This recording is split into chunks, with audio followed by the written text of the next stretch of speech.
long time. Democratic Senator Chuck Schumer wants a full investigation into why Trump administration officials shared war plans via text. Jennifer Jacobs has more. Top Trump administration officials discussed details of a sensitive operation to bomb Houthi targets during a conversation on a Signal text message chain that inadvertently included the editor of The Atlantic. The messages appeared to be authentic. A spokesman for the White House National Security Council said they were reviewing how the situation happened. Analyst Jeff McCausland. The real question is how frequently and extensively have Secretary Hegseth and other Trump administration national security officials been using this method to discuss classified information that now may be available to our adversaries. Stacey Lynn reports the president made an announcement today about another big investment. Hyundai will invest nearly $6 billion on a new steel plant in Louisiana to supply its auto plants here in the U.S. The announcement comes as companies overseas brace for a fresh round of tariffs, which may be more scaled back than the president initially has said. Well, I may give a lot of countries breaks, but it's reciprocal. Still referring to April 2nd as Liberation Day. April 2nd is Liberation Day. Stacey Lynn, CBS News, the White House. The Trump administration is asking the Supreme Court to weigh in on a judge's order that thousands of fired federal workers be reinstated. Legal analyst Lori Levinson. This is an important issue because the big question is really whether Trump and his new administration have crossed the bounds and basically said that you can fire people, change the agencies, take whatever steps you want as part of the executive power. Columbia University students returned to class today for the first time since the school gave in to the White House's demands in return for keeping federal funding. The federal government is trying to control what is said, thought, discussed, and debated on our campuses. Jim Krasula reports many parts of the South are struggling today with wildfires. There has been property damage and hundreds have been forced from their homes. Several large, uncontrolled wildfires are burning in the mountains of the Carolinas, areas still struggling to recover from Hurricane Helene last September. President Trump's portrait is coming down at the Colorado State Capitol. Trump said today it was distorted and truly the worst. On Wall Street, the Dow finished the day 597 points higher. This is CBS News. Think O'Reilly Auto Parts for all your car care needs. Get the parts and service you need fast from the professional parts people at O'Reilly Auto Parts. Coming up, bipartisan calls for raising the state's gas tax. That's after Nate Connors at the Beacon Plumbing Traffic Desk. All right, Aaron, this report is brought to us by Beacon Plumbing. Let's start you with a closure out south of Port Orchard. All lanes closed eastbound 16 at Sedgwick, where a dump truck hit the barrier, lost a wheel, lost its load. Crews are in cleanup mode right now, trying to open up the shoulder to traffic soon. Meanwhile, you're being detoured to Old Clifton Road. Many of you are ditching earlier than that to Anderson Hill Road, which is near Gorst. That's not going to save you much time, if any at all. You're jam-packed from Gorst all the way to Clifton Road there on Anderson Hill Road. Just avoid this commute if you can for a little while. Northbound 167 in Renton at 180th got a crash in the right lane. Both directions of 167 jam up approaching the scene. Renton to Auburn, 25 minutes. That's a 10-minute delay. Southbound 167 in the south end is already bumper-to-bumper between Algona and Puyallup. Bellevue to Renton, 25 minutes. South 5 heading into Seattle looks okay. You're going to eventually jam up there in the U District in the downtown. Linwood to Seattle, though, is a 35-minute trip. And really, the rest of this commute, just looking at usual backups for mid-afternoon. For all of your heating, electrical, septic, and mechanical needs, stop freaking, call Beacon. KIRO News Radio, real-time traffic. I'm Nate Connors. KIRO News Radio, 97.3 FM, Northwest News. Now, the latest from KIRO News Radio and mynorthwest.com. Good afternoon, I'm Aaron Granillo. State lawmakers are now paving the way for a bipartisan gas tax hike. Yakima Republican Senator Curtis King says they're proposing a 6-cent increase in the gas tax. That's to address a $1 billion shortfall in highway projects. So our choices were we either made cuts to find that $1 billion or we looked at what we could do to find new revenue, and we chose the latter. If passed, the increase would raise the state's gas tax to more than 55 cents per gallon, with additional 2-cent hikes each year through 2031. That's on top of the federal 18-cent gas tax. Boeing trying to withdraw its guilty plea in the deadly crashes of two of its MAX planes 5 years ago. KIRO News Radio's Heather Bosch explains. Boeing was on probation over those deadly MAX crashes when a door plug blew out of a Boeing plane last year. Renewed scrutiny prompted Boeing to make a deal with the Justice Department, plead guilty to fraud, pay millions in additional fines and safety improvements, and agree to an independent monitor. A judge rejected that deal, told both sides to rework it because there was a DEI provision in it. Now, with the Trump administration in charge, sources tell the Wall Street Journal Boeing wants to withdraw its guilty plea altogether. Heather Bosch, KIRO News Radio. New regulations for body scanners in jails may be making it easier to smuggle drugs behind bars. Those new scanners are meant to protect inmates from radiation, but Thurston County Sheriff Derek Sanders says they're not as effective at detecting narcotics. Before, you'd able to see at least, clear-cut images of baggies and things like that inside the stomach cavity and the rectal cavity. And now it's just you can't tell what they are. Lawmakers passed the new radiation rules for scanners, which took effect this year. Sanders tells KTTH he believes it's leading to more overdoses inside jails. Network outage is causing some problems at MultiCare today. It is affecting electronic health records and other systems there. KIRO 7 TV reports doctors can still see patients. Emergency rooms remain open. Not clear yet what caused that outage. Weather now brought to you by State Roofing and Exteriors. Cloudy skies today with light rain. Tomorrow, highs in the upper 60s for record-setting warmth. Right now, 56 degrees in downtown Seattle. I'm Aaron Granillo, KIRO News Radio. Your best source for local news, serving Western Washington and the world with the KIRO News Radio app. Always streaming live on your smart speakers. You're listening to KIRO News Radio, Northwest News. It is a thing of great wonder and mystery, quivering with complexity, strength, and resilience. However, also buried within a delicate femininity, and dare I even say, naughtiness. Yes. There's the show. Here we go, everybody. The John Gurley Show. On a Monday. Let's get going. Lots of bad news. Lots of bad news. Good news. Joe's back. Hey. Hey-o. Hey-o. Before I bring him in here. Seattle had, or Washington had the largest tax increase ever. It was, I think, the record was $3 billion. Keep that number in mind. That was our biggest tax increase. That's really nothing. I'm going to quote Todd Myers in Washington Policy Center. It's like the arsonists are acting like the firefighters. All right, go. Here we go. Let's get the good news. John. Good news is that most people die at about 80 years old. I'll be still paying my taxes in my grave. Here you go, baby. Let's spin that wheel. All the bad news. Oh, there's only two things on the wheel. That's right. Legislative mood. I see it. There you go. Teeny really had a problem putting the two things on the wheel today because they're just so much. Go ahead.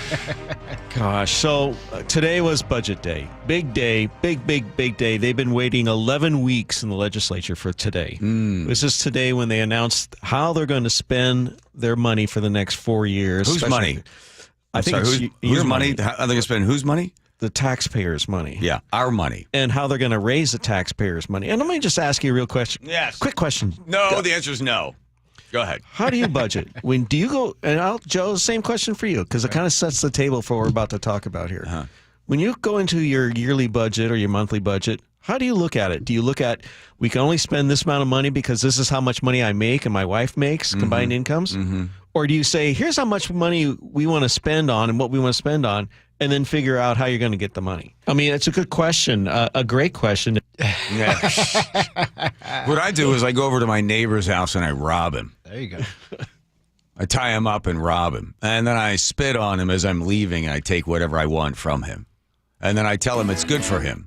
And don't worry about it. I'm not going to come back again. That's what I normally do. Okay. Do you mean it when you say you won't come back? No, he knows that. Okay. No. Well, most people probably want to spend within their means, right?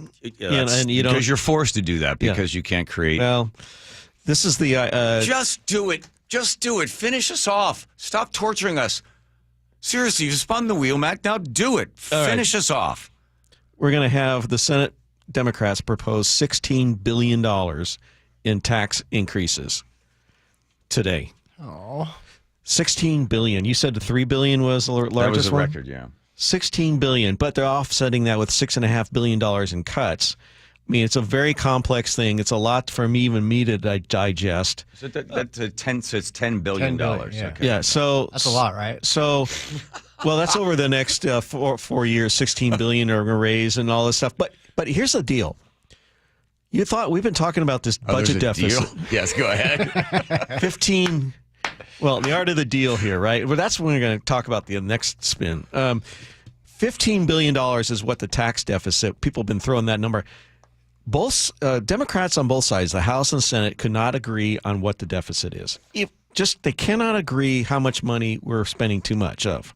So they decided, I'm going to play this one cut because this sets the whole framework for how the Democrats on the Senate side approached this budget this year. We set about solving the problem in a holistic way. Oh, okay. We knew that we needed to find at least $6 billion in reductions and add revenue to make up the rest, as well as pay for the investments that were important to our caucus and to the people we represent. So they looked at what was important to them, decided to budget for that, and then now they have all these other taxes they can raise to pay for it. And so they decided to do $6.5 billion in cuts, $6.5 billion in cuts, and $16 billion in new revenue over the next 4 years. Now, hold on a second. What do they consider to be a cut? Because what they'll do is they use the word cut. In government terms, it's, well, we were going to increase 4%. Now we're not going to increase 4. We're only going to increase 3. So they see that as a cut. It's still an increase. So I'm just questioning. I have a perfect example to explain. Okay. Furloughs.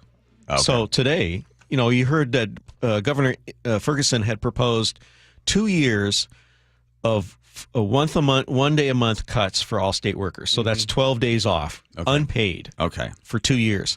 The Democrats say, well, we're going to do that for 1 year, 13 days though. So when you do the math on this, that's a 5% reduction in the state worker's salary. They just negotiated a new contract, right, with a 5% increase over 2 years. So that first year, if they're cutting 13 days off, that's 5% reduction in your wages. They just got a 3% hike for that year. So they're actually going to lose money in that first year. They got a 3% raise, but they're going to take 13 days off, 5% of their wage. So that's one way. That's considered a cut. That's a cut. Yeah, I know. I got it. Okay, I'm not mad at you. You're just the messenger. Yeah.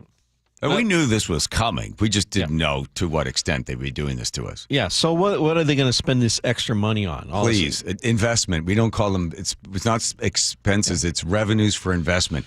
This is the same people. For 10 years, we've seen them spend money, record amounts of money on education. The grades continue to decline. Record amount on roads. Roads are in terrible shape. Record amount of money that they're spending when it comes to just services, because services to continue to decline. So they take the money, they don't effectively use it. Affordable housing, no longer affordable. When it comes to crime, that's up as well. So every dollar we give them, they seem they need more in order to solve the problems that they are creating. Well, another cut they're doing is delaying things. They're delaying some child care and early childhood education programs. That's a big deal for a lot of people. So that's going to save $734 million. They're delaying plans that they were going to have. They consider that a cut. Okay. But it's just they're spending the same amount of money, right, but they're not going to spend as much money as they originally planned. Got it. So that's a cut, to answer your question. Okay. And, and then there's also the two ways of taxes. So there was a lot today. We talked about the wealth tax. Well, there's two different wealth taxes now. So which one would you prefer to pay? You have the cutoff is $50 million. Right. By the way, it used to be $1 billion. The 12 states that are trying to do this, they put it at $1 billion, then they dropped it to $250 million, then they dropped it to $100 million, then they dropped it to $50 million. So they're at $50 million now. That's where they are. $50 million is where they're looking. Yeah. Okay. So on the Senate side, we talked about last week, $50 million, $10 for every $1,000. The average person at $50 million would pay $500,000 a year. Mm-hmm. So the House came up with a version, not $10 every $1,000, $8.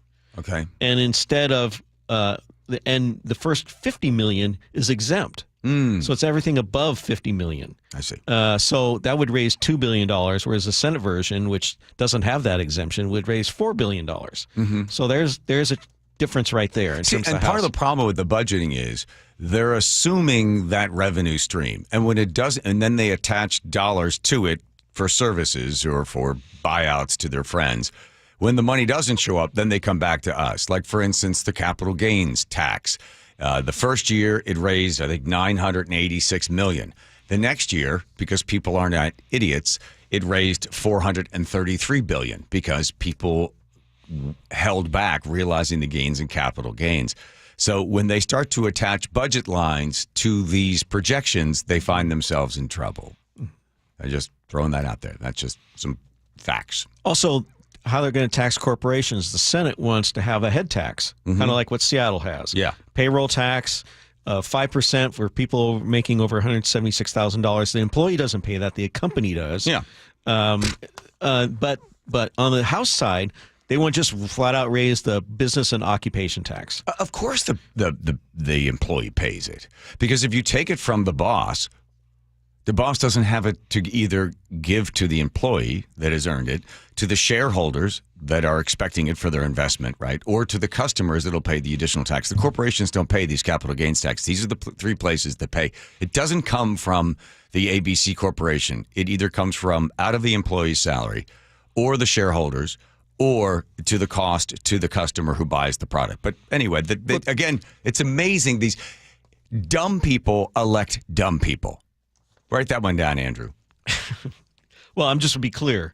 When you look at your pay stub on the employee tax, I understand. There's nothing taken out from the employee. You're saying indirectly it's going to be taken absolutely. out. Where else does it go? Okay, keep going. And also, by the way, anybody disagrees, you feel free to tell Matt or myself. I'm the one throwing the opinions in. I'm Matt, just giving you the facts. 1-888-973-5476. If you're one of these people that feel the rich don't pay their fair share, I would love to have you on the show to be able to convince people that this is not envy and jealousy. This is just they're not paying their fair share. If you want to tell me what their fair share is, what your fair share of someone else's hard work is, I gladly welcome you on the line. 1-888-973. Treat you with respect. Absolutely.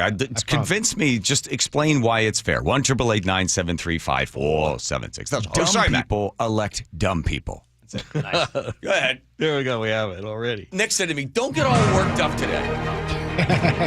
We're doing all right. You seem calm. Did you see what you put on Instagram? No. I had one too many edibles yesterday, and boy, walking around in a robe. I did see that. Yeah. Wasn't pretty. All right, spin it one more time, Matt.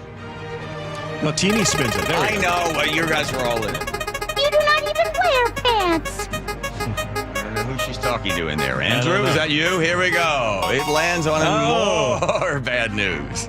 Another tax.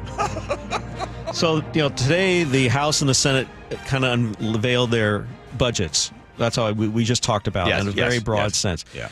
The Senate Democrats unveiled a transportation budget, but unlike what we just talked about, where the Senate, the Democrats and the Republicans disagree, you have bipartisan collegial support on this. Oh, good. At the Senate side. The House, Senate Democrats and Republicans all agreed in committee from the very beginning on this transportation budget. We are $1 billion short for the next 2 years. So how are they going to do that? How are they going to raise that extra $1 billion? So today, both sides announced that they're going to raise the gas tax, 6 cents a gallon starting next year, and then 2% every year till 2031. Okay. So that's basically almost 2 cents a year, right? On top of so we're starting next year, we would pay 55 cents a gallon in state sales tax, gas tax. We pay 15 cents and change right now to the feds in gas tax. Yes. Also, the EV guys, you're not out of this either.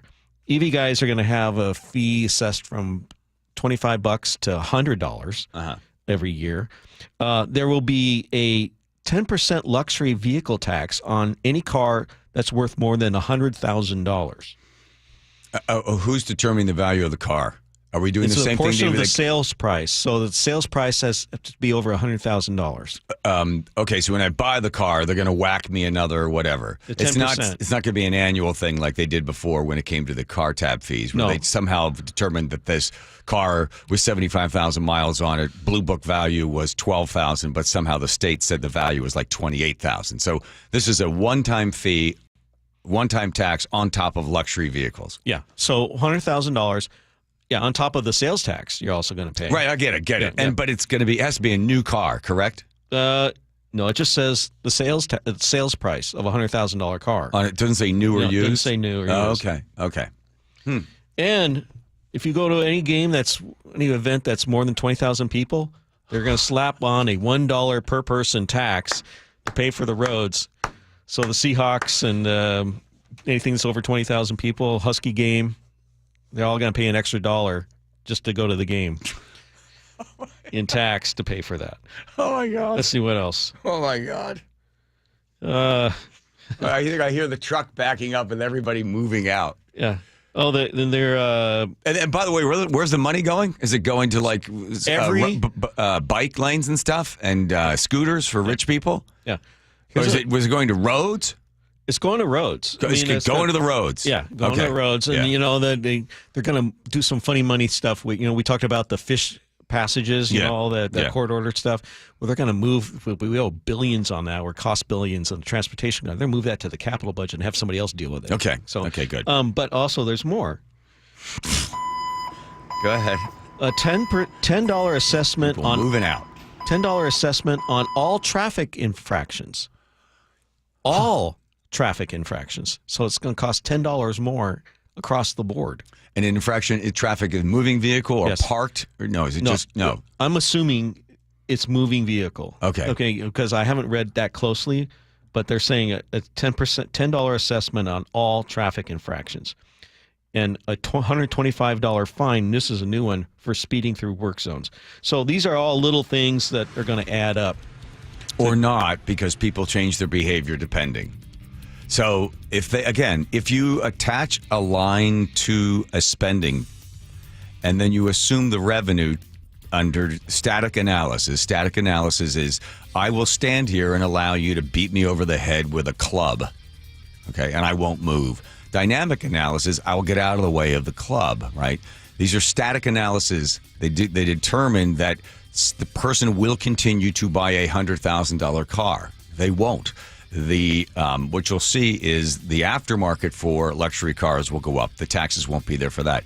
Will people will they drive differently? Will they change their behavior with the additional possibly? But again, when you align and you draw a line from this is the revenue and this is where we'll spend it, assuming static analysis, which is what they do. Static analysis when it comes to the wealth tax, the rich people will not move. I give you Massachusetts as a perfect example with the millionaire tax. 55% of the people that moved out of there were all high earners, and they expect more to leave as well. This is dynamic analysis. People respond to being hit over the head with a club. These folks in Washington assume static analysis, that people will not change their behavior based upon what those people in Olympia are doing. And of course, John, you always ask me, what's the likelihood of this happening? The likelihood is very good. On this gas tax, on this transportation budget. It is, because both sides agree. Yeah. The only person that could really stop this is the governor and some members of the House, but they're pretty much going to agree with what the Senate Democrats are doing. Again, and the Republicans. They had record revenue. They spent it all. And education's declining. Roads declining. Affordable housing, the cost is up. Crime is up. They got money. They spent it in record numbers. And their numbers continue to go the opposite direction of their intent. They want more money. One more quote. I'll repeat it again because I thought it was so great. From Todd Myers, Washington Policy Center. The arsonists are acting like they're the firefighters.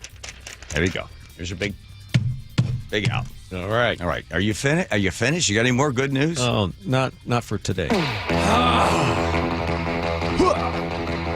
Anybody want to say why? Anybody text in say that rich people should pay more?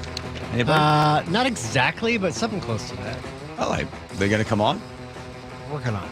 All right, Joe. Welcome back. Thank you. Let's go to Nate over there in the Beacon Plumbing Traffic Desk. Nate, Thanks, John. The Emerald Queen Casino has this update. Port Orchard, big backups through Gorst and Port Orchard this afternoon due to our long-term road closure eastbound 16 at Sedgwick. This involves a crashed-over dump truck that lost its wheel, lost its load. They're cleaning it up. It's going to be a while. Eastbound 16 is packed into Gorst, and now State Route 166 through Port Orchard is packed as well, and all alternate routes in the area are bumper to bumper. It's just a mess out there. In Renton, we cleared our collision northbound 167 and 180th. It's on your right shoulder. Renton to Puyallup southbound on 167 is still slow, though, taking 50 minutes to make this trek. You're pretty slow along the entire stretch. Everett to Seattle, Everett to Bellevue, both 35 minutes. Looking good. The trip to Bellevue is all clear. Heading into Seattle is all clear until you hit the U District. Seattle to Everett and Bellevue to Everett are both at 40 minutes. Our lake bridges are wide open. And Seattle to Federal Way is a 45-minute trip right now. You're crowded from about the Duwamish Curve all the way into Federal Way near South 300th. The Emerald Queen Casino is the entertainment capital of the Northwest, the best place to watch all your favorite sports, featuring wall-to-wall viewing screens, 6 windows, and 30 kiosks. Be there at emeraldqueen.com. KIRO News Radio, real-time traffic. I'm Nate Connors. I'll tell you something. I know, sorry, Nate. I know what it's like. You begin to lose, the hair begins to thin, the crown disappears, and that hair loss just robs you of your identity. That is exactly how I felt before I visited Advanced Hair July 13th, 7 years ago. They've got this simple one-day treatment. They regrew my own natural hair. They do the exact same thing for you. Because here's what happened for me. I noticed my hair was thinning. I'd say to my barber, what do you think? She's like, well, got a bit of a bald spot. And then it wasn't until my brother started making fun of me. Hey, when do you plan on going officially bald? And then I happened to notice, you know what? I'm losing my hair. It's not coming back. I'm going to fix it. So I set up a free consultation, just like you will do. If you want your hair back, they're going to knock off $250. They're going to give you $250 free hair graft at 425-449-8185. You don't want to wait because your own natural hair is guaranteed to grow. And by the way, Advanced Hair is the winner of the 425 Business of the Year. They know what they're doing there. You're going to get your hair back. Give them a call, 425-449-8185, or check them out online at advancedhair.com. This hour brought to you by Home Comfort Alliance. Heating, air conditioning, plumbing, and electrical. We just want to have enough money for retirement. And travel to visit our grandchildren. I understand. That's why at Fisher Investments, we start by getting to know each other, so I can learn about your family, lifestyle, goals, and needs, allowing us to tailor your portfolio. What about commission-based products? We don't sell those. We're a fiduciary, obligated to act in your best interest. So how do your management fees work? We have a simple management fee based on the value of your portfolio, so we do better when you do better. We appreciate that kind of transparency. We also check in with you regularly to keep you up to date on the markets and your portfolio. What other services do you offer?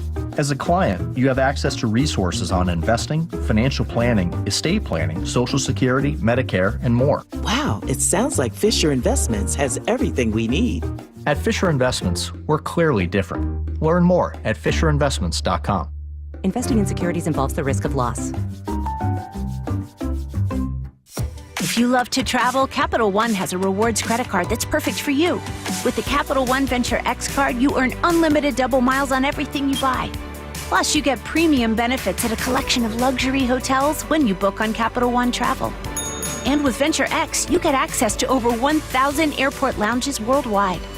Open up a world of travel possibilities with the Capital One Venture X card. What's in your wallet?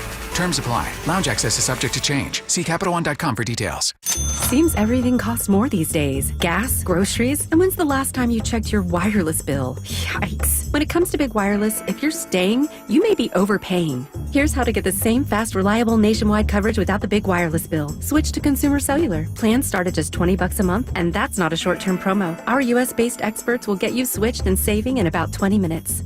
Call 1-888-FREEDOM or visit consumercellular.com and start saving today. Plans include $5 credit for auto pay and e-billing.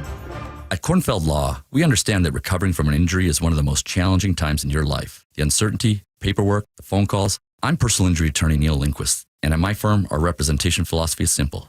You focus on healing, we focus on everything else. We're with you every step of the way. We provide clear direction and handle the insurance companies so you never have to feel uncertain throughout the process. If you've been injured, trust Kornfeld Law and call me for a free in-person consultation. Let's talk about your concerns and how we can help you move forward. Visit kornfeldlaw.com to schedule a free consultation with Neil. That's Kornfeld with a K, law.com. Over the past decade, Washington state politicians have doubled state spending with no improvements to the issues we care about.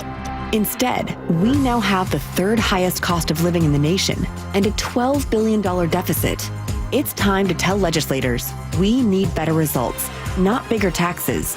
Act now at affordablewashington.org.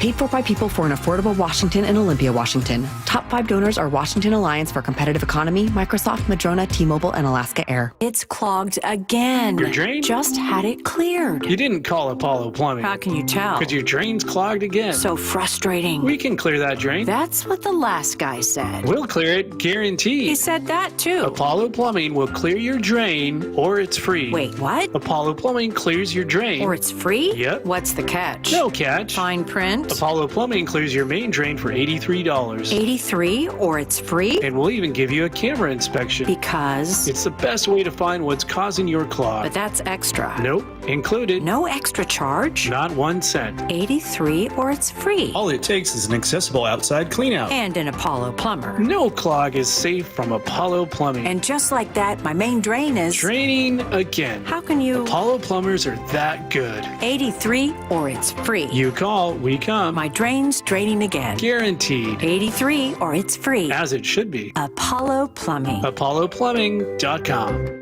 KIRO News Radio, 97.3 FM, Northwest News. Now, the latest from KIRO News Radio and mynorthwest.com. Good afternoon. I'm Aaron Granillo. It was the car crash on I-5 that police and witnesses say started above the freeway. A car came flying off the overpass. Well, today, the suspect in that deadly hit and run in Tukwila faced a judge. KIRO News Radio's Sam Campbell has more. Prosecutors say Daoud Muhammad ran a black Toyota Highlander off State Route 599. Douglas Wagner with the King County Prosecutor's Office says he ran from the crash. Unfortunately, one of the passengers suffered catastrophic injuries and was pronounced dead on the scene. The sister of that slain passenger was in court, speaking to KIRO 7 TV. I have a lot of emotions of hurt. Court documents say Muhammad was driving without a license at the time. He's pleading not guilty to 7 felony charges. His trial begins May 5th. Sam Campbell, KIRO News Radio. The King County executive is now in line to become the next Sound Transit CEO. The board is set to vote this Thursday to appoint Dow Constantine as head of the transit agency. Seattle Times reports the new job comes with a salary upwards of $650,000. It's more than double his current pay as county executive. The 63-year-old Constantine already sits on the Sound Transit board. He'll recuse himself from this week's votes. President Trump announces a big investment from Hyundai. CBS's Stacey Lynn reports. Hyundai will invest nearly $6 billion on a new steel plant in Louisiana to supply its auto plants here in the U.S. The announcement comes as companies overseas brace for a fresh round of tariffs, which may be more scaled back than the president initially has said. Well, I may give a lot of countries breaks, but it's reciprocal. Still referring to April 2nd as Liberation Day. April 2nd is Liberation Day. Stacey Lynn, CBS News, the White House. Tesla stock is rebounding as the company gets closer to launching its full self-driving technology in China. CBS's Jason Brooks reports. Tesla announced on its customer support account on Chinese social media site Weibo that it will introduce its full self-driving software in China after receiving the required regulatory approval, with Tesla making the statement in response to reports that its trial run for FSD in China was paused. The Tesla stock gained 12% on the news today, still down 26% overall this year. Takes us to 3:33. We head now to the Beacon Plumbing Traffic Desk with Nate Connors. Thanks, Aaron. Beacon Plumbing bring us this update. We've got a traffic alert this afternoon out toward Port Orchard. A long-term closure now on eastbound 16 at Sedgwick Road has created bumper-to-bumper backups all the way into Gorst, all the way through Port Orchard on State Route 166, and pretty much all alternate routes in the area right now are bumper-to-bumper as well. Plan on lengthy delays this afternoon. Reroute or delay that trip. Up in Everett, North 5, just north of the Snohomish River, got a disabled vehicle blocking your right lane. Everett to Marysville at 15 minutes. Getting to Everett looking pretty good. Seattle to Everett and Bellevue to Everett are both 40 to 45 minutes. Coming the other way looks even better. Everett to Seattle, Everett to Bellevue, 35 minutes. The east side is all clear. Heading to Seattle is all clear until you hit the U District. Bellevue to South Center is a half-hour drive. Seattle to Federal 45 minutes. And it's also 45 minutes between Tacoma and Olympia. For all of your heating, electrical, septic, and mechanical needs, stop freaking. Call Beacon. KIRO News Radio, real-time traffic. I'm Nate Connors. Thank you, Nate. Your forecast now. It's brought to you by State Roofing and Exteriors. After today's cloudy skies and light rain, we'll see a big change. Tomorrow, partly cloudy, highs in the upper 60s. Possibly could see 70 tomorrow afternoon. And then Wednesday, the day starts off nice, and then showers and thunderstorms return by Wednesday nights. Right now, looking at 56 degrees in downtown Seattle. I'm Aaron Granillo, KIRO News Radio. Your best source for local news. You're listening to KIRO News Radio, Northwest News. Here we go with the John Curley Show. Thank you all for being here. The guy want to come on and explain why the rich need to pay more? Is he going to come on? Haven't heard back yet. Where are you? 1-888-973-5476. News breaks over the weekend. Remember the 550,000 of you that voted yes on the Initiative 2066 natural gas policy. It started in mid-May. They had to collect all those signatures by July, short period of time. I think it passed with 51% of the vote. Well, a judge says, you know what? Nah, you can't do that. You can't do it because it's not clear enough. There's a bunch of violations when it came to it. No, it was log rolling. You're not allowed to have two sort of points in one initiative, so the judge throws it out. Inslee would happen to be there in the audience. I'm sure he was very happy.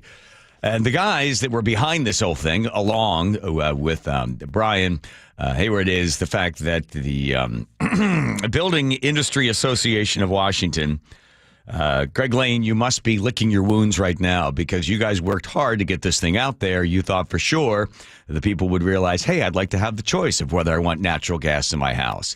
And now the judge has spoken. So what happens now? What happens now, Mr. Lane? We're fired up, John. Thanks for having me on. The ruling on Friday was absurd. It was a total insult, as you say, to the 550,000 people who signed the initiative to get it qualified and the 1.9 million who voted in favor of it to make it law in November. This judge ignored every Supreme Court precedent. What she pulled out of thin air to argue that this was a two-subject violation was not in the initiative or in the new law whatsoever. Her point about the title being confusing to voters, again, is disrespectful and condescending to all those folks who voted for it. I would have loved to have seen all four initiatives pass, but clearly voters were discerning in making a decision about which initiatives they were voting for and which they didn't. They clearly understood what this initiative was about. And, oh, by the way, the ballot title, which had been challenged by the same people who filed this constitutionality challenge previously last spring, they agreed to the ballot title that ended up being on the ballot. So for them to come back and say it was confusing to voters is also just out of the blue. But the judge said that. So Greg, the judge said that it violated the single subject rule. Correct.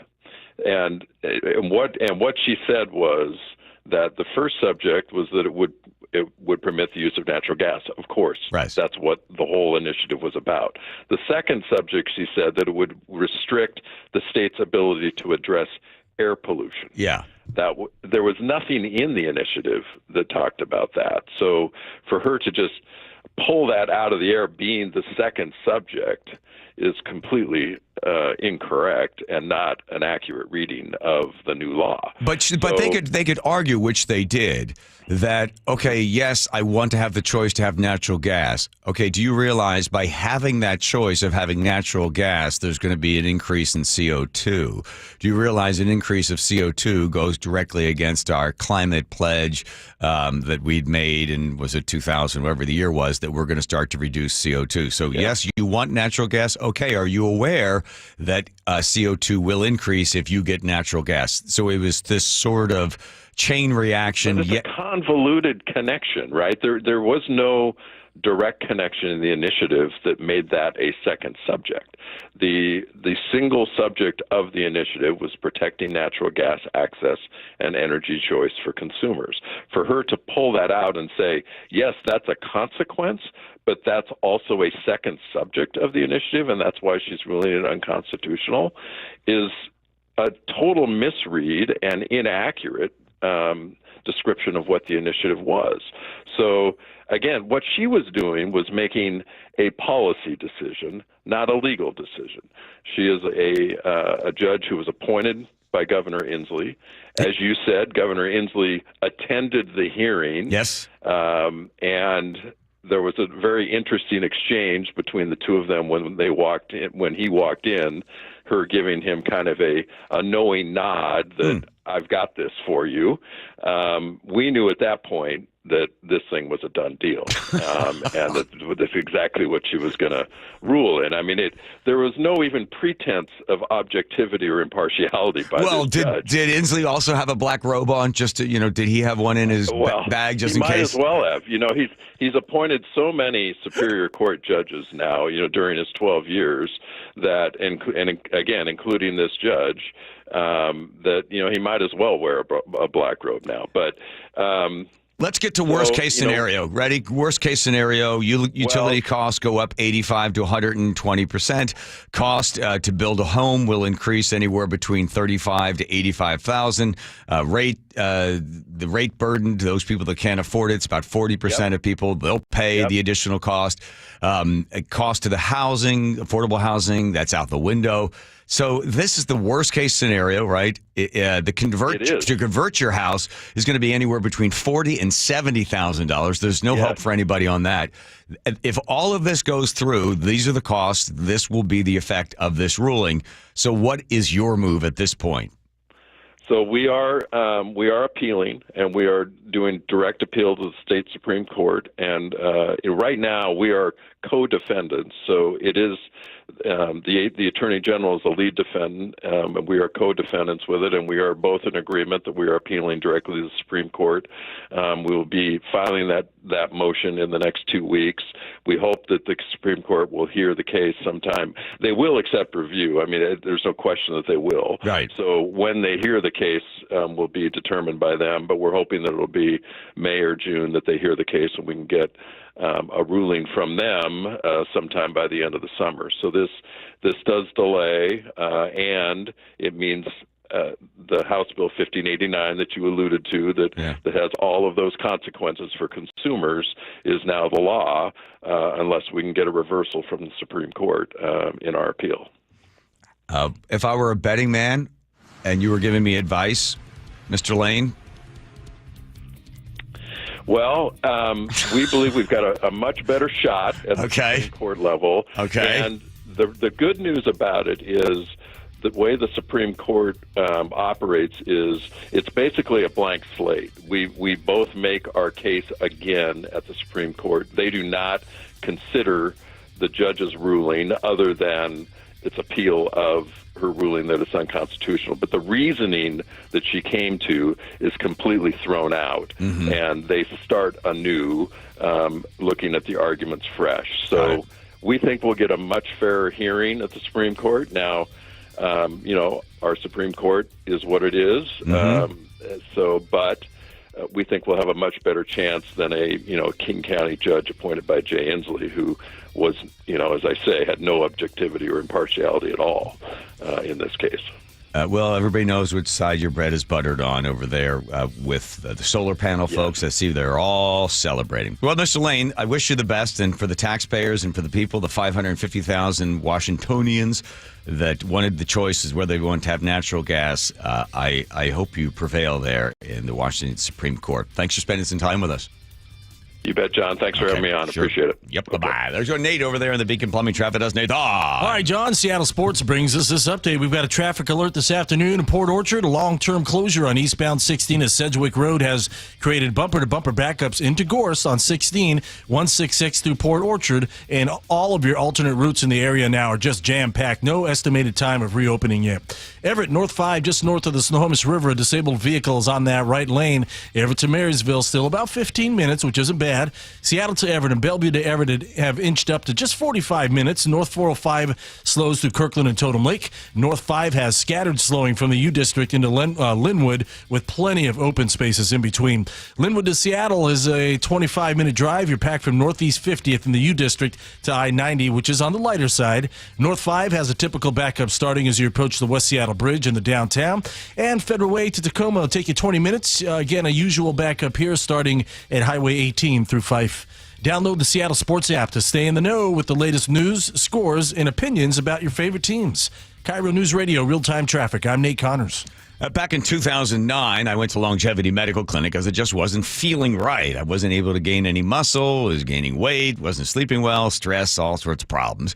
Went in there, did a blood draw, came back 2 days later, and they're like, well, look at this. I said, whoa. I just finished, humble brag here, running an Ironman. I'm in the best shape I've ever been in. They go, well, that's not what we see. And they walked me through every single indicator they had found in that blood test. The cholesterol, how he's processing sugars, my estrogen, testosterone. This thing was 12 or 14 pages long and not a lot of good news. And I was shocked because I thought, I'm doing great. No, they were seeing early indicators of some problems when it came to how I was processing sugars and what was going on with cholesterol. Those numbers were over the top. We started making incremental changes, small changes, not getting on any prescription drugs, just taking some small changes. And you know what? The numbers went down or went up, and I'm in much better shape than I was 20-some years ago. You can have the exact same experience at longevitymedicalclinic.com. Take that free health analysis at longevitymedicalclinic.com and learn more. Norwegian Cruise Line invites you to experience more in the Caribbean, Alaska, Europe, and beyond. For a limited time, get 50% off all cruises and enjoy NCL's all-new More at Sea cruising package, including unlimited open bar, specialty dining, and more. Visit ncl.com, call your travel advisor, or 1-888-NCL-CRUISE. Offer ends soon. Norwegian Cruise Line. Ships registry the Bahamas and USA. Restrictions apply. Hey there, Dawn Riling with Olympic Hot Tub. We have 3 outstanding ways you can improve your overall well-being, and they're all waiting for you at our Wellness Savings Trifecta. You can save thousands on a saltwater hot spring spa, endless pool swim spa, or a Tilo sauna. Take meaningful steps towards a healthier you starting today. You'll love the way you feel. Ends March 31st. OlympicHotTub.com. Better you, better life. Olympic Hot Tub. 1-877-CARS for kids. KARS Cars for kids. 1-877-CARS for kids. Donate your car today. Donate today at carsforkids.org. That's cars with a K. Your car can be picked up as soon as the next day. Receive a tax deduction and vacation voucher. 1-877-CARS for kids.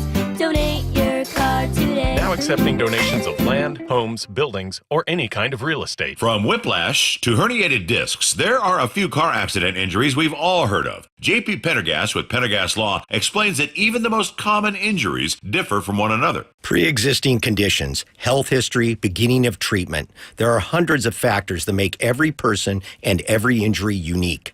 While these variables aid medical treatment, the strongest case recoveries must also take them into account. Could you explain a little bit more? Our team at Pendergast Law is obsessed with turning over every stone to differentiate each case. This requires thorough investigation, diligent listening, and relentless research. We never pursue cases with a one-size-fits-all approach. We built our success by treating every injury and every case with the individualized attention our clients need and deserve. Pendergast Law's individualized approach to even the most common injuries makes the difference in case outcomes. It's another reason why I can't recommend them enough. If you or a loved one has been injured in a car accident, call Pendergast Law. we can help. You're losing your hair and you want a simple solution that works, and you want the best. Modern technology, top-rated physicians, something that's guaranteed to work. Guys, you need world-class Dr. Parango and his team at Advanced Hair. Advanced Hair has completely redefined hair restoration, from the experience itself to the unmatched results. Receding hairline, bald spot, thinning hair. Get your hair back with Advanced Hair's simple one-day treatment that begins regrowing your own natural hair the very next day. Advanced Hair has changed tens of thousands of lives, including mine. And get this, they were recently crowned 425 Business of the Year. For your free consultation, call 425-449-8185. 425-449-8185. If you qualify, get $250 off and 250 free hair grafts. 425-449-8185. Refine your hairline with a team that's redefined hair restoration. AdvancedHair.com. Every window tells a story, whether it's watching your kids play outside or enjoying a beautiful sunset. This is Justin Shirley, CEO of State Roofing and Exteriors. Our replacement windows are designed to frame those moments. Brighten your home with our exclusive offer. Buy 3 windows and get 1 free. Call today to take advantage of this limited deal. 866-ROOF-ROOF or visit stateroofing.com today to schedule a free estimate. State Roofing and Exteriors, held to a higher standard since 1968. Save on a 2-night getaway to beautiful Victoria, BC with the FRS Clipper Spring Sale. Travel car-free on the Clipper Fast Ferry and stay at a charming downtown hotel. From $252 per person, double occupancy. Save during Clipper Spring Sale at FRSClipper.com.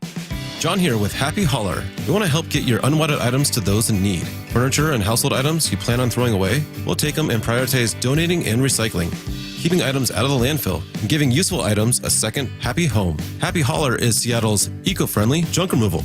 We work with over 20 nonprofits all over Western Washington to donate used items. Make yourself, your community, and the planet happy. Reclaim your space. HappyHauler.com, hauling with a heart.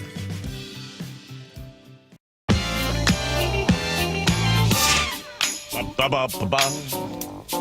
we go with the John Curley Show. My buddy Jim Dever, who is calling it quits after, I think, 30-some years over there at Evening Magazine, is going to be joining us. He's in the lobby right now. Should I get him? No, let's see if we can find somebody else to fill that 4 o'clock thing. Okay. Just realized when I said, talking for 30 years, like, who's going to listen to that? Gee whiz. Andrew, can we get somebody else instead of Jim? Let me see who I got here. All right, find anybody over there. This is, 2 planes, United planes, have been diverted. One of them, Zurich to, where was this one? This happened on the 23rd.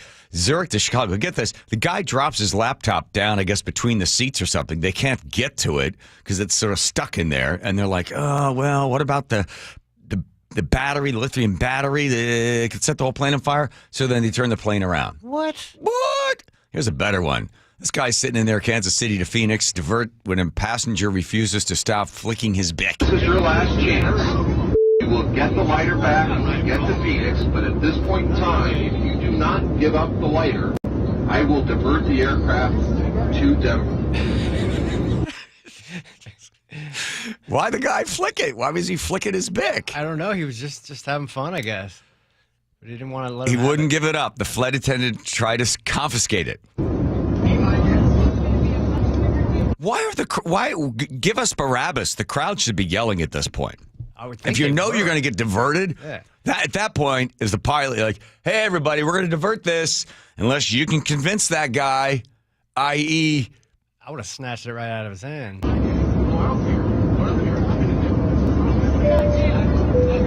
That's pretty good.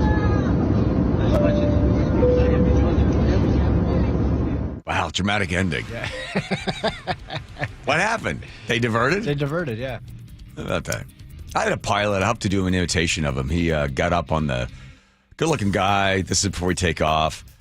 And it's early in the morning. This is, coming out of Sarasota. Okay. And he's got the, he's got the headset there. He's got the, not doing the, okay, folks. No, but he's got the telephone thing. Scene. Yeah. Yeah. It was weird. Okay. Folks, just want to say we're going to have a chance to fly together and just spend some time together. And, I So my first plane flying when I was 4 years old. Heard it, move on. Yeah, that's what I felt like yelling. I was like, somebody get out a lighter. So unnecessary. I found someone to join us at 4, by the way. Instead of Jim, who's that? I've been looking for some maggot fun. Oh. Ooh, Sherry or Jim? Lines are wide open. Who do you want? Let's go to Nate, the Big Up Homie Traffic Desk. Nathan! Thanks, John. Let's remind you got a traffic alert this afternoon through Port Orchard. Long-term closure on eastbound 16 at Sedgwick is the culprit from a tipped-over dump truck. Port Orchard is packed now on State Route 166. 16 is bumper to bumper heading into Gorst, and all of your alternate routes in the area are just jam-packed. In Everett, we cleared that stall North 5, just north of the Snohomish River. Only minor slowing this afternoon through Everett. Everett to Marysville, you're down to 10 minutes. Getting to Everett, Seattle to Everett, Bellevue to Everett are both 45 minutes. Linwood to Seattle is going to take you 25 minutes, but we do have a new stall, South 5 at 520 in your left lane. You're backed up to Northeast 50th. The Lake Bridges, all clear. Bellevue to South Center, 35 minutes. You're slow from Southeast 8th to the VMAC. South Center is all clear, and Renton to Puyallup on the Valley Highway this afternoon is going to take you 50 minutes. KIRO News Radio, real-time traffic. I'm Nate Connors.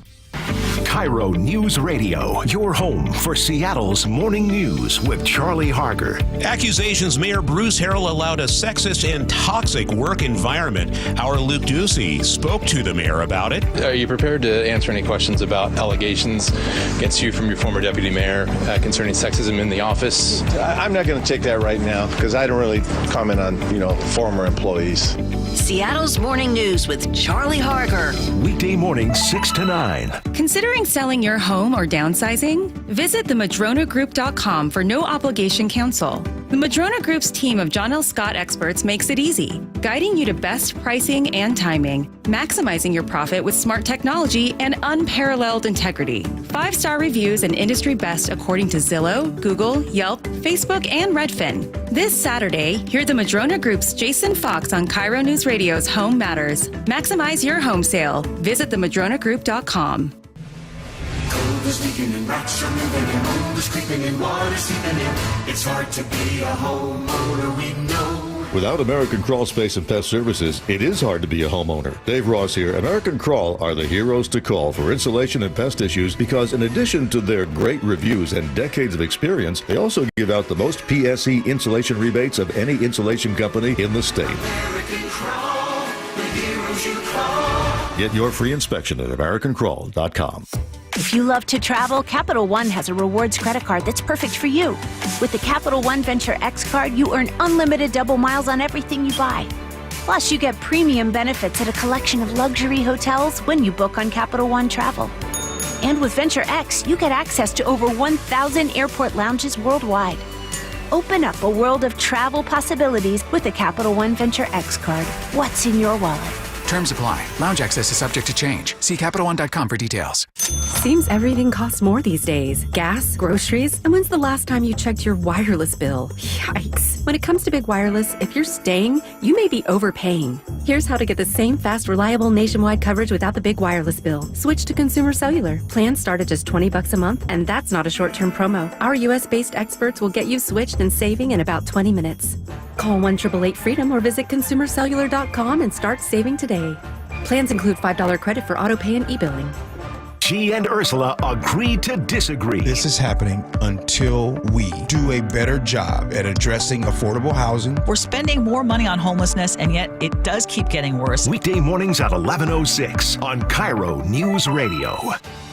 Someone had a birthday. Yep, 50. Can't believe it. 50 years of wisdom. Great segue. We have health news, a CDC update. Pneumococcal vaccination is now recommended for adults 50 or older. Says here, we're over 6 times more likely to be hospitalized with pneumococcal pneumonia than adults under 50. I don't love those odds. Same. Look what I found. Pfizer's Prevnar 20 is proven to help protect adults against pneumococcal pneumonia and invasive pneumococcal disease in just 1 dose, and millions have already gotten it. Continued approval may depend on a supportive study. Don't get Prevnar 20 if you have a severe allergy to its ingredients. A weakened immune system may lower your response. Common side effects include injection site pain and swelling, fatigue, headache, muscle, and joint pain. For full prescribing information, please call 1-855-213-2138. Visit Prevnar20.com or talk to your doctor or pharmacist. I'm on Prevnar20.com now, scheduling my appointment. Good idea. And happy 50th. Meanwhile, at Xfinity. So, influencer life going well? Oh, yeah. I'm up to 32 followers. Oh, that's something. Yeah, posting my tap dancing videos is easier than ever because we engineered Xfinity Internet with 99.99% network reliability. Plus, Xfinity Mobile with Wi-Fi Power Boost gives you ultra-fast Wi-Fi at home and on the go. But wait, tap dancing? You don't tap dance. Hey, what I lack in skill, I make up with passion. Do more of what you love and love how fast you do it with Xfinity Internet and mobile.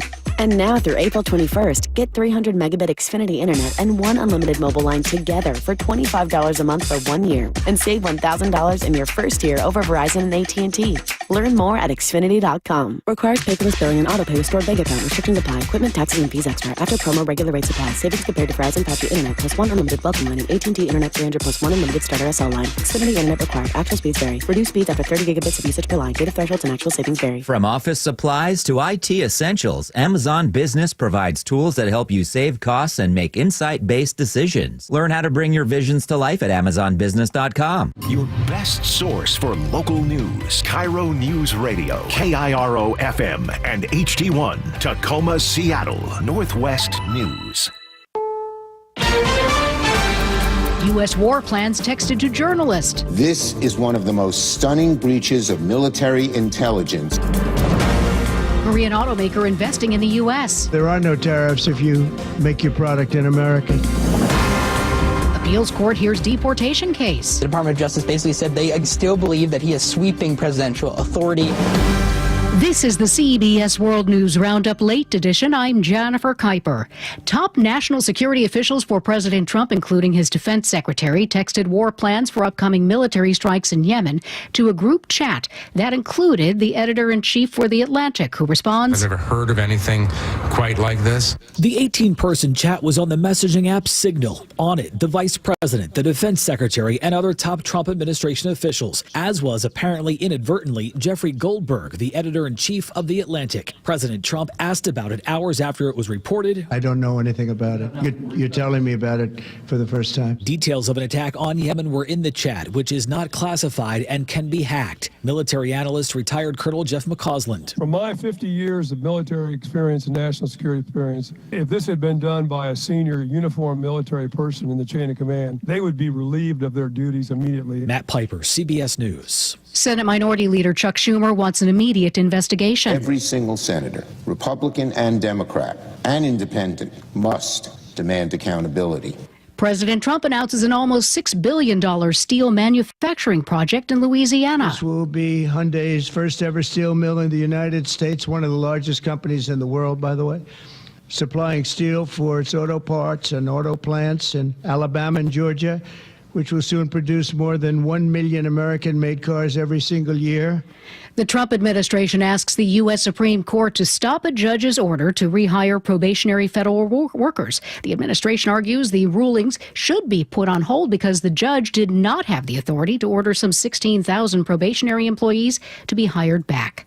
A panel of appeals court judges appears divided on a Trump administration push to lift an order blocking deportation of Venezuelan migrants under an 18th century wartime law. CBS's Jake Rosen. One judge was very skeptical of the Department of Justice's argument that basically the President Trump has sweeping power in this case, basically saying that you cannot assume that we will not ask questions about it, and we need to make sure as a court that everyone who is actually being deported to countries like El Salvador are actually gang members. Another judge suggests Nazis detained in the U.S. during World War II received better legal treatment than the Venezuelan immigrants. Stocks surged on Wall Street. The Dow shot up 598 points. Now this. Brought to you by Progressive Insurance. You could save big when you bundle your auto, home, motorcycle, RV, or boat. Visit Progressive.com. Coming up, Boeing looks to pull back on a guilty plea. That's one story we get to after Nate Connors at the Beacon Plumbing Traffic Desk. Hey, thanks, Aaron. Home Comfort Alliance has the update. Traffic alert out in Port Orchard. This long-term closure on eastbound 16 involving a tipped-over dump truck at Sedgwick Road has created bumper-to-bumper backups now into Bremerton along the waterfront in Port Orchard. And then all alternate routes in the area are just jam-packed as well. Avoid travel if you can through this area this afternoon. Seattle to Everett, Bellevue to Everett are both looking pretty good at 45 minutes. minutes. 405 still slows through Kirkland and Totem Lake. North 5 is now solid at 520 through Mountain Lake Terrace. You'll clear through Linwood until you hit that interchange. Linwood to Seattle still about 25 minutes. We cleared that stall South 5 at 520. It's on your left shoulder. You're still backed up at Northeast 50th in the U District, which isn't bad for this time of day. Bellevue to South Center, 35 minutes. You're slow from Southeast 8th to the VMAC. Renton to Puyallup on the Valley Highways at 50 minutes. Pretty solid from Renton all the way to Puyallup at this point. And Tacoma to Olympia, you're pushing an hour, also at 55 minutes. Improve your home comfort with a new heat pump. Plus, enjoy 18 months, same as cash financing, and up to 15% off all heat pumps and air conditioners through March. Visit HomeComfortAlliance.com. KIRO News Radio, real-time traffic. I'm Nate Connors. KIRO News Radio, 97.3 FM, Northwest News. Now, the latest from KIRO News Radio and MyNorthwest.com. Good afternoon. I'm Aaron Granillo. Looking to fill a budget gap, lawmakers now look at raising prices at the pump. Bipartisan Senate plan calls for raising the state's gas tax by another 6 cents. That'd be a total of 55 cents per gallon. Democrat Marco Elias says it's intended to address a $1 billion shortfall in highway projects. There's no question, as we're asking Washingtonians to pay more for transportation services, that we need to do a better job of delivering projects on time and on budget. That Senate plan calls for additional 2-cent hikes each year through 2031, and that's not on top of the federal 18-cent gas tax. Boeing is trying to withdraw its guilty plea in the deadly crashes of 2 of its MAX planes 5 years ago. Attorney Mark Lindquist represents families of people who died in those crashes, and he told us last year about the agreement when it was reached back in July. If Boeing accepts, the company will plead guilty to a felony, pay a fine, pay restitution, and be on probation for 3 years with an independent monitor. Now, Boeing agreed to plead guilty to fraud, and now with the Trump administration in charge, the Wall Street Journal reports Boeing is seeking more leniency. Police in Federal Way are looking for suspects following a violent shootout. KIRO News Radio's James Lynch reports. The shooting happened at the AM/PM station at the corner of Pacific Highway South and South 272nd Street. There were multiple shooters, lots of gunfire, and a parking lot left littered with shell casings. Several rounds hit a gas pump. The owner says it could have led to an explosion. No one was injured, and so far, police have no suspects. If you have any information, call the Federal Way Police Department or 911. In Federal Way, James Lynch, KIRO News Radio. Thurston County Sheriff says he has concerns about new scanners inside jails. Derek Sanders says it appears they're not as effective at detecting drugs. He tells KTTH those scanners have a lower radiation dose that is intended to protect inmates. Turning down the volume on this machine doesn't exactly feel like the best solution, just because we don't have a lot of radiation deaths in our jail, but we do have a lot of fentanyl overdoses. Well, Sanders says he's seen at least 2 ODs at his jail just in this past week. Weather update now brought to you by State Roofing and Exteriors. Will stay overcast tonight. Tomorrow looks partly cloudy and a record-setting day for warmth. Could see highs top out around 70 tomorrow. Right now, 56 in downtown Seattle. I'm Aaron Granillo, KIRO News Radio. Your best source for local news, serving Western Washington and the world with the KIRO News Radio app. Always streaming live on your smart speakers. You're listening to KIRO News Radio, Northwest News. When's the last time you were asked to appear on television? How about radio? Had your picture in the newspapers lately? No. Now you better begin to understand this. Okay. You put that $400 a month brain of yours to work, Sergeant. Ooh. I am the new way to go, the way of the future. Okay. I can't begin to fill all my personal appearance requests. I've been asked to make a phonograph record setting forth my philosophy. You want to bet that it sells? I'm not just news, my friend. I make news, big news. My God, a lot of pressure on my $400 brain. Drive again.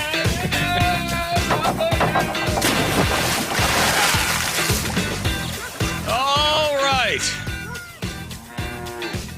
Sad day, I guess. Tonight, on a special 90s edition of Evening. The 90s, though, they're never going to go away. From the fashion to the tunes. The music came from a place of angst, a lot of it. Take a look back at the biggest stories of the decade. It was an interesting time. Plus, the Western Washington locations that made it to the big screen. Oh, they know who sat where because there's little plaques. There's little plaques.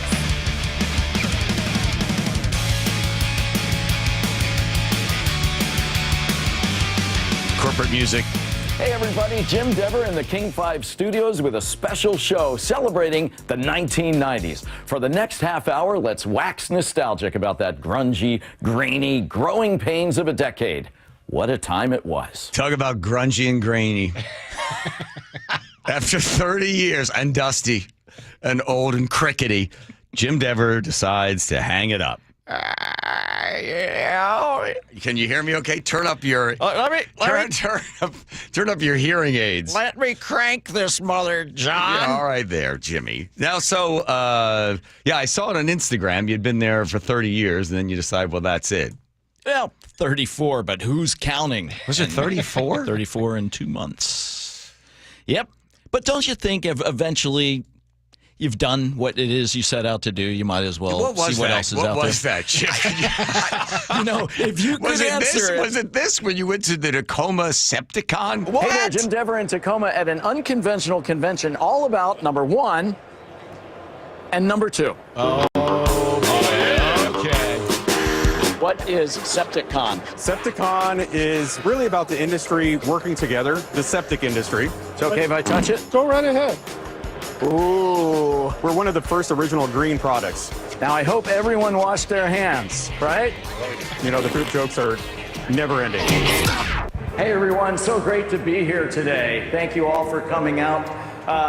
Where were you? In a big septic tank or something? No. Huh? I was when you did this one, you're like, okay, that's it. I've done everything I can do. Pretty much. I topped off my career with that. No, that last thing was somebody left a mic unguarded up on a stage during their lunch break at the septic convention. To warm up with a little joke, 3 on-site septic system developers. Is there nobody listening? They just all walk into a bar. The one guy says to the other guy, "What are you having?" He said, "I just had it yesterday. It's out in the backyard." Thank you. You're a beautiful audience. Have a great lunch. Oh my God. Yeah, so that's one of those situations where you've got a room full of people, and they're like, it'd be like if a naked homeless man walked into the room, basically, and everyone's like, I don't see it. I'm just eating lunch. Right. Please, God, don't come up to my table. That's what that situation was like. So why? I guess the question is, you said that because you've done everything, but 34 years is a long time to be in TV. Mm-hmm. And you had seen the changes at King 5. It was owned by the Bullets. Were you there when Dorothy Bullet owned it? No, I wasn't, but you could still smell her cigarette smoke. Yes, you could. In fact, her office was still there. It was like a shrine when I got there. Yeah. Do you remember that up on the 3rd floor of King? And it even had this giant King mic designed like an ashtray thing, but it was like on a pedestal. Mm-hmm. And when you walked in that room, you could still smell Dorothy Bullet's cigarets. The only experience I had with her, she was walking through the building one day. She came, who are you? I said, I'm the John Curley, the host of Do you work for me? I said, I guess so. Yeah, good looking.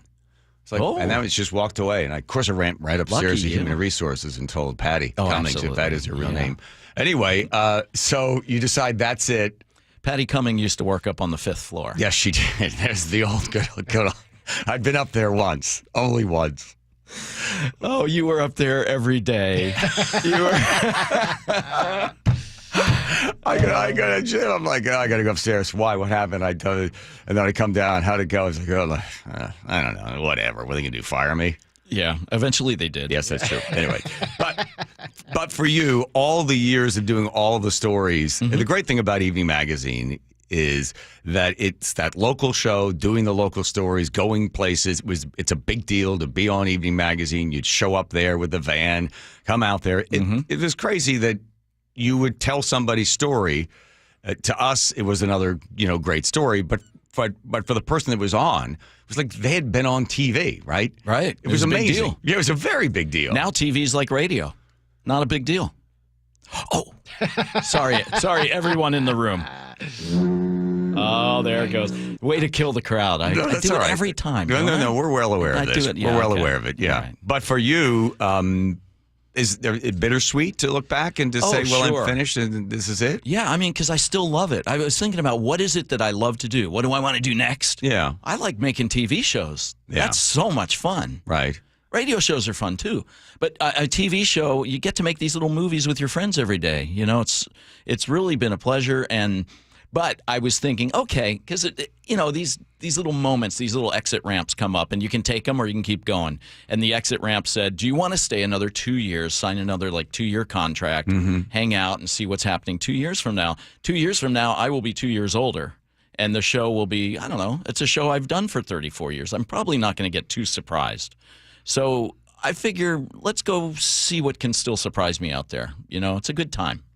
When you say, see what else would surprise you, because doing the same, not the same story, but the same thing every day, getting out there, doing the stories, I get it. And at a certain point, you're like, okay, am I excited to be getting up on Monday and going in and doing this? And if the level of excitement doesn't reach the level that you want to as a professional, then you say, well, then it's time to find something else. Yeah, and it's still fun. It really is, but we're trying to make do with fewer and fewer resources. That's just the way. It's not just television. It's every company in America. Yeah. And I could do that. I could try to ride that out for another couple of years, but why bother? There's other things I could probably figure out how to do. And I'm getting slower and slower in my mind and body with each passing day. So might as well jump off while I still have some faculties about That's why we wanted you on Monday. Exactly. It's a slow day. But for you, I guess all the money you were able to sock away because of AFTRA and yeah, well, okay. Can you tell the story? Well, no, not really. I mean, because won't I get fined or something? No, I mean, look, the thing is, the station reports your income to the union every year.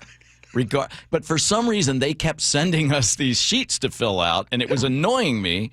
So every year, I would just make my salary go down each time on this sheet. And I knew we have automatic reporting of our income to the union. I didn't understand why I was being annoyed with this sheet. So by the time they stopped sending the sheets a few years ago, I was down to $28,000 a year, I think. Because they would assess how much you'd have to pay in dues. And nobody ever questioned it either. It wasn't like they came in because they've got all the income stuff. But that was your way of sort of, thumbing your nose at the system. I'm always fighting the man, It's fighting the union, fighting the management. I don't care which side it is. I'm going to fight it. I'm going to fight it all. Oh, yeah. But this yourself probably, although you were better paid, I'm sure, than I was. But people think you're making a lot of money because you're working in TV. Yeah. Even local TV, it's like, you're not making a ton of money. Not like these guys in radio, you know? Yeah. I mean, Joe can tell you. Mm-hmm. Oh, yeah. Joe, what do you make? A lot. That's what I thought. There's more money in radio than there is TV. There is. Yeah, I've heard that. Oddly, I think he's actually right on that. But that's because you can pimp yourself out every second of the day on radio. No, but they just paid more than I was shocked because I thought, TV, they pay a lot in TV. But they said to me, well, we pay Penny and Brian X and X. When we bring you in, we'll give you one of their salaries, and the next year we'll give you the other one. I said, okay, that's great because I'm doing both jobs. Mm-hmm. And then I went back in the next year, we took that other money and we got a couple of recorders, we have a reporter, we got an editor, we got this, and then we spread it around. The show's going to be better because of it. I was like, well, what about me? What about me? Huh? Hey, I'm not going to be better, see? Say, what about me? Yeah. I'd be even better if you gave me that money. That ain't going to work for me. That's not good for me. No way. No how. You did okay, though. Yeah, fine. Listen, the great thing is, the great part about it is it makes a big city, a big state, very small because you're meeting people and they know you because you're on TV. Like they know you and you show up and it makes it like a small town. And you walk down the street and people go, hey, because the show was so much fun and people liked all that. They liked you showing up there. And it was always, and I take credit for so many of your stories. They're like, yeah, you came out to my uncle's house. He had a collection of Mickey Mouse watches, and you came out and did a story on it. I'm like, and I know it was you. And I'm like, oh, yeah, how's your uncle doing? Oh, he's long dead. We took all those watches, just threw them in the garbage. And I'm like, oh, okay. But I always take credit because they're like, I do the same thing. For you, that time you went to the Baywatch set and they painted your stomach to make it look like it had muscles. I'm like, oh yeah, that was fun, and that was your story. Well, I did a goodbye to you on your Instagram. Oh, I wrote a when I saw that you had left. Yeah, no, yes. I was trying to block it. Yeah. Oh, God. I knew in my heart this day would come, but it was always something, someday, some other time. You never knew. I just lied to myself. I guess that's what you do when you want to hold back the pain. I still remember my first day working at Evening Magazine. It was April 29th, 1995. I'll do it with Garrison Keillor. Garrison Keillor? Yeah, here we go. Yeah. 30 years ago, Jim walked into my office and introduced himself, invited me to lunch. Jim and I were both from Philadelphia, and we spent time doing our Philadelphia accents and sharing our high school stories. We laughed like old friends, and when the conversation turned to Evening Magazine and the work ahead, Jim's mood changed. His voice dropped to a whisper, and he slipped back into his chair. He paused, he looked around to keep what he was about to say between the two of us, and he let out a heavy sigh. Jim took both of his hands from the table. I instinctively leaned in to catch the words that I could see he wanted so desperately to say. His eyes swelled, he blinked, giving permission to the tears to release and flow down his cheeks. And they flowed. Oh, they flowed undisturbed, finding their way to the paper plate below Jim's chin. Paper plate. I started to speak, and Jim's his hands rocketed up, crisscrossed in front of me. And both of our faces, and his body reached forward. Now, with his face drenched and twisted with pain, just inches from mine, he inhaled deeply. I hate my job. The words spit like hot nails from between his clenched teeth, and I'm going to quit, he said. As soon as we get back to the station, I swear, if I spend even one more minute of my life working at King TV, there will be nothing left in my soul. I am slowly dying inside. I'm not dead yet, but it's coming, and I feel it. My own death in my own hands, because I don't have the guts to quit and free myself. I'd be ashamed if only I thought I was worthy of shame, but I am not. Mark my words, I will be free. Someday I will be free, and that day will come today. Well, that was 30 years ago. Boy, how time flies. Thanks for the memories, Jim. I think you started reading that 30 years ago. Good God. Weird. Didn't have any, just needed to fill some time. You're running out of fun stories. Did I ever start a fun story? I don't think I did, but thank you, Ken Burns. Was that it? Was that part of the last place? Oh no, there's Sincerely, Mary Chestnut. And now you know the rest of the story. So this is where you get a chance to pimp yourself. What do you do now? Are you available for hire? Oh, sure. Anybody can hire me for anything. If you got a truck? Strong back? I actually do have a truck. It's got 270,000 miles on it. Blue Book's at $2,000. Mm-hmm. I will fill it with junk, and I will help you. Will you move volunteer? Will you do something else? Will you spend some time? Because you are one of the happiest people I know. You spread that joy out for other people. So doing other things. You're married to a beautiful woman. You got 2 great kids as well. I know from another wife, but they're doing really well. I have to mention that. Thank you for that. It's good to have context. Yeah. Yeah, you know what? I'm definitely not retiring. I'm stopping the job at King, but I've got all kinds of stuff I want to do. Now, they're going to do a big going away for you, like a big thing on the air. Everybody's going to talk about how much they love you. Yeah. And you have to stand there with that. Yeah. Are you going to be there? We're shooting it on Friday. It's going to air on Monday. Could I show up? Yeah. Am I still persona non grata? Like whenever a story comes up, they try to cut me out like they used to? No. Nobody remembers you there. And it's not a reflection on you. It's a reflection on the fact that it's been a few years now, and there's been some churn. Yes. And none of the people that you hated are there anymore. I never hate anybody. Oh, come on. Only the people in management I had a problem with. I know you did. But the rest of everybody else I got along with. Hey, this is the one I remember. This is the one I loved the most about you. John, we've done this before. Yes. Think fun, not funny.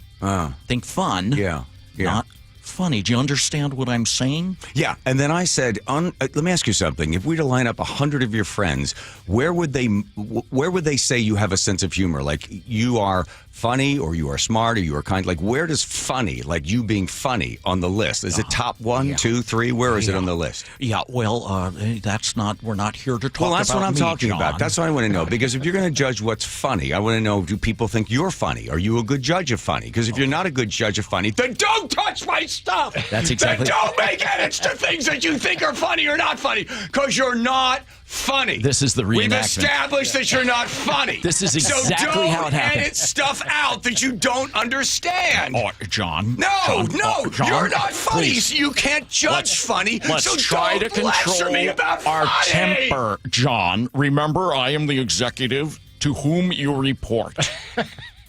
And I can't have that kind of... Hey, everybody, Jim Dever in the King 5 studios with a special show celebrating the 1990s. Why are we going back to the 1990s? We're not. We're saying goodbye to you. Okay. You throw it to Nate. See if you can do radio. Nate's got traffic, Beacon Plumbing Traffic Desk. Okay.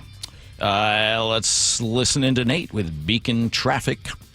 Hang on. No, wait. Once more. I was dying. Nate, Beacon Plumbing Traffic. Nate, it was time for Nate to do traffic. All right, thanks, Jim. Lake Washington Windows and Doors has the update. In Port Orchard, we've got traffic alerts this afternoon. We've got a long-term closure. It's eastbound 16 in Sedgwick, and it's created bumper-to-bumper backups really into Bremerton all the way through Port Orchard. And if you're planning on hitting the Southworth Ferry this afternoon, plan on lengthy delays. You're probably going to miss your ferry of choice. Tacoma to Olympia, 55 minutes. You're slow through South Tacoma, packed through JBLM, a little more slowing there in Lacey. Seattle to Federal Way, 40 minutes. You're crowded from the Duwamish Curve to 516. Renton to Puyallup on 167 is a 15-minute commute. Pretty much solid along the entire stretch. North 5, your brief backup approaching the West Seattle Bridge in the downtown. South 5 is solid from Northeast 50th there in the U District to I-90. Again, which isn't bad for this time of day. Linwood to Seattle, just 25 minutes. Bellevue to Everett, 50 minutes. Seattle to Everett, just 40. Through March, save double your sales tax from Lake Washington Windows and Doors, plus pay 0 down, 0 payments, and 0 interest for 12 months. Visit LakeWashingtonWindows.com. KIRO News Radio, real-time traffic. I'm Nate Connors. KIRO News Radio delivers the news you can trust. State is facing a multi-billion-dollar deficit. Government wants more of your money to build, quote-unquote, affordable housing. We help you navigate the headlines, providing clarity and context to help you understand how today's events impact your life tomorrow. The driver pulled out a gun. The officer opened fire, shooting at least one time. The problem is worse in King County than any other part of the country. Stay informed, stay connected with KIRO News Radio.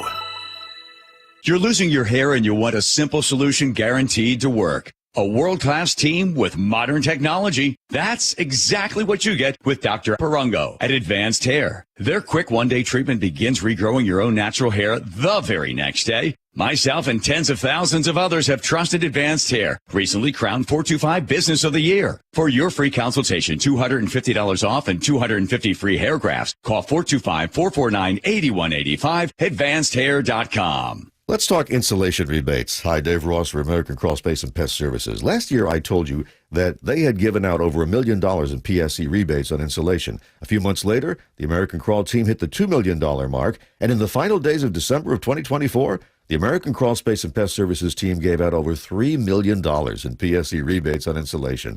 I'll tell you again. American Crawl is the team to call. Find out more about continued PSC insulation rebate opportunities on their website, AmericanCrawl.com. Welcome to Staples. I hear Staples prints it all for any business? You bet, and we'll beat any print quote. So if I had a pizza place... Staples can print signs, menus, pizza boxes. A landscaping business? Oh, we can print yard signs, t-shirts, brochures. How about a pizza/landscaping business? I'll call it Dough and Mow. I like it. Right now at Staples, get up to $250 off your print purchase. Ends 4/5 exclusions apply. Visit staples.com/print for offer details. Price match guarantee valid in store and staples.com/print. Visit staples.com/price match for details. These days, figuring out what, where, and how to watch TV is out of control. And so is the cost. That's why I'm psyched I found Philo. Live TV from A&E, Discovery, MTV, and all the channels I love. A huge library of movies and shows.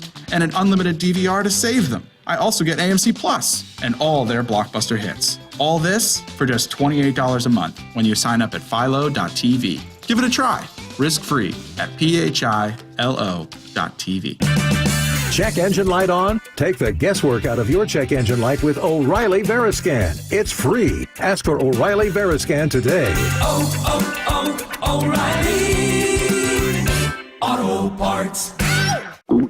Oh no, stomach issues again? Stomach issues? Who are you? Your pancreas. I could be the real reason for your diarrhea, gas, bloating, stomach pain, or loose oily stools. I thought it was my stomach. People often do, but any of these symptoms could mean having a condition called exocrine pancreatic insufficiency, or EPI. With EPI, the pancreas doesn't release enough enzymes to break down food, but EPI is manageable. Use the symptom checker on identifyepi.com and speak with your doctor. That's identifyepi.com. Sponsored by AbbVie. How can you free your team from time-consuming office tasks? Amazon Business. Smart business buying tools enable buyers to find and purchase items fast so they can focus on strategy and growth. Free up your team and focus on your future. Learn more at AmazonBusiness.com. Olympic Hot Tub has 3 outstanding ways to improve your well-being at our Wellness Savings Trifecta. Through March 31st, save thousands on a saltwater hot spring spa, endless pool swim spa, or a Tilo sauna. OlympicHotTub.com. Better you, better life. Ladies and gentlemen, this is for you too. Stubborn fat is really hard to get rid of, and then there's all those gimmicky lasers, fat freezing methods, and prescriptions.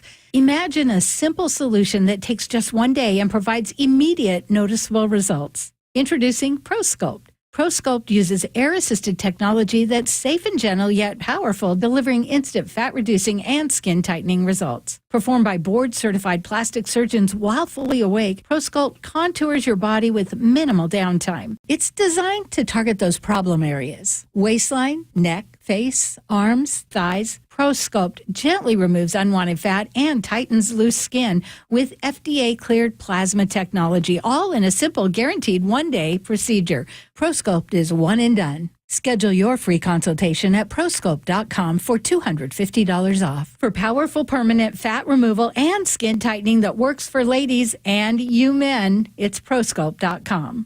Bonneville International radio station contests are open to participants 18 years of age or older that are residents of Washington State unless otherwise specified. Employees or agents of the station, Bonneville International Corporation, other area radio stations, or any entity associated with the contest are not eligible to win unless the station otherwise specifies at its own discretion. Persons who have won in the last 60 days from a station contest or event may not be eligible. Full general contest rules are available on mynorthwest.com or in person at the station during regular business hours. Save on a 2-night getaway to beautiful Victoria, BC with the FRS Clipper Spring Sale. Travel car-free on the Clipper Fast Ferry and stay at a charming downtown hotel. From $252 per person, double occupancy. Save during Clipper Spring Sale at FRSClipper.com. KIRO News Radio, 97.3 FM, Northwest News. Now, the latest from KIRO News Radio and mynorthwest.com. Good afternoon, I'm Aaron Granillo. Sound Transit's officially nominating its new CEO, and it's a familiar name to King County residents. KIRO News Radio's Sam Campbell has more. King County Executive Dow Constantine is being tapped for the top job at the Regional Transit Agency. The Sound Transit Board of Directors made the announcement Monday after having previously named Constantine as a finalist. The board says they picked him out of 60 applicants. He's expected to step down from serving as county executive, where he served since 2009. The Seattle Times reports the transit CEO could make up to $650,000 a year. Sam Campbell, KIRO News Radio. Board will vote on Constantine's appointment this Thursday. It is now a recovery mission for a woman who fell into the Carbon River in Pierce County. Zuleika Witron was last seen yesterday, as we hear from KIRO 7 TV's Brooke Griffin. Deputy Carly Capetto tells us extreme conditions are keeping them from using boats. So at this point, drones are really the safest option. Family tells us Zuleika and her girlfriend were hiking with their 2 dogs yesterday morning. They say one of the dogs started to fall in the water. Zuleika lunged to catch the dog. Then they both fell in. The dog was later found about 2 miles downriver. Man accused of a deadly hit and run on I-5 this month pleads not guilty. Prosecutors say Daoud Mohammed was driving the SUV that careened off the State Route 599 overpass in Tukwila, killed one of his passengers. Mohammed is charged with driving without a license at the time. His trial is set for May. A Marine Corps veteran from Gig Harbor is receiving a national award for risking his own life to save a semi-truck driver from a fiery crash nearly 3 years ago. KIRO 7 TV's Gary Horker has that story. Jeffrey Schmidt stopped when he saw that overturned semi go up in flames. He broke the window with a hammer before pulling the driver out of the flames with the help of another man. Schmidt is now receiving the Carnegie Medal, which is considered the highest civilian honor for heroism. It takes us to 4:33. We head over to the Beacon Plumbing traffic desk. Here's Nate Connors. Thanks, Aaron. The Emerald Queen Casino has our update. Let's update you on our traffic alert out in Port Orchard first. This long-term closure is eastbound 16 at Sedgwick from an overturned semi. You're bumper to bumper. The backups really extend back into Bremerton along the waterfront and Port Orchard, and all of our alternate routes are just jam-packed out there. And if you're headed to the Southworth Ferry, you're going to be late. We do have progress, though. They just uprighted the rolled-over semi. They're going to scoot it out of the way, and now crews just have to clean the dirt off the highway, and all lanes will reopen. Tacoma to Olympia, 55 minutes. You're slow in South Tacoma, packed at JBLM, and then more slowing through Lacey. Seattle to Federal Way is going to take you 40 minutes. You're crowded from Tukwila down past 516. Renton to Puyallup on the Valley Freeway, 50-minute commute. South 5 looking good heading into Seattle. The only backup starts at around Northeast 50th in the U District down to I-90. Linwood to Seattle is going to take you 25 minutes. Bellevue to Everett, 50 minutes. Scattered backups between Kirkland and Alderwood. Seattle to Everett's at 40 minutes. You're crowded from 520 all the way through Linwood, but you're doing freeway speeds through most of this, and the lake bridges are wide open. The Emerald Queen Casino is the entertainment capital of the Northwest, the best place to watch all your favorite sports, featuring wall-to-wall viewing screens, 6 windows, 30 kiosks. Be there at emeraldqueen.com. KIRO News Radio, real-time traffic. I'm Nate Connors. Weather now brought to you by State Roofing and Exteriors. Cloudy skies tonight. Tomorrow, the shorts and t-shirts kind of weather.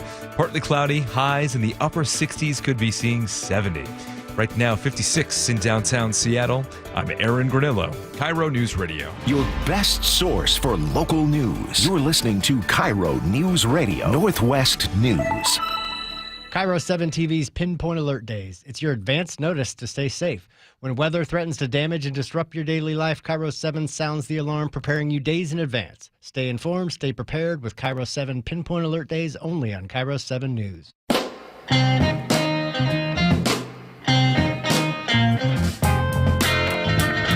Buggy's Auto Service. Oh, sorry. Well said, well read, Joe. Buggy's Auto Service Centers. Don't forget, they've got 16 locations and 55 locations. They got 55. They've been in business. Start over again. Ready? Well said, well read, Joe. Thank you. Buggy's Auto Service Centers. You know they got 16 locations. They've been around for 55 years. Woo! It's Buggy's Auto Service Centers.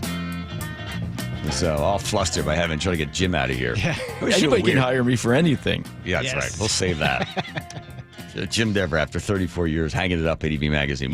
You guys didn't even do any Philly accent off. No, because when he was walking in, I tried, and he couldn't do one. He couldn't? He lost his Philly accent. That's too bad. Yeah, he had to keep going back to the set word, which is water. But then he wasn't able to go any better than that. Okay. He just wrote in, thanks for having fun, John Close Show. 1-888-973-5476. Somebody taking me to task earlier about making the rich people pay more, and the guy has not. We've extended the invitation. Please come on the air. I'll be nice to you. I just want to hear why you're in favor of taxing people more in the state of Washington. And I can read that for you. Or what did he say? Just out of curiosity. Okay, so this is Richard in Covington. Great. Yes, He's a great listener, listens all the time, texts all the time. He Thank said, you, Richard. Hey, John, the reason why baby boomers had it so easy is because wealthy people were paying a 75% tax at the time. If wealthy people paid their fair share, they wouldn't hide so much money from offshore and pay a CPA so many thousands of dollars to help them move money around and hide it. Yes. Okay, good. Thank you for that, Richard. Take a look and see what people actually paid. So you are referring to, I think the income tax, federal income tax was like 91%. That was in the 50s, right? And then Kennedy cut the income tax. What happened was they weren't loopholes. They were just laws. People were finding ways to legally lose money in order to deduct. So the number of people that paid 91%, I think, was zero. Most people were paying, the highs was about, in the late 50s, about 50 or 43, 41% of their income was going to the federal government. Nobody was paying 70%. No one. because there were things you could do in order to reduce your taxable income. You could buy racehorses, you could buy real estate that would lose money. They found all sorts of ways to reduce because it's static or dynamic analysis. Real quickly, a thing called Laffer's curve. Who's this guy again? What's his name? Who's the guy? Richard in Covington. Richard. Okay, Richard. So if you can answer this while you're sitting there. So if the government taxes at 0%, the government will receive how much money? The answer is 0. If the government taxes at 100%, how much money will the government get? The answer again is 0, because you're not going to work and not receive any money. So we know that they get $0 at 0%. We know they get $0 at 100%. So then the question is, at what point can the government tax where people will not change their behavior? And this is known as the Laffer curve. Arthur Laffer came up with this. He thinks it's at about 34 to 37%. Debatable, moves it around a little bit. When it gets to a certain percent, people will look for things that they can do to reduce the income that they have to pay in taxes. That's known as the Laffer curve. So we know it's 0 at 0, it's 0 at 100. So where's the right number? But people were not paying, the rich were not paying 70%. In fact, if you go back to the late 50s and 60s, the middle class and the lower 1/5 of earners were paying a greater share of their income. They're paying less now. The greater share of the income paid by the rich goes to the federal government. So you'll have about 10% of everybody, if you take the top, so 10%, top wage earners, the top 10% pay about 70% of all taxes collected by the federal government. That means 90% you're going to give. Think of it like a church, Richard, and the government steps to the front of the church. It has 100 pews. It goes to the first 10 pews, and its baskets are full with about 70% of all the money they need. Now, you still have 90 pews to go. What happens by the time it gets to about halfway in, it has all of its money, and the last 50 pews are paying little or nothing to the federal government. So the adjustments that were made in the 60s, 70s, and 80s and 90s and still going, you have a less and less money being paid into the federal coffers from middle class and then everybody down from there. So you're actually having them pay less. The rich, if you just look at it, the rich will find ways to avoid paying money legally. These are all they call it loopholes, but they are legal. Now, they closed off a bunch. When Reagan went in and cut the taxes, he also agreed to cutting out some of these loopholes. One of the craziest ones, you could buy a racehorse. You could have 50 or 100 guys own these racehorses, and as long as the racehorse lost or you had money that was being lost by these racehorses, you were able to save money. You could buy into a REIT and get parts of real estate. The thing wouldn't, you could write off the appreciation on it. There are different ways to hide it. So when the government taxes, it normally gets about 17%. Wherever the tax rate is about 17.5%. It's gone as high as 21%. It drops back down again. But no matter what the rates are, people will pay just about whatever they will pay. So you go back to this idea, back in, it was 91% when we were rich, paid 90. Nobody paid. No one paid 91%. The accountants found ways for people to work around it. So the idea of raising the tax rates to get more money, you're just finding other ways for people to avoid having to pay taxes. If you really wanted to grow the economy, because no nation has ever taxed its way into prosperity. If you really want to grow the economy, you'll cut capital gains, and then capital gains will be spent to invest, to create more jobs, to create more businesses. That is the only way to grow. That would be a big move, but unfortunately, we don't see it that way, at least the folks that are in charge of what they want to do with your money. So, Richard, if you just look at the numbers on that thing, hopefully you'll see that I've shed some light on it, and a tax rate at 75% would not do it. You would just have people moving out. Same way people in Massachusetts are moving, people in Washington are moving. I'm going to try to get a friend of mine on who's just decided he can't take it anymore. He's got some money, and he too has moved away. Where did he go? Where did that guy go? Scott. Scott has left and taken his money with him, and so will a lot of other folks in Washington because they just don't want to be taxed. Learn some economics. I never got to my story. We'll save it. American women are giving up on marriage. Anybody want to buy a wedding venue? Oh. And what is the right age to get married? Oh. Ooh.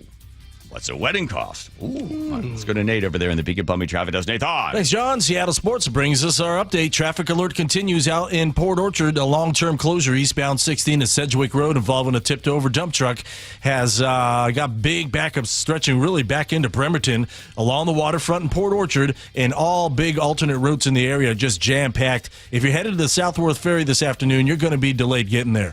Seattle to Tacoma, 1 hour with a solid backup from Tukwila into Tacoma. A half hour of this is just from Federal Way. Renton to Puyallup on 167 is going to take you 50 minutes. Again, we've got a pretty solid backup along the entire stretch here. South 5, bumper to bumper from the U District, I-90, Linwood to Seattle, 25 minutes. Bellevue to Everett, 50 minutes. Seattle to Everett at 45, and Tacoma to Olympia, just under an hour at 55 minutes. Search Seattle Sports on YouTube and click subscribe to get fresh video content daily. KIRO News Radio, real-time traffic. I'm Nate Connors. All right, if you're wearing glasses or contacts and you need the glasses to read, bifocals, whatever it is, you need to see Dr. Kopstein. I did. I had a whole drawer full of glasses and a pair to, drive at night and then play the piano, another pair, take those off, look at the music. I mean, it's just a mess. My eyes were a mess. I go in and meet Dr. Kopstein at K2 Vision, and I ask him, how many of these have you done? He says, I don't know, maybe 100,000. So I knew he was in good hands. And they said, don't get too excited because, not everybody is a good candidate. And I'm not going to do this procedure if this is not going to be great for you. I want the outcome to be great. Takes a look at my eyes. He says, you know what, little cataract in your right eye. We can take care of that. I make an appointment. I go back in 2 days or the next day, 5 minutes on one eye, 5 on the other. I go back in 2 days later. I got 20/20 vision. I love this. K2VisionRLE.com. That's what it's called. K2VisionRLE.com. They've got a webinar coming up. I'm sure you got tons of questions. April 3rd at noon. It is a live webinar. Ask every question you want about K2 Vision. That's K2VisionRLE.com. You can sign up today at K2VisionRLE.com. Making fresh produce and food affordable and accessible to all is a mission Safeway is deeply committed to. G. Scott here. Your local Safeway has all the great benefits that SNAP-eligible families love, plus exclusive savings. Right now, save 50% on Fresh Pass memberships, plus get a monthly $5 credit, free unlimited delivery, $10 of free produce, and double rewards. Check out your Safeway For You app for all details and savings, or visit Safeway.com/SNAP for details. Considering selling your home or downsizing? Visit themadronagroup.com for no obligation counsel. The Madrona Group's team of John L. Scott experts makes it easy, guiding you to best pricing and timing, maximizing your profit with smart technology and unparalleled integrity. 5-star reviews and industry best according to Zillow, Google, Yelp, Facebook, and Redfin. This Saturday, hear the Madrona Group's Jason Fox on KIRO News Radio's Home Matters. Maximize your home sale. Visit themadronagroup.com.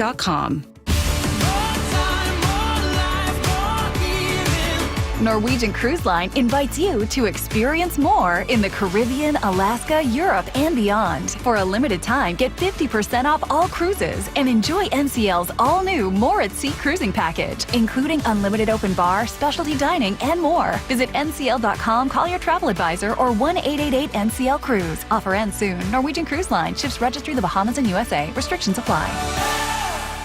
Meanwhile, at Xfinity. So, influencer life going well? Oh, yeah. I'm up to 32 followers. Oh, that's something. Yeah, posting my tap dancing videos is easier than ever because we engineered Xfinity Internet with 99.99% network reliability. Plus, Xfinity Mobile with Wi-Fi Power Boost gives you ultra-fast Wi-Fi at home and on the go. But wait, tap dancing? You don't tap dance. Hey, what I lack in skill, I make up with passion. Do more of what you love and love how fast you do it with Xfinity Internet and mobile. And now through April 21st, get 300 megabit Xfinity Internet and one unlimited mobile line together for $25 a month for 1 year. And save $1,000 in your first year over Verizon and AT&T. Learn more at Xfinity.com. Requires paperless billing and auto pay with stored bank account. Restrictions apply. Equipment, taxes, and fees extra. After promo, regular rates apply. Savings compared to Verizon 5G Internet plus one unlimited welcome line and AT&T Internet 300 plus one unlimited starter SL line. Xfinity Internet required. Actual speeds vary. Reduced speeds after 30 gigabits of usage per line. Data thresholds and actual savings vary. I've always been an athletic guy, but after turning 40, I noticed I was slowing down. I booked a free testosterone check with Revive Health and learned that low T doesn't just impact my performance in the bedroom. I've been following a custom treatment plan ever since, and today I'm feeling stronger and more confident than ever. If you're ready to book your free T-check, text BOOST to 65555 or visit ReviveMen'sHealth.com to schedule your appointment. Message and data rates may apply. Message frequency varies. Text help for help. Text stop to cancel. See privacy policy at ReviveMen'sHealth.com/privacy policy. For info on how opt-in info will be used and terms and conditions at ReviveMen'sHealth.com/terms of use for terms of short code service. Tax season? Not with Bathfitter. They will pay your sales tax on a new tub or shower, plus no interest for 18 months. Hi, this is Ursula Reutin. Bathfitter has been in business 40 years with 40,000 local remodels. They only use their factory-trained installation team, and you always get their price match guarantee. For the most affordable bath in as little as 1 day, it's Bathfitter. And now Bathfitter pays your sales tax and you pay no interest for 18 months. Call 800-NEW-BATH. 800-NEW-BATH.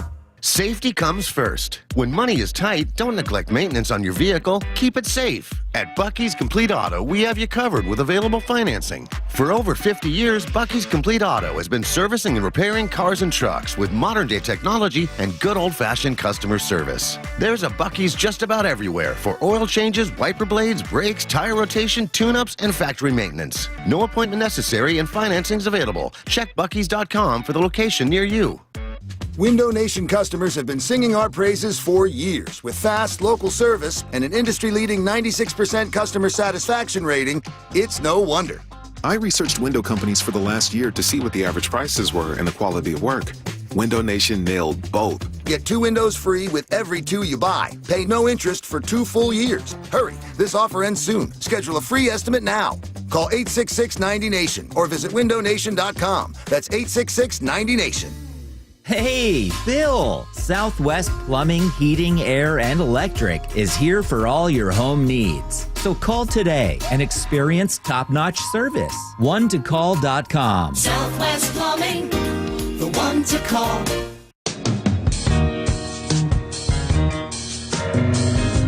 Let's see, coming up on the John Curley Show. Joe, you want to change any of this sort of stuff, or am I allowed to tell you guys? No, you can go. He's away. Postal workers statewide are rallying about the cuts. Yep. You're in favor of the post office. I am, big time. Got it. Families pleading with the governor to block the release of the triple murderer. That's good. And then also, the obese inmates that are smuggling fentanyl in between their folds of fat. Yeah. Okay. That's handy.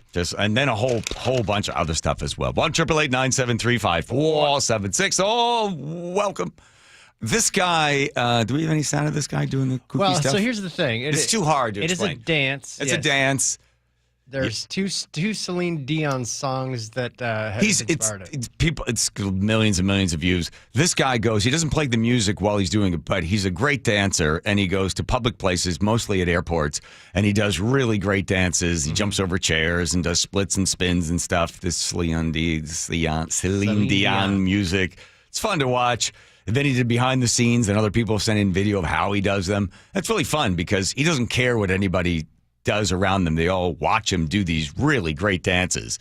And then it gets into that idea of like people are embarrassed to do stuff. Like I always do push-ups. If I'm get stuck on a plane for like 4 hours, I'll find some spot where people don't watch. My son hates it if he ever travels with me.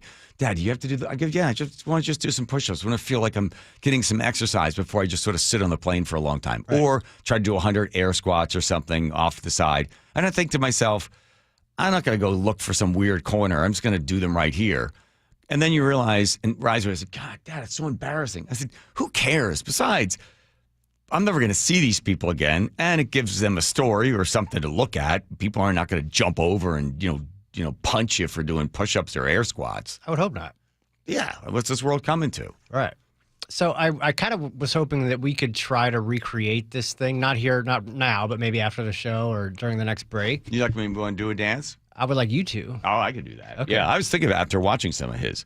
Flew back the other day on Sunday, and it's like 6 o'clock flight, and the pilot comes out, and I've asked somebody about this. Apparently, since the crash with American Airlines, pilots have been telling the passengers, hey, just want to let you know that it's our job to get you there safely. Rest assured, everything's going to be fine. To me, I don't think those types of things, I don't want to hear that. I don't want to be reminded. And I was asking the flight attendant about it. They said, no, this is something we've been told, reassure nervous passengers. by getting up there and saying, hey, listen, nothing bad's going to happen, it puts in your mind that maybe something bad could happen, right? I noticed something similar to it. Hotels put carpeting in the hallways that are good at hiding stains. So then what I ended up doing is I look to see the stains that it's trying to hide, right? So it's the reverse effect. I had something profound to say, but apparently, traffic takes precedent.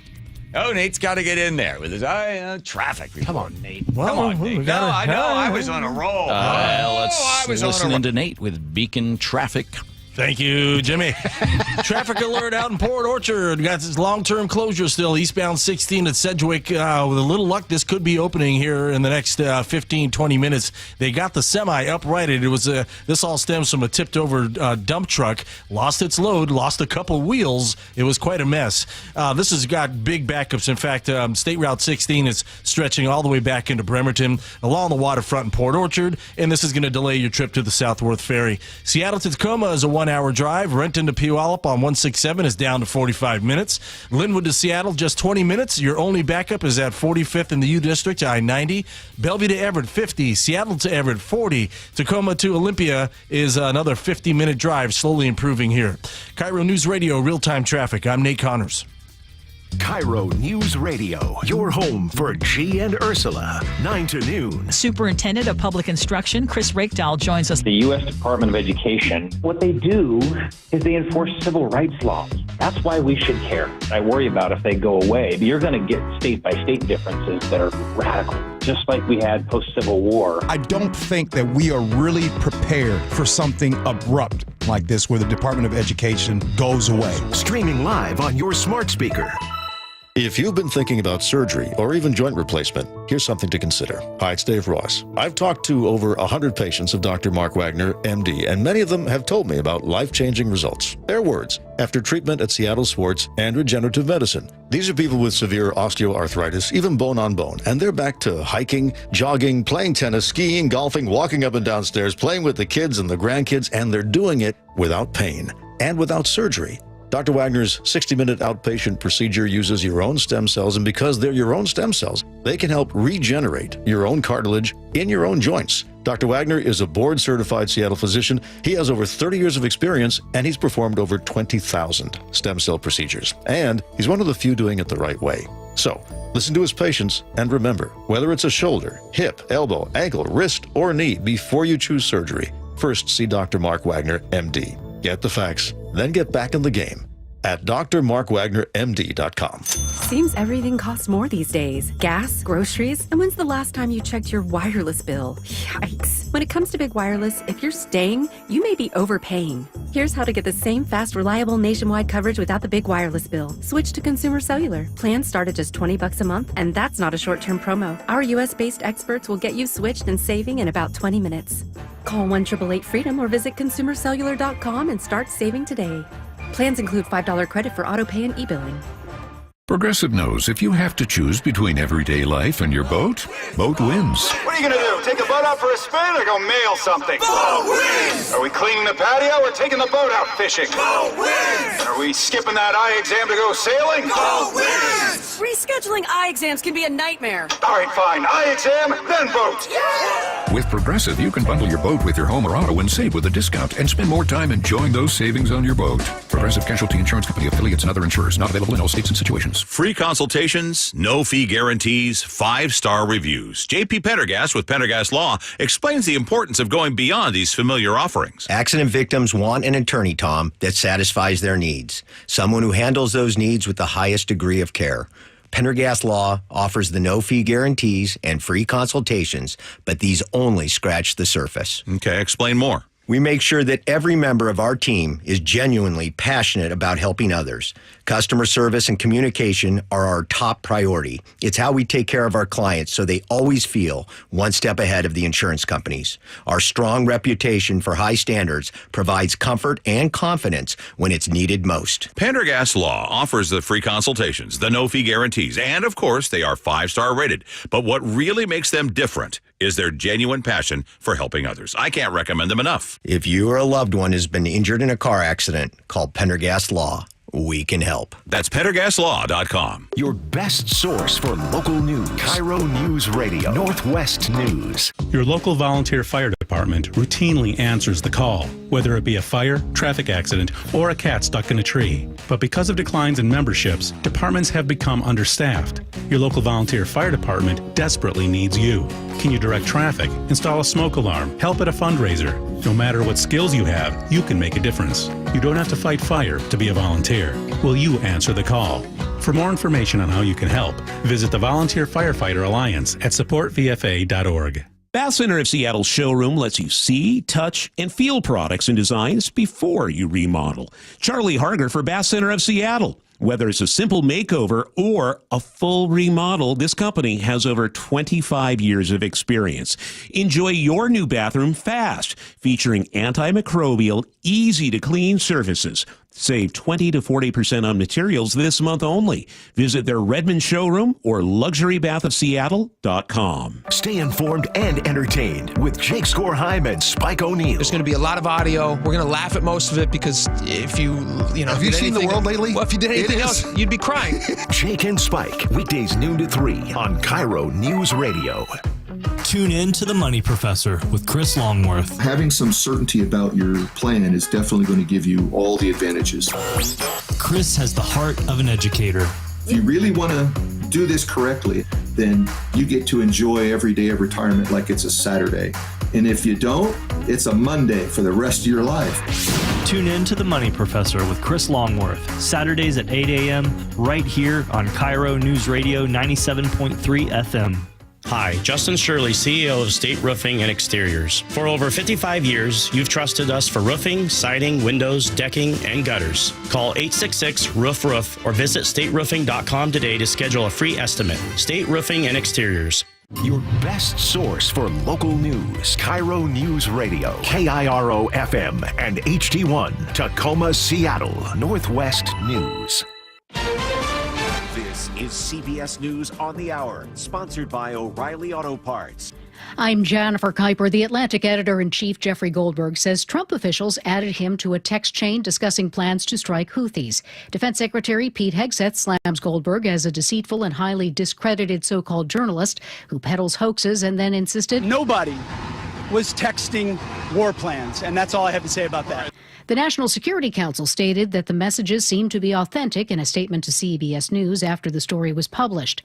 More from CBS's Ed O'Keefe. This is the kind of internal conversation that normally happens in the basement behind thick doors in the Situation Room, far away from reporters ever go.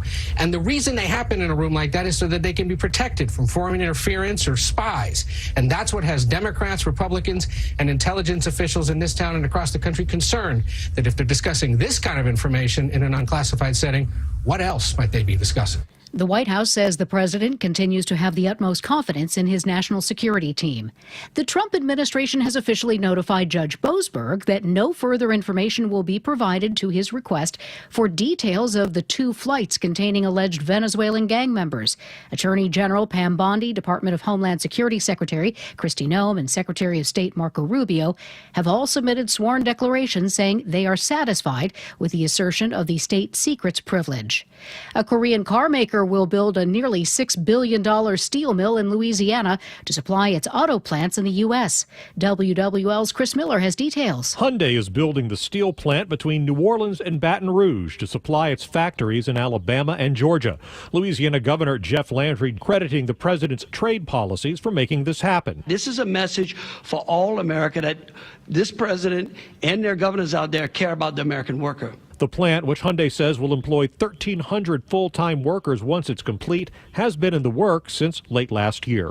Chris Miller for CBS News, New Orleans. President Trump's administration asks the U.S. Supreme Court to halt a judge's order to rehire probationary federal workers. They say the judge overstepped his authority. The U.S. is planning a high-profile visit to Greenland as President Trump doubles down on his idea to take over the semi-autonomous Danish territory, but the American delegation is already facing significant backlash. CBS's Elizabeth Palmer. The outgoing prime minister has called the trip a provocation and has said that his caretaker government won't meet with the delegation. In fact, in an interview with a local newspaper, he said, "Until recently, we could trust the Americans, who were our allies and friends. but that time is over. This is CBS News. Think O'Reilly Auto Parts for all your car care needs. Get the parts and service you need fast from the professional parts people at O'Reilly Auto Parts. Coming up, bipartisan calls for raising the state's gas tax. That's after Nate Connors at the Beacon Plumbing Traffic Desk. All right, Aaron, the Emerald Queen Casino has our update. Let's start out in Port Orchard, where we have our long-term traffic alert with our long-term closure on eastbound 16 at Sedgwick Road. This has got big backups throughout the entire area. In fact, 16 is backed up onto State Route 3 into Bremerton, and then you're backed up along the waterfront in Port Orchard. All of our alternate routes are jam-packed as well, and again, if you're headed to the Southworth Ferry, you're going to be delayed getting there. In Lakewood, we've got a new crash, North 5, just past Bridgeport Way. It's in the right lane. Seattle to Federal Way is at 40 minutes here, solid from 405 to 516. Renton to Puyallup on the Valley Highways at 45 minutes. You're crowded in the north end and then pretty solid from, or rather just south of Highway 18 into Puyallup. Linwood to Seattle, 20 minutes. You're packed at 45th in the U District, I-90. Bellevue to Everett, 50 minutes. Scattered backups between Kirkland and Canyon Park. Seattle to Everett is just 40 minutes, even though you're crowded from 520 through Mount Lake Terrace. But again, you're going the speed limit through most of this. Tacoma to Olympia is down to 50 minutes. We're pretty clear now in South Tacoma. Got about a 3 to 4 mile backup through JBLM and another brief backup through Lacey starting near Marvin Road. The Emerald Queen Casino is the entertainment capital of the Northwest, the best place to watch all your favorite sports, featuring wall-to-wall viewing screens, 6 windows, 30 kiosks. Be there at emeraldqueen.com. KIRO News Radio, real-time traffic. I'm Nate Connors. KIRO News Radio, 97.3 FM, Northwest News. Now, the latest from KIRO News Radio and mynorthwest.com. Good evening. I'm Aaron Granillo. State lawmakers are now paving the way for a bipartisan gas tax hike. Yakima Republican Senator Curtis King says they're proposing a 6-cent increase in the gas tax to address a $1 billion shortfall in highway projects. So our choices were we either made cuts to find that $1 billion or we looked at what we could do to find new revenue, and we chose the latter. If passed, the increase would raise the state's gas tax to more than 55 cents per gallon, with additional 2-cent hikes each year through 2031 on top of the 18-cent federal gas tax. Boeing is now trying to withdraw its guilty plea in the deadly crashes of 2 of its MAX planes 5 years ago.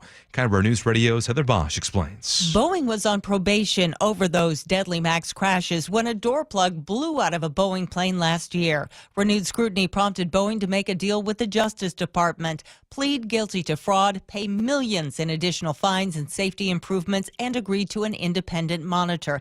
A judge rejected that deal, told both sides to rework it because there was a DEI provision in it. Now, with the Trump administration in charge, sources tell the Wall Street Journal Boeing wants to withdraw its guilty plea altogether. Heather Bosch, KIRO News Radio. New regulations for body scanners in jails may be making it easier to smuggle drugs behind bars. New scanners are meant to protect inmates from radiation, but Thurston County Sheriff Derek Sanders says they're not as effective at detecting narcotics. Before, you'd able to see at least, clear-cut images of baggies and things like that inside the stomach cavity and the rectal cavity. And now it's just you can't tell what they are. The lawmakers passed those new radiation rules for scanners, which took effect this year. Sanders tells KTTH's Jason Rance he believes it's leading to more overdoses inside jails. The Mariners wrap up spring training today with a 7-7 tie against the San Diego Padres. Their Cactus League finale also featured one of the M's key pitchers striking out the first batter he faced. Swing and a miss. There it was, pulled the string. And Matt Brash, 3 pitches and the punch out. 1 away. And Brad Brash missed all of last season as he rehabbed from Tommy John surgery. Still no timeline for his official return, as the Mariners gear up for their home opener set for this Thursday night at T-Mobile Park. Weather now brought to you by State Roofing and Exteriors. For tonight, we are going to stay cloudy. Come tomorrow, very warm and muggy with record highs in the upper 60s to low 70s. Right now, 56 in downtown Seattle. I'm Aaron Granillo, KIRO News Radio. Your best source for local news, serving Western Washington and the world with the KIRO News Radio app. Always streaming live on your smart speakers. You're listening to KIRO News Radio, Northwest News. John? Yes? Think fun, not funny. Thank you, Jimmy. Think fun, Yeah.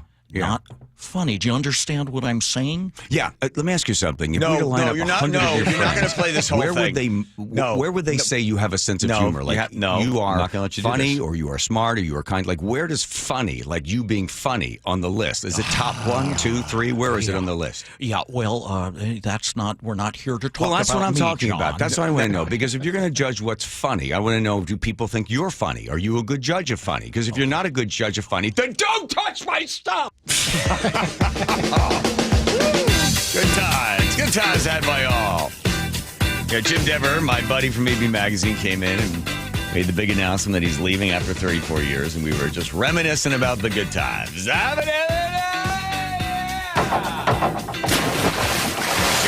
is back after a vacation, went to Costa Rica, sending me pictures of himself on the beach.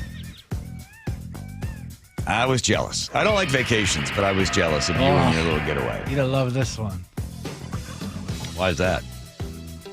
Because we maximized the potential out of this week. We had a lot of fun. We didn't miss a beat. Where'd you learn some of those techniques? Well, I learned that in jail. Yeah. Are you suffering from what is known as the day after vacation, where you're back and you're like, what am I doing here? Were you anxious to get back? Were you excited? How do you feel? I was sad to leave, but I was not anxious whatsoever. I have the afterglow of vacation where I the feel afterglow. nothing could have gone wrong today. Okay. I feel fantastic. Have you seen how crappy this next segment is? Possibly. Yeah, I'm fine with it. I don't It care. doesn't bother you. Yeah. What, Costa Rica, overrated? no, not at all. I mean, you got to like the sun. You got to like the beach. You got to like monkeys. You know, there's a few things. There's a lot of bugs, but they're less this time than there were last time. So, yeah, I don't know. It is paradise. Do you think to me. some people, you know, like like the sun, like, but I'm anti-monkey, so they don't go? I'm sure there's a few. There's probably a phobia associated with that, but I don't got it. Now you think to yourself, gosh, could I move there? Oh, I'm 100% already working on a plan. Look at Aaron running out. Oh. Really? I wonder how many people go on vacation to someplace and then think, I could live there. I want to live there. I think most people do, and usually it just seems a little out of reach for whatever reason, whether it's not knowing your way around the local customs or the local restrictions, things like that. But my best friend lives down there, which is part of the reason we were there. He's been there for 8 years, and I got an idea. I see. Mm-hmm. I have friends that have done the same thing in Vietnam, Thailand, where they vacationed, and then they thought, I could live here. They went there, started a business in Thailand, started a business. The guy bought a bar. I think he lived there for 15 or 20 years. Great life. Sold it, came back. But, gave up everything and a whole new culture. I said to him, were you ever accepted by the locals? He said, no, you're never going to be completely embraced by the locals. They know that you are an expat or an American that's come there. You'll never be, welcomed into the internal bosom of the area, but you'll give up some things to get other things. Cost of living, sunshine, all the rest that goes with it. But then there's this point where you always feel like a stranger in a strange land. Sure, absolutely. Right. And you're okay with that? Yes, I am. Is there a Costa Rica sort of culture that you would not be included in? Did you sense that, or is it all just a bunch of Americans that love monkeys? There is certainly an expat community, and it's not necessarily a very small one. It's pretty big, but I also, like I said, my friend lives in the native communities, so he is surrounded by that. He employs some of them. He works with a lot of them. His wife teaches some of them. So they have been the locals have kind of wrapped their arms around my friend's family, and because of that, I think again, like I've got that connection there, which I think will help me integrate into that life. So do you start to do the numbers thinking, okay, what it would cost to live there? What does it cost here? And then you start to do the numbers together and you're like, okay, so how would I produce the John Curley show while in Costa Rica? That has to, I assume that's factored in there somehow. Of course, yeah. The only trouble that we're going to have is the internet connection, but Starlink is available down there. So it's not always reliable. There power outages. Power outage. Yeah, that's the thing, but I think we can work around it. Yeah. I wonder how many times people do go someplace and then come back and think that's going to be the place. I was traveling with this girl who was in this show called Stop the World, I Want to Get Off. I went and visited her in a bunch of different towns. And I stayed in New Orleans for 3 days. And I was so absolutely taken with the people in the town and everything else. I was hanging out waiting for her to finish the show. And I was talking to this guy who owns this bar. And he goes, well, I'm going to sell this bar. And I said, really? And he told me what the numbers were. And he showed me the books. There's 2 books. There's the one book that they show the government. Then there's the real book. And he's looking at me, and I'm looking at the numbers and stuff. And I remember calling my dad and asked him about that. I went back in the next day because I was there for another day, and I chatted with the guy. And I thought, I'm going to buy this bar. I'm going to buy this bar in New Orleans. I'm going to hang out there in New Orleans. It's going to be my new life. And my father said to me, ask him if it comes, what size chain it comes with. And I said, what do you mean? He goes, ask him what type of chain, how heavy is the chain, and what is the padlock that you have to put on the chain. I said, what is, he goes, just ask the guy. He'll get it. So sure enough, because I'm there for 4 days, third night I go back in. Hey, I'm looking at the numbers. I was talking to my dad. He wanted to know about the chain. The guy laughed. He goes, oh, the chain that you have to chain yourself to the cash register to stop the people that work here from stealing from you. Right. It's a pretty big chain, and the padlock, he goes, and that's why I'm quitting and getting out. He just couldn't take it anymore. Couldn't take being basically chained to this business. Yeah. So you look at the business, you think, well, this would be a whole new life. This would be an exciting life. I would start all over again somewhere doing something like that. But then, the day-to-day kicks in, right? Yeah. I remember right after 9/11, Charlie was, I think, 10 days old, little baby. I looked at her in the crib, and the whole world has stopped, and everyone is concerned. Anytime there were no planes flying overhead, and there was this, what's coming next, and when will the next be the next terrorist attack? Remember that whole feeling? And people were giving blood, and they're going to non-denominational churches, and people are holding hands and singing. I mean, the world was really, especially the United States, brought together by this awful attack on us and our freedoms. And I thought, okay, this is it. I'm going to move. I'm going to find a place that's safe. I'm going to find a small community somewhere in the United States, and I'll start over again. And I'll have a safe place for my baby that did not ask to be brought into the world, but here she is, so innocent, so pure. Where can I go? So I got this book on Vermont, and I started studying all about Vermont. And once a month, I would fly to Albany and get off the plane and rent a car and drive all around Vermont. And the plan was to buy a bakery, because Lace was a pastry chef. We're going to buy a bakery. We're going to raise our kids in a small town, and we're going to make cookies and donuts, and everybody in town is going to know us and love us. So I drove around, went to all these different bakeries, and I finally find one in a little town there. And the guy's name was Gregor. And I went in, I met with him. He had the bakery is for sale, and you live above the bakery. Oh, it's perfect in this little town there. Yeah. And pure Vermont town. And then I'm on the phone with him, and I'm working back and forth, and finally get a number together. I ask him for the real book, not the fake book that you show the government. Give me the real book. I got the real book. I sent it to my dad. He looked at it. He's a very smart guy. He's looking at the numbers and stuff. And he says, I will withhold judgment, but I have an opinion. I said, okay, well, let me just work on this. So finally, I made the decision that we were going to move. I was going to quit Evening Magazine. I was going to pick up my baby, and Lace and I were going to go to Vermont, to this little town, and we were going to start over, and we were going to become part of the community and sell donuts and make cookies and have this great life. Live above the bakery. Whole new life. Everything ready to go. I fly to Albany. I rent the car. I drive there. I am sitting at a bar. It's one of the oldest pubs, or I guess clubs or whatever it was, in the United States, in this little town in Vermont. And there's this woman sitting to the right of me. And she recognizes I don't have a Vermont accent, and she does. And what are you here for? And I said, well, I'm going to buy Gregor's. You going to buy Gregor's? I said, yeah, I'm going to buy Gregor's bakery. Why are you going to do that? I said, this whole 9/11 thing has got me down, and I just want to I got a little baby, and I just want to find a safe, small community where I'm surrounded by people that I know, and it just feels like Vermont feels like a safer space for some reason. I want comfort for my child. Yeah, that's the plan. So we're gonna buy Gregor's tomorrow for $234,000. I think that's what it is. Yeah, sure. So here's what's going to happen. I said, what? She goes, the mud season's going to come.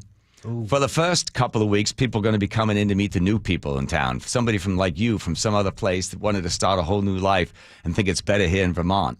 So you're going to be coming in here and you're going to make the cookies and donuts and people are going to come and buy them from you for a little while. And then the mud season's going to come. First, it's going to be winter.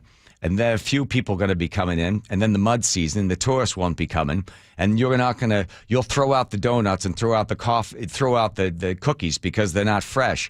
And then you notice you're throwing the money out and you don't have money coming in. So what's going to happen is 1 or 2 days you're going to be having cookies up there that you don't want to throw out because you don't want to waste the money.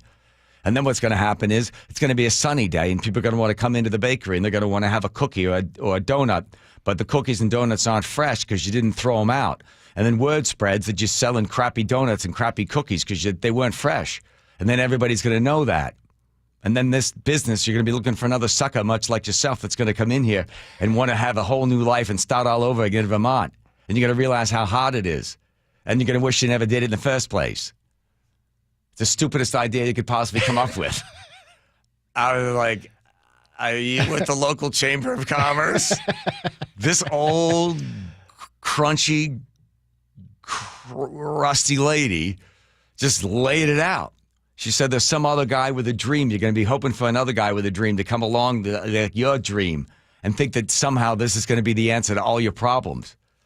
And I said, so what's the answer to my problems? And she goes, it's not here. The answer's not here. You're not going to find what you're looking for here. You have it already where you got it. I said, I do? Yeah, why would you do this? Why would you start all over again? I was like, because the 9/11 and my baby. You'll regret it every single day after the first 3 months.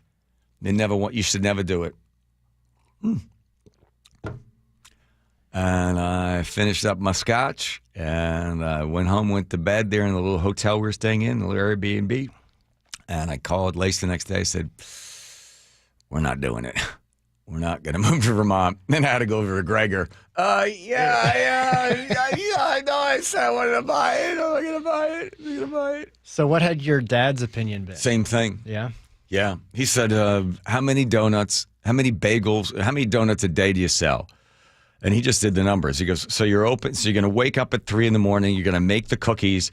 You're going to sell the cookies. How many cookies do you have to sell in order to make it? He goes, I'm thinking you're going to make $60,000 a year. That's what Gregor says you make, $60,000 a year. How many hours does it take you to make $60,000? And then how many weeks off do you get? How much vacation time do you get? I would say 0. So now it's you and Lace, you're in there making cookies, making $60,000 working 14, 18 hours a day. So let's just do the math. And you're going to, so you're working about you're paying yourself like $3 an hour. Is it worth it for $3 an hour to live in some little town in Vermont and sell cookies to a bunch of people that may or may not buy your cookies? I was like, for $3 an hour? That's what I'm figuring. I was like, no. So that was the end of it. That was the end of the dream.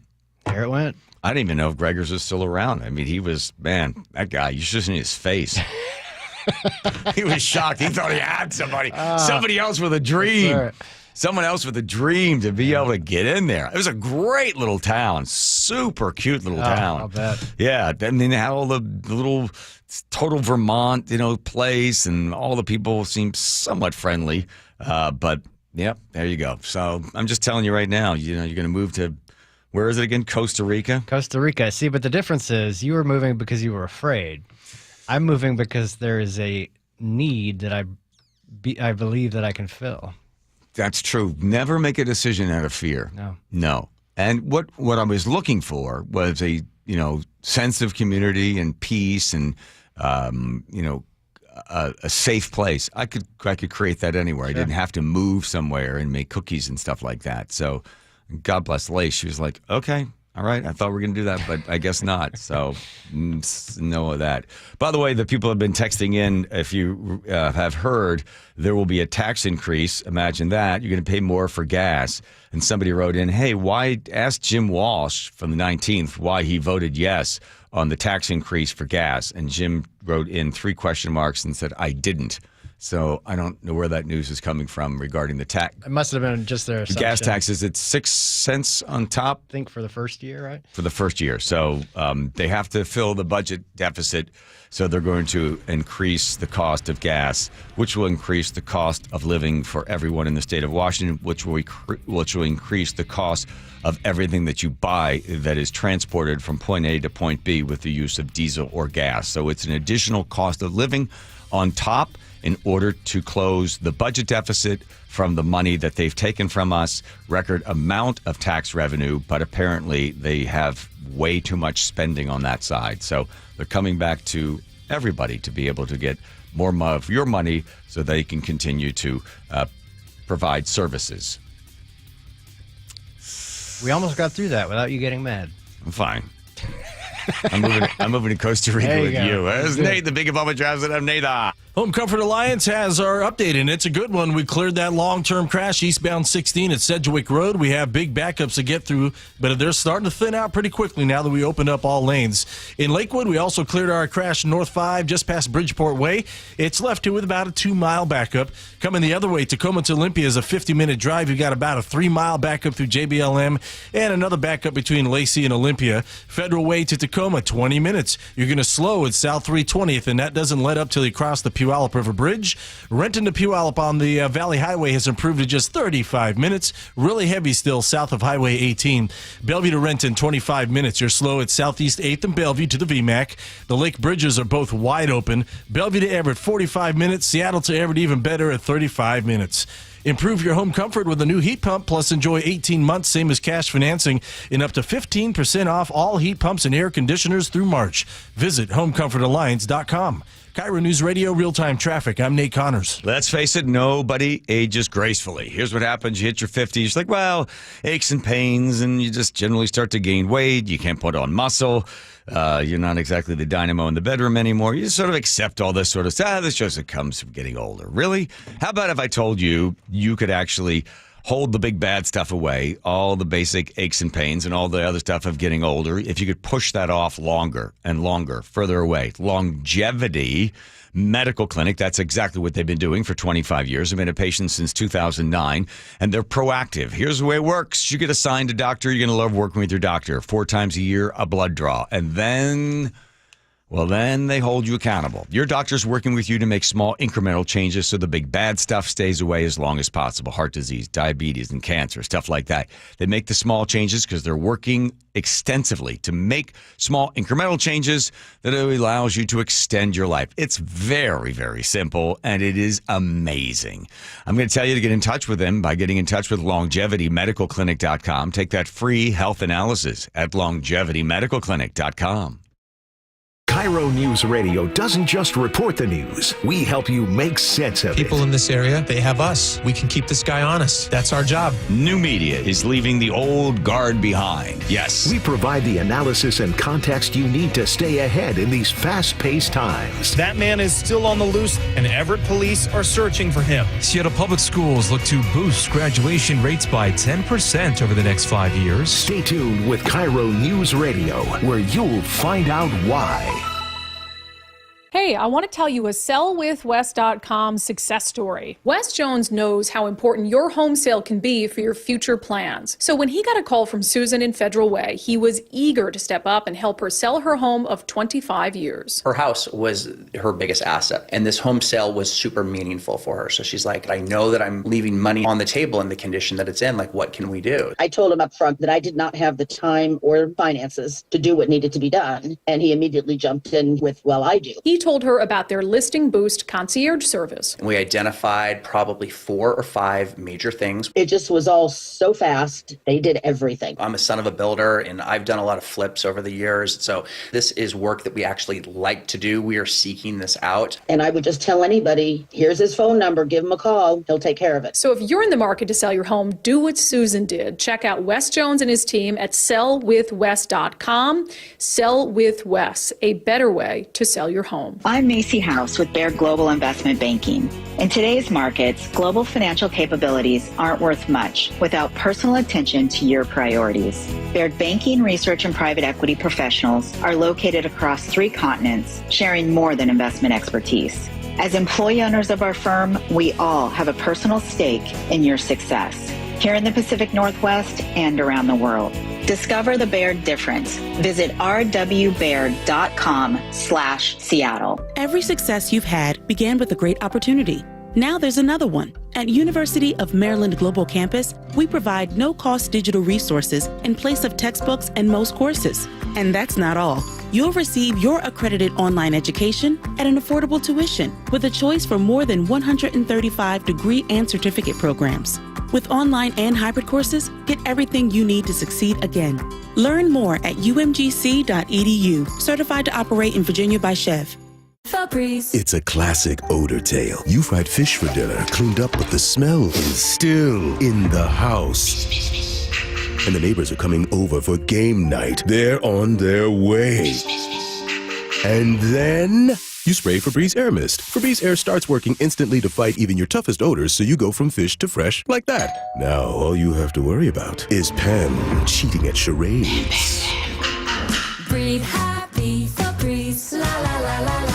Attention! If you owe money to the IRS, this is an urgent message. The IRS is cracking down by sending out collection letters, garnishing paychecks, seizing bank accounts, and putting liens on homes and businesses. They call it enforced compliance, and you better watch out because penalties and interest on unpaid taxes compound daily, making it even harder to get out of debt. Don't let tax debt destroy your life. You need to call Optima Tax Relief, America's #1 tax resolution firm. They're experts in taxpayer assistance programs that can save you thousands if you qualify. A+ rated by the Better Business Bureau, Optima's resolved over $1 billion of tax debt for their clients. Let them fight on your behalf, helping to put your tax problems to rest. Call the tax professionals at Optima now for a free consultation. Call 800-343-6460. 800-343-6460. 800-343-6460. Optima Tax Relief.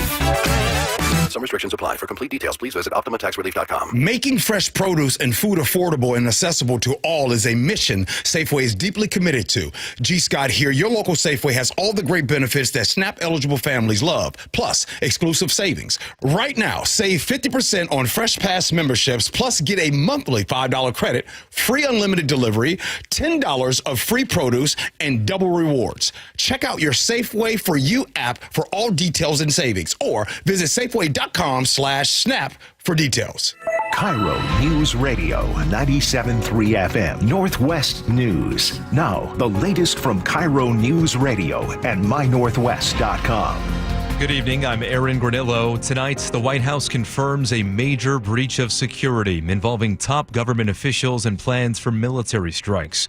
Now the U.S. Defense Secretary is responding. CBS's Matt Piper reports. Top Trump officials allegedly discussed the details of a highly sensitive operation to bomb Houthi targets in Yemen in a group chat on a messaging app and somehow included a journalist on the 18-person thread. Nobody was texting war plans, and that's all I have to say about that. Defense Secretary Pete Hegseth went after The Atlantic's Jeffrey Goldberg despite the fact he has screen grabs of the texts and that the National Security Council said the messages are real. You're talking about a deceitful and highly discredited so-called journalist who's made a profession of peddling hoaxes time and time again. Matt Piper, CBS News. King County executive is now in line to become the next Sound Transit CEO. The board is set to vote this Thursday to appoint Dow Constantine as head of the transit agency. The 63-year-old Constantine already sits on the Sound Transit board. He will recuse himself from this week's votes. It was the car crash on I-5 that police and witnesses say started above the freeway. A car came flying off the overpass. Now today, that suspect in the deadly hit and run in Tukwila faced a judge and pleaded it not guilty to 7 charges. Prosecutors say Daoud Mohammed ran from the scene after the SUV flew off the 599 overpass, killing a passenger. His trial is set for May 5th. 2 homeless people in Seattle helped police track down a man suspected of possessing child pornography. KIRO Newsradio Sam Campbell has that story. The pair told police they were looking through dumpsters in a Queen Anne alleyway when they came across pictures of children in sex acts. They called 911 immediately and directed officers to where they found the materials. After 3 weeks of investigation, police say they matched fingerprints, usernames, and more to a 63-year-old man living in the apartment building across the street. Police searched his home and found 14 binders full of explicit photos of children. Prosecutors are charging Arthur Rickard with 2 counts of possessing the child sex abuse materials. Court documents say he admitted to detectives he previously molested about 50 children. Sam Campbell, KIRO News Radio. Now to the Beacon Plumbing Traffic Desk at 5:33. We go to Nate Connors. Thanks, Aaron. Global Credit Union has the update. In Port Orchard, we're still seeing some backups out there, but we are way better now that we cleared that long-term crash eastbound 16 at Sedgwick. All lanes are back open on 16.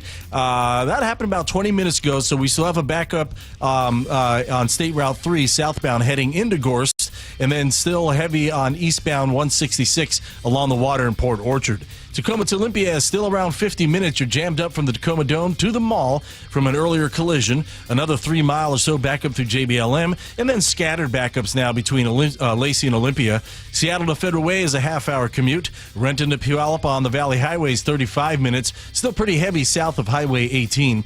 Bellevue to Renton, 25 minutes. You're going to slow in South Bellevue down to the VMAC. The lake bridges remain wide open. Bellevue to Everett down to 40 minutes. All that's slow now is through Kirkland and Totem Lake. You'll clear when you hit 522 in Bothell. And Seattle to Everett is down to a half hour. Pretty much all clear now. All that's left is this little backup north of that Linwood interchange. Global Credit Union, where members enjoy no-fee accounts and early payday with direct deposit. Learn more at globalcu.org. KIRO News Radio real-time traffic. I'm Nate Connors. Thank you, Nate. Forecast is brought to you by State Roofing and Exteriors. Very warm day is on tap, muggy as well, with highs expected to reach 69 in Seattle. That would beat the daily record high of 64 set back in 1969.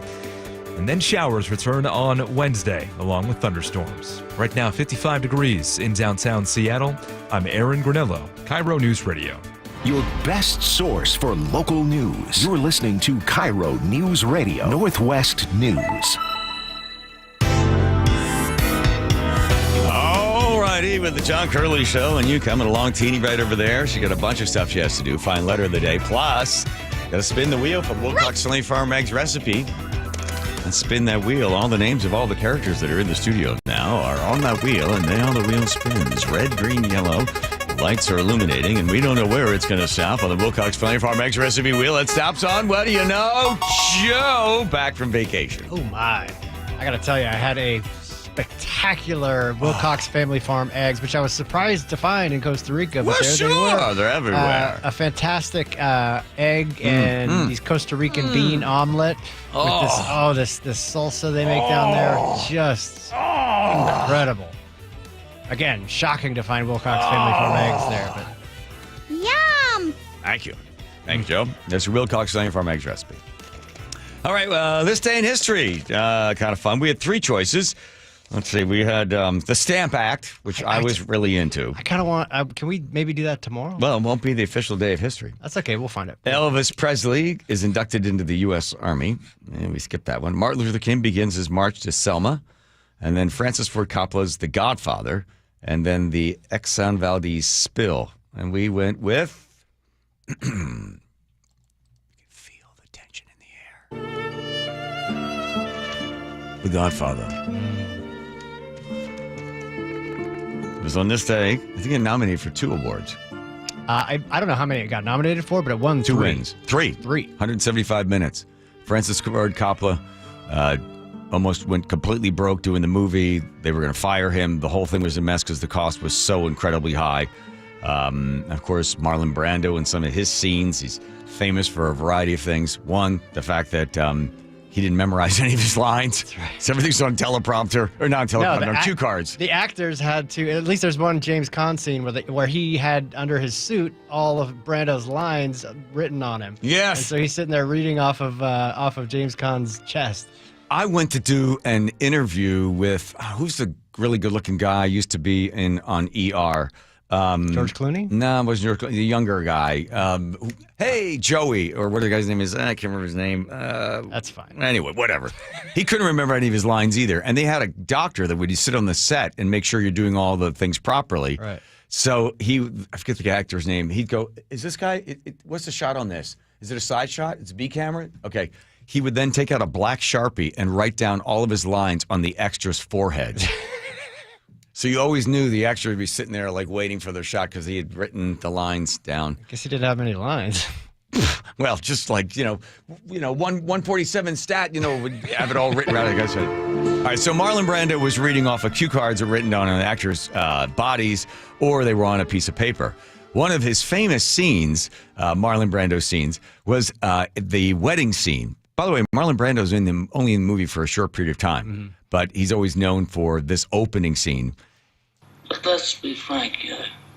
You never wanted my... By the way, he had cotton in his mouth, and then I think metal... it was a prosthetic. Little things in there, kind of good enough thing that was stick out the whole time, right? Friendship. And you were afraid to be like that. I didn't want to get into trouble. I understand. You found paradise in America. If you listen really carefully, you can hear a cat purring. And they said when they went back and listened to the dailies, watched the dailies, that's the thing they shot that day, they said they could barely understand Marlon Brando. One, because of the device in his mouth. Two, the cat, his mic was there. The cat was so loud, so they had to try to get the audio guy to pull the purring out of the thing. Had a good trade, made a good living. Police protected you, and there were courts of law. And you didn't need a friend like that. But now you come to me and you say, Don Corleone and give me justice. The cat, they shot this at a villa in Napa. The cat used to walk around all over the place and would never really show up before the scenes. And then all of a sudden they're at speed and rolling and action. The cat walks in, jumps up on Marlon Brando's lap, and they were about to stop, but the director said, nope, they didn't stop, and Marlon Brando decides to incorporate the cat into the scene. So he's still talking about killing somebody, right? You want me to do this to this guy? So what happens, he's talking about killing somebody while petting this cat and worked the cat into the scene. But the cat jumped up on his lap just as they said action, and Francis Ford Coppola let the scene roll as it is. Couple of quick questions as we play trivia about The Godfather, which was this day, 1972. One of the most famous lines from The Godfather that people will repeat even to this day. And I'll give you a little hint. It was an ad-lib. It regards a cannoli. Anybody? Nate or Andrew playing? Nathan. Are you going to eat that or what? No, you're going to eat that or what is incorrect. Dang. Is it the offer that you can't refuse? Is it that one? It's not. Joe? Nate? I remember I literally just watched this about 3 weeks ago. Mm-hmm. But I remember the cannoli scene, but I don't remember the line. You don't remember that? I don't remember the line. I don't remember. Leave the gun, take the cannoli. Right. That was an ad-lib. In fact, Francis Ford Coppola, when they first cast the movie, they had them all sit around his table there. And he allowed them, they'd be reading the lines, and if they wanted to ad-lib a line, he would let them ad-lib and add whatever they wanted. So that line, leave the gun, take the cannoli, was improv in there. There's so many great bits and pieces. By the way, here we go. In the scene when the guy who has big plans for his thoroughbred horses, there's a horse head. Where does that horse head end up? Anybody? Anyone? Someone's bed. Someone's bed. I'll take that for 2 points. Nate? Real or not real horse head? In real life? In the movie. It was a real horse head. It was a real horse head. That's right. And, unless you're going to point this out, what? The guy in the bed, they did not tell him that there was going to be a horse head, a real horse head in the bed. Isn't that great? His reaction was completely real. Even more tidbit. Yeah. He pulls the sheet back, and there is a bloody real horse head. So the whole thing shot That's the guy's real reaction. Yeah. And they didn't tell the horse either. The horse had no idea. The horse was like, hey, I'm going to be in a movie. Really? Yeah, I'm going to be in a movie. Hey, good for you. All right. Frank Sinatra, liked the movie or didn't like the movie?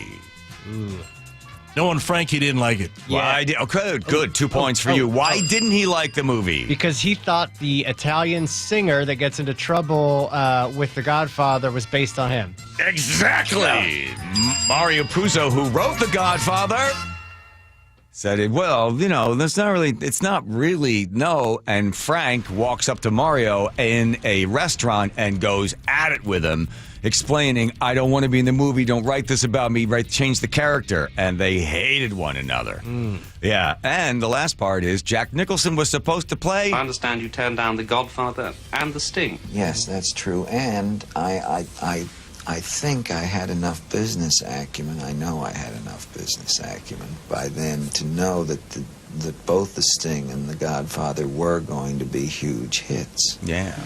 At the same time, I happen to think that Last Detail and Chinatown are, to me, they were the more interesting of the films. Godfather was going to be a good film. I'd always wanted to work with Marlon, but I was asked to play the lead in it. And A, I felt it should be an Italian person. Mm-hmm. And B, didn't have any scenes with Marlon in the script I read. And I thought, well, I'm liable only to get to work with Marlon once. And let's hope that it might be something where we really had to work together. There you go. Jack Nicholson, not in the movie. Nate over there, who, by the way, won the contest. Congratulations, Nate. Thank you. You get to do traffic. There you go. Yay! Cornfeld Law has the update. Tacoma to Olympia is still at 50 minutes. You're jammed up at the Tacoma Dome to the mall from an earlier collision. About another 3 mile back up through JBLM, and now just scattered backups between Lacey and Olympia. Federal Way to Tacoma is going to take you 20 minutes. You're going to slow at South 320th down to the Puyallup River. Renton to Puyallup on the Valley Highways at 35 minutes. Bellevue to Renton, just 25. Bellevue to Everett, 45. Seattle to Everett is pretty much all clear now in just a half hour. And Linwood to Seattle is closing in on 15 minutes with a minor backup from Northeast 45th there in the U District down to I-90. Wrongfully injured? Don't let insurance companies take advantage of you. Visit personal injury attorney Neil Lindquist for a free consultation at cornfeldlaw.com. He works hard so you can rest easy. KIRO News Radio, real-time traffic. I'm Nate Connors. This is a test of your emergency alert system.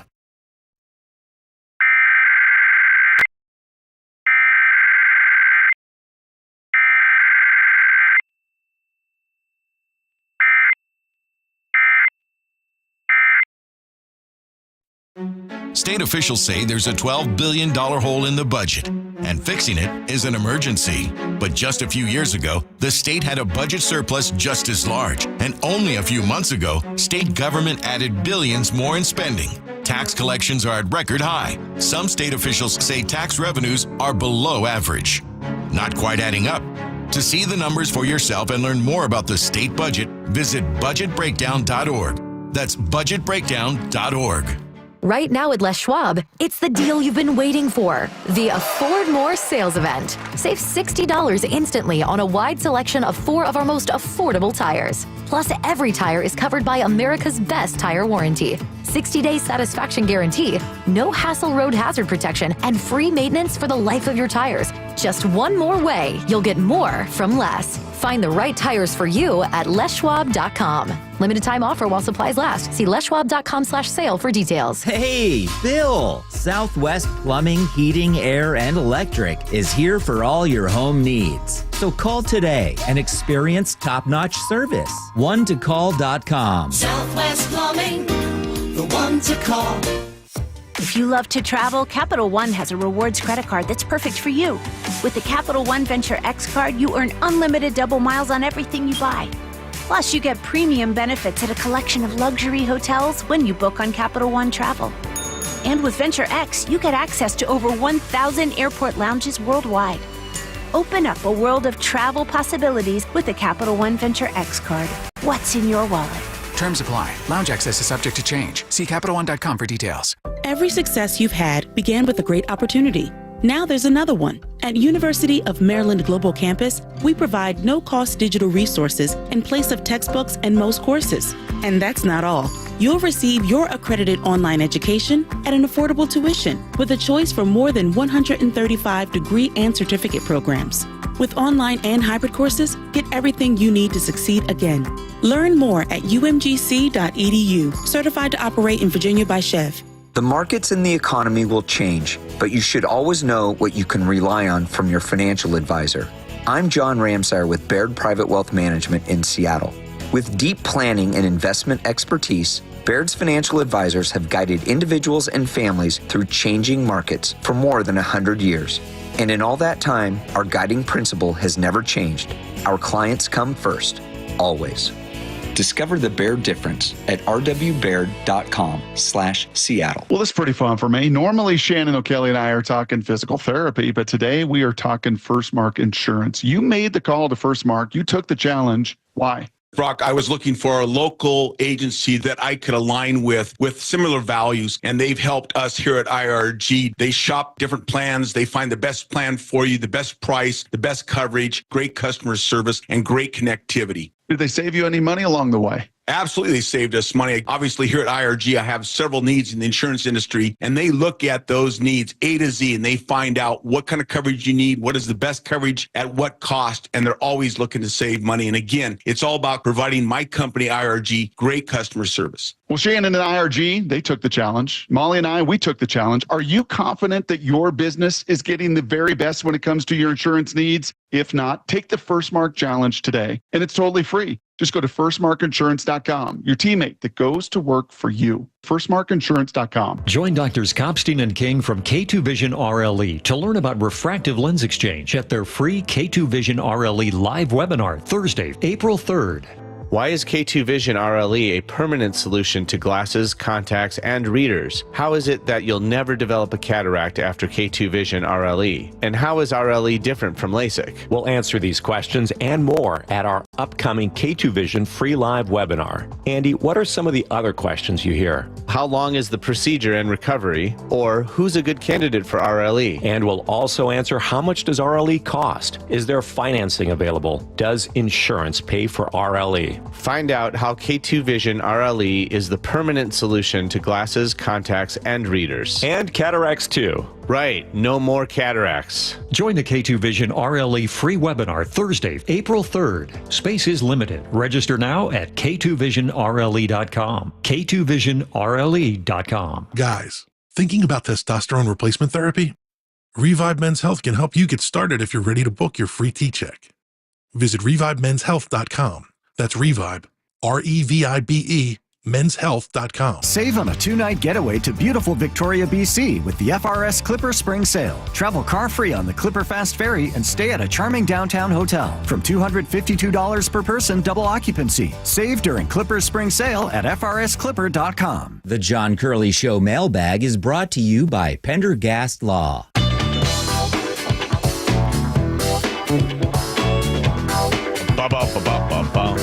Congratulations to all the texters writing in.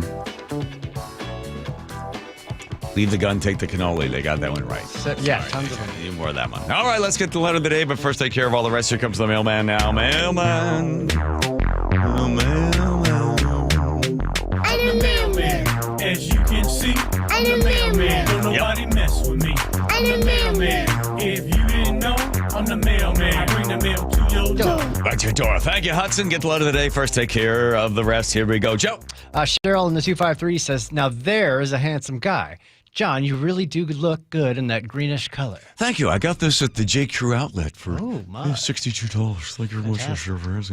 Tina in the 425. Hey, welcome back, Joe. You were missed, but not very much. Just kidding. But Sophia did a great job in your absence. She's very funny, talented, and quick to sling endearing crap back at John. Yes, we had her improv on a number of things. Oh, good. Yeah, she has a lot to learn. She with was the struggling on the improv, but great. I didn't train her on that. No, she's fun. It's great to see somebody young that actually wants to be in radio. Yeah. Dennis in Seattle says, hey, that man John was talking about says convoluted. Can you say that on the radio? Stand by, Andrew. That was the guy from the building association, the builders. Convoluted. RC in Edmonds, perhaps John should start a religion and get the church tax exempt for the barn. Also, what was Joe? What was he bitten by in Costa Rica? Oh yeah, I wanted you to be bitten. Oh, sorry, did not get bitten by anything. John Stamos, that's it. It's John Stamos.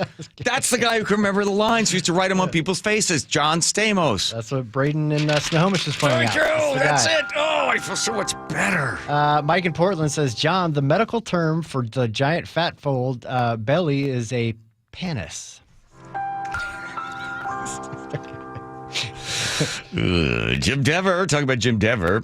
Steve says, hey, John Curley, will you return to Evening Magazine as a host? I'm pretty sure St. Brian would be happy to have you as replacement host over Jim Dever. Steve, I don't think I'm going back there, but thank you. Aaron says, I can see it now.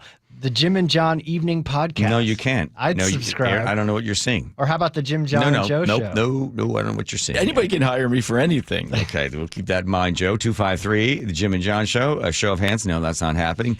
David, the mailbox guy, says, that was really nice, guys. Thank you. Oh, wow. Lots of nice things. Yeah, Jules from Paulsbo agrees. She says that was a good segment. Jim and John are hilarious. Oh, we had so many stories that we couldn't tell. Yeah. We got close on a couple. Andrew K., Jim John, Joe Mama, come on, man. Okay, yeah, thanks, everybody, for inviting us to do more work. Moving where you vacation. Sean in Tacoma says, my boss just bought 16 acres near Huaco, Costa Rica, and is selling it lots cheap. He's building a resort there. Oh, okay. Awesome. Get his phone number down. The donut shop is real. That's why I listen to John Curley, even though it's probably... It's not. Dorset, Vermont. Look it up. I know, we did. Max, it's still... I think it's still there. I think it's still there. Yeah, whether he's still owning it. We'll see. Okay, look who's back. Paul and Sammamish. Here we go. He was in Hawaii, panky. by the way. Oh, was he? Okay, fine. All right. Paul and Sammamish on 2 new tax proposals in Olympia. A $25 per incident surcharge on radio personalities who pronounce the number 4 with a Bostonian accent, and a $100 surcharge on videos posted to Instagram of high-wealth individuals dressed in their night clothing. This includes, but not limited to, fluffy robes, ascots, or other neckwear, and Scottish-style caps. Nick videotaped me. I was not in a normal state yesterday, but if you could probably tell. Anyway, that's all she wrote. And then I'm like, wait a minute, what are you doing? I'm going to put it up on Instagram. No, you're not. She did.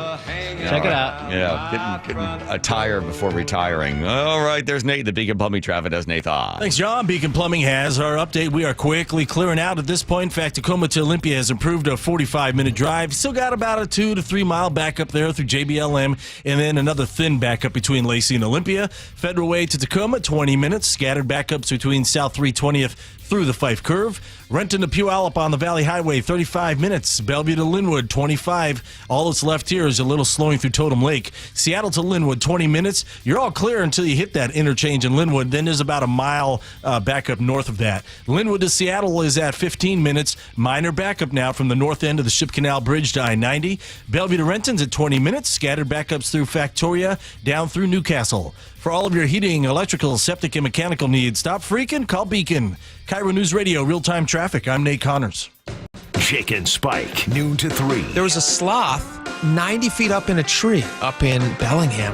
It's a bummer they pulled this thing down. They said, we've heard the drivers were slowing down to get a closer look or becoming distracted while trying to snap a picture. Like a giant sloth, an 8-foot giant sloth. A fake one. Oh, he's fake. We should have Slothy in here as a show mascot. Bring him in. Yeah. We'll plop him in the corner. Yeah. It'd be great. We want people to watch. Yeah. It's like having a great grandparent come and visit. Like, we'll stick him in the corner. Streaming live on the KIRO Newsradio app. Well, I'm here with my good buddy, Dr. Dan Nelson from Eastside Pain and Regenerative Medicine. And you've heard from Dr. Dan's patients over the years how a simple stem cell procedure has successfully conquered their pain. Well, folks, now it's my turn. After years of dealing with knee pain from all the football abuse, I can say my knee pain now is almost 100% gone. How'd you do it, Dr. Dan? Well, Brock, personally, I'm very happy that you did so well. And your story is like so many of our other patients who come in, former athletes and non-athletes as well, who have come in with chronic knee pain and and they are looking for alternatives besides knee replacement surgery. And we're happy to provide this service. It's been truly a game changer for so many folks. It's just been a pleasure to be part of this. Consider Dr. Nelson, the only doctor with over 30 years of experience in pain medicine techniques, including stem cell therapy. I was in and out with a couple of follow-ups. It's a non-surgical solution to pain using your own stem cells. Consider stem cell therapy with Dr. Daniel Nelson, MD at 425-823-4000 or visit danielnelsonmd.com. That's danielnelsonmd.com. Ever have one of those days where your gut just feels blah? Ugh, yes. Occasional bloating or gas could be signs that your gut is out of balance. But Align Probiotic can help. Align 24/7 Digestive Support is a daily use probiotic with a unique strain to help relieve occasional digestive issues. It's the #1 doctor-recommended brand. So when you feel the signs, it's time to try Align. Align Probiotic. These statements have not been evaluated by the Food and Drug Administration. This product is not intended to diagnose, treat, cure, or prevent any disease. Hey, can you blow up some balloons for Jack's party? I can't. I'm so congested. You need Sinex Saline from Vicks. Sinex Saline Nasal Spray. Yeah, just Sinex. Breathe. Sinex Saline instantly clears everyday congestion associated with colds and year-round allergies with a gentle, ultra-fine mist that's no mess and easy to control. Daddy, we need more balloons. On it. Enjoy life's important moments without congestion. Try Sinex Saline from Vicks. Just Sinex. Breathe. Use as directed. Hey, we've got Wes Jones here of sellwithwes.com. Wes, what if I'm a home seller, but I've got a unique property? Maybe I have a lot of acreage or a horse pasture or a castle and a moat or a house with some sort of unique design. Can you help with that? If you've got something like that, I definitely want to hear from you guys. You working with unique properties is one of my favorite things to do in real estate. And the reason why is I get to utilize my full arsenal of marketing techniques. We can do aerial photography, we can do video walkthroughs, we can do actual video, we can do target marketing. But one of the unique things that I can do that other realtors don't is some of the access to other media that I can advertise your properties in. The local blogs, Seattle Times, King 5, all of my properties have been featured on programs like those. That's Wes Jones of sellwithwes.com. He sold a ton of unique properties and he can sell yours too. Sellwithwes.com, sellwithwes.com, a better way to sell your home. For many of us, it's happening. Your hair is thinning, your crown is disappearing. Hair loss had me feeling like I was losing my identity altogether. Well, I've got some good news. It's a simple one-day treatment that worked for me. The Advanced FUE from Advanced Hair. It starts growing new hair the very next day, and it's guaranteed to grow for life. We've all seen the pills and lotions that come with monthly memberships. Those can help retain what you have. But what if you want your own natural hair in specific areas like I did? You decide how much, how thick, and where. From Advanced Hair's state-of-the-art facilities to the world-class leading doctors like Dr. Parango, it's not a maybe your hair will grow. It's guaranteed that your new hair will grow. For your free consultation, $250 off and 250 free hair grafts, call 425-449-8185. Advanced Hair is the winner of the 425 Business of the Year, and they are the team that I personally recommend. That's 425-449-8185 or advancedhair.com. Hi, Justin Shirley, CEO of State Roofing and Exteriors. For over 55 years, you've trusted us for roofing, siding, windows, decking, and gutters. Call 866-ROOF-ROOF or visit stateroofing.com today to schedule a free estimate. State Roofing and Exteriors. Your best source for local news. KIRO News. Looped into text messages on high-level plans to attack Houthi rebels in Yemen. The Atlantic's editor-in-chief, Jeffrey Goldberg. I assumed that someone was playing a hoax, playing a trick. It turned out to be real. I inadvertently discovered a massive security breach in the way the national security establishment conducts its business. CBS's Natalie Brand is at the White House. The National Security Council said that these messages seem to be authentic. A spokesman again saying that they were reviewing how this happened, but also in the statement to CBS said the success of the operation demonstrates that there were no threats to service members or national security. The White House insists there was no classified material in the thread. The Trump administration is promising a crackdown on what it calls coordinated attacks on Teslas across the country, protesting Elon Musk's role in the administration. CBS News has learned U.S. intelligence suggests they are the work of lone actors. A bulletin from the Department of Homeland Security and the FBI says there have been incidents in at least 9 states involving arson, gunfire, and vandalism. West Virginia's just become the first state to ban most artificial food dyes that add bright colors to breakfast cereals, packaged snacks, baked goods, and candies. CBS's Nancy Chen. In a statement, West Virginia's Governor Patrick Morrisey, he said, we're taking steps toward improving the health of our residents and protecting our children from significant long-term health and learning challenges. Research shows a possible link between the colorings and increased hyperactivity and other behavioral problems. A French actor says he may be a brute, but he's no abuser. Taking the stand for the first time, Gérard Depardieu told the court he was nothing like the man described by the two women who accuse him of sexual assault. I don't see why I would grope a woman, her buttocks, her breasts, he said. I'm not somebody who rubs himself up against people on the metro. A set designer and assistant producer say he groped them forcefully and hurled sexist insults while they were shooting a film in Paris in 2021. Elaine Cobb, CBS News, Paris. This is March 25th, the day working women in the U.S. finally catch up to what their male counterparts earned in all of last year. Deborah Vagans heads the nonprofit Equal Rights Advocates Group. The pay gap is even more severe when you look at women of color. Overall, the National Women's Law Center finds women earn just 83 cents for every dollar earned by men. S&P futures up 16. This is CBS News. A riddle brought to you by Progressive Insurance. What do your home and auto have in common? Progressive protects them both. It was an easy riddle. Learn more at Progressive.com. The King County executive in line for a big new job, but critics say there's a conflict of interest. That story coming up after we check our traffic. At the Beacon Plumbing Traffic Desk, we say good morning to Chris Sullivan. Good morning, Charlie. We're off to a normal start on this Tuesday morning. Brake lights right where they should be. I'm going to start with the Renton S-curves, which are already a little active, and primarily for those of you coming up from 167 through the ramp meter there. Got about a 20-minute trip to get you up into Bellevue. Behind that on the Valley Freeway, we're looking relatively normal, 40 minutes as well from Puyallup all the way up to Renton. Olympia to Tacoma, nice and easy, freeway speed. Some brake lights up towards 18 and then a little bit towards the Kent-Des Moines Road, but we're still at 40 minutes from Federal Way to Seattle. Coming down from the north end, a little bit of braking westbound on the trestle. That's because of some construction that we're having there on the ramp to I-5. That should be wrapping up quickly. And then after that, we've got about a 35-minute trip from Everett to Seattle or Bellevue.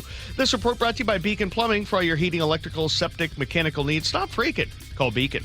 KIRO News Radio, 97.3 FM, Northwest News. Now, the latest from KIRO Newsradio and MyNorthwest.com. Good morning. I'm Charlie Harger. Boeing appears to be trying to withdraw from its guilty plea agreement with the Department of Justice surrounding the two deadly crashes of the 737 MAX. The Wall Street Journal is reporting Boeing is asking the Trump administration for a more lenient deal instead. KIRO News Radio's Luke Ducey is here live with more. Luke? Yeah, and Charlie, we're already hearing strong reaction from victims' families over this. Attorney Mark Lindquist represents many of them. It would be Boeing giving the middle finger to all the victim families. There will be outrage from the victim families and their lawyers if Boeing even attempts to withdraw their guilty plea. So Boeing pleaded guilty to misleading the FAA after those deadly crashes of two of its 737 MAX planes 5 years ago that killed 346 people. Since then, they've had other safety issues, including that door plug blowout on a flight out of Portland. Boeing entered a plea agreement with a deferred prosecution over all of this. The deal was this: they would pay millions in fines and create a safety plan moving forward. However, a judge revoked that initial plea agreement, citing a government DE&I provision that impacted selecting an independent monitor.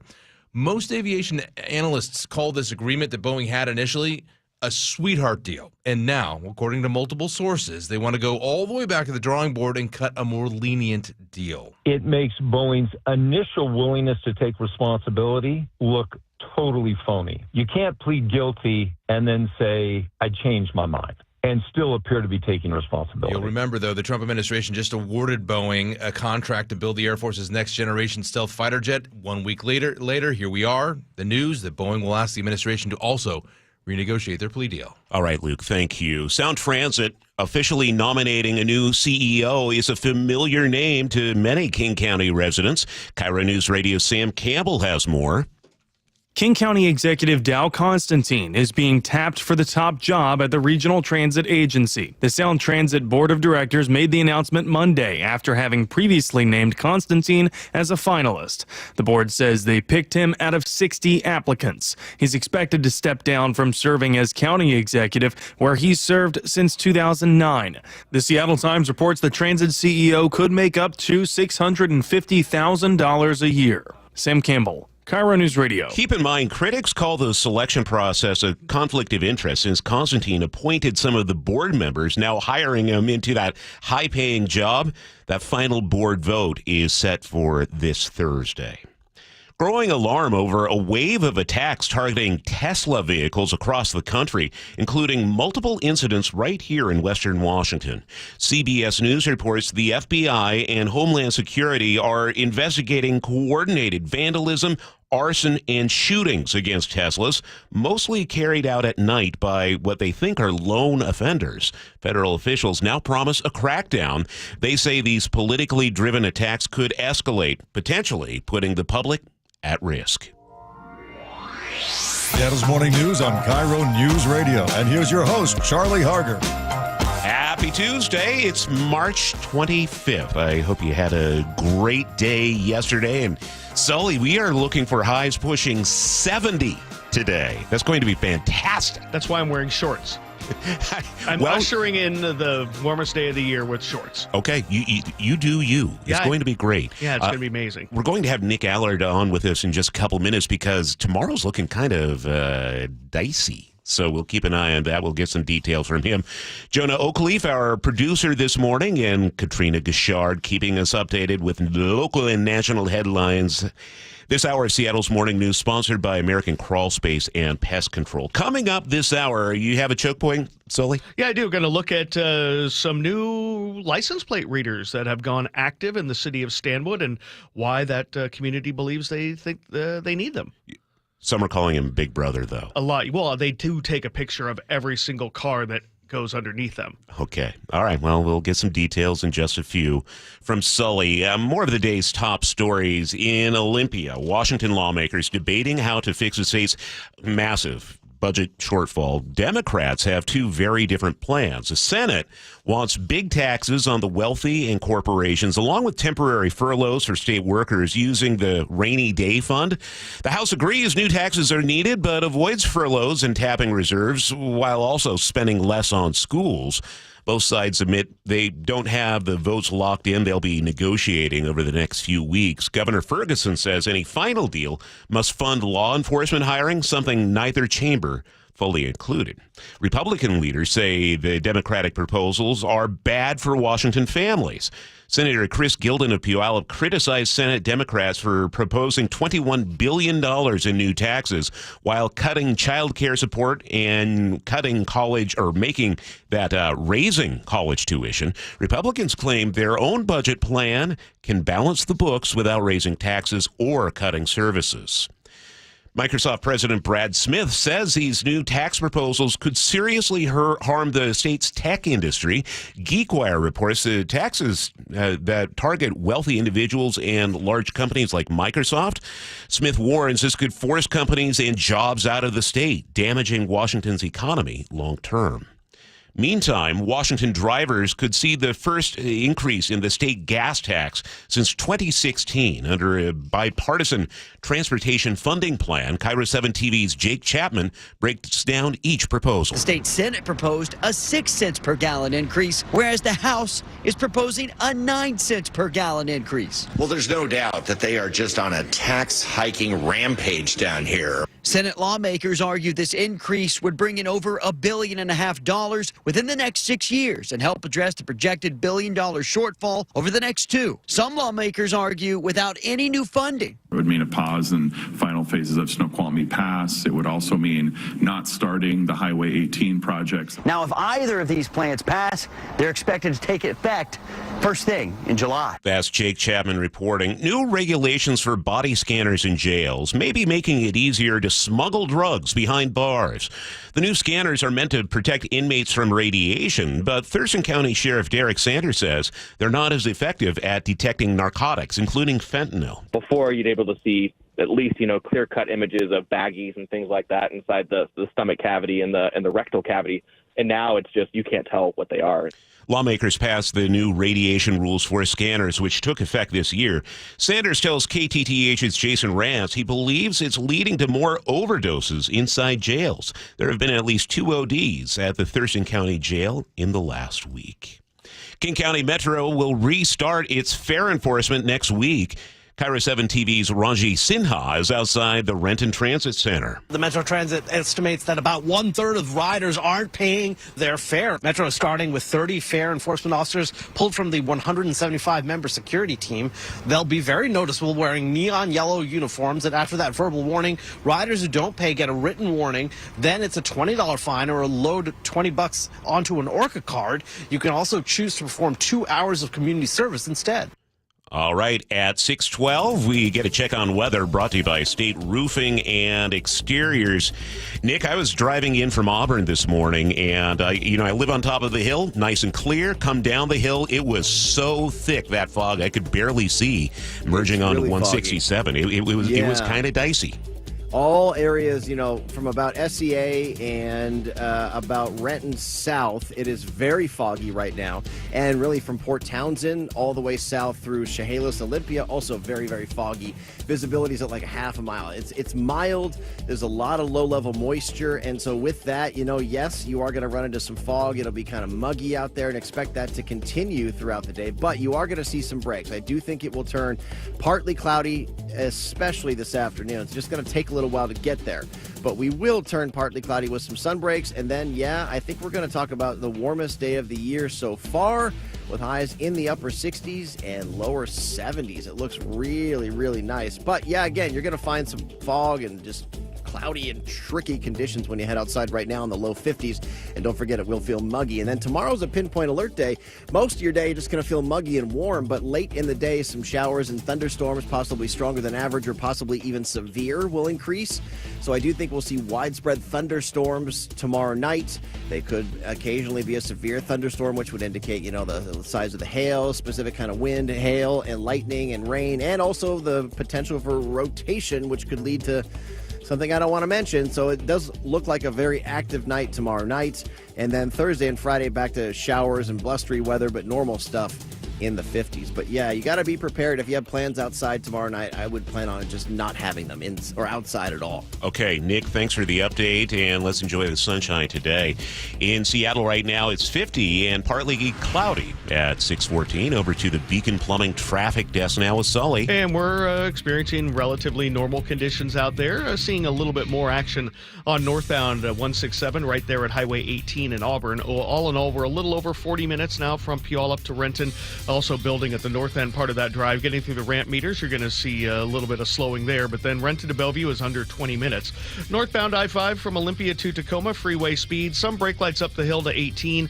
We're looking a little over 40 minutes now from Federal Way to Seattle. Sticking with the I-5 drive down in Pierce County, southbound, we've got a crash right near the main gate at JBLM. Not a lot of folks heading that direction. The crash is blocking 2 right lanes, so if that sticks around, that will be an issue. Coming down from the north end, still a very good drive, 35 to 40 minutes from Everett to Seattle or Everett to Bellevue, so really not too bad. The lake bridges are great. This report brought to you by Superior Linen Service. You never get a second chance to make a first impression. Superior Linen Service will help your company look good with logoed apparel, uniforms, floor mats, and more. SUPlinen.com. At 6:15, KIRO News Radio morning editor Katrina Gashard is here with some local headlines. Katrina. Good morning, Charlie. A homicide investigation is now underway in Parkland. The Pierce County Sheriff's Office says this happened earlier this morning at the Cedar Crest Apartments. KIRO News Radio's Luke Ducey will have more on this later this hour.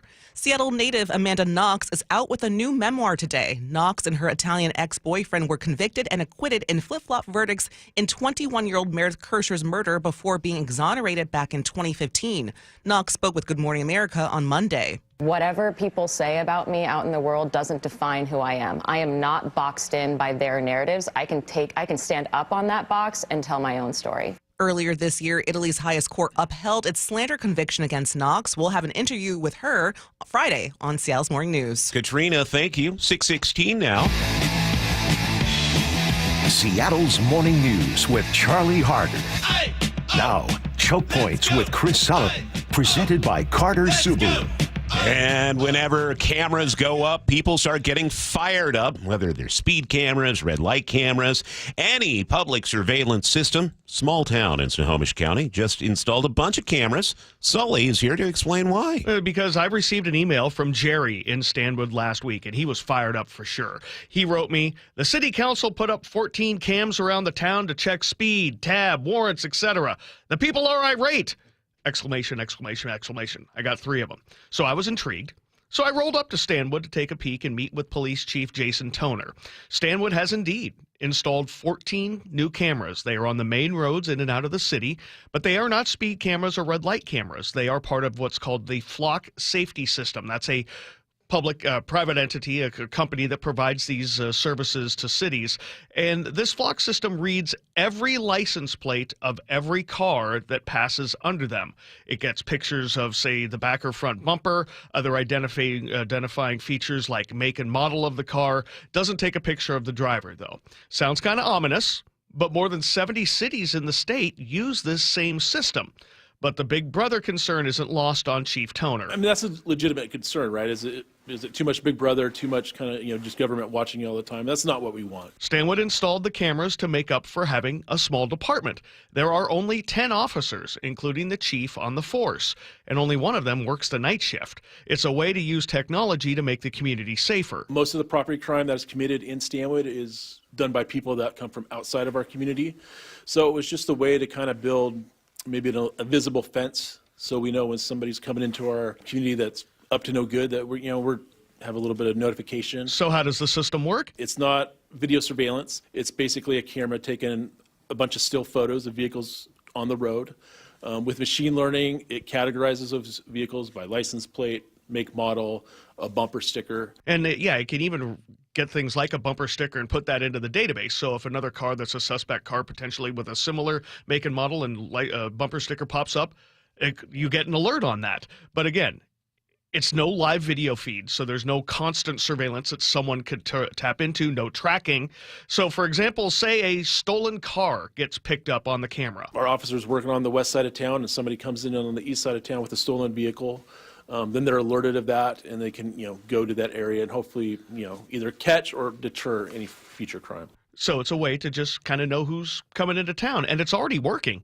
Chief Toner says the system helped nab a really prolific suspected thief. I was pretty amazed within the first week, someone that had victimized our community for several different times for $1,000+ worth of merchandise. We're able to, hold them accountable. So in that case, this is how it worked. The suspect's car had a distinctive bumper sticker that the victim's camera system caught during one of the thefts. So there was multiple different kind of surveillance. The surveillance at that victim's shop also got a picture of the driver, but they didn't have a license plate. So the Flock system alerted when a similar make and model car with a very similar looking license bumper sticker popped up. The officers went, checked it out. Lo and behold, the person driving that car matched the picture of the person who stole the stuff before, and boom. No license plate. They nailed it. They used the bumper sticker, the make and model, yeah. And then they went and checked it out, confirmed it against all the other evidence, and they're like, yeah, this is our guy. And that was pretty helpful. And so for Chief Toner, little early success shows that the system can be really helpful, though he does understand the people's concerns. There's no facial recognition. It's not any like speed cameras or red light cameras, nothing like that. The data's deleted after 30 days, so we don't keep a database of anybody's, movements throughout the city. It's just investigation purposes or letting us know when somebody that has already committed a crime and is in the system comes into town. Also notify officers when a car involved in a potential Amber Alert or Silver Alert comes into their area to allow them to investigate. So small towns think this works really well. Again, almost 80 jurisdictions in the state now have this. Interestingly, though, Gig Harbor last night voted against installing this Flock camera system in their community over the privacy concerns. That vote was 5-2. So this is something that they're trying to do with a lack of police officers out there to try to use some tech to try and help nab criminals. So, look, I live in Auburn. They have, as I understand it, the Flock system set up. And as I also understand it, it's been used to nab people for some serious crimes. Auburn is in the middle of a gang war. And these cars that are suspect vehicles, it helps the police department find them quickly. I say that with the understanding and the acknowledgement. Look, this is a privacy concern, and I am not comfortable with cameras following me around, but at the same time, it helped get bad guys off the streets. Yeah, I mean, I get it, because it takes a picture of every car. Yeah. There's no, presumption of innocence. They just automatically take that picture. And so I understand the Big Brother, the privacy side of this, but I also see the necessity to try to, if you're a small department, using the tech, if used appropriately, to help maybe keep your community safer when you don't have the bodies to be out there. And to be clear, these are not like the things you see in parking lots at big box stores where it's the big flashing lights and they've got the camera monitoring the parking lot. No, basically what it looks very similar, but it's a lot less complicated. There's a picture of it at mynorthwest.com and on the front of my article. It's basically mounted on basically a flagpole. It's a little camera, and then it has a little solar panel to power it. Yeah, and that's it. I mean, if you drove by it, you may not even notice that it's there. That's what I was going to say. We got them all over Auburn, and there's no signage, nothing like that. No, not at all. No. It's very subdued, but once you notice them and go, oh yeah, that's monitoring my car. And it's possible in a city like Stanwood, because they put them on the areas in and out of town, that if you drive in and around the city, you could have 10 photos of your car taken on that trip. So I understand that if necessary, they could track. They say they don't. But yeah, so I understand it. I mean, you're weighing the positives and negatives of this. But again, 80 cities in the state are using this to some success. But yeah, we get it. I get it. Yeah. I don't want to be tracked either. Yeah. But it's working up there already. At least you got the chance to go to Stanwood. It's always the good day when you get to go to Stanwood. Yeah, it's beautiful. I got to check out a fish passage project on the way up there, too, on I-5. Yeah. So, made a full day of it. Yeah, it was great. Stanwood's a beautiful little community. Absolutely. It was great to spend some time with the police chief. Okay.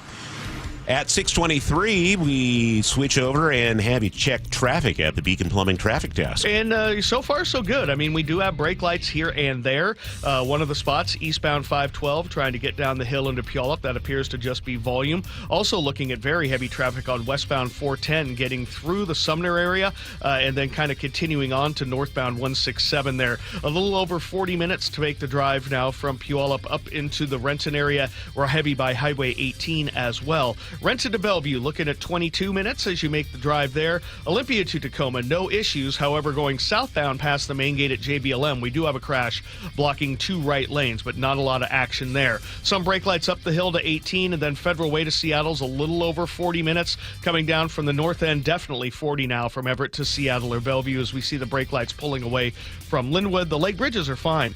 This report brought to you by Seattle Sports. You can always listen to your favorite local sports content on the FM dial, 97.3 HD2. We're looking at the warmest day of the year so far, with highs flirting with record levels, upper 60s, low 70s. Tomorrow brings a strong thunderstorm chance, including hail and gusty winds, mainly tomorrow afternoon and evening. It'll be cooler and showery when we are in Thursday. Coming up, gas taxes could jump again in Washington. We'll hear why lawmakers say it's necessary. This is Seattle's Morning News. This hour is brought to you by American Crawlspace and Pest Services. KIRO News Radio, your home for G and Ursula, 9 to noon. Superintendent of Public Instruction, Chris Rakedahl, joins us. The U.S. Department of Education, what they do is they enforce civil rights laws. That's why we should care. I worry about if they go away. You're going to get state-by-state differences that are radical, just like we had post-Civil War. I don't think that we are really prepared for something abrupt like this where the Department of Education goes away. Streaming live on your smart speaker. Meanwhile, at Xfinity. So, influencer life going well? Oh, yeah. I'm up to 32 followers. Oh, that's something. Yeah, posting my tap dancing videos is easier than ever because we engineered Xfinity Internet with 99.99% network reliability. Plus, Xfinity Mobile with Wi-Fi Power Boost gives you ultra-fast Wi-Fi at home and on the go. But wait, tap dancing? You don't tap dance. Hey, what I lack in skill, I make up with passion. Do more of what you love and love how fast you do it with Xfinity Internet and mobile. And now through April 21st, get 300 megabit Xfinity Internet and one unlimited mobile line together for $25 a month for 1 year. And save $1,000 in your first year over Verizon and AT&T. Learn more at Xfinity.com. Requires paperless billing and autopay with stored bank account. Restrictions apply. Equipment, taxes, and fees extra. After promo, regular rate supply. Savings compared to Verizon 5G Internet plus one unlimited welcome line and AT&T Internet 300 plus one unlimited starter SL line. Xfinity Internet required. Actual speeds vary. Reduced speeds after 30 gigabits of usage per line. Data thresholds and actual savings vary.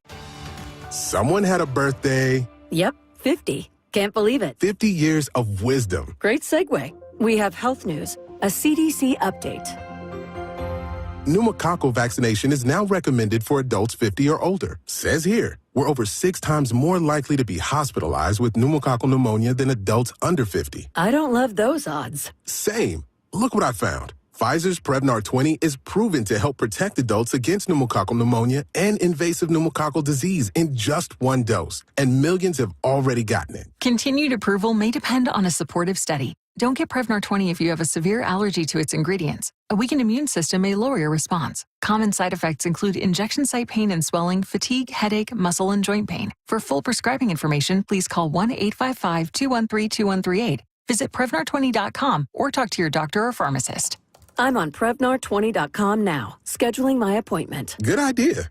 And happy 50th. Our first Mark Challenge victory is Aaron McCoy from McCoy Home Solutions, yet another small business owner that took the First Mark Insurance Challenge. Aaron, what was the initiative to make that call? I've got something worth preserving for the sake of the people that I serve and my family. So it's important to me. What did you learn through the process? The experience with First Mark has been highly professional, informative individuals that have helped me from personal to professional insurance, life insurance, policies, coverage, cyberspace, things that I was afraid to approach were pretty easily approachable. How would you say their customer service has been, Aaron? Absolutely 10 out of 10. I just couldn't say anything higher about First Mark. They've executed very well on as many levels as I could rate them. So if you're a small business owner that wants to take the stress of insurance off your plate, do what Aaron McCoy did for McCoy Home Solutions. Make the call to First Mark Insurance. They're your teammate that goes to work for you. FirstMarkInsurance.com. If you're wearing glasses or contacts, but you need reading glasses or bifocals now, you need to join Doctors Kopstein and King for the K2 Vision RLE live webinar Thursday, April 3rd at noon to learn about refractive lens exchange from K2 Vision RLE.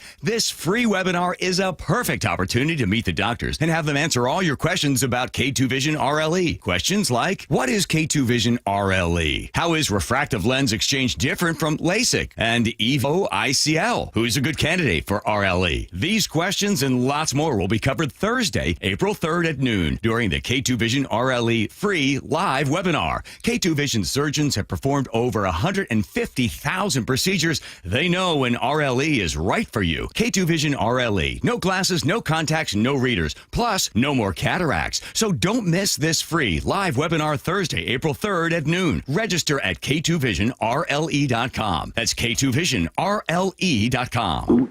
Oh no, stomach issues again? Stomach issues? Who are you? Your pancreas. I could be the real reason for your diarrhea, gas, bloating, stomach pain, or loose oily stools. I thought it was my stomach. People often do, but any of these symptoms could mean having a condition called exocrine pancreatic insufficiency, or EPI. With EPI, the pancreas doesn't release enough enzymes to break down food, but EPI is manageable. Use the symptom checker on identifyepi.com and speak with your doctor. That's identifyepi.com. Sponsored by AbbVie. Wesley Financial Group is not a law firm. Are you a victim of the timeshare trap and think there's no way out? I'm Chuck McDowell, founder of Wesley Financial Group, the original timeshare cancellation expert. And I'm here to tell you that there is a way out. All you need to do is give my office a call. I will send you a timeshare exit information kit absolutely free, explaining how the timeshare industry works and your options for cancellation. Call Wesley now for your free info kit. Call 800-335-2299. That's 800-335-2299. Save on a 2-night getaway to beautiful Victoria, BC with the FRS Clipper Spring Sale. Travel car-free on the Clipper Fast Ferry and stay at a charming downtown hotel. From $252 per person, double occupancy. Save during Clipper's spring sale at frsclipper.com. Need a new roof but not in the budget? A new roof doesn't have to break the bank.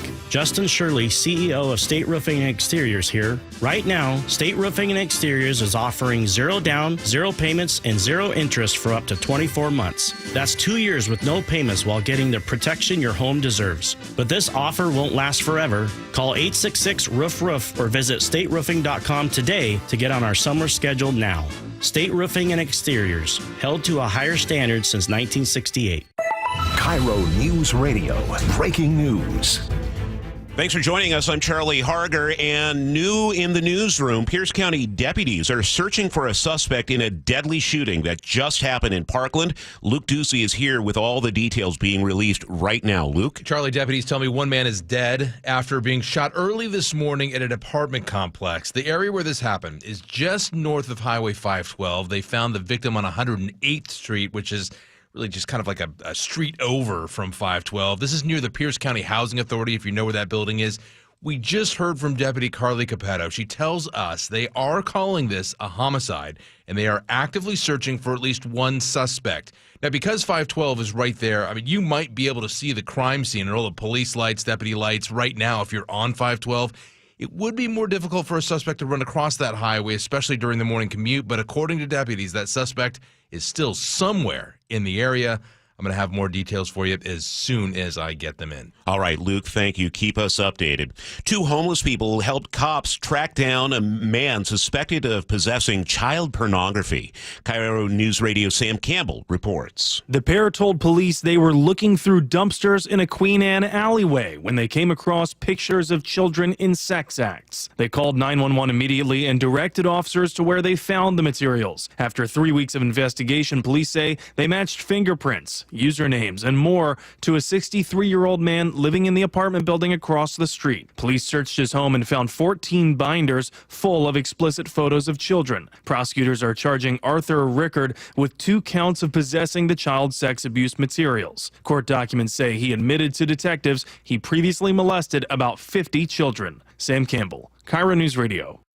Democrats control the state legislature, and now they are out with their budget proposals. And part of a Senate Democratic plan to trim state spending is to cut state worker pay by 5% next year. KIRO News Radio's Matt Markovich says thousands of union workers just got a 3% increase. The 5% cut will be in the form of 13 unpaid furlough days just for 1 year. Democratic budget writer Senator June Robinson. I mean, they go back to the collective bargaining agreement salary, so it's a temporary reduction. Governor Ferguson has proposed 1 unpaid furlough day a month for 2 years for each state worker. That's from a pool of 128,000 employees. But in the House, our proposal fully funds all the collective bargaining agreements and has no cuts to pay and no mandatory furloughs. Budget writer Democrat Tim Ornsby says increases in business, wealth, and property taxes are required to keep that pledge. Matt Markovich, KIRO News Radio. It's 6:34. Senate lawmakers are paving the way for a bipartisan gas tax hike. Yakima Republican Senator Curtis King says they're proposing a 6% increase in the gas tax to address a $1 billion shortfall in highway projects. So our choices were we either made cuts to find that $1 billion or we looked at what we could do to find new revenue, and we chose the latter. If passed, the increase would increase the state's gas tax to more than 55 cents per gallon, with an additional 2-cent hikes each year through 2031. That's on top of the 18-cent federal gas tax. 6:34 now. We head over to the Beacon Plumbing Traffic Desk with Sully. And, of course, the thing they don't call the gas tax, which is the CCA assessment, which is raising our gas taxes by 20 to 50 cents, depending on the carbon auction. Yeah. That's the Climate Commitment Act, which is not part of this. So, yeah, we're skyrocketing to number 1, baby, in gas taxes. Hooray. Okay, I want to thank Kara, my Cornfeld Law hands-free highway helper. Let me know we do have a new crash to tell you about northbound I-5, right kind of at the mid to north end of Boeing Field.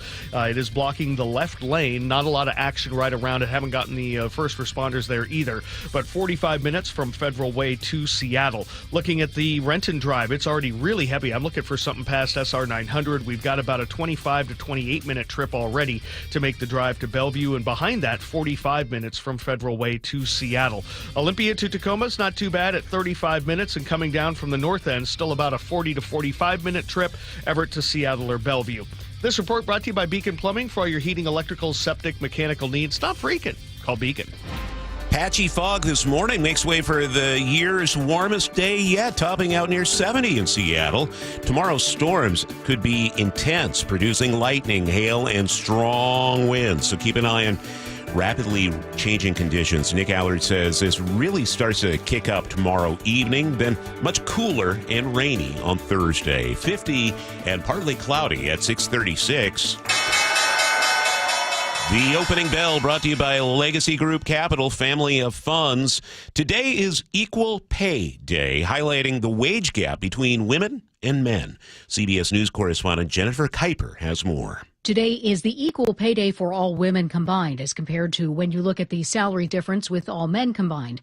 Deborah Vagans with Equal Rights Advocate says, according to the U.S. Census Bureau, women earn about 75 cents on the dollar when compared to all men working. And when it comes to minority women, Black women earn 64 cents and Latina women earn just 51 cents on the dollar when looking at non-Hispanic white men. Vagans says the Paycheck Fairness Act is being introduced in Congress.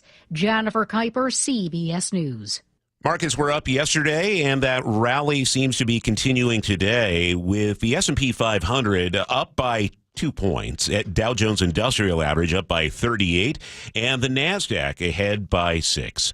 Now a word for KIRO 7 TV. Watch KIRO 7 TV and KIRO 7 News at 4, 5, and 6 only on KIRO 7 TV.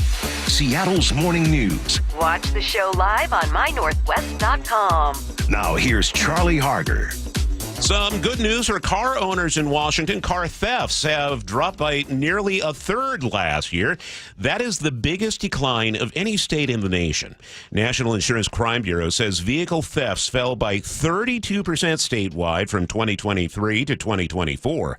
Hyundai Elantras and Sonatas were among the most stolen cars, but overall, theft rates nationwide fell to their lowest levels since the pandemic.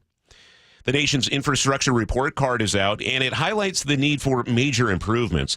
The report looks at 18 different segments of infrastructure, including the nation's aviation system, which earned a D+. This follows January's deadly mid-air collision in Washington, D.C. CBS News transportation correspondent Chris Van Cleve has more. The newly released infrastructure report card gave the U.S. aviation system a D+, unchanged from 4 years ago, due in part to the slow pace of modernization and a funding gap of $114 billion over the next 10 years. Transportation Secretary Sean Duffy is now calling for rapid updates to the country's aging air traffic control system. The White House has made a new pick to head the CDC, deciding to stick with the current acting director of the agency. CBS's Alexander Tin reports. The White House has picked Dr. Susan Menares to be its new nominee to head the Centers for Disease Control and Prevention, seeking to make permanent an acting role that she has been serving since the new administration took over. Menares replaces former Florida Congressman Dr. David Weldon, whose nomination had been abruptly pulled by the White House over fears that he did not have the votes to be confirmed in the Republican-led Senate. The UK has created a watch list of 24 infectious diseases that could pose the greatest future threat to public health. Some of the pathogens on the watch list are viruses with global pandemic potential, like COVID. Others are illnesses that have no existing treatments or could cause significant harm. Bird flu is on the list, as well as several mosquito-borne tropical diseases that may migrate northwards as the planet warms. The aim of this tool is to guide investment into research and development. Chief Scientific Officer Isabel Oliver says new vaccines and new diagnostic tests need to be ready for the next pandemic. Vicki Barker, CBS News, London. Okay, coming up, what is your traffic hotspot, Sully? Well, we've got a lot of slowing on northbound I-5 getting up to Highway 18. We'll talk about it coming up next. That's on the way. You're listening to Seattle's Morning News. The opening bell is brought to you by Legacy Group Capital Common Sense Lending. KIRO Newsradio doesn't just report the news. We help you make sense of People in this area, they have us. We can keep this guy honest. That's our job. New media is leaving the old guard behind. Yes. We provide the analysis and context you need to stay ahead in these fast-paced times. That man is still on the loose, and Everett police are searching for him. Seattle Public Schools look to boost graduation rates by 10% over the next 5 years. Stay tuned with KIRO Newsradio, where you'll find out why. Patrick was way behind on his IRS taxes. I was in way over my head. The total amount ended up being somewhere just over $30,000. $30,000. Then the IRS came to collect. Started getting letter after letter. A lien had been filed against me. They were going to basically hang me completely out to dry. He had to do something. That's when I reached out to Optima Tax Relief. Patrick's life quickly got a lot easier. It was very easy, pretty much hands off. They picked up the ball and ran with it. And how'd it go? I couldn't believe it. I had to ask 2 or 3 times. I saved an incredible amount of money. How does Patrick feel about Optima? Couldn't be happier. They definitely helped me. Optima Tax Relief, the best place to call. They're the best in the business. Do what Patrick did and call Optima Tax Relief for a free consultation. Call 800-343-6460. 800-343-6460. 800-343-6460. Optima Tax Relief. Testimonial from an actual client. Some restrictions apply. For complete details, please visit OptimaTaxRelief.com. Let's talk about your hair. Well, maybe after we talk about my hair. I've got great hair, as you know, and it's because of Advanced Hair. Yep, Advanced Hair Restoration. Their simple one-day treatment offers life-changing results that I can attest to. Guys, it's not magic, but it's close to it. They put hair where you need it most, and bam, it grows. It's actual science. Advanced Hair has top-rated physicians, modern technology, and best of all, you get your very own natural hair that begins to regrow the very next day. It's even guaranteed to grow for life. So schedule your free consultation now at 425-449-8185. Mention Curly to qualify for $250 off and 250 free hair grafts. It's a limited time offer. Advanced Hair, the winner of the 425 Business of the Year, and the team that gave me my hair back. More importantly, they'll do the same for you, guaranteed. 425-449-8185 or advancedhair.com. Progressive knows there are some surprisingly expensive things in life, like fences. A house with a big yard and a white picket fence was always the dream. But then you saw the price to install a fence and you're wondering if the color is driving the price up. Nobody ever dreams of a beige or a gray picket fence, right? So maybe those fences are cheaper. But no, they're not. Then you remember that switching your home and auto to Progressive could save you hundreds and make all your dreams of a fence come true. Progressive Casualty Insurance Company affiliates and other insurers, not available in all states. Confidence is knowing you're ready to handle whatever comes your way. That's what it feels like to take on your workday with Cintas.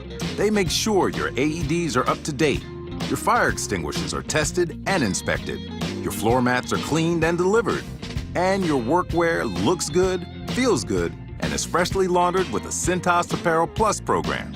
So are you ready to take on today? Visit Cintas.com. Oh, I'm ready! And get ready for the workday. It's 6:43, and we head over to the Beacon Plumbing Traffic Desk. Sully keeping an eagle eye on Seattle roadways right now. Even Western Washington, everything is in Sully's view. Yeah, well, right now it's kind of hard. Even an eagle. Yeah. It's pretty foggy out there. So you may not be able to see down through the fog, but I fortunately have my KIRO Traffic X-ray vision, not unlike the flock cameras that we talked about earlier today. Are these like double top secret? Yes. Okay. Yeah. Not double secret probation. No. That's an entirely different story. But yeah, I'm looking through the fog and trying to find a reason for why we've gotten so heavy, other than just volume and maybe that fog from northbound I-5 from the bottom of the Fife Hill all the way up to Highway 18. We've jumped up to 25 minutes from Tacoma to Federal Way. That's a 15-minute delay. And then we still have this crash at the north end of Boeing Field, which is off on the right-hand shoulder now.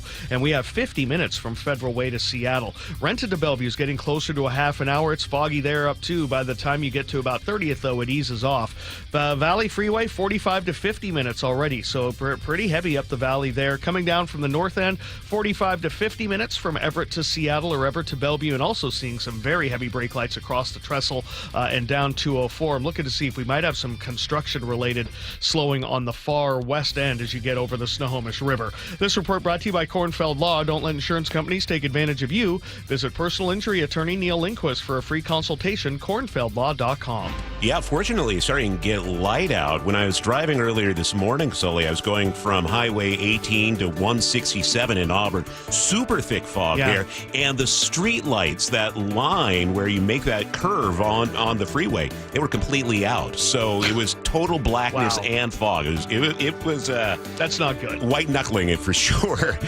The fog will burn off, and then we might have record high temperatures today, pushing 70 in Seattle. Tomorrow, that's the one to keep an eye on, with lightning, hail, and maybe wind gusts over 55 miles per hour in the evening.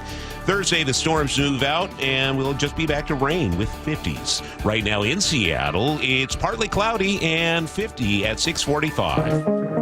Let's head over to the news desk, and keeping an eye on headlines is our Katrina Gishard. Hey, Charlie. The search for a woman who fell into a Pierce County river with her dog is now a recovery mission. The river is fed by a glacier and melting snow from Mount Rainier. Crews rescued the dog more than a mile downstream on Sunday. The Seahawks signed tight end Eric Saubert from the 49ers. The 8-year veteran had 11 catches for 97 yards and a touchdown last year at San Francisco. The length and terms of the contract have not yet been released. Now to the Mariners, they wrapped up spring training with a 7-7 tie against the San Diego Padres. Their Cactus League finale featured one of the M's key pitchers striking out the first batter he faced. Swing and a miss. There it was, pulled the string. And Matt Brash, 3 pitches and the punch out. 1 away. Brash missed all last season recovering from Tommy John surgery. Still no timeline for his official return as the M's gear up for their home opener this Thursday night against the A's. Of course, catch it on our sister station, 710 Seattle Sports. Did you say that game ended in a tie? It did. I don't know about a tie, man. All right, but they're the Mariners. Yes. You love them. We're Just got to love these guys, but want to win. All right, coming up, we'll have more of the day's top stories. It's 6:47 on KIRO Newsradio. It may be the most noble profession. Come on. It's the work of heroes. Heroes? You want to live without plumbing? Well, no. Then you need plumbers. Right. Thing is, so do I. You need plumbers. Smiles, actually. Smiling plumbers? Or someone who smiles and wants to become an Apollo plumber. A smile. That's what it takes? Skills are something we can teach. Sure. But a positive attitude comes from within.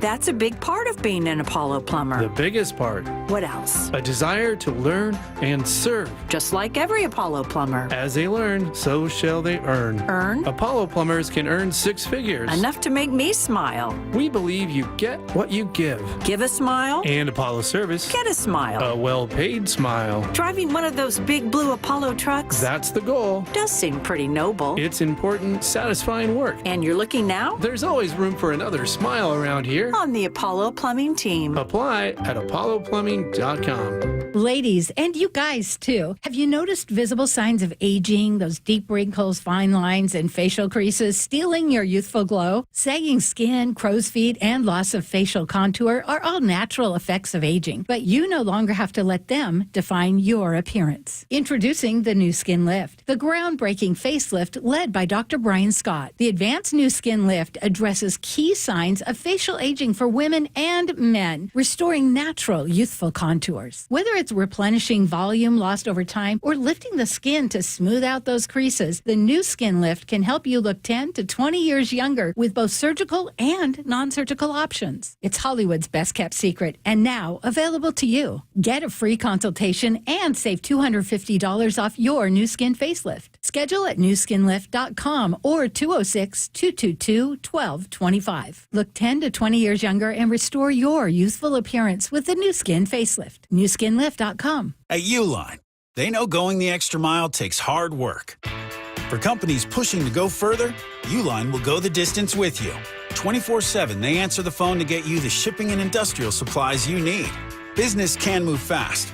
Unexpected large orders, adverse weather, new safety guidelines, and changing economic trends. Uline works hard keeping 41,000 items ready to ship, minimizing detours on your way to the extra mile.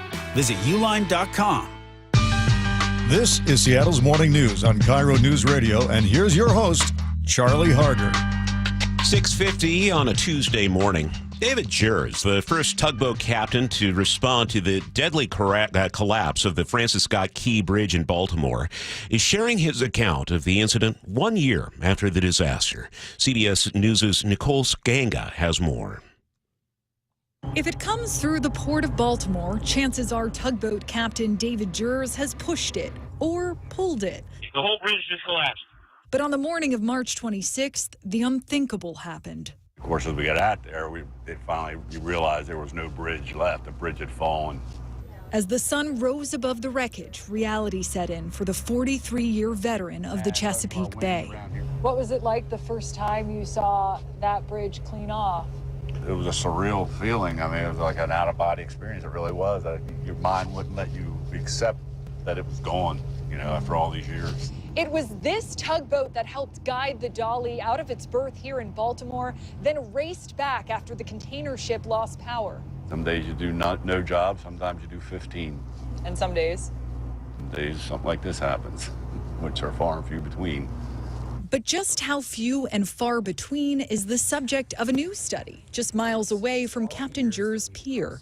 The probability of collapse given collision is compiled by Johns Hopkins University and led by Dr. Michael Shields. Was what happened at the Key Bridge an aberration? It wasn't an aberration. No, it was not an aberration at all. Engineers scoured through hundreds of millions of data points to analyze the traffic under 200 bridges nationwide. Among the most vulnerable, the Chesapeake Bay Bridge, just 20 miles south of where the Key Bridge once stood. It's a very, very high traffic area, one of the most highly trafficked shipping channels in the nation. The study found several bridges are likely to be hit by a ship within about 20 years, with few protections or barriers around the piers. If you look at the top 10 bridges in our list, most of them have an expectation of less than once every 50 years. When you put all of that together, you start to realize that we should expect these events every 5 years or so. Some of the nation's busiest bridges will be hit within our lifetime. I would expect that, absolutely. Nobody really sees what's happening in our industry, unless there's something like this happens, catastrophic, unfortunately. But, we're at every port in the country in the world has tugboats 24/7. They're running when you're sleeping. State officials say the new Key Bridge, which is slated to be complete in 2028, will come with modern safeguards, but it will be built nearly 50 feet higher, allowing even taller ships to port here in Baltimore. That's something Dr. Shields tells us comes with even greater risk. That's Nicole Skanga reporting. Bird flu has jumped into a new species. I'm Vicki Barker in London. An official government statement says the H5N1 virus has been detected in a lamb during a routine inspection of livestock in northern England. And that's got epidemiologists concerned. It shows avian flu's spread may not be confined to the cattle and other mammals where it had previously been detected. West Virginia banning certain food dyes. CBS News correspondent Michael Wallace has details. Governor Patrick Morrisey has signed a bill making his state the first to ban red dye number 3 and 6 other red, blue, yellow, and green dyes. Health Secretary Robert F. Kennedy Jr. has long said those dyes might contribute to behavioral problems in kids, though the FDA hasn't found a link. On August 1st, West Virginia will ban those food dyes from school meals. January 1st, the dyes will be banned from all foods sold in the state. Critics argue that will ban 60% of the foods in West Virginia grocery stores right now and will lead to increased costs. Michael Wallace, CBS News. At 6:53, we head over to the Beacon Plumbing traffic desk, and Sully's keeping an eye on the roads for us. And it is foggy out there across the board in spots, and that's contributing to a little bit of our braking. I want to thank my Cornfeld Law hands-free highway helpers. Let me know that we do have a little fender bender over on the right shoulder as you make your way up the 5 Hill to 18. It's probably all that's responsible for the 25-minute drive from Tacoma to Federal Way, which is a 15-minute delay. And then we've got about a 50-minute trip from Federal Way to Seattle, maybe maybe a little over. So not too bad up the I-5 corridor. Eastbound 512, though, really struggling from Canyon down the hill into Puyallup. That's just volume. Looking at 45 to 50 minutes now from Puyallup to Renton. Just kind of one of those annoying days where you're not getting up to freeway speed the whole way. And then Renton to Bellevue is about a half an hour, maybe a little bit under. Coming down from the north end, just trying to get over to I-5 has been difficult on the trestle. It's pretty heavy today trying to get across. I haven't found a particular reason for it, but I could use some help for anybody up there. Have your passenger text us, voice to text us, let us know what you're seeing there. Also picking up some brake lights in Marysville, but from Everett to Bellevue, it's about an hour already. Really struggling through Canyon Park, and then about 50 minutes from Everett to Seattle. The lake bridges are fine. This report brought to you by Superior Linen Service. 98 years servicing quality uniforms, floor mats, linens, and more. Call Superior Linen Service. They answer the phone, or visit suplinen.com. Near record highs today, pushing 70, but brace for powerful storms tomorrow afternoon and into the night with heavy lightning and hail and a lot of wind. It's maybe up to 55 miles per hour. You're listening to Seattle's Morning News. Coming up, Monique Ming-Lavin from KIRO 7 News stops by the studio live to talk about her new podcast. Jake and Spike, noon to 3. The performances that you get to see your kids play in over the course they're some of the greatest memories. You're right, they're awful, but they're the greatest memories. You will treasure these moments for the rest of your life. Just the little kids singing their hearts out. Yeah. Or ones like my son who told me before, he goes, I don't sing, right? And I said, what? Like, how do I convince him life is about participating and trying things, even when you're scared about it? Like, no, that's exactly how you do it. And he just kind of goes, no. No, I'm not doing it. Streaming live on the KIRO Newsradio app. Old windows cost you money and security. Lake Washington Windows and Doors installs energy-efficient, high-security windows that lower your bills and increase protection. With leak armor installation and lifetime warranties, you're protected for life. Choose LakeWashingtonWindows.com today. Through March 31st, save double your sales tax from Lake Washington Windows and Doors. Plus, enjoy easy zero down, zero payments, and zero interest, same as cash 12-month financing. Visit LakeWashingtonWindows.com to save double today. Point! Hey, you okay? You don't normally miss those shots. I just haven't been as regular lately, and it's making me feel sluggish. You should try Metamucil. It's been a game changer for me. Metamucil's plant-based psyllium fiber helps trap and remove the waste that weighs you down. Ace, you're moving better than you were last week. Definitely. Metamucil keeps you moving. These statements have not been evaluated by the Food and Drug Administration. This product is not intended to diagnose, treat, cure, or prevent any disease. Learn more at Metamucil.com. I'm Kareem Abdul-Jabbar. I learned about atrial fibrillation the hard way. My symptoms would come and go. Shortness of breath, fatigue. I kept going. Then I got so lightheaded, I couldn't. My doctor said I have AFib, so I'm about 5 times more likely to have a stroke. Other symptoms, irregular heartbeat, heart racing, chest pain can come and go, but the risk of stroke stays. If you have symptoms, tell a doctor. Visit notimetowait.com. Sponsored by Bristol-Myers Squibb and Pfizer. Are you putting off your new kitchen plans? Why wait? Hi, I'm Chad Cicchini, owner of Heritage Homecraft, and we've got an offer you're not going to want to wait for. We'll custom build you all new cabinet doors and drawer fronts, and using our exclusive 1/4-inch solid wood refacing process, transform your existing cabinets into a beautiful new kitchen. Add a custom quartz countertop, change things up a bit, add some more cabinets, install some cool new features like soft close drawers and sliding shelves. Whatever you like, we'll help you create the new kitchen you'll be proud of.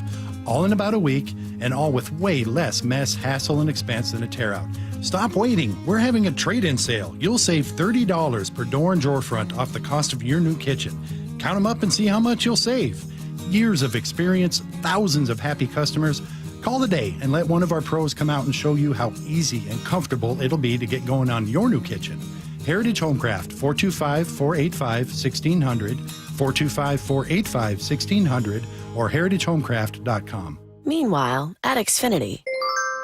So, influencer life going well? Oh, yeah. I'm up to 32 followers. Oh, that's something. Yeah, posting my tap dancing videos is easier than ever because we engineered Xfinity Internet with 99.99% network reliability. Plus, Xfinity Mobile with Wi-Fi Power Boost gives you ultra-fast Wi-Fi at home and on the go.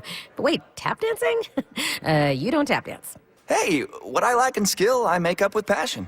Do more of what you love and love how fast you do it with Xfinity Internet and mobile. And now through April 21st, get 300 megabit Xfinity internet and one unlimited mobile line together for $25 a month for 1 year and save $1,000 in your first year over Verizon and AT&T. Learn more at Xfinity.com. Requires paperless billing and autopay with stored bank account. Restrictions apply. Equipment, taxes, and fees extra. After promo, regular rates apply. Savings compared to Verizon 5G internet plus one unlimited welcome line and AT&T internet 300 plus one unlimited starter SL line. Xfinity internet required. Actual speeds vary. Reduced speeds after 30 gigabits of usage per line. Data thresholds and actual savings vary. Catch 9-time Grammy winner Christian McBride with Ursa Major, March 27th through 30th, live at Dimitro's Jazz Alley, with rising stars Nicole Glover, Michael King, Eli Pearlman, and Savannah Harris. Tickets at jazzalley.com. Your best source for local news. KIRO Newsradio. KIRO FM and HD1. Tacoma, Seattle. Northwest News. This is CBS News on the Hour, sponsored by O'Reilly Auto Parts. I'm Deborah Rodriguez. Top Trump administration officials are going before lawmakers on Capitol Hill this hour. They're expected to face tough questions about how the editor of The Atlantic magazine was looped into a group text about top secret plans to attack Houthi rebels in Yemen. Correspondent Charlie D'Agata is at the Pentagon. Officials tell me the rules are very clear. It is strictly forbidden to share classified information like the type alleged on an unclassified system. But this morning, the White House press secretary is pushing back, saying nothing on that thread was classified and no war plans were discussed. Just in from the Middle East, an award-winning movie maker's been released by the Israeli military a day after his co-director said he was ambushed and attacked by Israeli settlers in the West Bank. Reporter Linda Gradstein. Israeli troops arrested Hamdan Balal, one of the creators of the Oscar-winning documentary No Other Land, after he was reportedly wounded during clashes in the West Bank village of Susia. Israeli police said Palestinians, including Balal, threw stones back, and he was arrested for stone throwing. The U.S. and Russia are expected to release a joint statement on this week's talks in Riyadh on a ceasefire in Ukraine. CBS's Ramy Inocencio. We have gotten a few lines out from the Kremlin spokesperson in Moscow, though, perhaps trying to set some kind of expectation. One line is that the outcomes of the meeting have been sent to their capitals, their respective capitals, and are now, quote unquote, being analyzed. And this is from Dmitry Peskov. He says that they talked about technical talks, about details, and that those definitely won't be made public. The U.S. held another round of talks with Ukrainian negotiators today.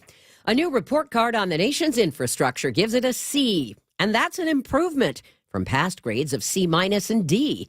Transportation correspondent Chris Van Cleve. Roads, dams, and the aviation system, they were among the worst performers. And this comes as aviation safety will be the focus of a key hearing on Capitol Hill this week. Big factors for sectors earning low marks: underfunding and lack of resiliency to severe weather conditions. A global first, bird flu, has been detected in sheep, the infected animal in northern England. An ancient hoard's been uncovered in the UK. CBS's Vicky Barker reports from London. More than 800 items, 2,000 years old, including cauldrons, ceremonial spears, bridles, and iron tires, the first evidence ancient Britons drove four-wheel wagons. The Dow is down 39 points in early trading. The S&P is up 3. NASDAQ ahead 29. This is CBS News. Think O'Reilly Auto Parts for all your car care needs. Get the parts and service you need fast from the professional parts people at O'Reilly Auto Parts. Man is dead after a shootout in Pierce County. What we're learning. KIRO News Radio's Luke Ducey joins us live next. First, we check in with Sully at the Beacon Plumbing Traffic Desk. And the fog's not doing us any favors today. It's one of the contributors to why we're so slow, even on a day that's typically heavy, which Tuesdays are. Looking at the Pierce County area being the worst, eastbound 512 is really struggling getting into and through the South Hill down into Puyallup. I've been looking for a reason other than just volume. I haven't found it, but that's at least a 5 to 8 minute delay there. And then Puyallup to Renton has brake lights up out of Sumner, out of Auburn, and well over 50 minutes to get you all the way to Renton. And then Renton to Bellevue's a half an hour. We're still struggling on northbound I-5 across the Puyallup River Bridge in Tacoma up towards Highway 18. 25 minutes to Federal Way, which is a 15-minute delay. And then Federal Way to Seattle's running a shade under an hour. Coming down from the north end, it is an hour drive from Everett into the Bellevue area. We are struggling getting into and through Canyon Park before breaking free 3 at 522. A little under an hour from Everett into the Seattle area. It clears up through Shoreline. The lake bridges, though, are in fine shape. This report brought to you by Seattle Sports. Download the Seattle Sports app and stay in the know with the latest news, scores, and opinions about your favorite teams. KIRO News Radio, 97.3 FM, Northwest News. Now, the latest from KIRO News Radio and mynorthwest.com. Good morning. It's 7:04. I'm Charlie Harger, and new this morning, Pierce County deputies are searching for a suspect in a deadly shooting that happened just recently in Parkland. Luke Ducey is here with all the details that are coming into the newsroom. Luke? Yeah, Charlie, just got off the phone with Deputy Carly Capetto. She tells me that a 32-year-old man is dead at the scene after being shot multiple times early this morning. They were dispatched around 4:15 at an apartment complex. They can't say that this was a shootout just yet, but she tells me that witnesses heard some 20 gunshots. I can't even tell you. There's shell casings everywhere. 108th Street South is littered with shell casings, as well as the front lawn of Cedar Crest Apartment. Due to the amount of shell casings that were littered all over the place, we wanted to do welfare checks. So in other words, deputies went door to door at this apartment complex because there were so many shell casings, checking to see if anyone else was hit by these bullets. Fortunately, no one else injured. This is an area just north of Highway 512. Another concern, like a stone's throw away. 100 feet is what I measured on a map. So the morning commute had just gotten started. If you're on the highway right now, heading east or west, you're going to be seeing just north of you all the lights of the investigation that's going on. So what deputies are going to do is wait for the sun to come up and really dig into this crime scene because there's so much to it right now, but they are searching for at least one suspect in that area, presumed to be armed. There could be more, but so far just one suspect. They want to find that person as soon as they can.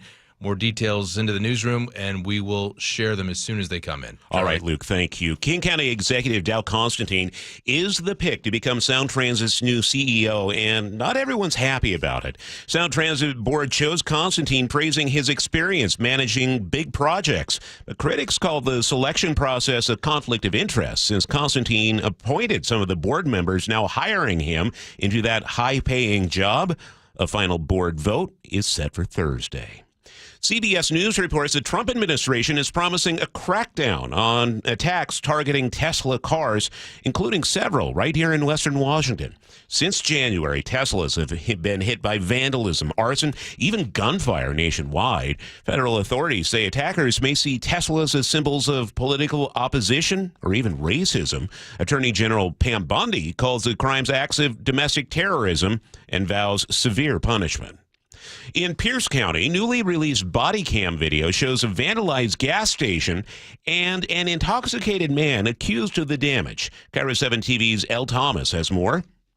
Not make it visible for the camera. They're not making it visible on purpose. If you kick me, okay. So the body cam shows the mess on the floor at the Chevron near Summit. By the time officers got there, an employee had already been assaulted. A customer tried to hold the guy down. The suspect had also been pepper sprayed. Deputies believe he was intoxicated. Seattle's morning news on KIRO Newsradio. Here's your host, Charlie Harker. Well, it's Tuesday, March 25th. Sully, you're a busy guy this morning. Yeah, got a lot of fog. We've got a choke point on security cameras. Yeah. We've got a 6 to 9 cent increase in the gas tax, and the person who votes for the board could be the new guy that the board selects to be CEO for Sound Transit. A lot going on in transportation today. Yeah, it's kind of a and nexus. None of it controversial. None of it at all.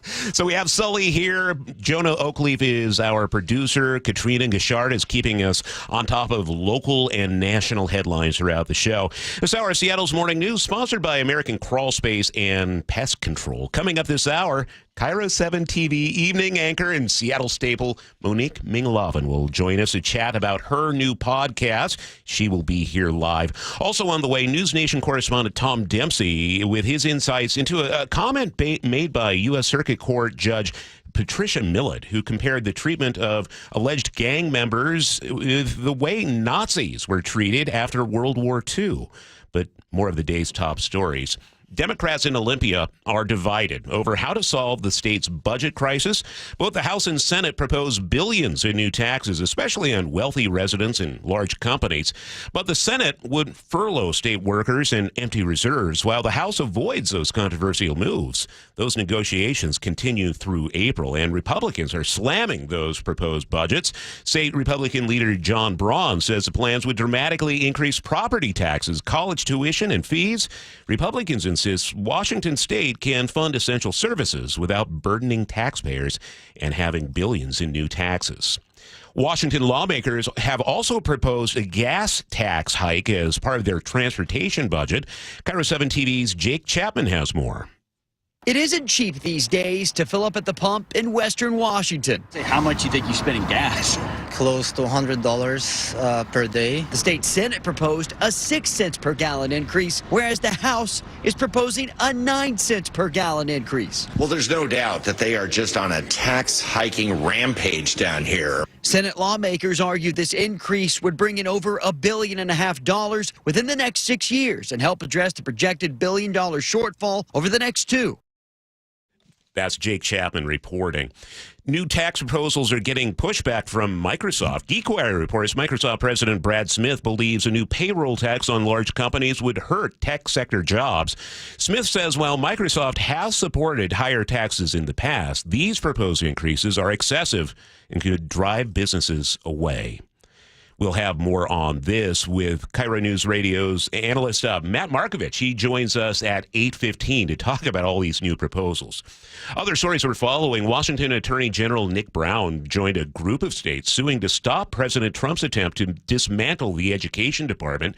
Brown says Trump's plan to slash staff and shift duties away from the department violates federal law and would harm local schools and students. The suspect in a deadly hit and run off a Tukwila overpass faced a judge yesterday. KIRO Newsradio's Sam Campbell has more. Prosecutors say Daoud Mohammed ran a black Toyota Highlander off State Route 599. Flying off of the overpass onto I-5 northbound below. Douglas Wagner with the King County Prosecutor's Office says he ran from the crash. Unfortunately, one of the passengers suffered catastrophic injuries and was pronounced dead on the scene. The sister of that slain passenger was in court, speaking to KIRO 7 TV. I have a lot of emotions of hurt. Court documents say Mohammed was driving without a license at the time. He's pleading not guilty to 7 felony charges. His trial begins May 5th. Sam Campbell, KIRO News Radio. At 7:11, let's head over and check weather from the State Roofing and Exteriors. Nick Allard joins us from KIRO 7 TV. Nick, I want you to do an especially good forecast right now. Sitting right next to me, we have Monique Ming-Lavin, and she is, she's counting on us to really deliver a great newscast traffic report. So I know I can trust you with this. First rule, don't make direct eye contact. Okay. You know that, right? Yes. Okay, make sure. And second, I hope she brought donuts and cash, because that's kind of what she normally does. This morning, we have widespread fog and cloud cover, but I expect most of it to clear, and we're going to see partly cloudy skies today. And this will make Monique happy, which is my goal in life. We'll get to the upper 60s and lower 70s, say about 69 for Seattle, which would set a record, might set some records at Olympia, Forks, Hoquiam, Bellingham as well. So a really warm day in the 60s and 70s. But tomorrow, we start calm, but it'll be muggy and mild again, and you'll look for increasing clouds, increasing showers, and after about 5 p.m., it's going to get really active with widespread showers, thunderstorms, maybe strong or even severe thunderstorms. Is a pinpoint alert day for tomorrow night. Really could have some very active weather. And then I think you'll go back to more showers and blustery weather Thursday and showers and breezy weather Friday and drier weather this weekend. But we really do need to watch tomorrow night. Not a night to have your anything outdoors planned. I would consider rescheduling every kind of practice or game or whatever you might have in the mix for kids, especially tomorrow night, because it's going to get busy. Yeah, I saw your alert on the TV, and it looks like we could have some really big hail. At least it's not out of the realm of possibility. Yeah, the Storm Prediction Center in Norman, Oklahoma puts out a severe weather outlook every day. And typically we don't really get into the severe weather category. We'll get a lot of, alerts for non-severe thunderstorm chances, but we have marginal risk tomorrow. And I will say marginal is the lowest risk for severe thunderstorms. It goes all the way up to high, so it's 1 out of 5. But it's enough where you could see rotation, you could see large hail, you could have some strong wind in excess of 50 plus miles per hour. It really could be a busy evening. Okay, so let's just be prepared and hope it's not going to happen, but we can't rule it out. Most importantly, did I make Monique happy? Yeah. What do you think, Monique? How did you do? It's going to take a lot more than that, Nick. I thought you said that I brought coffee and cats for a second, and I was like, well, cats. That's happened before too, but donuts and cash mostly. All right, Nick, thank you. It's partly cloudy and 50 in Seattle right now. Over to the Beacon Plumbing traffic desk with Sully. And we're dealing with a lot of fog out there this morning, and that's contributing to a lot of the delays that we're seeing. I'm searching right in the little corner of the map between the South Hill and Sumner to try to figure out what we're dealing with down there in the fog. I could use some help from my Cornfeld Law hands-free highway helpers. It's bumper to bumper from the South Hill on eastbound 512 all the way down to the Puyallup River, and then really heavy up towards 24th before breaking free. And I haven't been able to find any crashes along the way. The ripple effect here westbound 410 out of Sumner is also really not moving past Traffic Ave. So that little corner is not having a very good day. And then we're looking at Puyallup to Renton of about an hour because of that braking. And then you get up into Renton, not bad. Under a half an hour to make the drive as you work your way up to Bellevue. The brake lights up the Five Hills, still kind of struggling right there as you get up past 70th. After that, though, not too bad. Back under 25 minutes, though, from Tacoma to Federal Way, which is about a 10-minute delay. And then Federal Way to Seattle's running just under an hour. We're running a solid hour from 405 from Everett down into the Bellevue area, primarily getting down from the Linwood split past Bothell. I-5's not as bad. It's about 50 minutes, though. Lake Bridges are still doing okay, and we're looking at heavy traffic in both directions today on eastbound and westbound 18, right near the Raging River on the downward slope of Tiger Mountain. This report brought to you by Beacon Plumbing. For all your heating, electrical, septic, mechanical needs, stop freaking. Call Beacon. 7:15. Joining us in studio is Katrina Gashard, keeping an eye on morning headlines. Good morning, Katrina. Good morning, Charlie. Automated license plates readers will not be installed in Gig Harbor. The city council voted 5-2 against the camera system just last night. Gig Harbor would have joined over 70 cities here in Washington to install the flock camera system, which takes a picture of every car that passes it. City council members say they were concerned over privacy. Some other news, ZZ Top is making a stop at the Northwest Washington Fair in Linden this summer.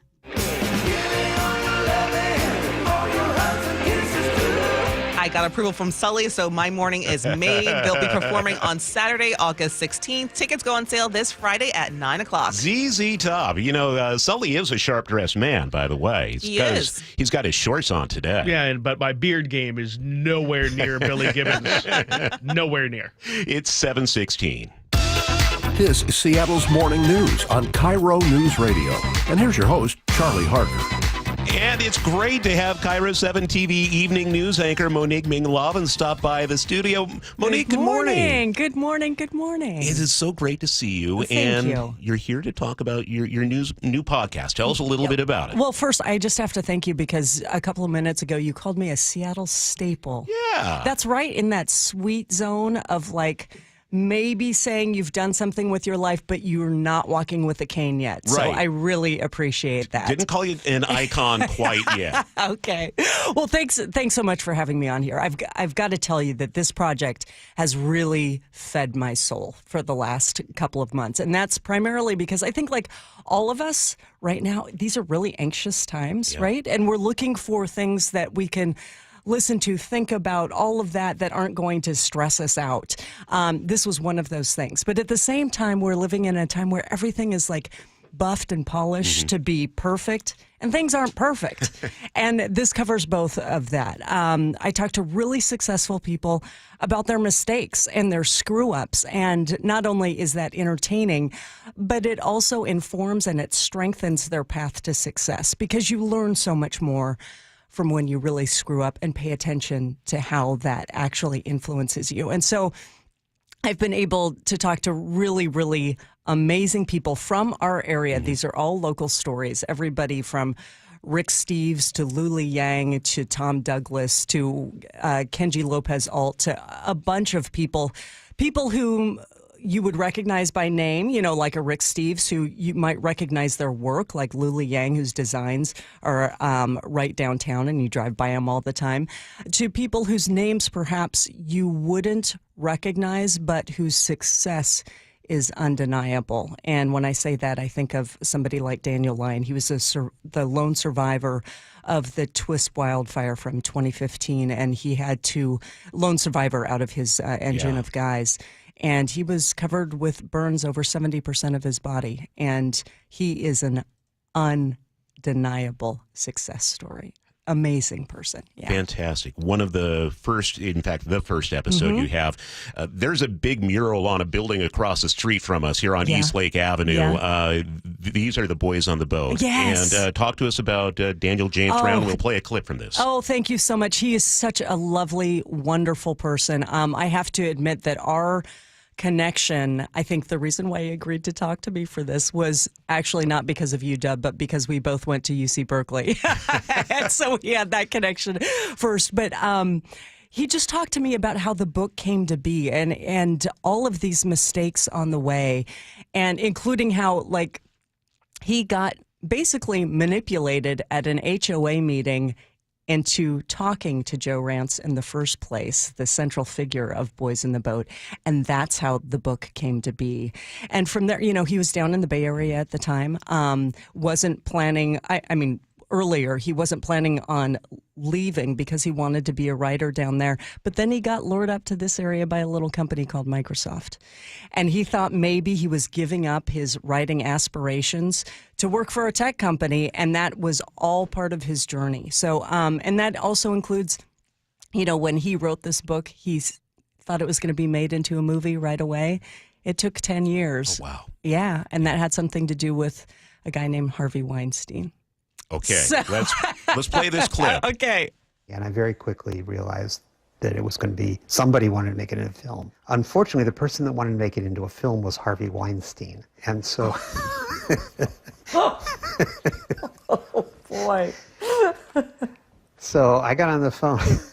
Did you know that was unfortunate back then? No, I didn't know anything about Harvey Weinstein. Right? I literally did not know. I had to ask my wife, who is Harvey Weinstein? Oh, really? Okay. Oh, wow. Right? Yeah. Right? And then to go from Harvey Weinstein to, this guy named George Clooney, I mean, that is quite a swing. Well, it's a tremendous book. It has so many just local connections. Absolutely. And really knowing the history. And here he is, a guy from California, and he's writing something that has become essential around here. Absolutely. Yeah. So the name of the podcast again is Hit and Miss. Okay. And it comes out once a week? What's the... Yes. So our second episode is coming out tomorrow morning. That's with Molly Moon. People will probably have tasted her amazing ice cream around here, and they might be a little familiar with her because she's a very vocally progressive person. But diving more into her past, I also found out how it all began with her GOP business-owning grandparents. They were huge influences of hers, and she got into politics and stumbled a lot. Yeah. And that led her to ice cream. It's a very interesting story. She's a really resilient person. And just, again, she's a quintessentially Seattle story. Talk to me about how this compares to anchoring the news. When we do a news story, I know on TV, I think the max limit is, 2 minutes? Right. And if you're lucky. Yeah. Right? And so you get to do these long-form interviews. How does it compare? It's incredible. I get to work with my photographer, Jeff Ritter, first of all, who is just a genius because he puts together video versions of this as well, which is terrific. And I sit down and I talk to these people for an hour. Now, the podcast ends up being half an hour. You edit out the ums and all of that. But it's lovely to really dive deeply into people's stories and how they meander. Because in TV, you have to get to the point right away. And it usually has to be a straight arrow. But most people's success stories and failure stories go all over the place. And that's what makes them more funny, more cringeworthy, more human. And to be able to do that and to have a longer form piece is just really wonderful. Well, it's fantastic. The show is called Hit and Miss. The podcaster Monique Minglavin from KIRO 7 TV. I'm sure we can find that at KIRO7.com. Yes, please let me plug it really quickly. Yeah. So everybody, it's KIRO7.com/hit and miss. You don't need to remember how to spell my name. Monique, it's great seeing you. Thank you for dropping by. And how cool is this that we get to anchor the news on a brand like KIRO, a Yes. brand that has been around for nearly a century, and we get to do this A tradition. day in and yes, day out. Absolutely. For sure. And it's lovely to be here with you. Thank you so much. All right, it's 7:23. Let's head over to the Beacon Plumbing Traffic Desk with Sully. And the fog is still causing issues out there, but some of my drivers in the south end saying it's starting to break up a little bit, and they haven't found anything either along the way on northbound 167 to get from the Puyallup Sumner area up past 24th. We're still rolling at an hour, though, from Puyallup to Renton with 25 of those minutes out of Auburn, so that tells you you've got some pretty heavy lifting on that first part of the drive. Westbound 410 is still struggling through Sumner, and we're also looking at heavy braking on eastbound 512 as you work your way down through South Hill. So it's not exactly the greatest of days out there. Looking at Federal Way to Seattle now up over an hour with 35 of those minutes from South Center. Coming down from the north end, we've hit the hour mark on I-5 and 405, and guess what? It's a reminder that, yes, it doesn't get there very often, and only when it really has to. $15 in the southbound express toll lanes. It will save you 20 minutes, though, if you can afford that. So, again, that's $1 a minute plus. So figure out what your time is Monique's looking at you like, what? You can do that on radio? Yes. What? Make fun of the fact that that they didn't think it was going to be? Yeah, that's what I do. Just got to remind them that maybe they have made some mistakes, Monique, in their lives. So with those kinds of prices, don't you think? Yeah, I definitely think so. Yeah, our good friends at Good to Go made some mistakes in their early life as well. To follow up on your podcast, see what I did there? So $15 there, and we're still looking at Tacoma to Federal Way at 25 minutes. This report brought to you by Home Comfort Alliance. You can enjoy a new heat pump plus 18 months, same as cash financing. 15% off all heat pumps, air conditioners through March. Visit homecomfortalliance.com. And we're headed for a high pushing 70 today. It looks like it could be kind of stormy tomorrow afternoon, so be prepared for lightning and perhaps some hail as well and gusty winds. Right now, it's partly cloudy and 50 in Seattle. More of the day's top stories on the way here on Seattle's Morning News. This hour is brought to you by Beacon Plumbing. KIRO Newsradio delivers the news you can trust. State is facing a multi-billion-dollar deficit. Government wants more of your money to build, quote-unquote, affordable housing. We help you navigate the headlines, providing clarity and context to help you understand how today's events impact your life tomorrow. The driver pulled out a gun. The officer opened fire, shooting at least one time. The problem is worse in King County than any other part of the country. Stay informed. Stay connected with KIRO News Radio. We know choosing the right team to upgrade your windows and doors is a big decision. That's why we deliver a service that treats your home like ours and offer top quality products. Our windows are up to 25% more energy efficient than Energy Star standards, reduce noise by up to 50%, and have low maintenance clean glass technology. Our industry-leading leak armor installation and lifetime warranties mean peace of mind and enjoyment for life. Lake Washington Windows and Doors, a name you can trust. Visit lakewashingtonwindows.com. Considering selling your home or downsizing? Visit themadronagroup.com for no-obligation counsel. The Madrona Group's team of John L. Scott experts makes it easy, guiding you to best pricing and timing, maximizing your profit with smart technology and unparalleled integrity. 5-star reviews and industry best according to Zillow, Google, Yelp, Facebook, and Redfin. This Saturday, hear the Madrona Group's Jason Fox on KIRO News Radio's Home Matters. Maximize your home sale. Visit themadronagroup.com.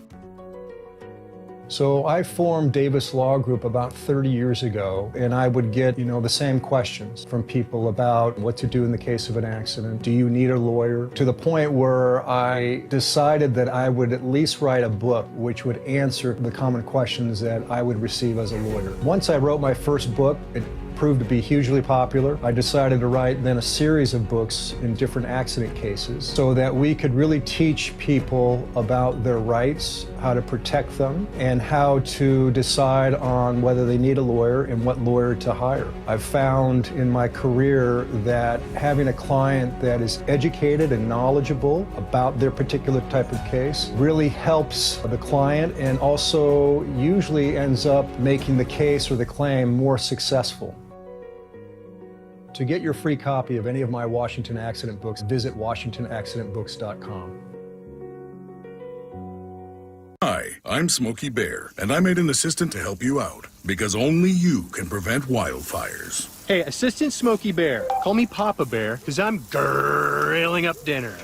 Do you get it? Yes, good job. So, what should I do with all these coals? Don't just toss them out. Put them in a metal container because those embers can start a wildfire. I understand. The stakes are high. Ha, ha, ha, ha. Learn more at SmokeyBear.com. Brought to you by the U.S. Forest Service, your state forester, and the Ad Council. How can you free your team from time-consuming office tasks? Amazon Business. Smart business buying tools enable buyers to find and purchase items fast so they can focus on strategy and growth. Free up your team and focus on your future. Learn more at AmazonBusiness.com. Check engine light on? Take the guesswork out of your check engine light with O'Reilly Veriscan. It's free. Ask for O'Reilly Veriscan today. O'Reilly Auto Parts.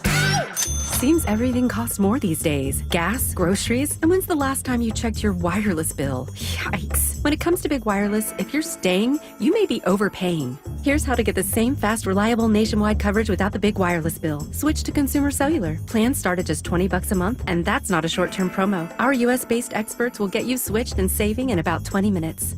Call 1-888-FREEDOM or visit ConsumerCellular.com and start saving today. Plans include $5 credit for auto pay and e-billing. If you love to travel, Capital One has a rewards credit card that's perfect for you. With the Capital One Venture X card, you earn unlimited double miles on everything you buy. Plus, you get premium benefits at a collection of luxury hotels when you book on Capital One Travel. And with Venture X, you get access to over 1,000 airport lounges worldwide. Open up a world of travel possibilities with the Capital One Venture X card. What's in your wallet? Terms apply. Lounge access is subject to change. See CapitalOne.com for details. Cold is leaking and rats are moving and mold is creeping and water seeping in. It's hard to be a homeowner, we know. It sure is, which is why you need the heroes at American Crawl Space of Pest Services who know how to unlock those generous PSE insulation rebates. American Crawl, the heroes you call. American Crawl, the heroes you call. Hi, this is Dave Ross. Last year, the heroes at American Crawl helped customers collect more than $3 million in PSE rebates. That's more than any insulation company in the state. And if your home was built before 1990, you may find that most of your insulation install is paid for by PSE. So don't settle for a less experienced company that can only compete on price. Hire who I hired. American Crawl, the heroes to call. Get your free quote at AmericanCrawl.com. American Crawl, the heroes you call. American Crawl, the heroes you call. Online at AmericanCrawl.com. Save on a 2-night getaway to beautiful Victoria, BC with the FRS Clipper Spring Sale. Travel car-free on the Clipper Fast Ferry and stay at a charming downtown hotel. From $252 per person, double occupancy. Save during Clipper Spring Sale at FRSClipper.com. KIRO Newsradio, 97.3 FM, Northwest News. Now, the latest from KIRO Newsradio and MyNorthwest.com. Good morning, 7:31. Boeing appears to be trying to withdraw from his guilty plea agreement with the DOJ surrounding those two deadly 737 MAX crashes. Wall Street Journal reporting Boeing is asking the Trump administration for a more lenient deal. KIRO News Radio's Luke Ducey is here with more. Luke? Yeah, Charlie, we're already hearing strong reactions from victims' families. Attorney Mark Lindquist represents many of them. It makes Boeing's initial willingness to take responsibility look totally phony. Boeing pleaded guilty to misleading the FAA after those deadly crashes of two of its 737 MAX planes 5 years ago that killed 346 people. Since then, there have been more safety issues for Boeing, including that door plug that blew off that flight out of Portland. Boeing entered a plea agreement with a deferred prosecution. The deal was they would pay millions of dollars in fines and create a safety plan moving forward. However, a judge revoked that initial plea agreement after problems with selecting an independent monitor. And now that Boeing, according to multiple sources, wants to go back to the drawing board and cut a more lenient deal, Lindquist and others representing other family members are reacting negatively to that news. So far, there is no comment from Boeing. Charlie? Luke, thank you. Dow Constantine is set to become the next CEO of Sound Transit, but the decision comes with some controversy. Constantine was picked by the same Sound Transit board he sits on, and where some members were appointed by him as King County executive. Constantine could make up to $675,000 a year. Sound Transit says Constantine is uniquely qualified to handle tough challenges facing the agency, including service disruptions, safety concerns, and ongoing expansion projects.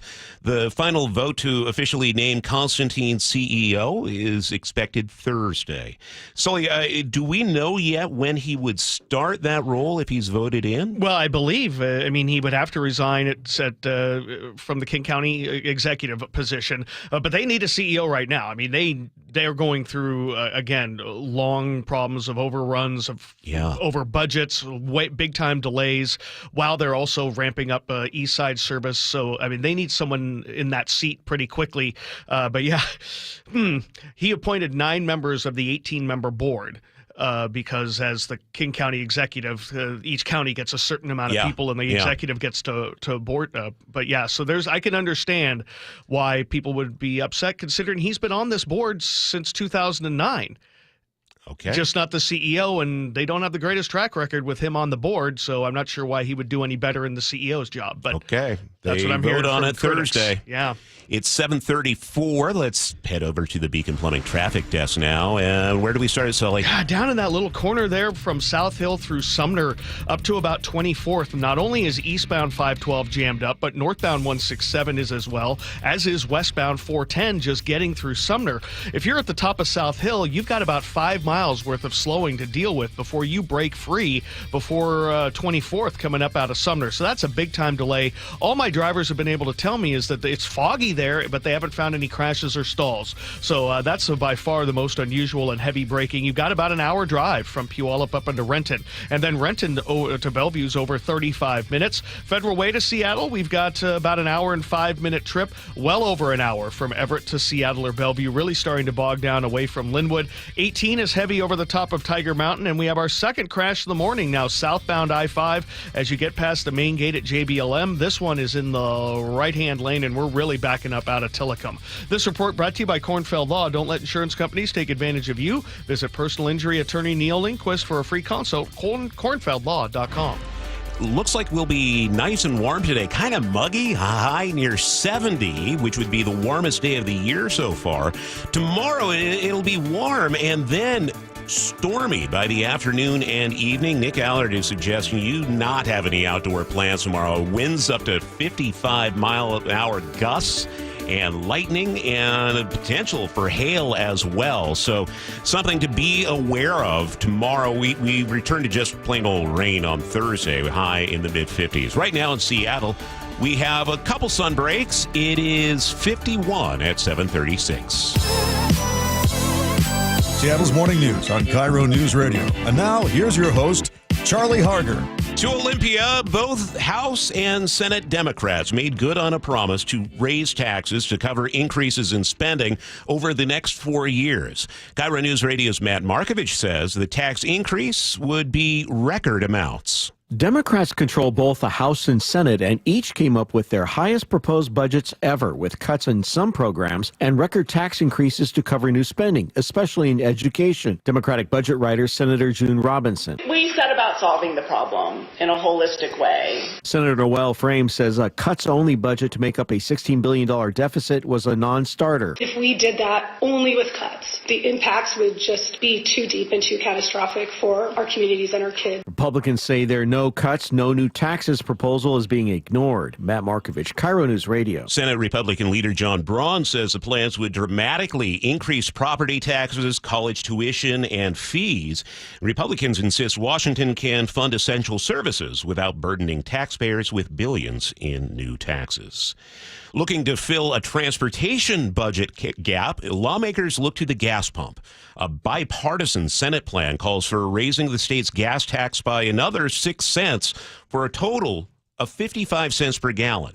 Democrat Marco Leah says it's intended to address a $1 billion shortfall in highway projects. There's no question, as we're asking Washingtonians to pay more for transportation services, that we need to do a better job of delivering projects on time and on budget.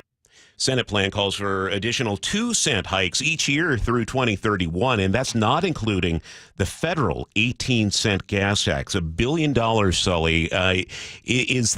Does that even get close to covering all the maintenance shortfalls and everything we've been talking about? No, not at all. What it does is provide a little bit more funding for transportation. They're looking at $10 billion in the hole over the next 15 or so years. One thing that we should ask Matt about, he had mentioned kind of in passing, what might be really beneficial is it looks like they may have moved the fish passage as a budget item out of transportation and into the capital budget, which means that money would be freed up from transpo. Now, I know they're just moving shells around a little bit, but if that gets that line item out of transportation, we might start seeing some actual more money there for transpo, which would be great, but less for capital. So, they're moving the shell game around a little bit, but that's an interesting move that we'll see how that bears fruit if it goes forward. Well, Matt joins us at 8:15 for his legislative update, and we'll ask him about it. Washington drivers seeing fewer of their cars stolen, according to new data. Car thefts dropped by more than 30% last year around here. It's one of the largest declines anywhere in the country. National Insurance Crime Bureau credits better law enforcement strategies and tougher security features from automakers for helping cut down thefts. Hyundai Elantras and Sonatas among the most stolen cars here. It's 7:39, and where are we going to start traffic, Sully? I've been keeping my eye on the South Sound most of the morning. That's where the action's been, and we have our second crash of the morning now, southbound 5 near JBLM, so we'll talk about that one coming up first next. This is Seattle's Morning News. KIRO News Radio, your home for the John Curley Show. Weekdays from 3 to 7 p.m. We've been talking about this purchase to permit bill, where you have to get a permit in order to buy a gun. People that are firing off the guns there in Lake City, go pass any law you want. They don't care. This will make it harder for people that want to legally defend themselves with a gun. And this woman believes stopping a law-abiding citizen from purchasing a gun will make everybody safer. It's just absurd. Streaming live on your smart speaker. Meanwhile, at Xfinity. So, influencer life going well? Oh, yeah. I'm up to 32 followers. Oh, that's something. Yeah, posting my tap dancing videos is easier than ever because we engineered Xfinity Internet with 99.99% network reliability. Plus, Xfinity Mobile with Wi-Fi Power Boost gives you ultra-fast Wi-Fi at home and on the go. But wait, tap dancing? You don't tap dance. Hey, what I lack in skill, I make up with passion. Do more of what you love and love how fast you do it with Xfinity Internet and mobile. And now through April 21st, get 300 megabit Xfinity Internet and one unlimited mobile line together for $25 a month for 1 year and save $1,000 in your first year over Verizon and AT&T. Learn more at Xfinity.com. Requires paperless billing and autopay with stored bank account. Restrictions apply. Equipment, taxes, and fees extra. After promo, regular rates apply. Savings compared to Verizon 5G Internet plus one unlimited welcome line and AT&T Internet 300 plus one unlimited starter SL line. Xfinity Internet required. Actual speeds vary. Reduced speeds after 30 gigabits of usage per line. Data thresholds and actual savings vary. The markets and the economy will change, but you should always know what you can rely on from your financial advisor. I'm John Ramsire with Baird Private Wealth Management in Seattle. With deep planning and investment expertise, Baird's financial advisors have guided individuals and families through changing markets for more than 100 years. And in all that time, our guiding principle has never changed. Our clients come first, always. Discover the Baird difference at rwbaird.com/Seattle. Norwegian Cruise Line invites you to experience more in the Caribbean, Alaska, Europe, and beyond. For a limited time, get 50% off all cruises and enjoy NCL's all-new More at Sea cruising package, including unlimited open bar, specialty dining, and more. Visit ncl.com, call your travel advisor, or 1-888-NCL-CRUISE. Offer ends soon. Norwegian Cruise Line. Ships registry the Bahamas and USA. Restrictions apply. Hey, Bill! Southwest Plumbing, Heating, Air, and Electric is here for all your home needs. So call today and experience top-notch service. OneToCall.com. Southwest Plumbing, the one to call. Ugh, spring. Tried cleaning your air ducts and floors? Helps with allergies. Who has time? Use Coit. They clean air ducts, hardwood floors, upholstery, blinds, carpet, all the stuff that makes spring allergies worse. Great price and guarantee. Oh, maybe I'll give him a... Here, use my phone. Schedule your spring cleaning today and get 50% off. Call 800-FOR-COIT. That's 800-367-2648. Coit. Clean is new. Minimum charge applies. Discount doesn't apply to service charge, restoration, or commercial services. Restrictions apply. Call 800-4-COIT for details. 7:43. Let's head over to the Beacon Plumbing Traffic Desk with Sully. And this report brought to you by AAA of Washington. Going to start down in the JBLM area where we have our second crash of the morning southbound on I-5. This one's just south of the main gate, blocking the right lane. And we're really stacking up coming down out of Tillicum and working your way out of Lakewood. We've got about a 45-minute trip from Tacoma to Olympia, which is about a 15-minute delay through the area. Once you get through that, it's not too bad. Going the other direction, it's not too bad. There is some fog through the area as well. Fog kind of now starting to lift in places. Other places, it's still pretty thick. Like if you're down in the valley, it is really heavy over 167, 512, 410. And so that little corner's been running well behind today. We've had about a 4-mile backup from the South Hill down across the Puyallup River and towards the Sumner interchange. So plan on some delays there of at least 10 minutes. Westbound 410's trying to get a little bit better. You've got about an hour drive from Puyallup up into Renton. That's really heavy. Then Renton to Bellevue's running right around 40 minutes. Federal Way to Seattle's about average. We've got about an hour and 5 for you. Across the lake now, I-90 is really starting to bog down over the the west end of Mercer Island across the water towards the Mount Baker Tunnel. Also very foggy across the lake. 25 minutes on I-90, 15 on 520 to go from Bellevue to Seattle. Coming down from the north end, well over an hour from Everett to Seattle or Bellevue. So we are definitely gearing up for a heavy next 90 minutes or so. This report brought to you by AAA of Washington. If snow's on the road is your issue, AAA is your solution. To become a member, visit AAAWashington.com.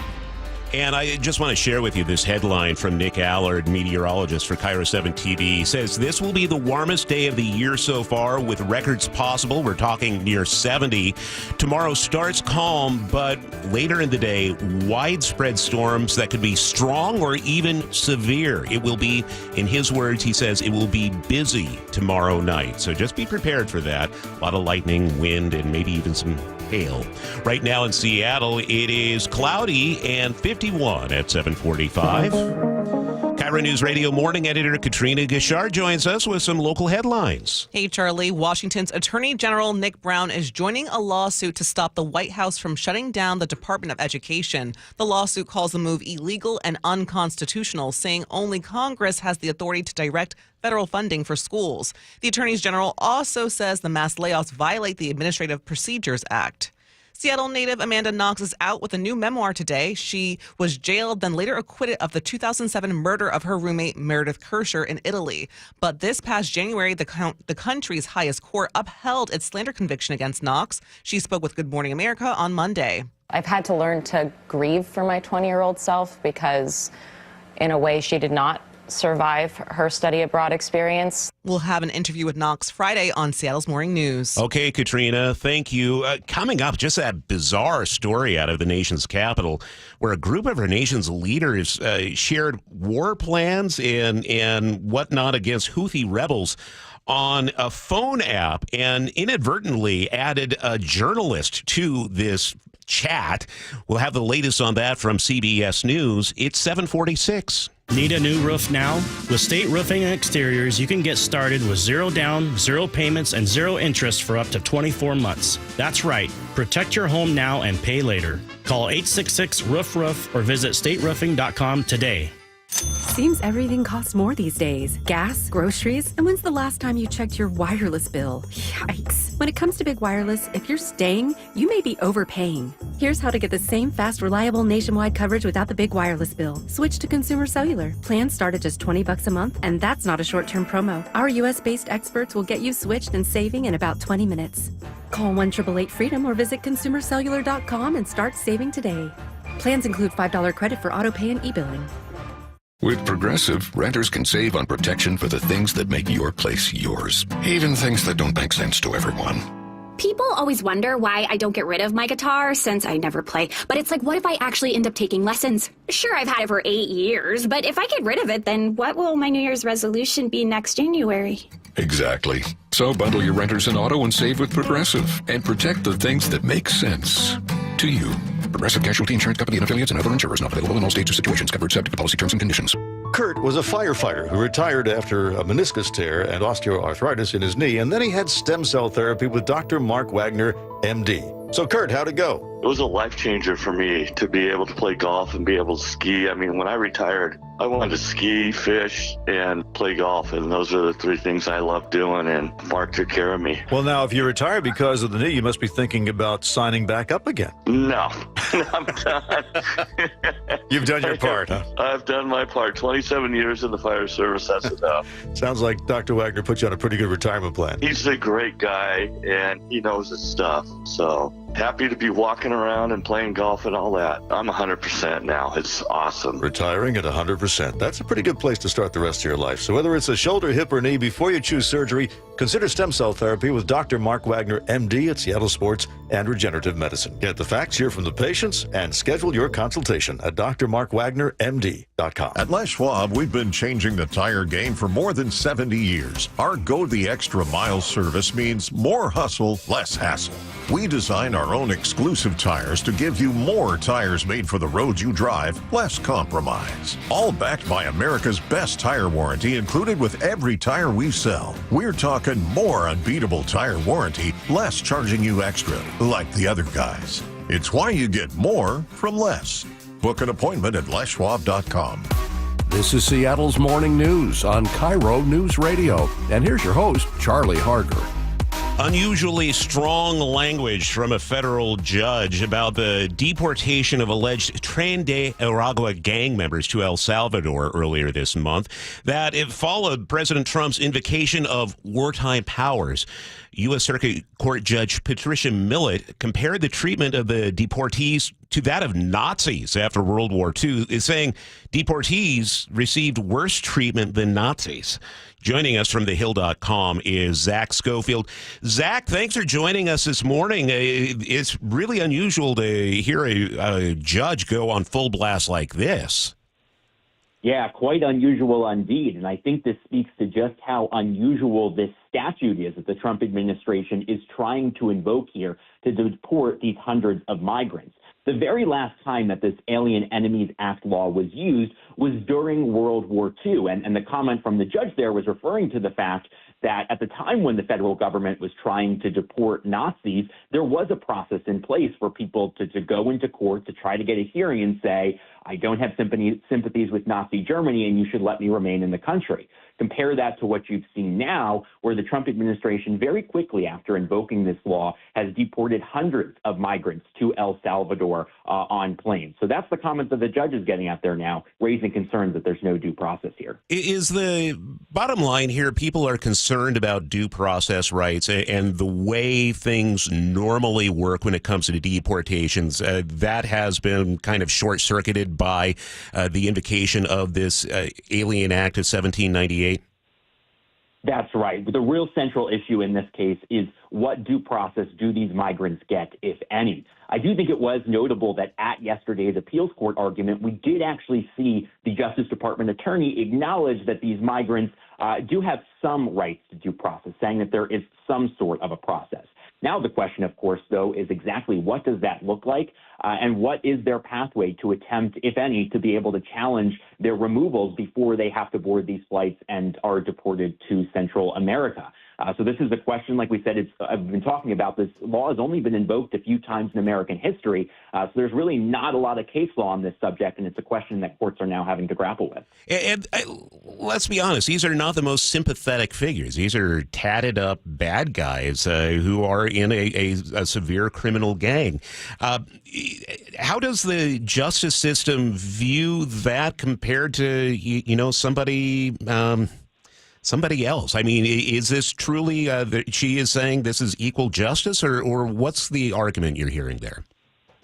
Yeah, the Trump administration here has been arguing that this judge's injunction that has blocked the administration from invoking the Alien Enemies Act, that it is effectively an intrusion on the executive branch and the president's authority over foreign policy and war policy to try to deport these migrants who the administration has effectively accused of helping make an invasion on the United States. Now, of course, as the administration has been alleging that these deportees are members of a Venezuelan gang, we have seen from the other side some evidence contesting that. There actually has been a new lawsuit filed by the family of one of these migrants who was deported to El Salvador, saying that he is not a member of a gang and has been caught up in this and shouldn't be and should be returned to the United States. So it really does seem to still be an open question as to whether all of these hundreds of migrants truly are gang members. Okay, Zach Schofield, we have a lot more about this on thehill.com. Zach, this was truly a last minute. Well, I think you had 5 minutes to prepare for this interview. So thank you very much. That was informative, and appreciate your comprehensiveness there and bringing us a little more understanding to this story. Always good to be with you. All right, Zach Schofield from The Hill. You know, a guy who also doesn't prepare very much is Sully, because it's always happening in real time for you. You can't just write this ahead of time. No, not at all. No, I basically am doing this on the fly based on the conditions that I'm looking at right now. Yeah. Which is fun. This is the Beacon Plumbing Traffic Desk, and Sully has an eye on the roads for us. And I'm doing it without a net. We've gotten up to about a 20-minute delay now on southbound I-5. Getting from Lakewood down through the JBLM area, the right lane remains blocked just south of the main gate. It's 50 minutes to go from Tacoma to Olympia, so that's a pretty ugly drive. We're still seeing about a 10-minute delay on eastbound 512 and on westbound 410 getting down over to 167, and then you've got about an hour drive from Puyallup up to Renton. It is kind of not relenting today. And then Renton to Bellevue is close to 50 minutes, so that's about a 15-minute delay there. Losing time up the hill from Tacoma to Fife up at Highway 18, 25 minutes from Tacoma to Federal Way, then Federal Way to Seattle's about an hour and 15. Across the lake, we are looking at about a 25-minute trip on 90, 20 on 520, and well over an hour from Everett to Seattle or Bellevue. So we're definitely seeing a heavy Amazon kind of day getting into the Seattle and Bellevue cores. This report brought to you by Global Credit Union, where members enjoy no-fee accounts and early payday with direct deposit. GlobalCU.org. I might have to skip out of work a little early today. It's going to be 70 and sunny. It'll be nice after the morning fog burns off. But what we want to keep an eye on is tomorrow, where it could be very stormy in the evening and afternoon. Heavy winds and lightning is possible. Right now, it's partly cloudy, 51 in Seattle.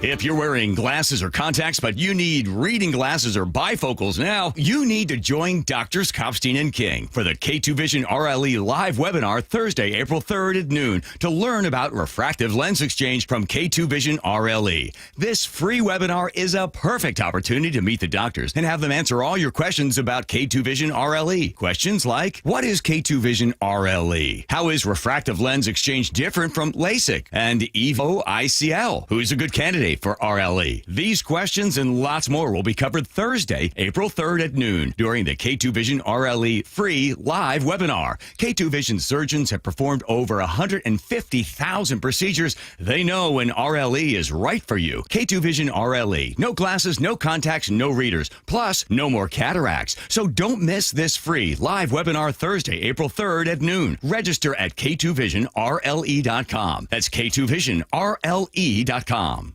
KIRO FM and HD1, Tacoma, Seattle. Hi, I'm Jim Singletary, owner of RoofSmart. Let me ask you this. Would you rather replace your roof with a company owned by a big, impersonal, profit-hungry private equity firm, or with a local, customer-focused company right here in the Seattle area? Almost every other roofer on the radio is now owned by private equity Wall Street guys. They think they can make a lot of money by doing it differently, but using the same name. And for you, this means higher prices, cut corners, and non-existent customer service. Zero. Zilch. To those Wall Street companies, it's all about the numbers. We're here to help, to deliver great service, and to prioritize you, not squeeze you for every dollar. To us, it's all about you, our customer. And we've been owned by the same person since day one. Me, Jim Singletary. For better value and a better roofing experience, call RoofSmart at 206-487-4877 or visit GetRoofSmart.com. That's 206-487-4877 or GetRoofSmart.com. At Uline, they know firsthand the road to success is an uphill climb. Uline started in the family basement and through hard work is now North America's most trusted shipping and industrial supplier. They get what it means to have the support of reliable, hard-working partners. So they keep 41,000 items ready to ship. Whether your company is still in a basement office or expanding cross-country, Uline will be there on your road to success. Visit uline.com. There's a sink at the brink and a drain that's a pain. DayandNight.net. Your old water heater, she's starting to peter. DayandNight.net. Plumbing emergency? Don't feel trapped. Do the smart thing and get a second opinion.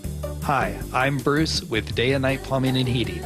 I guarantee you, whether Day and Night is your first choice or smart second opinion, we'll work harder than anyone to earn your trust.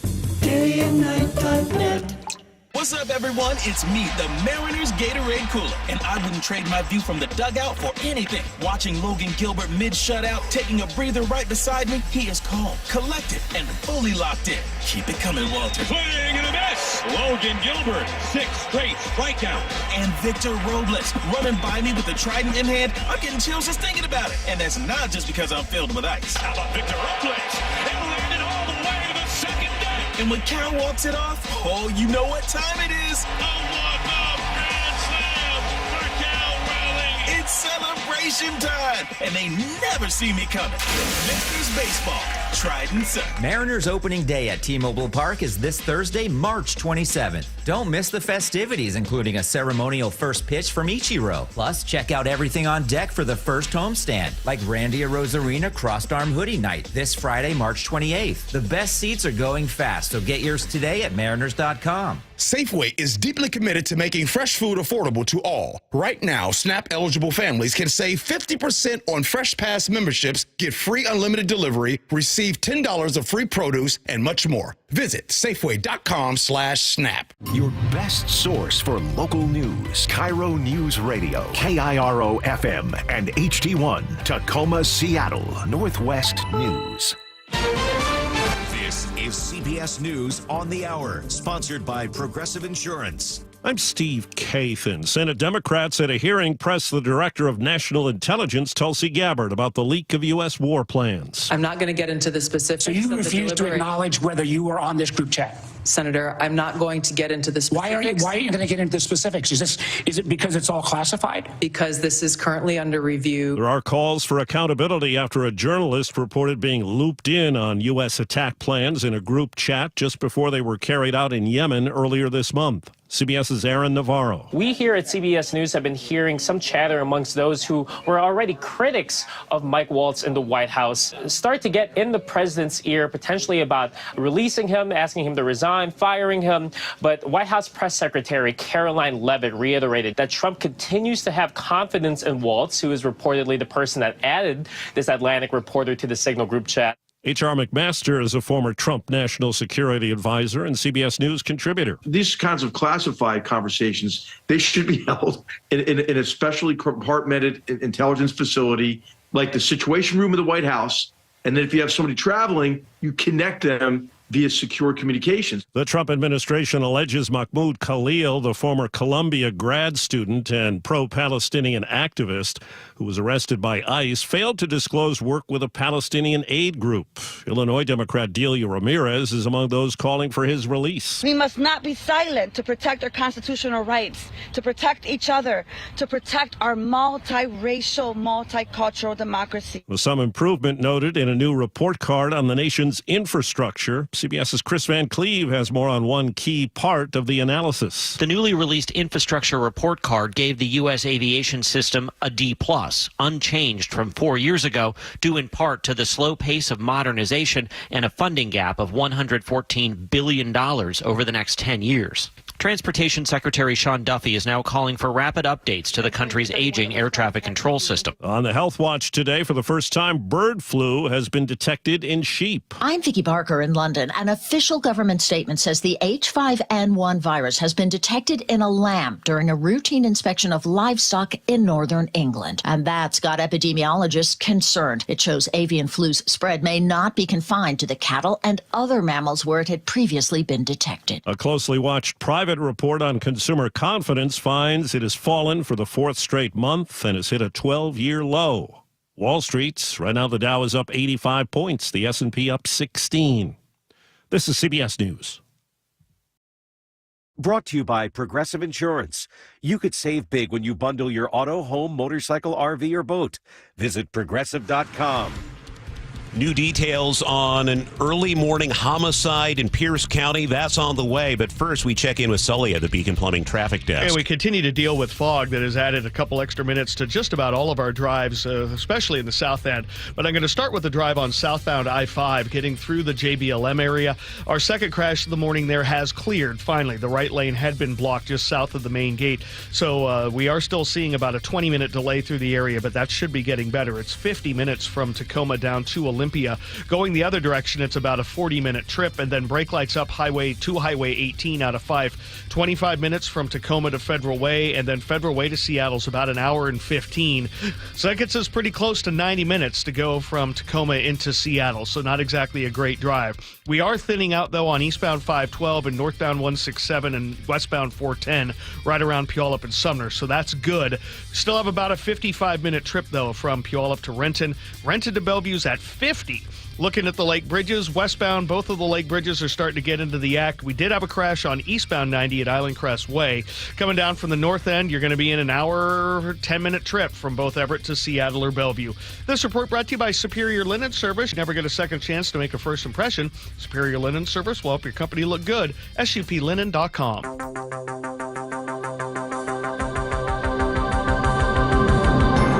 8:04 Seattle's Morning News. We've made it to Tuesday. Thanks for joining us. I'm Charlie Harger, and we're learning new details about a shooting that happened this morning in Parkland. A person is dead. Luke Ducey is following this story and has the latest. Luke? Yeah, Charlie just got off the phone not too long ago with Deputy Carly Capetto. She tells me a 32-year-old man is dead after being shot multiple times. They don't know yet if this was a shootout, but she tells me witnesses heard around 20 gunshots. I can't even tell you. There's shell casings everywhere. 108th Street South is littered with shell casings, as well as the front lawn of Cedar Crest Apartments. So deputies went door to door, making sure nobody else was hit by bullets. Turns out nobody else was injured.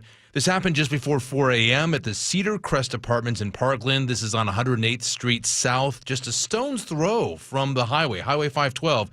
Like 100 feet away, which also made it really dangerous for early morning commuters. To have a shooting like this in such a dense populated area is very scary. Deputies are desperate right now, looking for a suspect because presumably that one suspect is armed, but they say there could be more suspects. 108th Street South, if you drive through that area, it's going to be closed for several hours as they work all that evidence at that scene. Charlie? Thank you, Luke. It's 8:06. Sound Transit officially nominating a new CEO, and it's a familiar name to King County residents. KIRO Newsradio Sam Campbell has more. King County Executive Dow Constantine is being tapped for the top job at the Regional Transit Agency. The Sound Transit Board of Directors made the announcement Monday after having previously named Constantine as a finalist. The board says they picked him out of 60 applicants. He's expected to step down from serving as county executive, where he's served since 2009. The Seattle Times reports the transit CEO could make up to $650,000 a year. Sam Campbell, KIRO News Radio. There's growing alarm over a wave of attacks targeting Tesla vehicles around the country, including multiple incidents recently in Western Washington. CBS News reports the FBI and Homeland Security are investigating coordinated vandalism, arson, and shootings against Teslas, mostly carried out at night. Federal officials now promise a crackdown. They say these politically driven attacks could escalate, and they are concerned it could put the public at risk. Washington drivers could soon see the first increase in the state gas tax since 2016. This is under a bipartisan transportation funding plan. KIRO 7 TV's Jake Chapman has more. The state Senate proposed a 6 cents per gallon increase, whereas the House is proposing a 9 cents per gallon increase. Well, there's no doubt that they are just on a tax hiking rampage down here. Senate lawmakers argue this increase would bring in over $1.5 billion within the next 6 years and help address the projected $1 billion shortfall over the next 2. Some lawmakers argue without any new funding. It would mean a pause in final phases of Snoqualmie Pass. It would also mean not starting the Highway 18 projects. Now, if either of these plans pass, they're expected to take effect first thing in July. New regulations for body scanners in jails may be making it easier to smuggle drugs behind bars. New scanners are meant to protect inmates from radiation, but Thurston County Sheriff Derek Sanders says they're not as effective at detecting narcotics, including fentanyl. Before, you'd be able to see at least, clear-cut images of baggies and things like that inside the stomach cavity and the rectal cavity. And now it's just you can't tell what they are. Lawmakers passed the new radiation rules for scanners, which took effect this year. Sanders tells KTTH's Jason Rance he believes it's leading to more overdoses inside jails. There have been at least 2 ODs in the Thurston County Jail in the last week. King County Metro will restart its fare enforcement next week. KIRO 7 TV's Ranji Sinha is outside the Renton Transit Center. The Metro Transit estimates that about 1/3 of riders aren't paying their fare. Metro is starting with 30 fare enforcement officers pulled from the 175-member security team. They'll be very noticeable wearing neon yellow uniforms, and after that verbal warning, riders who don't pay get a written warning. Then it's a $20 fine or a load $20 onto an Orca card. You can also choose to perform 2 hours of community service instead.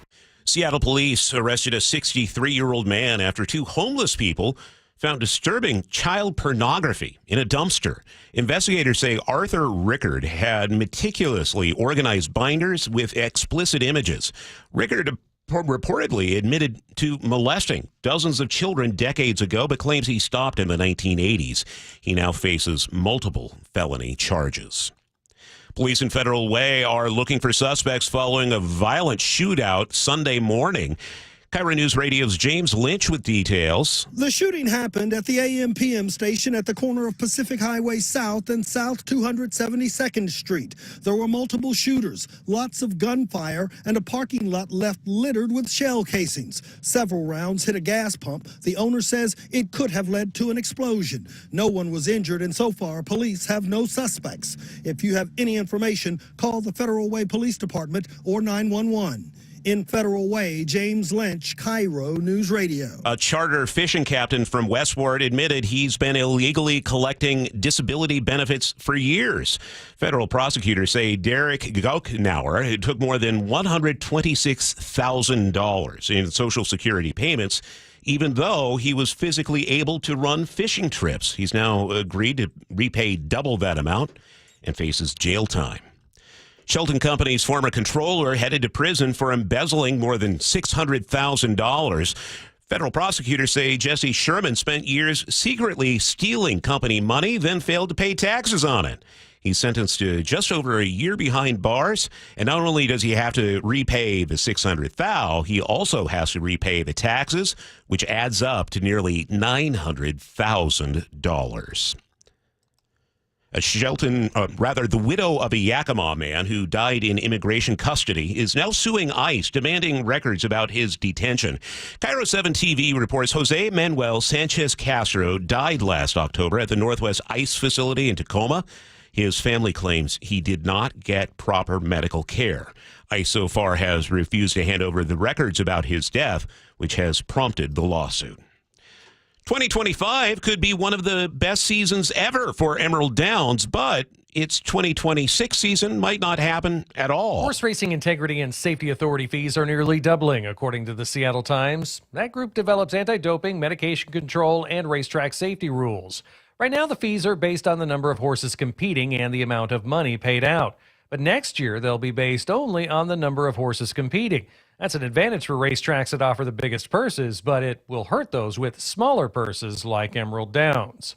Frank Lindsay, KIRO Newsradio. You want my Emerald Downs fun fact, Sully? Yes, please. So we were having a hard time finding daycare for the Harger kids. This is like more than 10 years ago. And then we saw this opening at the racetrack for the jockey families and the workers there. So my kids went to the daycare at Emerald Downs for a few years. Really? Yeah. And so you would go past the gates, the security guards would wave the kids in. They got to see the horses walk by every day. Sam is really good at betting the trifecta. Oh, that's good. I imagine, yeah. You were going to ask that, I know. Yeah, I know. But yeah, it's now closed down. But for many years, they had a daycare. Really it was technically open to the public. We found it. Kids loved it. Wow. The That's horsies. Awesome. Yeah. Who doesn't love horsies? Yeah, and the Quarter Shoe Cafe, by the way, one of the best breakfasts in all of Auburn. You know, again, all the track workers go there. It's fabulous. Yeah, there you go. That's my pro tip for you. All right, looking at the forecast brought to us by State Roofing and Exteriors. We're going to hit the low 70s in many spots today, flirting with record highs. Tomorrow ramps up the storm potential. We're talking lightning, hail, and strong gusts. Could arrive quickly by the afternoon. We will slide back into the 50s with showers on Thursday, but a stormy afternoon and evening to prepare for tomorrow. Nice sunny weather today.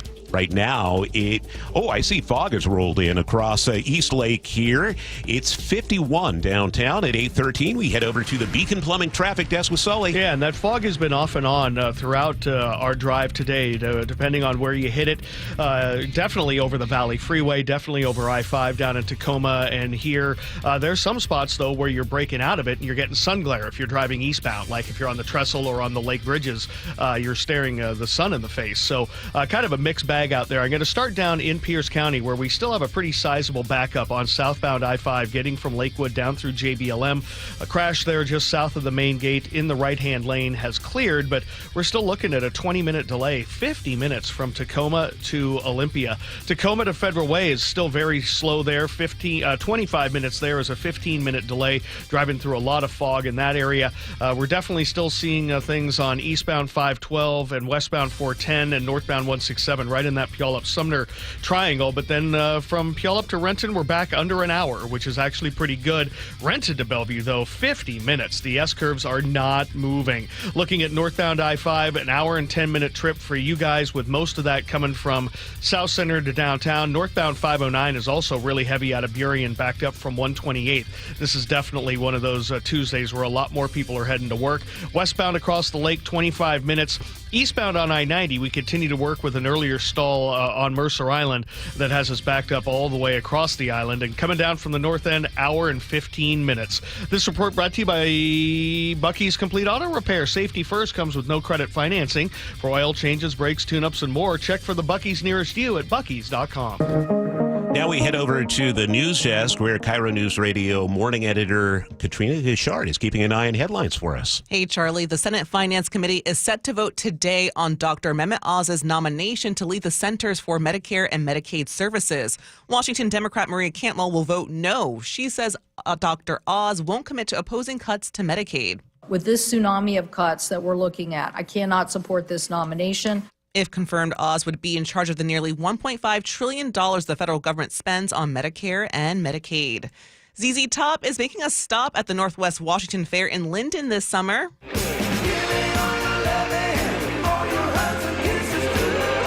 They'll be performing on Saturday, August 16th. Tickets go on sale this Friday at 9 a.m. Sully, are you buying? Yeah, maybe. Yeah. I've always wanted to see them, and then they lost Dusty, their bass guitar player. I was like, I wonder if they were going to keep touring, but yeah, I'm excited. Here they are. They're headed to Linden. Yeah. I mean, in the 80s, you could not go an hour anywhere without seeing them on MTV. No, they were a staple of the early MTV, and their videos were always so cool. Yeah. And so, ZZ Top's a good band. I love R&B, blues, kind of rock. That's awesome. 8:16 on Seattle's Morning News.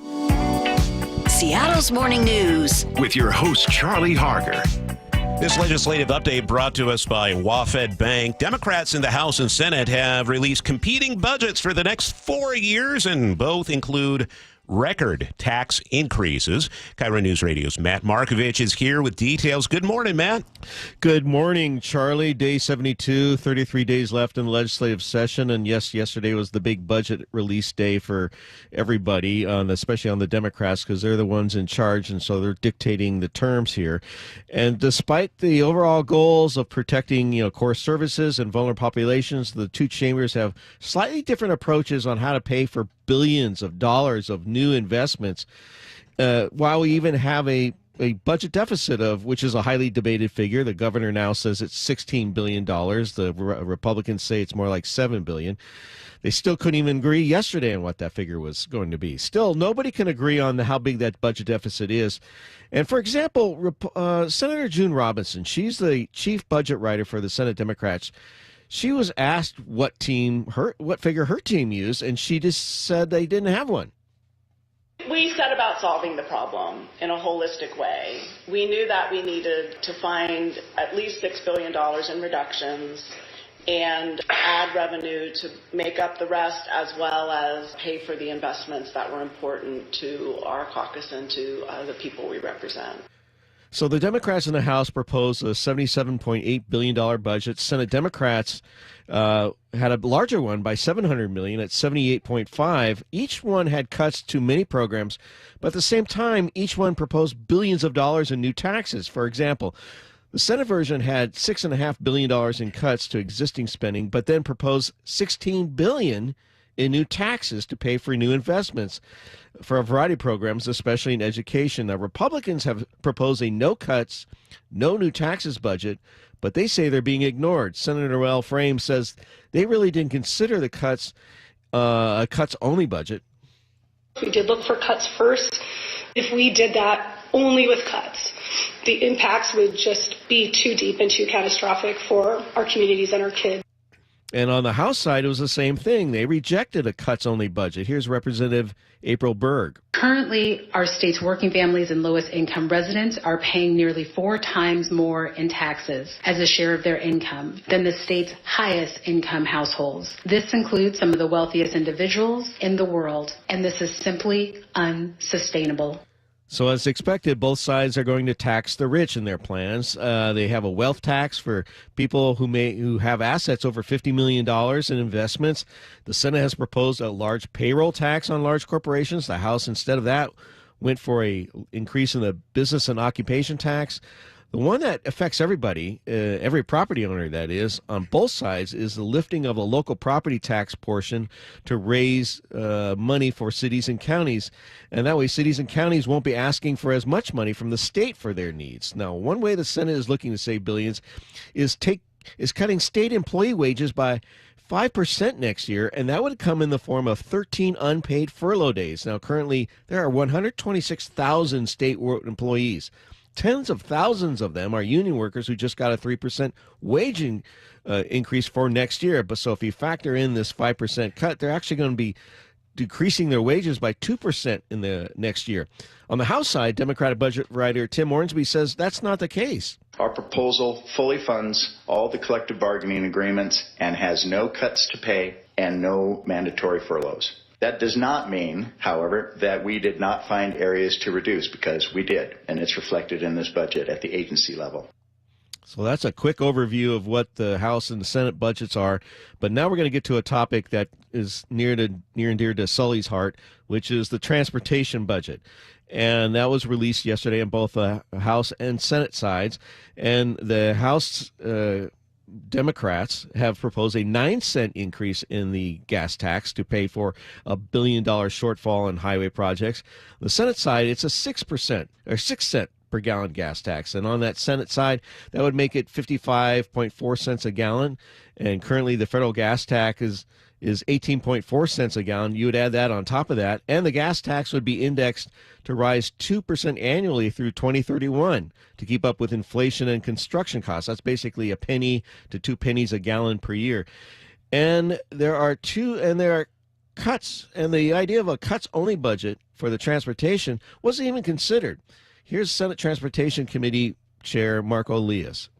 There's no question, as we're asking Washingtonians to pay more for transportation services, that we need to do a better job of delivering projects on time and on budget. In transportation, time is money. The sooner we get things constructed, the more affordable they are. And in this case, Republicans were at the budget negotiating table from the very beginning. That's why it's a big bipartisan agreement. Here's Republican Vice Chair Senator Curtis King. So our choices were, we either made cuts to find that $1 billion, or we looked at what we could do to find new revenue, and we chose the latter. And so how are they going to do this? Well, the state's going to spend billions of dollars, has to spend billions of dollars to fulfill a court order to fix fish culverts, and that's a big portion of the transportation budget in the past, but now they're going to move that to the capital budget. And how we're going to pay for that, it's not really sure until the capital budget comes out next week. And they're going to save money on those state furloughs, 13 days a year for state transportation workers. They're also going to move a sales tax portion from the operating budget, 0.3% of a sales tax that was going to operating budget. It's going to go permanently to the transportation budget. And they're going to be charging EV drivers more. EV drivers pay $225. That would go to $275. And our hybrid vehicles pay an additional fee of $75. That would go to $100. And then both the fuel tax and EV fees would be indexed at 2% going forward to keep up with costs we're seeing in the system.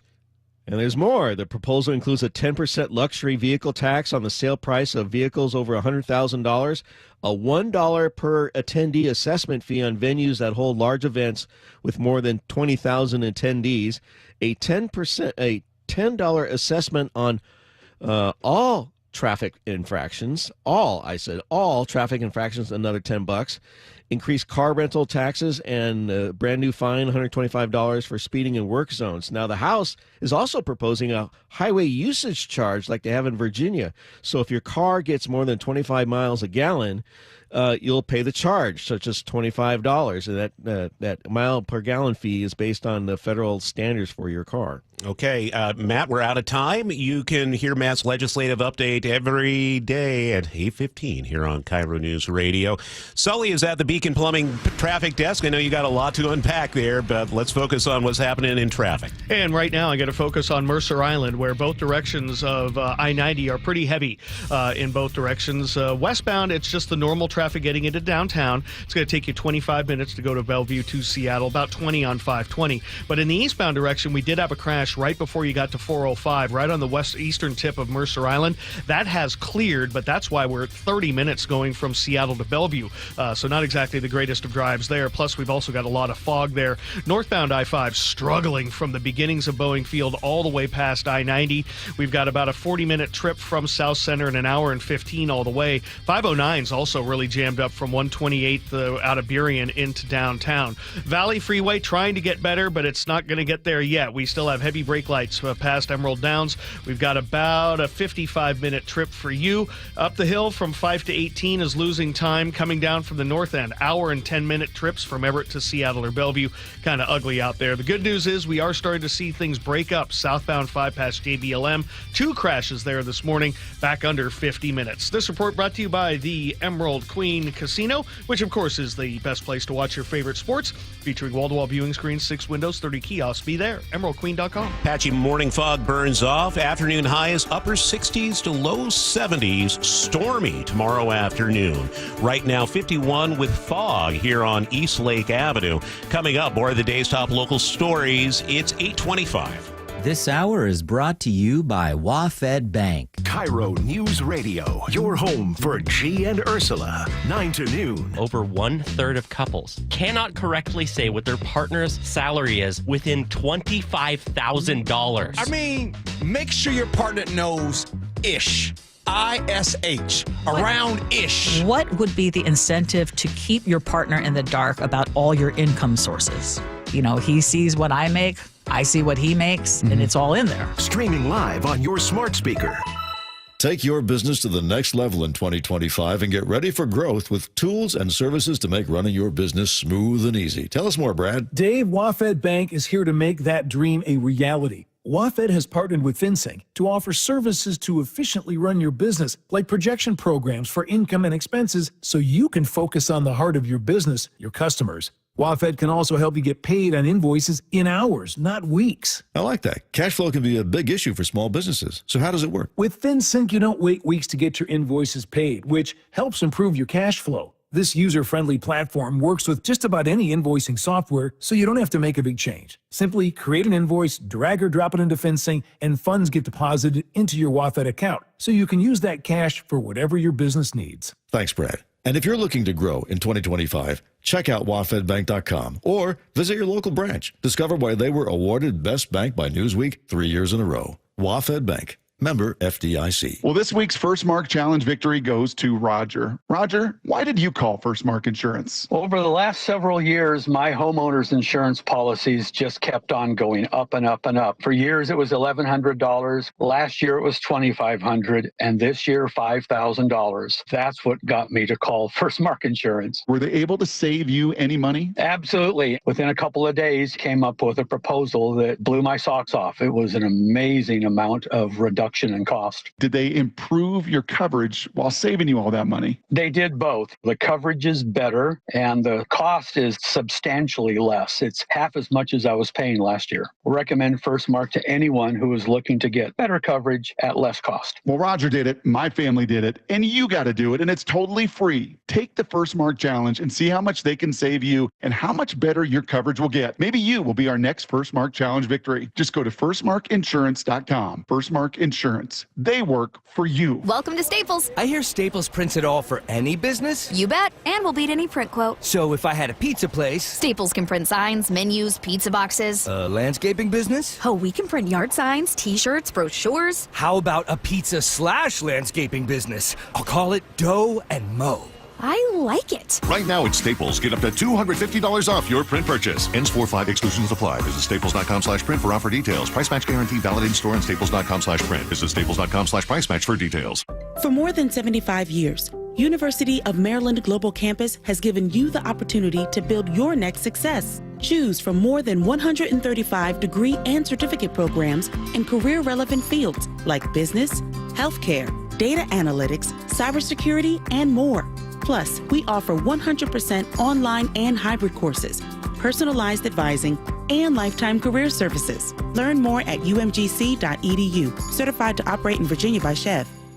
This is Chris Davis with the Davis Law Group. Did you know that a pedestrian does not have to be crossing the street on a marked crosswalk to have a successful legal claim against the driver? Pedestrians can even be partially at fault for a collision and still have a valuable claim. Call us today for a free consultation or get my free book on pedestrian accident law at WashingtonAccidentBooks.com. That's Davis Law Group, better service and even better results.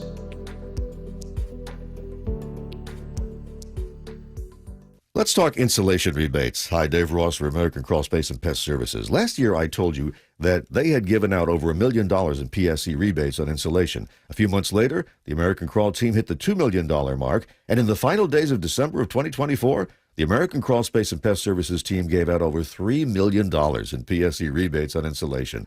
I'll tell you again, American Crawl is the team to call. Find out more about continued PSC insulation rebate opportunities on their website, americancrawl.com. This is Sandy. It was either do this or decide to live the rest of my life in pain that was intolerable. Sandy's hip and knees were causing her severe pain. I'm a middle school teacher, and just walking, doing the things that, you're supposed to do was impossible. So she went looking for help. And I'd gone to doctors, and they said, well, you need a hip replacement and then do your knees. Nothing else you can do. But Sandy knew there was another option. So she reached out to Dr. Mark Wagner, MD at Seattle Sports and Regenerative Medicine for stem cell therapy. I'd heard your advertisement on the radio for quite a while. And how's she feeling now? I have not heard it like I did from the moment I left his office. So what would you say to people who've just decided to live with their pain? Just don't wait, because it's your life. You have the opportunity to get it back. Take it. Before you choose surgery, consider stem cell therapy with Dr. Mark Wagner, MD at Seattle Sports and Regenerative Medicine. Schedule your consultation at drmarkwagnermd.com. Guys, thinking about testosterone replacement therapy? Revive Men's Health can help you get started if you're ready to book your free T-check. Visit ReviveMen'sHealth.com. That's Revive, REVIBE, menshealth.com.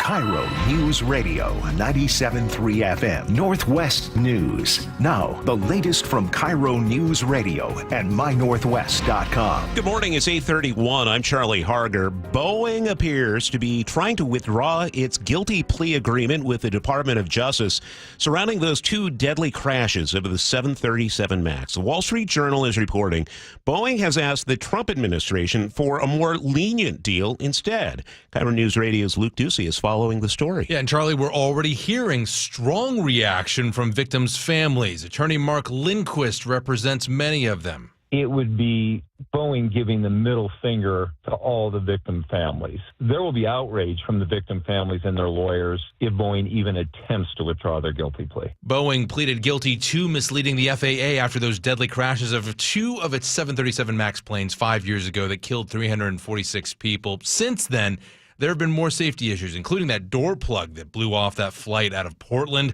Boeing entered into a plea agreement with a deferred prosecution at the time. The deal was they would pay millions of dollars in fines and create a safety plan moving forward. However, a judge revoked that initial plea agreement after problems with selecting an independent monitor. And now that Boeing, according to multiple sources who spoke with the Wall Street Journal, wants to go back to the drawing board and cut a more lenient deal, well, here's Lindquist's reaction. It makes Boeing's initial willingness to take responsibility look totally phony. You'll remember Transportation Secretary Sean Duffy just met with Boeing in Renton a couple of weeks ago, and just this last week, the Trump administration awarded Boeing with the contract to build the next generation stealth fighter jet. As for this plea deal, so far, no comment from Boeing. Thank you, Luke.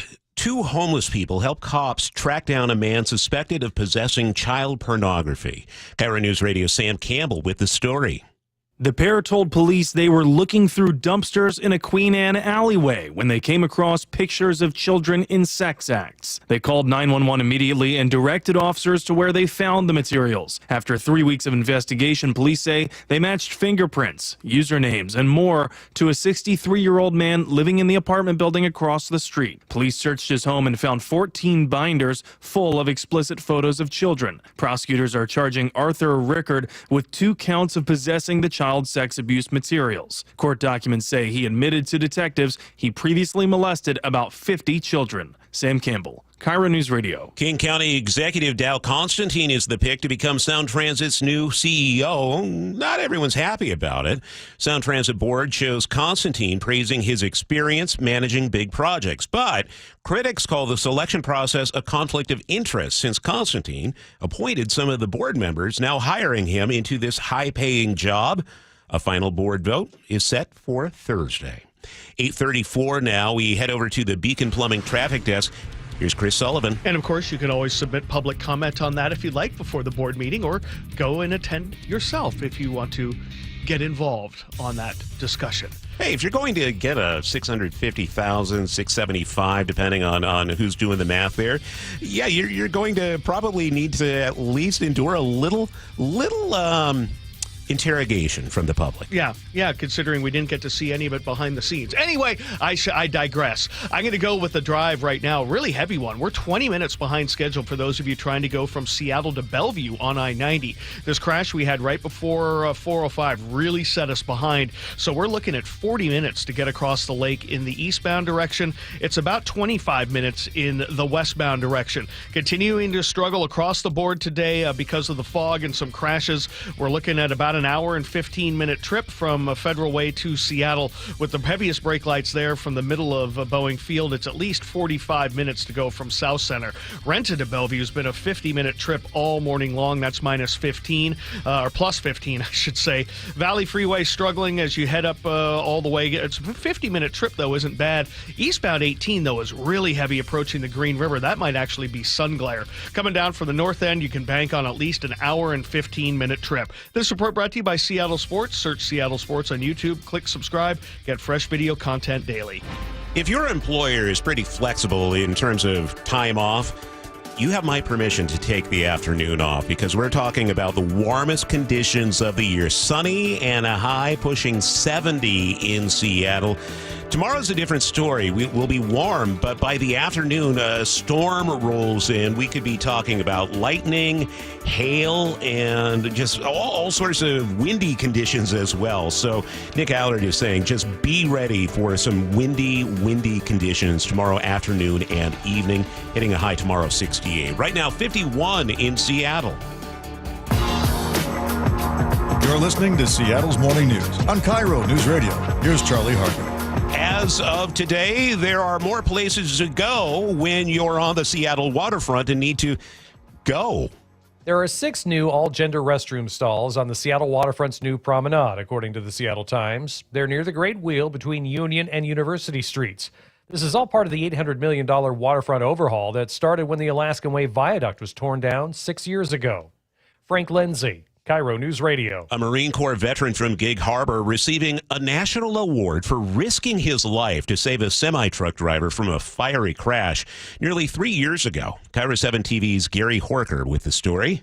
Jeffrey Schmidt stopped when he saw that overturned semi go up in flames. He broke the window with a hammer before pulling the driver out of the flames with the help of another man. Schmidt is now receiving the Carnegie Medal, which is considered the highest civilian honor for heroism. The Trump administration is in damage control after it was learned top administration officials texted a group chat that included a journalist with plans on strikes on Houthi rebels in Yemen. Top secret war plans were discovered by the Atlantic magazine's editor-in-chief, Jeffrey Goldberg, who was included in that chat. He has no idea how he got included in it. And CBS's Charlie D'Agata says National Security Advisor Mike Waltz, his role in the issue will be a focus. Marco Rubio, Defense Secretary Pete Hegseth, Mike Waltz, they were all in that chat. However, it appears that he's the one who sort of pulled the trigger and invited Mr. Goldberg into the group chat. So he may be more culpable, but at the same time, he's also at the top of the chain in terms of national security. Those questions will be asked today, and I think he, in particular, is going to face a lot of heat because of his involvement in this particular chat group. CBS White House reporter Aaron Navarro is following what Secretary of Defense Pete Hegseth is saying about this. Even what he said is kind of in conflict with what came out of the National Security Council, who confirmed the message thread was authentic and kind of spun it as a, quote, demonstration of the deep and thoughtful policy coordination between senior officials. Again, that's their spin as the White House and the cabinet continue to play damage control. Now, right now on Capitol Hill, hearing is underway, a U.S. Senate hearing, as right now Director of National Intelligence Tulsi Gabbard is speaking about this issue. Senators have some very pointed questions for her, the director of the CIA, so we will continue to monitor that. It's 8:39. Sully, what's your traffic hotspot? Fog continues to plague us across the board, but northbound I-5 definitely struggling into downtown Seattle. We'll break it down next. This is Seattle's Morning News. Shake and Spike, noon to 3. There was a sloth 90 feet up in a tree up in Bellingham. It's a bummer they pulled this thing down. They say, we've heard the drivers were slowing down to get a closer look or becoming distracted while trying to snap a picture. Like a giant sloth, an 8-foot giant sloth. A fake one. Oh, he's fake. We should have Slothy in here as a show mascot. Bring him in. Yeah. We'll plop him in the corner. Yeah. It'd be great. We want people to watch. Yeah. It's like having a great grandparent come and visit. Like, we'll stick him in the corner. Streaming live on the KIRO Newsradio app. We're thinking about upgrading our main bathroom at the Harger house. Yeah, a lot to consider, right? Let's just say my wife is very particular. She wants it to be quality. Last month, I checked out Bass Center of Seattle's Redmond showroom. Really, it's a unique experience. You're being able to see, touch, and explore their big selection of designs. They've got great products available. Eli there, he personally showed me around, and the important thing is the surfaces they have there, non-porous and antimicrobial. What that really means is it's super easy to clean the materials they use at Bath Center. It's a local third-generation family business, unmatched expertise, quality workmanship, top-notch customer care. March, the perfect time to get started because right now you'll save 20 to 40% on materials. Quick and detailed installation process means you get to enjoy your gorgeous new bathroom faster than ever, and their warranties are simply unbeatable. You can visit their showroom in Redmond or luxurybathofseattle.com today. That's luxurybathofseattle.com. KIRO.com. At Kornfeld Law, we understand that recovering from an injury is one of the most challenging times in your life. The uncertainty, paperwork, the phone calls. I'm personal injury attorney Neil Lindquist, and at my firm, our representation philosophy is simple. You focus on healing, we focus on everything else. We're with you every step of the way. We provide clear direction and handle the insurance companies so you never have to feel uncertain throughout the process. If you've been injured, trust Kornfeld Law and call me for a free in-person consultation. Let's talk about your concerns and how we can help you move forward. Visit kornfeldlaw.com to schedule a free consultation with Neil. That's Kornfeld with a K, law.com. Welcome to Staples. I hear Staples prints it all for any business. You bet, and we'll beat any print quote. So if I had a pizza place... Staples can print signs, menus, pizza boxes. A landscaping business? Oh, we can print yard signs, t-shirts, brochures. How about a pizza/landscaping business? I'll call it Dough and Mo. I like it. Right now at Staples, get up to $250 off your print purchase. Ends 4/5 exclusions apply. Visit staples.com/print for offer details. Price match guarantee valid in store and staples.com/print. Visit staples.com/price match for details. Confidence is knowing you're ready to handle whatever comes your way. That's what it feels like to take on your workday with Cintas. They make sure your AEDs are up to date, your fire extinguishers are tested and inspected, your floor mats are cleaned and delivered, and your workwear looks good, feels good, and is freshly laundered with the Cintas Apparel Plus program. So are you ready to take on today? Visit Cintas.com. Oh, I'm ready! And get ready for the workday. 1877 Cars for Kids. KARS Cars for Kids. 1877 Cars for Kids. Donate your car today. Donate today at carsforkids.org. That's cars with a K. Your car can be picked up as soon as the next day. Receive a tax deduction and vacation voucher. 1877 Cars for Kids. Donate your car today. Now accepting donations of land, homes, buildings, or any kind of real estate. 8:43. Before you do your traffic report from the Beacon Plumbing Traffic Desk, Sully, we're just following some news on X from the Seattle Fire Department. Yeah, and I'm watching a live camera of this. This is 23rd and Union. It looks like the PCC there in Central District has been evacuated as a precaution. Looks like a potential refrigeration leak. Did I just steal, Katrina? Did I just steal as she's walking into the... I steal your lead story, didn't I? Then I'll just pretend it's traffic, yeah, because we're seeing big backups on 23rd Ave and Union right around the PCC. But Katrina will have more for you here when I wrap up. Did you just cross Katrina? Yeah, I did. I'm in serious No, trouble. we are all a team Serious here. trouble right now. So let's go to the regular stuff. We're looking at about a 45-minute trip from South Center into downtown, but getting better up Federal Way to South Center. So it's still about an hour and 10, but getting better. Still have a lot of fog left to deal with. We're dealing with very heavy brake lights on eastbound 18, that is, from 167 all the way over across the Green River Bridge. That one appears to be maybe construction and sun glare. I can't quite tell because it's just really heavy. Valley Freeway back under 50 minutes finally, but rented to Bellevue is a solid 50 itself. You really don't get off the brakes at all until you're up to Southeast 8th. Coming down out of the north end, we've got a really heavy hour and 15-minute trip for you. 25 minutes across the lake in the westbound direction, eastbound 90. 35 because of an earlier crash near 405. This report brought to you by Beacon Plumbing. For all your heating, electrical, septic, mechanical needs, stop freaking. Call Beacon. Dead man walking. 8:44 now. We're looking at the warmest day of the year so far. Highs flirting with record temperatures, upper 60s, low 70s. Strong thunderstorm chance tomorrow, including hail, gusty winds, gusts up to 55 miles per hour. That is tomorrow afternoon and evening. Right now in Seattle, it's 52 at 8:45. And Katrina Gashard is here with our local headlines. Maybe we start with what Sully was talking about, Katrina. Yes, let's begin. Seattle Fire, we just learned, is investigating reports of a refrigerant leak in a commercial building. This is in the 2000 block of East Union Street. The store so far has been evacuated. They say it's a safety precaution. No injuries reported. We'll bring you the latest as we know more.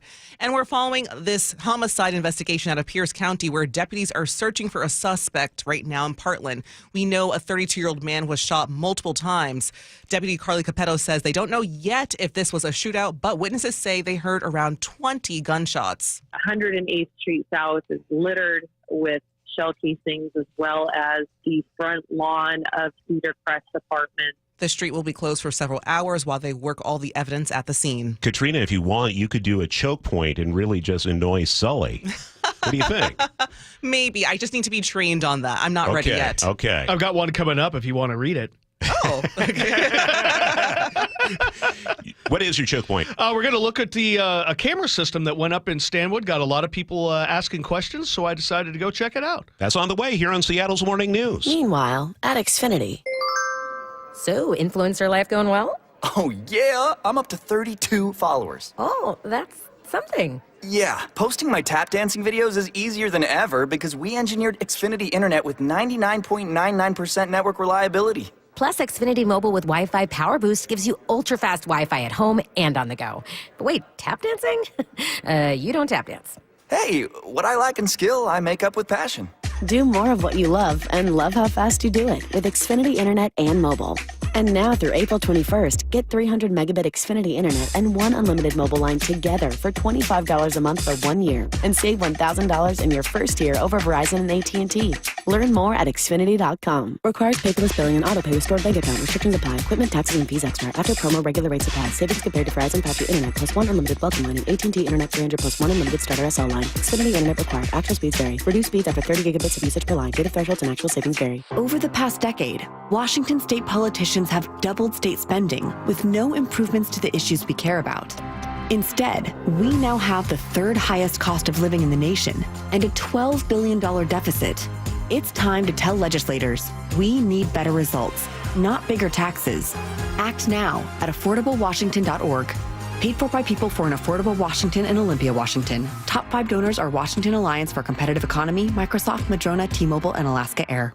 Bonneville International radio station contests are open to participants 18 years of age or older that are residents of Washington State unless otherwise specified. Employees or agents of the station, Bonneville International Corporation, other area radio stations, or any entity associated with the contest are not eligible to win unless the station otherwise specifies at its own discretion. Persons who have won in the last 60 days from a station contest or event may not be eligible. Full general contest rules are available on mynorthwest.com or in person at the station during regular business hours. Hey, how's your money situation? Are you ready for retirement? Well, if you want to know what the pros are doing to make wealth multiply and retire like royalty, then you need to listen to this show, Sound Path Through Retirement, with Ben Koval and Matt Leibarger. Get your money right and tune in every weekend, Saturdays at 10 a.m. and noon on KIRO Newsradio 97.3 FM. Save on a 2-night getaway to beautiful Victoria, BC with the FRS Clipper Spring Sale. Travel car-free on the Clipper Fast Ferry and stay at a charming downtown hotel. From $252 per person, double occupancy. Save during Clipper Spring Sale at FRSClipper.com. Seattle's Morning News with Charlie Harder. Now, Choke Points with Chris Sullivan, presented by Carter Subaru. So listen, whenever cameras go up, people get fired up, whether they're speed cameras, red light cameras, any public surveillance system. Small town in Snohomish County just installed a bunch of cameras. Sully, you're here to explain why. Yeah, and I got a fired up Jerry from Stanwood. He reached out to me last week. He wrote me in an email, quote, "The city put up 14 cams around town to check speed, tabs, warrants, etc. People are irate!" Exclamation. So I was like, okay, I better check this thing out. So I rolled up to Stanwood to take a peek at what they had going on and to sit down with Police Chief Jason Toner. Stanwood has indeed installed 14 cameras. They're on the main roads in and out of the city, but they're not speed cameras. They're not red light cameras. They're not money makers. They're part of what is called a flock safety system. That's a private company that provides this service. It reads every license plate of every car that passes each camera. It takes pictures of the bumpers and other identifying features like make, model, if they've got a broken taillight, things like that, but they don't take pictures of the driver. Sounds kind of ominous, but more than 70 cities in Washington use the system, though Big Brother isn't lost on Chief Toner. I mean, that's a legitimate concern, right? Is it too much Big Brother, too much kind of, just government watching you all the time? That's not what we want. Stanwood installed the cameras to make up for having a small department. They only have 10 people on the staff, including the chief, and there's only one officer working the night shift. So this is a way to help technology make the community safer without paying for more bodies. Most of the property crime that is committed in Stanwood is done by people that come from outside of our community. So it was just a way to kind of build maybe a visible fence, so we know when somebody's coming into our community that's up to no good, that we're have a little bit of notification. So, how does the system work? It's not video surveillance. It's basically a camera taking a bunch of still photos of vehicles on the road. With machine learning, it categorizes those vehicles by license plate, make, model, a bumper sticker. So there is no live video feed that you can tap into. There is no technically any tracking. For example, the way this has worked recently, Chief Toner told me that they had a big success. There was a car that was associated with a couple of different break-ins at one spot. The people who owned the shop that was burglarized had pictures of the driver, the car, but not the license plate, but it had a distinctive bumper sticker. So this car rolls back in through one of the cameras like a week or two later. The camera picks it up, and the AI inside this goes, hey, that bumper sticker looks kind of familiar. The make and model seems about right, and it sent out alert to the officers. The officers went, found the car, found the guy, and he matched all the other surveillance, and they nailed a prolific thief because of this. Yeah, that's great. It works. But it's taking a picture of every car that goes in and out of the city. So there are giant privacy concerns. In fact, last night, Gig Harbor was thinking about getting this new system. They voted it down 5-2 because of concerns over privacy. So, yeah. It's hard. There's some good, there's some bad. What do you think of that? Well, yeah, I think this is a really difficult one because we just had this story about the gang members being sent to El Salvador, due process issues there. Yeah, That's definitely. a discussion we're having this morning. Another discussion we're having is just privacy concerns with this. These are really important issues. I don't know if there's an answer. I think about like where I live in Auburn. We have this gang war going on. And the cameras, which are set up in Auburn, they're very discreet, but they're out there. My understanding is the cameras were able to help find somebody accused of a very violent crime. I'm thinking it was murder.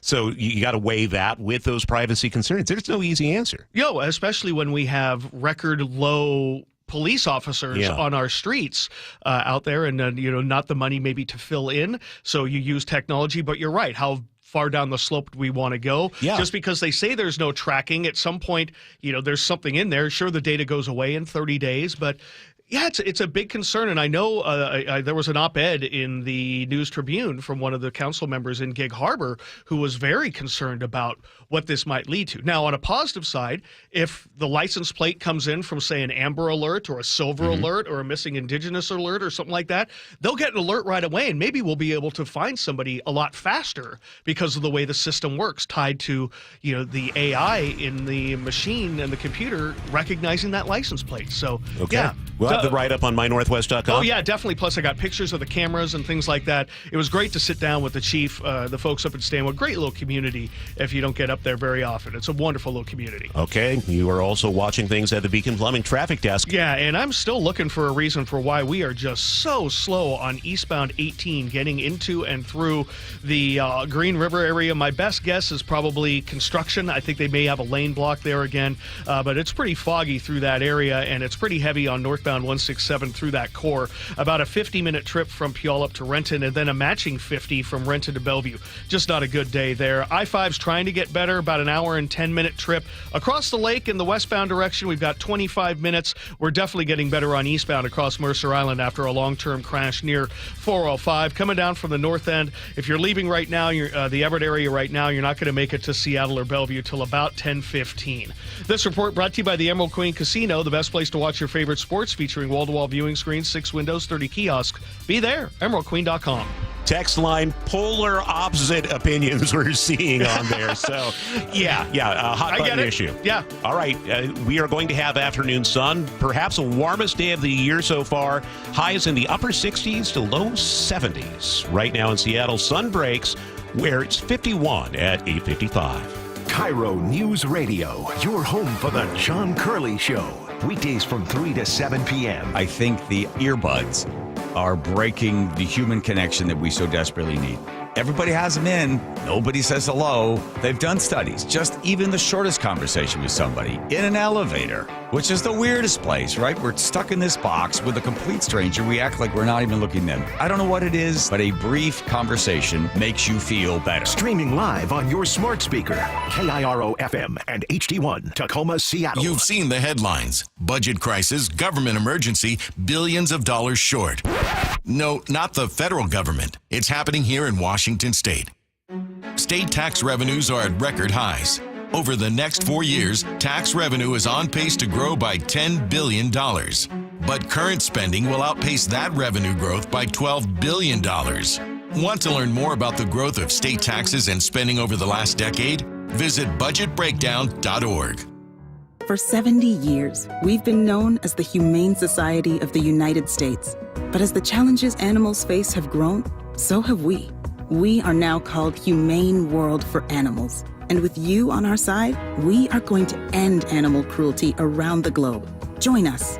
Humane World for Animals. The end of animal cruelty.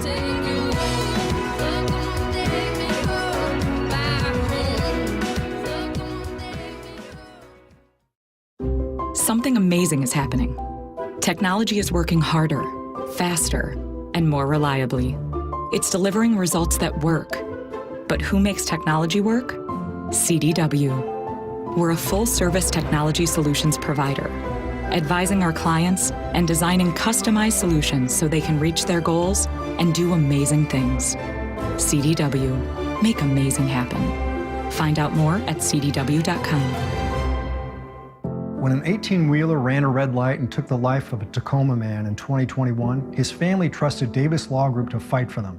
And we recovered a $3.5 million settlement and held the trucking company accountable for his death. Accident victims have trusted Davis Law Group to win their case for the past 30 years.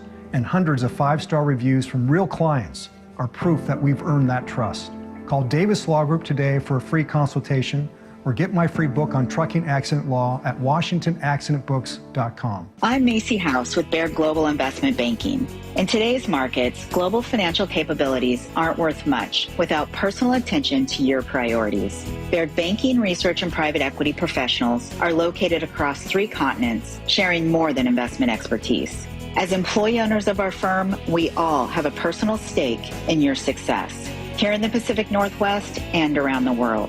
Discover the Baird difference. Visit rwbaird.com/Seattle. Well, I'm here with my good buddy, Dr. Dan Nelson from Eastside Pain and Regenerative Medicine. And you've heard from Dr. Dan's patients over the years how a simple stem cell procedure has successfully conquered their pain. Well, folks, now it's my turn. After years of dealing with knee pain from all the football abuse, I can say my knee pain now is almost 100% gone. How'd you do it, Dr. Dan? Well, Brock, personally, I'm very happy that you did so well. And your story is like so many of our other patients who come in, former athletes and non-athletes as well, who have come in with chronic knee pain, and they are looking for alternatives besides knee replacement surgery. And we're happy to provide this service. It's been truly a game changer for so many folks. It's just been a pleasure to be part of this. Consider Dr. Nelson, the only doctor with over 30 years of experience in pain medicine techniques, including stem cell therapy. I was in and out with a couple of follow-ups. It's a non-surgical solution to pain using your own stem cells. Consider stem cell therapy with Dr. Daniel Nelson, MD, at 425-823-4000 or visit DanielNelsonMD.com. That's DanielNelsonMD.com.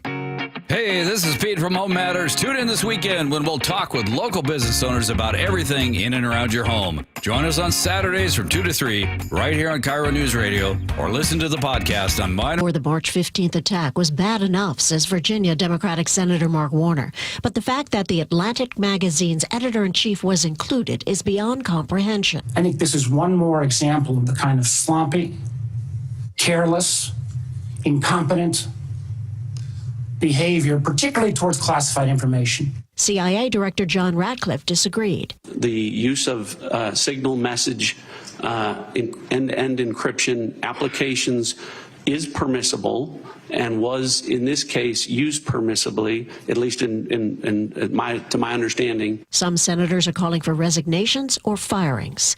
Lindy Kenyon, CBS News, the White House. At the Pentagon, CBS's Charlie D'Agata. To be honest, there are a lot of closed doors here today, but there's a reason for that. I mean, the Secretary of Defense is traveling, and he's taken pretty much the whole front of house folks with him. But, just walking the halls, the people I've been speaking to, I would describe the mood as sheer bewilderment. No joint statement's been released following U.S. talks with Russian negotiators on a Ukraine ceasefire proposal. CBS's Ramy Inocencio. A Russian politician in parliament, and notably not at the talks, is claiming that it's because of Ukraine's position. That's how he said it, whatever that may be. And this politician claims that a joint statement was actually agreed, that it wasn't adopted, and that he couldn't say more until details are officially made. The U.S. delegation met with Ukrainian officials today.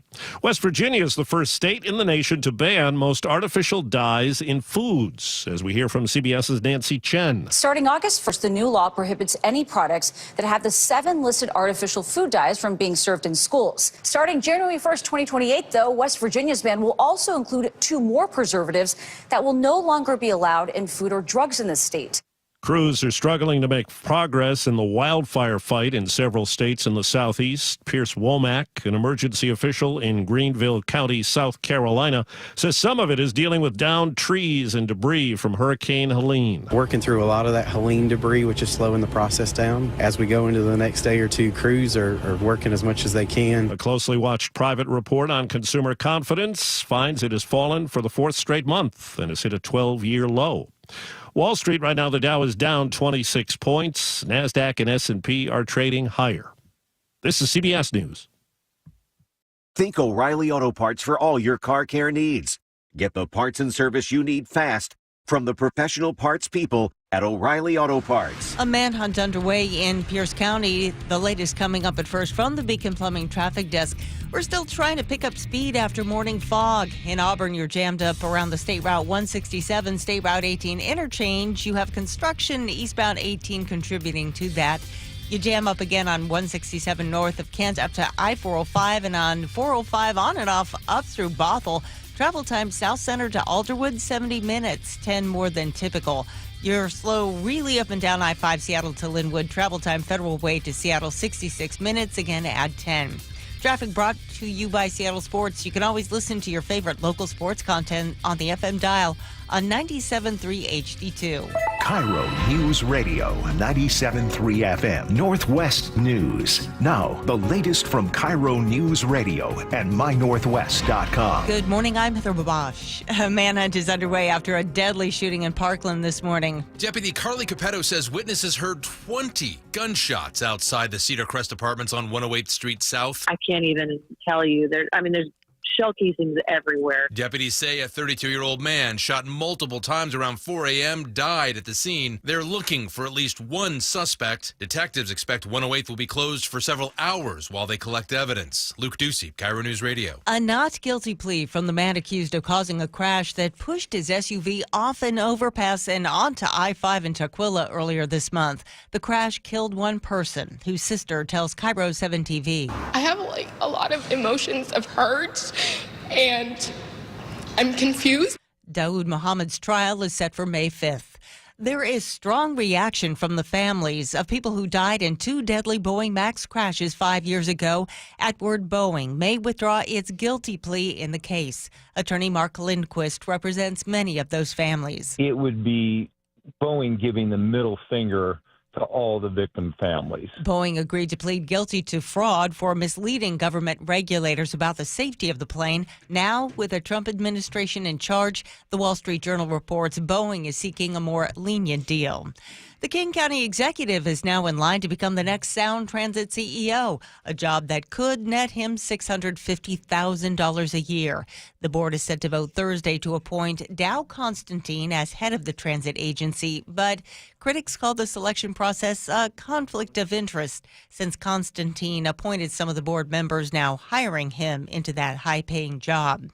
Tariffs are looming, and that is on the mind of shoppers, as well as the nation's third largest retailer, Issaquah-based Costco. More from KIRO 7 TV's Jason Sloss. If prices do go up, members say that won't keep them from shopping, but it may change how they shop. Probably have to cut back. I'm on a fixed income. If prices went up, I think that they would go up less at Costco than any place else. During this month's earnings call, Costco CEO Ron Vacris said it's difficult to predict the impact of tariffs, but our team remains agile, and our goal will be to minimize the impact of related cost increases to our members. This weather update brought to you by State Roofing and Exteriors. Rain today with highs in the upper 60s. It's 53 in downtown Seattle. I'm Heather Bosch. Your best source for local news, serving Western Washington and the world with the KIRO Newsradio app. Always streaming live on your smart speakers. You're listening to KIRO Newsradio, Northwest News.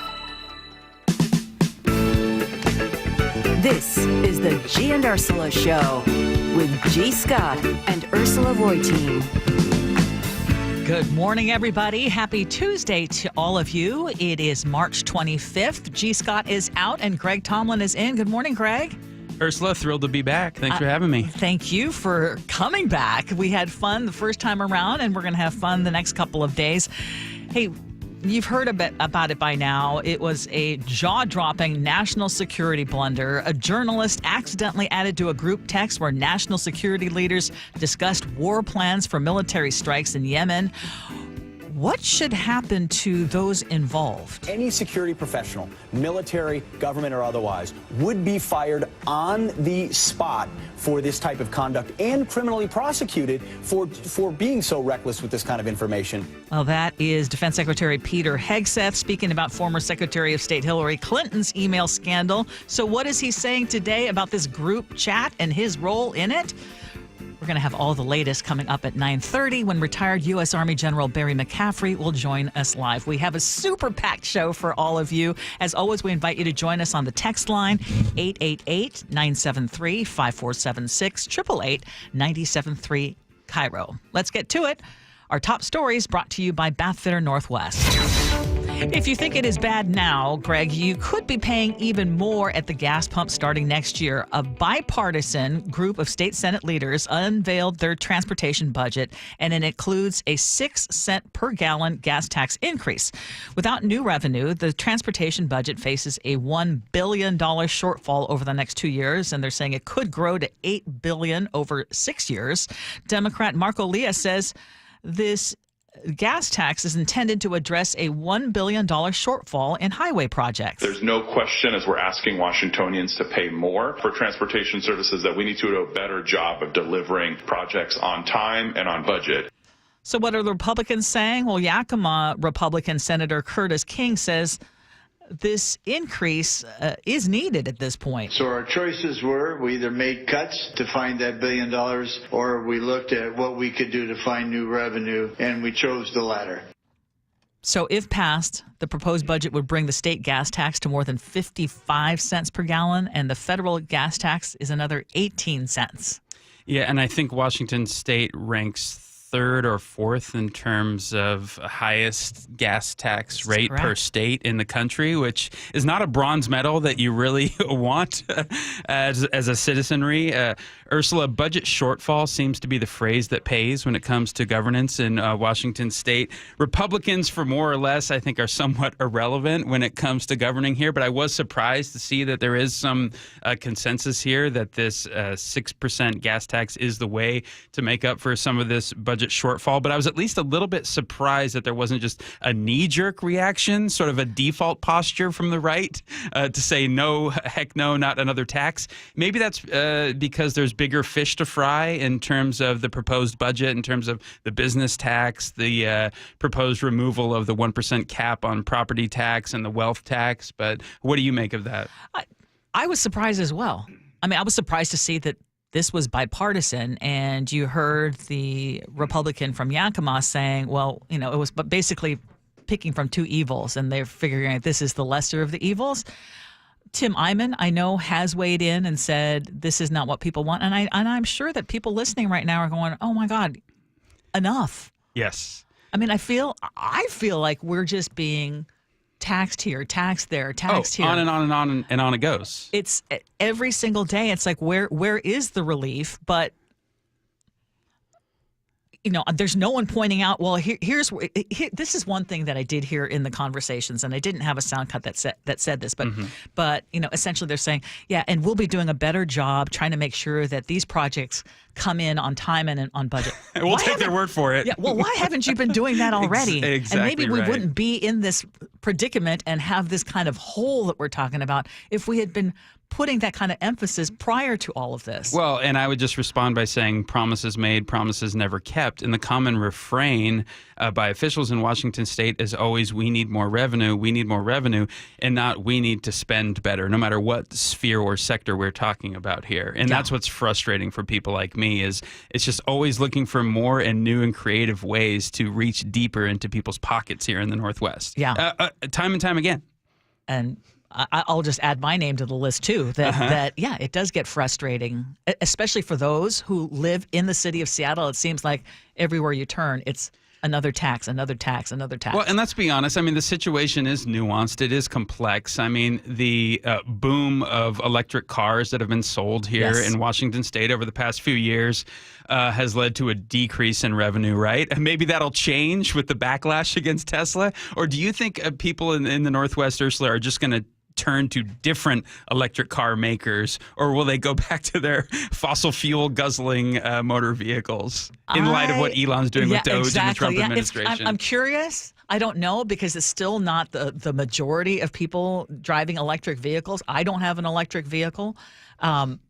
But I will be curious to see what happens over the next couple days. And here's something we can do as voters here in the Northwest as well, and that is pay attention more on the roads, because part of this budget shortfall I read has to do with the amount of traffic fatalities that happens here. And so they're trying to increase safety and make roads safer around here, because we're near like an all-time high in terms of traffic fatalities, which is really depressing to read. And I kudos to them to have those efforts, to the whole idea of reducing traffic fatalities to zero and all that kind of stuff. That's all great. Yeah. But again, unfortunately, why can't it be done with the existing budget?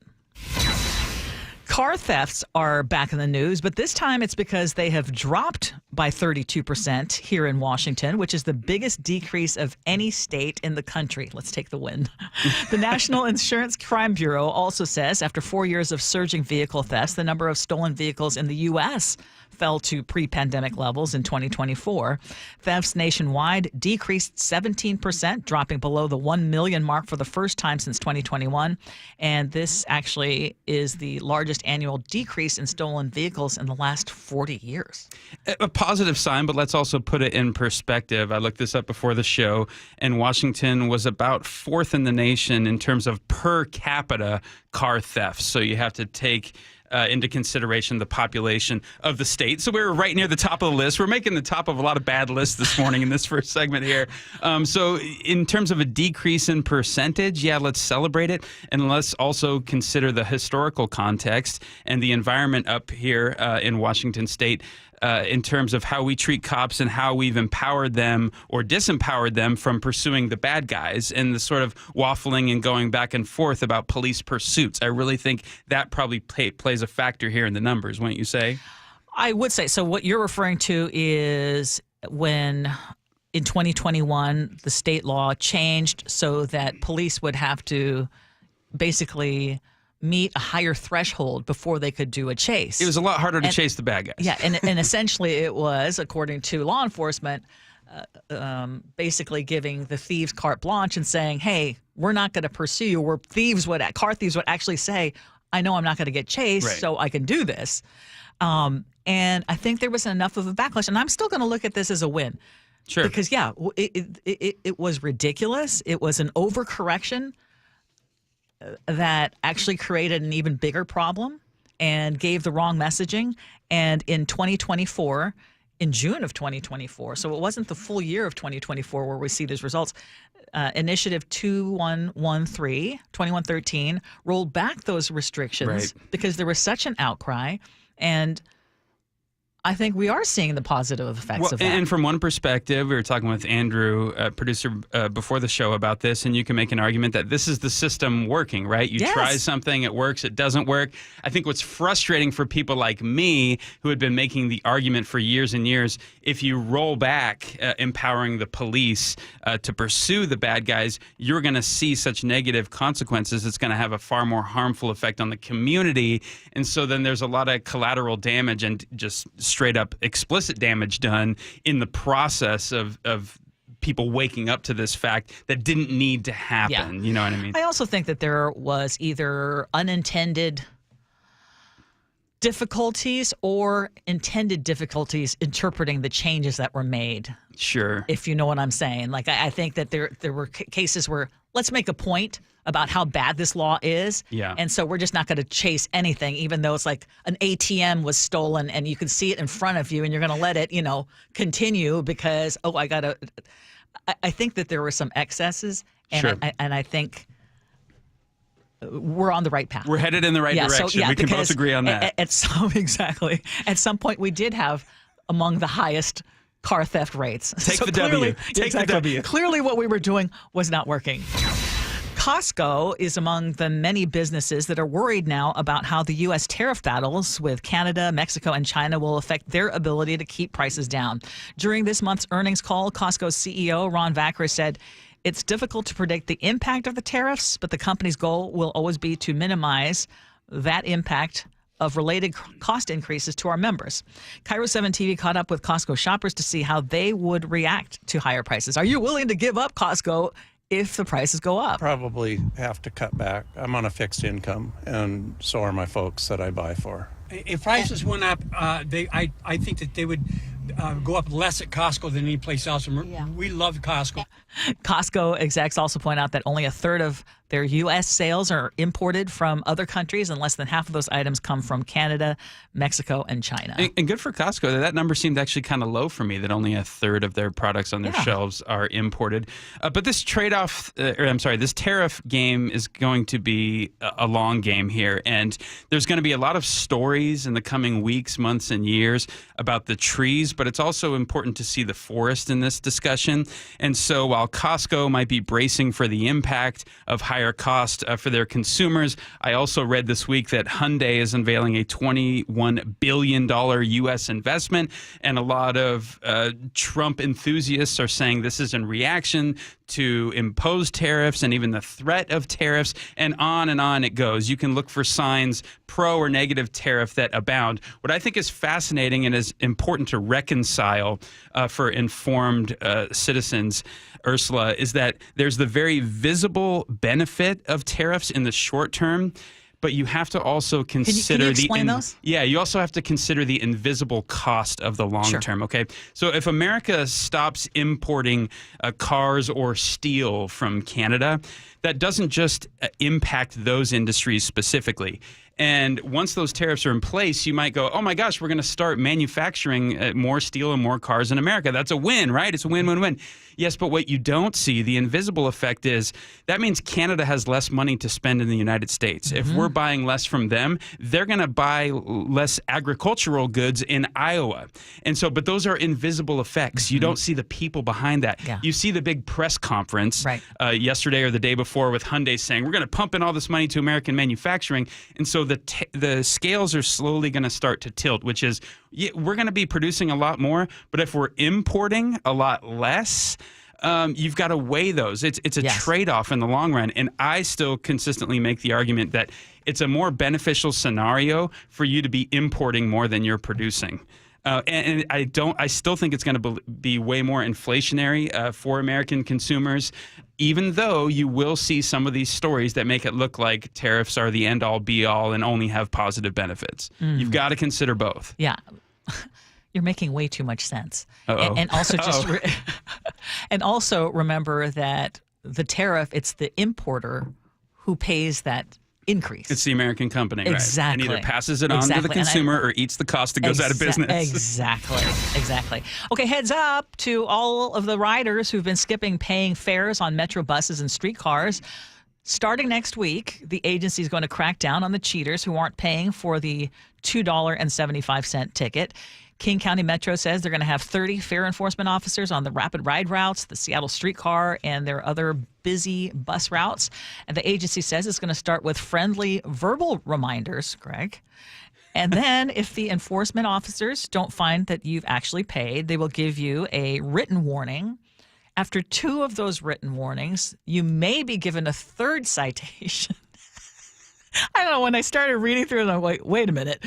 They can pay. Then you have some choices, though, after that 3rd. You can pay a $40 fine within 90 days or a reduced fee of $20 within 30 days, load $20 onto an ORCA card, enroll in a reduced fare program if you're eligible, appeal your case, or request a customized solution. Oh, my. I'm not even joking. Teens will not face fines, but they'll instead be told how to enroll in the free Youth Transit Pass program. Unenforced laws are just suggestions. So bus fares amount to about $75 million per year in terms of government coffers. And so a third of bus riders were not paying this fare. And I'm not a math major, but if my numbers are correct, this means that the government's missing out on about $35 to $37 million in unpaid bus fares per year. I think they're going to have to get harder in terms of enforcement. And this is one of those holdovers from COVID that is finally getting around to being addressed. And it's high time that this was done. And it was, at the time, it was spoken of in the name of equity, and not everybody can pay, and we're going to be more lenient. And it's just been a total disaster. There's a lot of things that happened in 2020 that I think that we want to forget forever. Well, no, I think the idea behind it was right, but the execution was horrible. The road to hell is paved with what? Good intentions. I know. So the intentions were good. I mean, the actual quote was they wanted to reassess and reimagine safety, security, and fare enforcement to make the transit system more equitable and welcoming. Whenever you hear government officials say we want to reimagine something, brace for impact.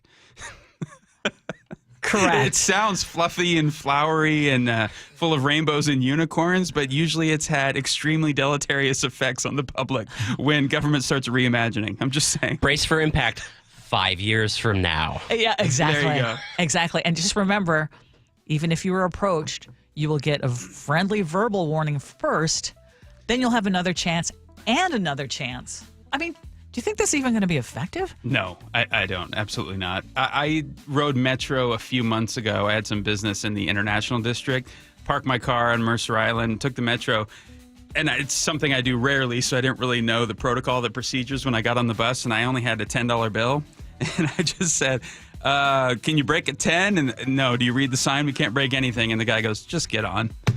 And I thought, wow, even me, someone who can afford to pay, has more than the fare. The guy's just like, get on the bus, man. Get on the bus. Well, because you're going to hold him up. Well, I am going to hold him. I know it was my Come fault. on. I'm not blaming him, but I just thought, man, this must happen with thousands of people, and the amount of money that they didn't make because of these unenforced fares is huge. Yeah, I mean, I'm glad they're finally taking a step toward that direction, but I feel like maybe they're just taking too many baby steps. Okay, still ahead, we're going to have retired General Barry McCaffrey joining us. We got to talk about this colossal national security blunder and the implications of it. And is anyone going to lose their job over it? We'll have all of that next on the G and Ursula Show.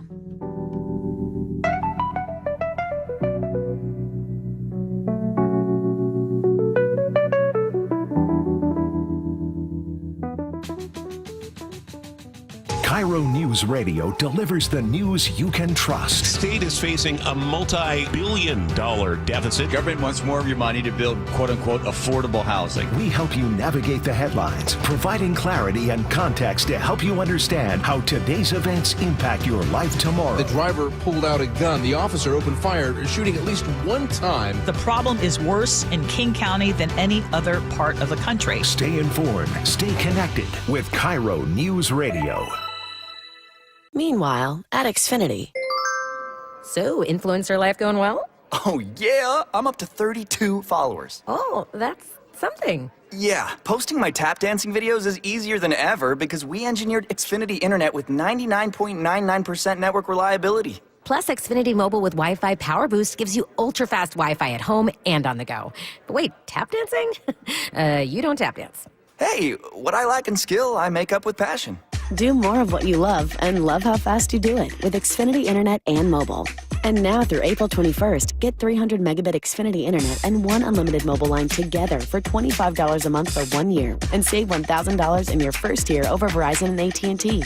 Learn more at Xfinity.com. Requires paperless billing and autopay with stored bank account. Restrictions apply. Equipment, taxes, and fees extra. After promo, regular rates apply. Savings compared to Verizon 5G Internet plus one unlimited welcome line and AT&T Internet 300 plus one unlimited starter SL line. Xfinity Internet required. Actual speeds vary. Reduced speeds after 30 gigabits of usage per line. Data thresholds and actual savings vary. Spike O'Neill for Sharp Vision Modern LASIK and Lens. And let me tell you, everything is my eyes. Everything. The vision is everything in your life. But when your eyes start to go, it affects everything you do. And I had lost quality of vision over the years. Began to need readers. Began to lose readers faster than I could buy them. I knew it was time to get my eyes looked at. So I went to the offices over in Bellevue, Sharp Vision Modern LASIK and Lens. They gave me a comprehensive eye exam, told me exactly what my situation was, the beginning of cataract in my eye, and I was a perfect candidate for RLE, refractive lens exchange. They answered all my questions. I had the same care team from the start of my simple procedure in half an afternoon, and I was cared for. My anxieties were eased. The procedure went smooth as glass. And I got to tell you, I've got better eyes than I've ever had in my life. I've got 20/10 vision. I see brighter colors. I see sharper images. And I will never need readers, and I will never develop cataract. They are the future of RLE surgeries. Over 80,000 successful lens replacement surgeries. Give them a call at 425-451-2020. That's 425-451-2020 or online at sharp-vision.com, sharp with an e-vision.com, official eye care providers of Sounders FC. Considering selling your home or downsizing? Visit themadronagroup.com for no obligation counsel. The Madrona Group's team of John L. Scott experts makes it easy, guiding you to best pricing and timing, maximizing your profit with smart technology and unparalleled integrity. 5-star reviews and industry best according to Zillow, Google, Yelp, Facebook, and Redfin. This Saturday, hear the Madrona Group's Jason Fox on KIRO Newsradio's Home Matters. Maximize your home sale. Visit themadronagroup.com.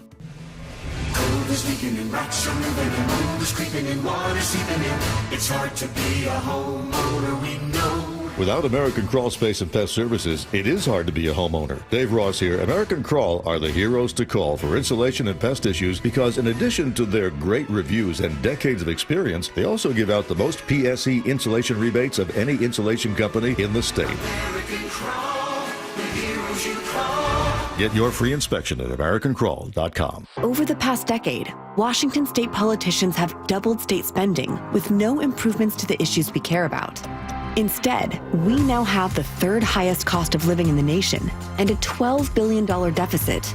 It's time to tell legislators we need better results, not bigger taxes. Act now at affordablewashington.org.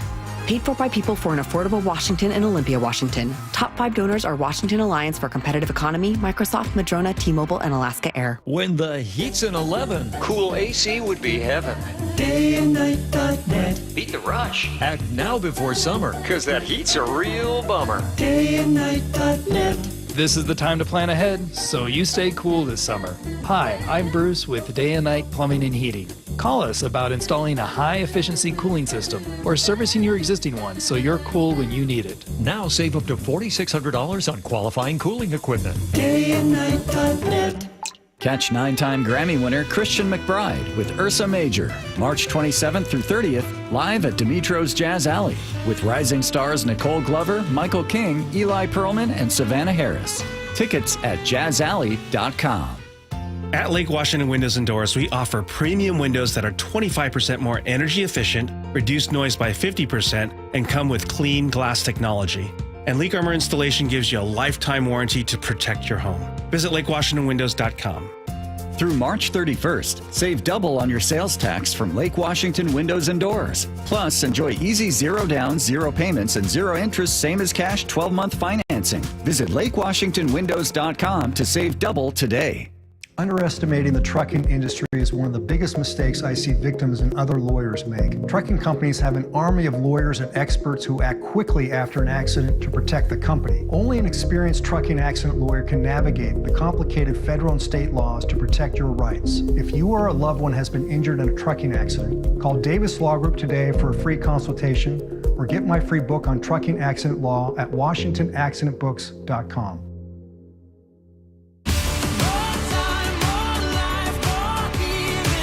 Norwegian Cruise Line invites you to experience more in the Caribbean, Alaska, Europe, and beyond. For a limited time, get 50% off all cruises and enjoy NCL's all-new More at Sea cruising package, including unlimited open bar, specialty dining, and more. Visit ncl.com, call your travel advisor, or 1-888-NCL-CRUISE. Offer ends soon. Norwegian Cruise Line. Ships registry the Bahamas and USA. Restrictions apply. KIRO News Radio, 97.3 FM, Northwest News. Now, the latest from KIRO News Radio and mynorthwest.com. Good morning, I'm Heather Bosch. The sound of prices going up. The Washington State Senate wants to raise the gas tax by 6 cents. The House is proposing 9 to help fill a $1 billion transportation budget shortfall. If passed, the increase would raise the state's gas tax to more than 55 cents per gallon. That's on top of the 18-cent federal gas tax. And this does not include the estimated 45 cents a gallon added by the Climate Commitment Act. State lawmakers are looking to raise record taxes overall to cover increases in spending over the next 4 years. Democrats control both the House and Senate, and each came up with their highest proposed budgets ever, with cuts in some programs and record tax increases to cover new spending, especially in education. Senator Noel Frame says a cuts-only budget to make up a $16 billion deficit was a non-starter. The impacts would just be too deep and too catastrophic for our communities and our kids. Republicans say their no cuts, no new taxes proposal is being ignored. Matt Markovich, KIRO News Radio. To the other Washington, where intelligence officials are getting grilled about a group chat that accidentally included a journalist about plans for strikes on Yemen's Houthi rebels. Senator Mark Warner asking Intelligence Director Tulsi Gabbard, did you participate in the group chat with Secretary of Defense and other Trump senior officials discussing the Yemen war plans? Senator, I don't want to get into the specifics. Ma'am, were you on? You're not going to be willing to address. So you're not. Are you denying? Will you answer my question, ma'am? The group chat was on Signal that is encrypted but not classified and can be hacked. CBS's Nicole Skanga. We've also, by the way, been tracking reports of phishing attacks via Signal on Ukraine's cyber defenses by Russian-linked developers. So the threat here is very real. The Trump administration is citing new grounds to seek the deportation of a former Columbia University graduate student and pro-Palestinian activist. ICE claims Mahmoud Khalil failed to disclose work with a Palestinian aid group. Washington Congresswoman Pramila Jayapal. He stood up and raised his voice when he saw a great injustice happening, and whether you agree or not, that is his constitutional right.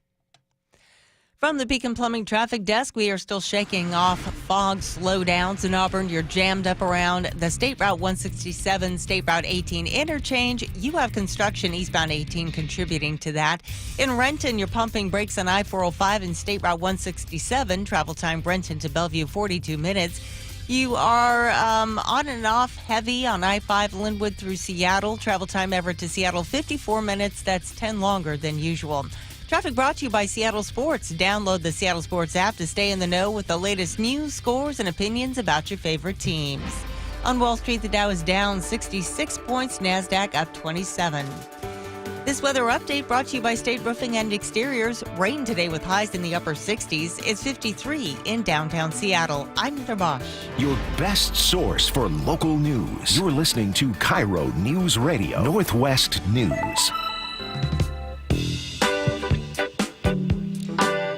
This is the Gia and Ursula Show. Gia's out today. Greg Tomlin is in. You just heard it in Heather's newscast. Senior cabinet officials, including the Vice President, the Secretary of Defense, Director of National Intelligence, and the National Security Advisor, were discussing highly classified imminent war plans in Yemen on a public messaging app. Their use of the Signal app may be shocking enough.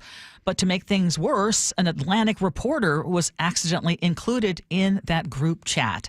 Defense Secretary Peter Hegseth was asked about it yesterday. Can you share how your information about war plans against the Houthis in Yemen was shared with a journalist in the Atlantic? And were those details classified?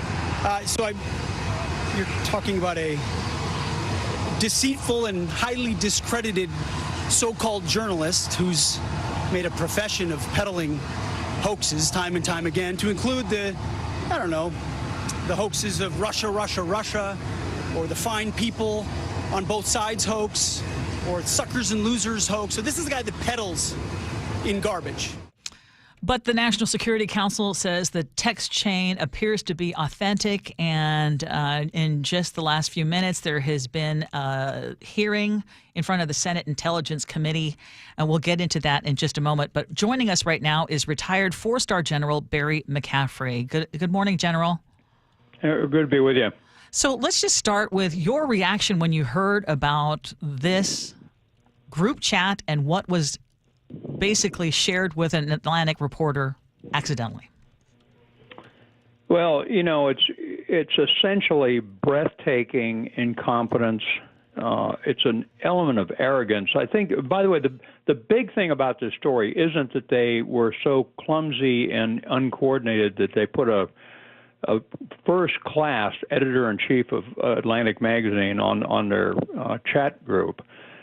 The big problem is they were using a commercially encrypted system to discuss pending war plans.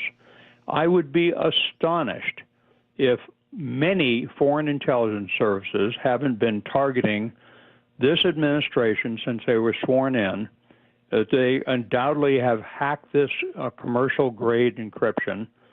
And so they've been listening to their conversations the whole time. The bottom line was they didn't want to be held prisoner to the Official Records Act. So they were going to a private chat room. But they were putting the lives of U.S. Navy and Air Force pilots at risk. They were putting at risk the targeting information. The people they were after would be potentially capable of fleeing the strike scene. So it's arrogance and incompetence of just unbelievable proportions.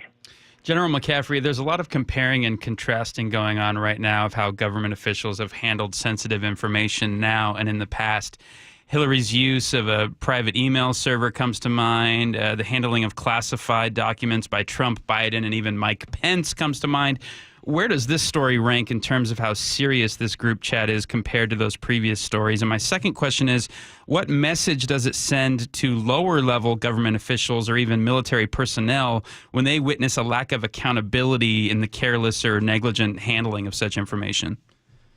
Well, I think we'd be rest assured that if this had been a collection of majors and Navy lieutenant commanders coordinating the strike on a commercial encryption platform, they'd all be fired and undoubtedly face criminal prosecution under the Uniform Code of Military Justice. There's just no question. Because it's pending military operations. It's not background chit-chat on somebody coming to foreign leader coming to Washington, D.C. Will anybody be held accountable? Unlikely. They may take the lowest ranking person in the NSC that put the original thread together and fire them. But the other thing that happened was when they walked into office, there's a couple of thousand people that work in the White House complex. All of government sends liaison officers essentially to work in the National Security Council. They tend to be the brightest people in the country. They're experienced. They're 30 years old or maybe 40 years old. When Trump came into office, they fired all of them.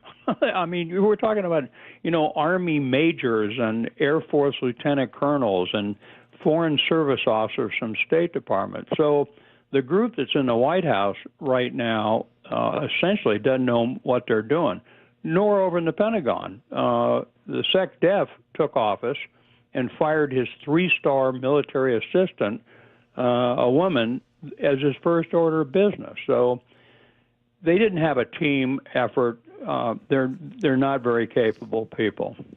This is retired 4-star General Barry McCaffrey joining us on the G and Ursula show. You heard Defense Secretary Peter Hegseth denying that this actually happened. And then during a hearing this morning, Tulsi Gabbard, the Director of National Intelligence, and John Ratcliffe, the CIA Director, both denied that classified material had been shared in that chat in which they were included. Is there any way that you can interpret what was shared here as not being classified material? You know, it strikes me as a bunch of fifth-grade boys. I mean, the lying is comical. It's pathetic. Of course it's, Goldberg, the editor-in-chief of Atlantic Magazine, was the most responsible person dealing with this information of all of them on the chain. He actually didn't put out the names of CIA officials who were undercover. He didn't retransmit to the world the details of the attack package. So, of course, the nature of the targets, the timing and sequence of the attacks was extremely sensitive. You know, pilots put their lives on the line going in to attack these targets, never mind the political implications in which the Russians or the Iranians, again, my assumption would be signal is compromised by almost anyone who goes after it. The North Koreans have 8,000 bright people hacking U.S.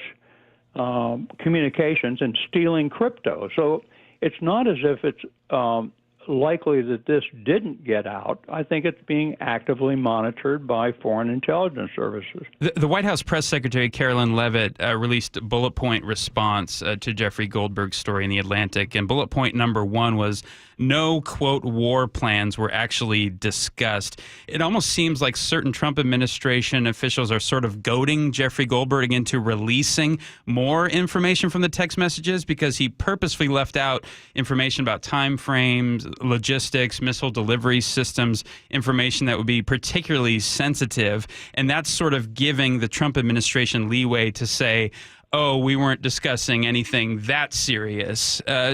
What do you think Jeffrey Goldberg's going to do here? Is he still going to sit on this information, or will he eventually release more, in your opinion? Well, look, I think what the lying is constant out of the White House and these defense officials. And by the way, I'm not saying that in a partisan fashion. It's just it's ridiculous to watch these people in action. So I think the Secretary of Defense, in denying it, is saying to himself, there's a 350 pages of documentation on a pending major strike by naval and Air Force combat elements, and that wasn't released, and so there weren't any war plans. Obviously, it was a team update on a pending attack. It was being monitored, they have to assume, by foreign intelligence services, and could have been harmful to U.S. Combat pilots. So, I mean, the lying, again, is sort of trivial and expected.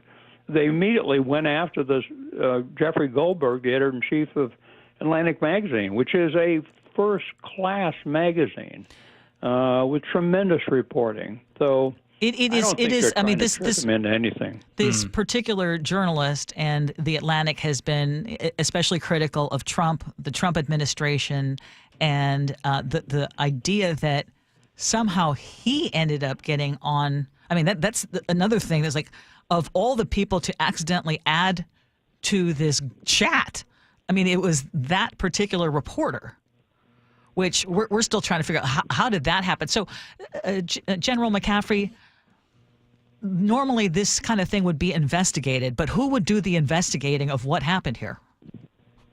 Well, it's not going to happen. And by the way, the principal investigation wouldn't be this incident. Once you've conducted the attack, a lot of the sensitivity of this information disappears. The Houthis already know what was struck. They know they've got their own bomb damage assessment. So the sensitivity of the information now is sort of remote. What's important to me is, in the last couple of months, undoubtedly, this is speculation, but undoubtedly, all of their real principals committee conversations have been over this Signal app. What they really need to do is go back and say, what else have we been giving up to these people? The Ukrainian negotiating stance, the Palestinian negotiating stance for Gaza, they dumped it all out there, I'm confident, over a commercial low-grade encryption service. That's what needs to be investigated. They'll never do it. They'll stonewall Congress. And so hopefully they'll learn something out of it and said, oh, my gosh, I guess we'd better use the multi-billion-dollar SIPR communication system that we have and the SCIFs, these special rooms where electronic intelligence cannot collect your information. These guys I bet, were using commercial phones to boot. So it's just incompetence and arrogance. General McCaffrey, what's your best guess as to what's going on behind the scenes in the Trump White House right now? I know the common chorus is sort of nothing to see here. We're all on the same page. But one of the interesting revelations from this group text on Signal was that J.D. Vance sort of undermined President Trump's rhetoric in terms of how he's handling the situation there with the Houthis. But again, they're representing a unified front. But do you think all is not well behind the scenes? Oh, I think that's normal behavior by an administration. They're supposed to argue back and forth and debate these issues. In this case, it was unusual in that the decision apparently had already been made to attack the Houthis, and Vance was disagreeing with that decision. I think, by the way, Vance is extremely intelligent and very aware. He's a former senator. I think he came out looking the best out of this group chat, where he was actually questioning. But on the other hand, he's also complicit in this group of people. He knew he was on Signal, for God's sakes. He's smart enough to know different. And by the way, the CIA director, the Secretary of Defense, all of them have a lieutenant colonel or a GS-15 from the Foreign Service sitting outside their office. And they undoubtedly were told, sir, you cannot use Signal for this kind of sensitive traffic. I've been to SecDef's office 150 times over the years. You lose your cell phone at the door. It's a secure communication facility. These guys are just too lazy. But I think the real prompt was they didn't want to comply with the Official Records Act. They didn't want some historian or investigator 10 years from now, seeing what they were really saying to each other. General McCaffrey, are you saying you never used fist bump emojis and American flag emojis when talking about dropping bombs? Well, that's the other thing. It sounds like, again, it's the sort of fifth grade boy behavior. I mean, these are serious events. These are thousands of servicemen and women out there in the dark launching, FA-18s off the deck of a carrier, headed into a defended site to attack a target. What were they thinking of? For God's sakes, we depend on. You can secure the whole system and leave one chink, and you might as well not have made any attempt to have operational security if you're going to leave one element of it open. These guys are at the top of the pyramid talking on commercial encryption systems. And they've been undoubtedly doing that since they sworn in office. We always appreciate your time and your expertise. Thank you so much for joining us. Good to be with you. That is retired four-star General Barry McCaffrey on the G and Ursula Show. A lot to unpack there. Yeah, oh, my goodness. We want to hear from you, too. Text line 888-973-5476, 888-973 KIRO. More of the G and Ursula Show coming up next.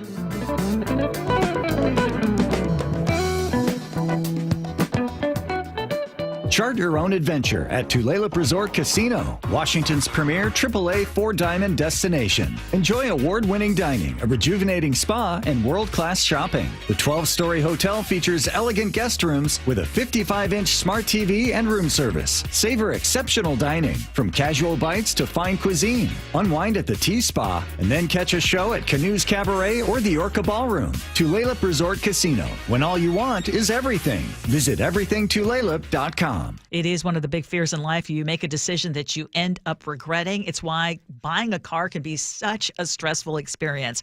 You don't need those high-pressure sales tactics that force you into buying more than you need or something you just can't afford. And that is why our family has been repeat customers at Carter Subaru. We did our research. We knew exactly what car we wanted, and Carter Subaru made the whole thing a stress-free experience each time that we worked with them. They are a local family-owned business. They are in invested in our community, which I love. And they know how to treat their customers right. It is their number one priority. And right now at Carter Subaru, you can get slam dunk savings all month long, including the 2025 Forester with 3.9% APR for 48 months, or the 2025 Outback now with 1.9% financing for 48 months on approved credit. With over 300 beautiful new vehicles in stock, they've got what you've been looking for. You can shop right now during the Subaru A Lot to Love event at Carter Subaru in Shoreline and in Ballard. On approved credit, subject to vehicle insurance and availability. A documentary service fee may be added to the sale price or capitalized cost. See dealer for details. Valid through 3/31/25. If you've been thinking about surgery or even joint replacement, here's something to consider. Hi, it's Dave Ross. I've talked to over 100 patients of Dr. Mark Wagner, MD, and many of them have told me about life-changing results. Their words, after treatment at Seattle Sports and Regenerative Medicine. These are people with severe osteoarthritis, even bone on bone, and they're back to hiking, jogging, playing tennis, skiing, golfing, walking up and down stairs, playing with the kids and the grandkids, and they're doing it without pain and without surgery.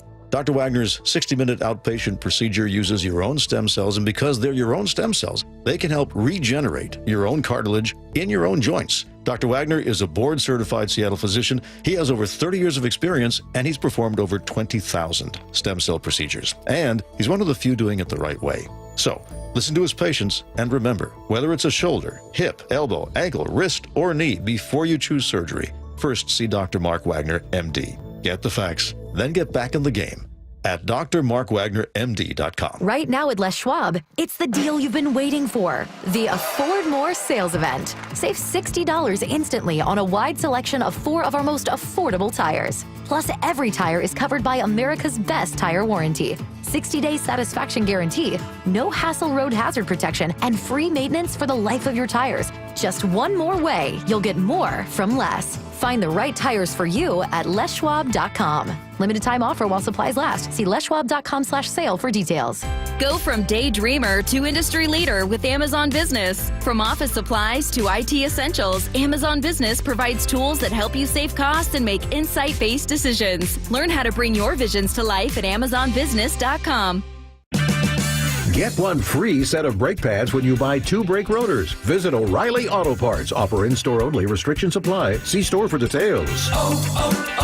O'Reilly Auto Parts. Something amazing is happening when power outages strike. Teams are powering through them. That's because CDW Solutions architects are building more resilient IT and electrical infrastructures with Schneider Electric. With EcoCare remote monitoring services and 24/7 support, your organization can do more than keep the lights on. Schneider Electric and CDW make amazing happen. Learn more at cdw.com/Schneider Electric. Welcome to Staples. I hear Staples prints it all for any business. You bet, and we'll beat any print quote. So if I had a pizza place... Staples can print signs, menus, pizza boxes. A landscaping business? Oh, we can print yard signs, t-shirts, brochures. How about a pizza/landscaping business? I'll call it Dough and Mo. I like it. Right now at Staples, get up to $250 off your print purchase. Ends 4/5, exclusions apply. Visit staples.com/print for offer details. Price match guarantee valid in store and staples.com/print. Visit staples.com/price match for details. Confidence is knowing you're ready to handle whatever comes your way. That's what it feels like to take on your workday with Cintas. They make sure your AEDs are up to date, your fire extinguishers are tested and inspected, your floor mats are cleaned and delivered, and your workwear looks good, feels good, and is freshly laundered with the Cintas Apparel Plus program. So are you ready to take on today? Visit Cintas.com. Oh, I'm ready! And get ready for the workday. Welcome back to the Gian Ursula Show. We just have a short amount of time because we had that extended interview with the former 4-star general, Barry McCaffrey. And Greg, I wanted to have you share your thoughts.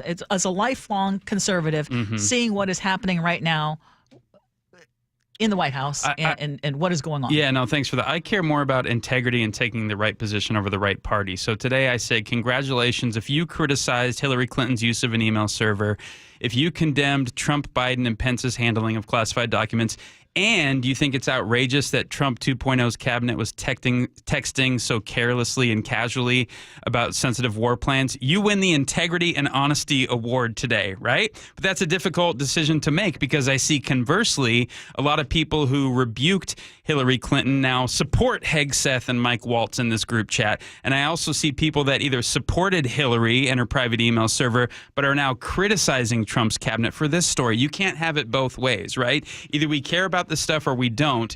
And unfortunately, I've witnessed a lot of party politics subsequently after this story has broke, and people just retreating to their silos and their comfortable corner of partisan politics in order to interpret it. Yeah, and why can't we just call it out regardless of party? Yeah. It's a danger to all of us. I like what Mike in Portland said. He says, Hegseth's lies, denial, and deflection are the most shocking part to me. It is a perfect page from Trump's playbook. Can we just not admit that we made a mistake, make sure it won't happen again, and move on?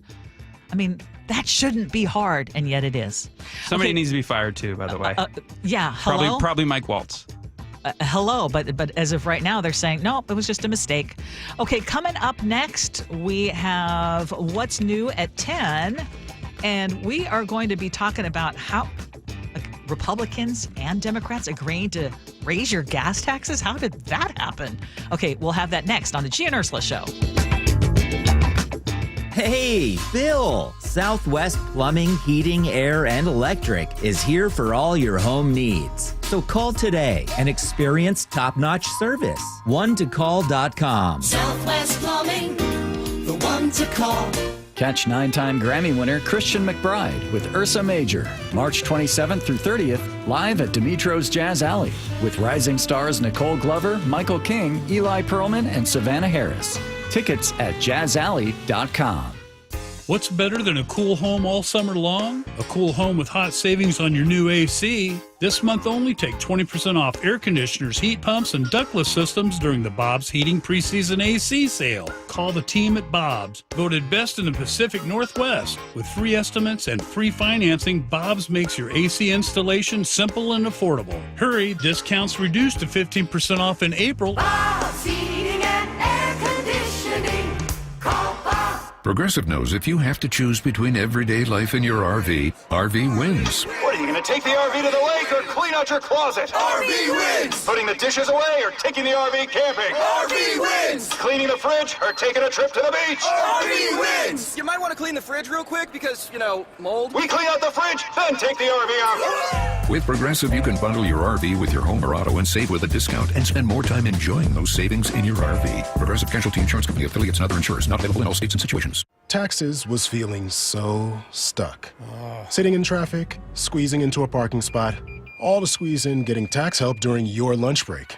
Now Taxes is a TurboTax expert who does your taxes for you, while you go about your day getting real-time notifications about their progress and the most money back guaranteed. Now this is Taxes. Intuit TurboTax. Get an expert now on TurboTax.com. Only available with TurboTax Live Full Service. Real-time updates only in iOS mobile apps. See guarantee details at TurboTax.com/guarantees. Spring. Tried cleaning your air ducts and floors? Helps with allergies. Who has time? Use Coit. They clean air ducts, hardwood floors, upholstery, blinds, carpet, all the stuff that makes spring allergies worse. Great price and guarantee. Oh, maybe I'll give him a... Here, use my phone. Schedule your spring cleaning today and get 50% off. Call 800-FOR-COIT. That's 800-367-2648. Coit. Clean is new. Minimum charge applies. Discount doesn't apply to service charge, restoration, or commercial services. Restrictions apply. Call 800-4COIT for details. Hi, this is Keith Dashafee, owner of Pella Windows and Doors of Western Washington. Are you ready to enhance your home with stunning, energy-efficient windows and doors? At Pella, we offer top-quality products with innovative designs and exceptional craftsmanship. And right now, we're offering an amazing deal. Enjoy 24 months with zero interest and equal payments, or get $750 off your qualifying project. My team is dedicated to helping you every step of the way. Visit PellaPNW.com to schedule your free appointment today. That's PellaPNW.com. Hi, everyone. If you've been injured in an accident that wasn't your fault, we have legal professionals standing by to answer your questions. They'll tell you if you have a case and how much it's potentially worth. Call 800-931-3030. So if you've been injured in an accident and think you deserve compensation, call now. Find out if you have a case and how much it's potentially worth. Call 800-931-3030 to speak with a live person now. Advertisement sponsored by Legal Help Center. May not be available in all states. How can you free your team from time-consuming office tasks? Amazon Business. Smart business buying tools enable buyers to find and purchase items fast so they can focus on strategy and growth. Free up your team and focus on your future. Learn more at AmazonBusiness.com. I love this song! I love nachos. Loving everything? You might be buzzed. You know what I'd love? A ride when it's time to head out. If you see a buzz warning sign, call for a ride when it's time to go home. Buzz driving is drunk driving. A message from NHTSA and the Ad Council. KIRO FM and HD1 Tacoma, Seattle. This is CBS News on the Hour, sponsored by Progressive Insurance. I'm Steve Kathan. Fallout in the U.S. Senate from the bombshell revelation that a journalist was looped in on a group chat about planned U.S. military action in Yemen. Colorado Democratic Senator Michael Bennet asked CIA Director John Ratcliffe how the editor-in-chief of The Atlantic magazine was added to that group chat. Did he invite himself to the signal thread? I don't know how he was invited. Bennett couldn't believe his ears. This sloppiness, this incompetence, this disrespect for our intelligence agencies and the personnel who work for him is entirely unacceptable. It's an embarrassment. The group chat discussed attack timing, targets, and weapons. Linda Kenyon, CBS News, the White House. H.R. McMaster is a former Trump national security advisor. These kinds of classified conversations, they should be held in a specially compartmented intelligence facility like the Situation Room of the White House. And then if you have somebody traveling, you connect them via secure communications. President Trump indicated today he stands by his national security advisor, Mike Waltz. Some improvement noted in the latest report card on the nation's infrastructure. CBS's Chris Van Cleve. The best performers, we're talking about our ports and railways, but when it comes to roads, dams, and the aviation system, they were among the worst performers. And this comes as aviation safety will be the focus of a key hearing on Capitol Hill this week. Support shown in Washington today for Mahmoud Khalil, the pro-Palestinian protester the Trump administration wants to deport. Michigan Democrat Rashida Tlaib. There was no due process, no criminal charges, no demonstration of a warrant. No information on where he was being held for days. Let's be clear. Mahmoud's rights are our rights. West Virginia is the first state in the country to ban several food dyes in school meals first, then from all foods sold. CBS's Nancy Chen. In a statement, West Virginia's Governor Patrick Morrisey, he said, "We're taking steps toward improving the health of our residents and protecting our children from significant long-term health and learning challenges." Now the latest on the firefight in the southeast. The fires have prompted evacuations in the mountains of North and South Carolina. The wind-driven fires there are being fueled by downed trees and debris left over from Hurricane Helene last September. Working through a lot of that Helene debris, which is slowing the process down. As we go into the next day or two, crews are working as much as they can. Pierce Womack is with Emergency Management in Greenville County, South Carolina. Jim Crisula, CBS News. Wall Street, right now the Dow is up 6.5 points. This is CBS News. A riddle brought to you by Progressive Insurance. What do your home and auto have in common? Progressive protects them both. It was an easy riddle. Learn more at Progressive.com. Fire prompts an evacuation at a local school. Details coming up. At first, from the Beacon Plumbing traffic desk, a crash is blocking 2 lanes on westbound 518 just before the exit to the airport. A crash is blocking a lane on I-90 westbound at 140th Avenue Southeast. Travel time Renton to Bellevue is 46 minutes, about 15 longer than typical. In Auburn, construction has you slow on State Route 18 from State Route 167 past the Pacific Raceways. Travel times about 5 minutes longer than typical for Everett to Seattle, 37 minutes, and Federal Way to Seattle, 50. Traffic brought to you by Beacon Plumbing. For all your heating, electrical, septic, and mechanical needs, stop freaking, call Beacon. KIRO Newsradio, 97.3 FM, Northwest News. Now, the latest from KIRO Newsradio and MyNorthwest.com. Good morning, I'm Heather Bosch. Enumclaw Middle School has been evacuated because of a fire in the courtyard. The school tells us it was a cell phone battery that caught fire after the phone was thrown to the ground. The school says everyone is safe and that fire was quickly put out.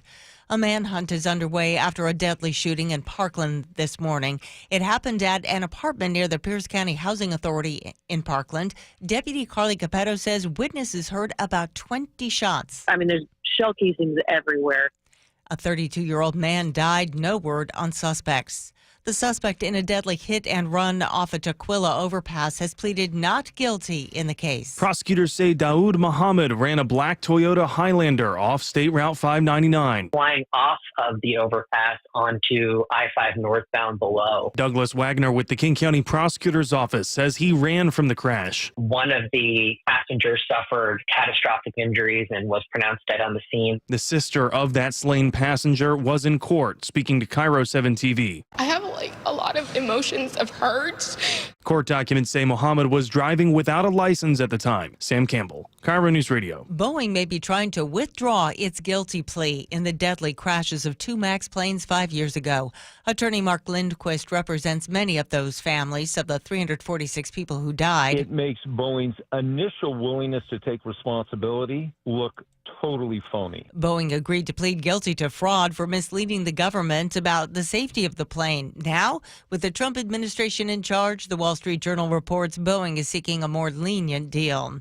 Privacy concerns have been raised, but the city of Stanwood has installed 14 license plate readers that take photos of every car that passes them. It alerts officers to any that are linked to crimes. Stanwood Police Officer Jason Toner. As we grow, there's not enough people that want to be police officers, so we're always having those staffing issues, and so we're investing in technology to kind of be a force multiplier for us. He says there is no live feed, and the data is deleted after 30 days. This weather update brought to you by State Roofing and Exteriors. Rain today with highs in the upper 60s. It is 54 in downtown Seattle. I'm Heather Bosch. Your best source for local news, serving Western Washington and the world with a KIRO Newsradio app. Always streaming live on your smart speakers. You're listening to KIRO Newsradio, Northwest News. This is the G and Ursula Show with G. Scott and Ursula Voitin. Good morning. Happy Tuesday to all of you. This is going to be the warmest day of the year so far. Greg Tomlin, how you feeling about that?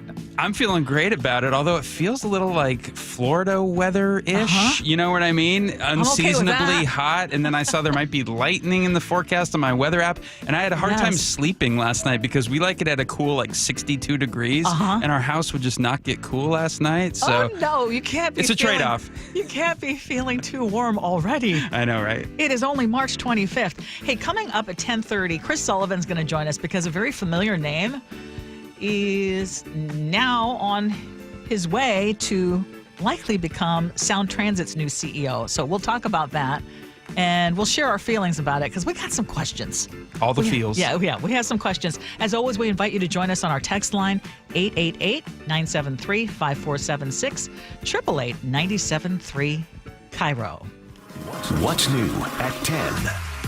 Okay, so here's a headline for you. Republicans and Democrats in Olympia agree on a new tax. What is happening? Matt Markovich, our Olympia reporter, is here. You are the expert on all things legislative, and boy, it's been a busy season. Well, it was a busy day yesterday. Yeah. A lot of information about two types of tax proposals. You have the operating budget, which is the big number, and then you have the transportation budget, which is the gas tax. In Olympia, every day is tax day. Yeah, well, I mean, it's feeling like that. Well, it's 11 weeks in, and they've been waiting for this day for 11 weeks. This is when you basically lay out the roadmaps for for our entire state for the next 2 and as well as 4 years, and how much our taxes are going to be. We've heard over and over again, we have this deficit. And even yesterday, after listening to all the talk, nobody can agree on how big the deficit is. Well, it's changed. So we heard now $15 billion. Well, the governor's now saying 16.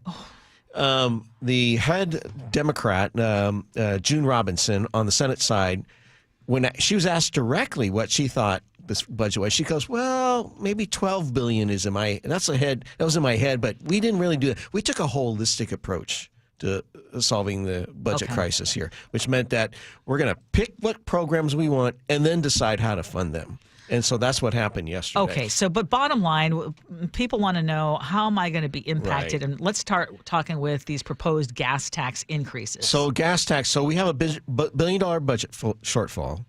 And the House and the Senate Transportation Committees came out with their budget yesterday. And the gas tax increase on the Senate side would be 6 cents a gallon starting July. And they would go up every 2% until 2031. So basically, we'd be paying in July 55 cents a gallon on the state side of the tax. On the House side, it was a 9-cent increase. Now, why the difference? Well, there's different ways they're going to offset raising money. So, like on the Senate side, well, I'll back up. You were talking just about gas prices and how it affects people. There's so many other little taxes that are a part of this. And let me just run a few of them down, which I found really kind of interesting, at least on the Senate side. Aside from that 6-cent gas tax increase, you have a 10% luxury vehicle tax on the sale of vehicles over $100,000. You have a $1... that one, okay, I don't... My heart's not bleeding on that one. Okay. But you're so you saying, have the sales tax, okay, yeah. and then you have a 10% luxury tax on top of that. Okay. And what do you think the car dealer is going to do? Sure. $99,999, right? That's true. And then this is interesting: a $1 per attendee assessment fee on venues that hold more than 20,000 people. So pretty much any baseball game, any... Yeah, but you're thinking about transportation. Concert. So this is people going to a baseball game, going to a Mariners game, and they're probably be thinking, well, you have all these people in their cars parked in the parking lot. They had to use the road, so let's charge them $1 per game. So that's an interesting one. Then a $10 assessment fee on all traffic violations. Every traffic violation is going to go up $10.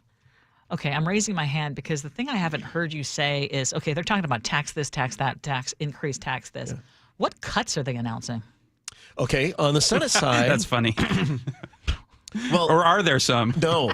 Okay. I mean, let's put it this way. On the transportation side, at least on the Senate, this is where I think I heard you talking about it earlier, where Democrats and Republicans have agreed. And Republicans always want to cut things, but they agree that we can't do that. And Senator King has said that. But on the Senate side, it's the furloughs. So that's right. On the whole Senate side, including the big budget, the operating budget, and the transportation budget, they're relying on state workers, and on the transportation side, it would be state transportation workers, 13 days of unpaid furlough days starting next year. A 5% wage cut, basically. So you're going to reduce money that way. Ironically, and this kind of gets to the bigger picture, because furloughs is a big deal in this whole budget cutting thing. And that's the only real big budget cut I've seen, both on transportation and on the operating budget, is these furloughs. Mm-hmm. We have 128,000 state employees. Sheesh. 13 days off for everybody there. Mm-hmm. That's almost $1.5 billion right there. Yeah, and the governor has called for, 6% cuts in each. Well, he's agency. called for 2 years of 12 days of furlough each year. So 24 days for 2 years. And he's called for. But he can't make legislation. So he that's what he's thinking about. Yes. Senate Democrats have said 13 days furloughs.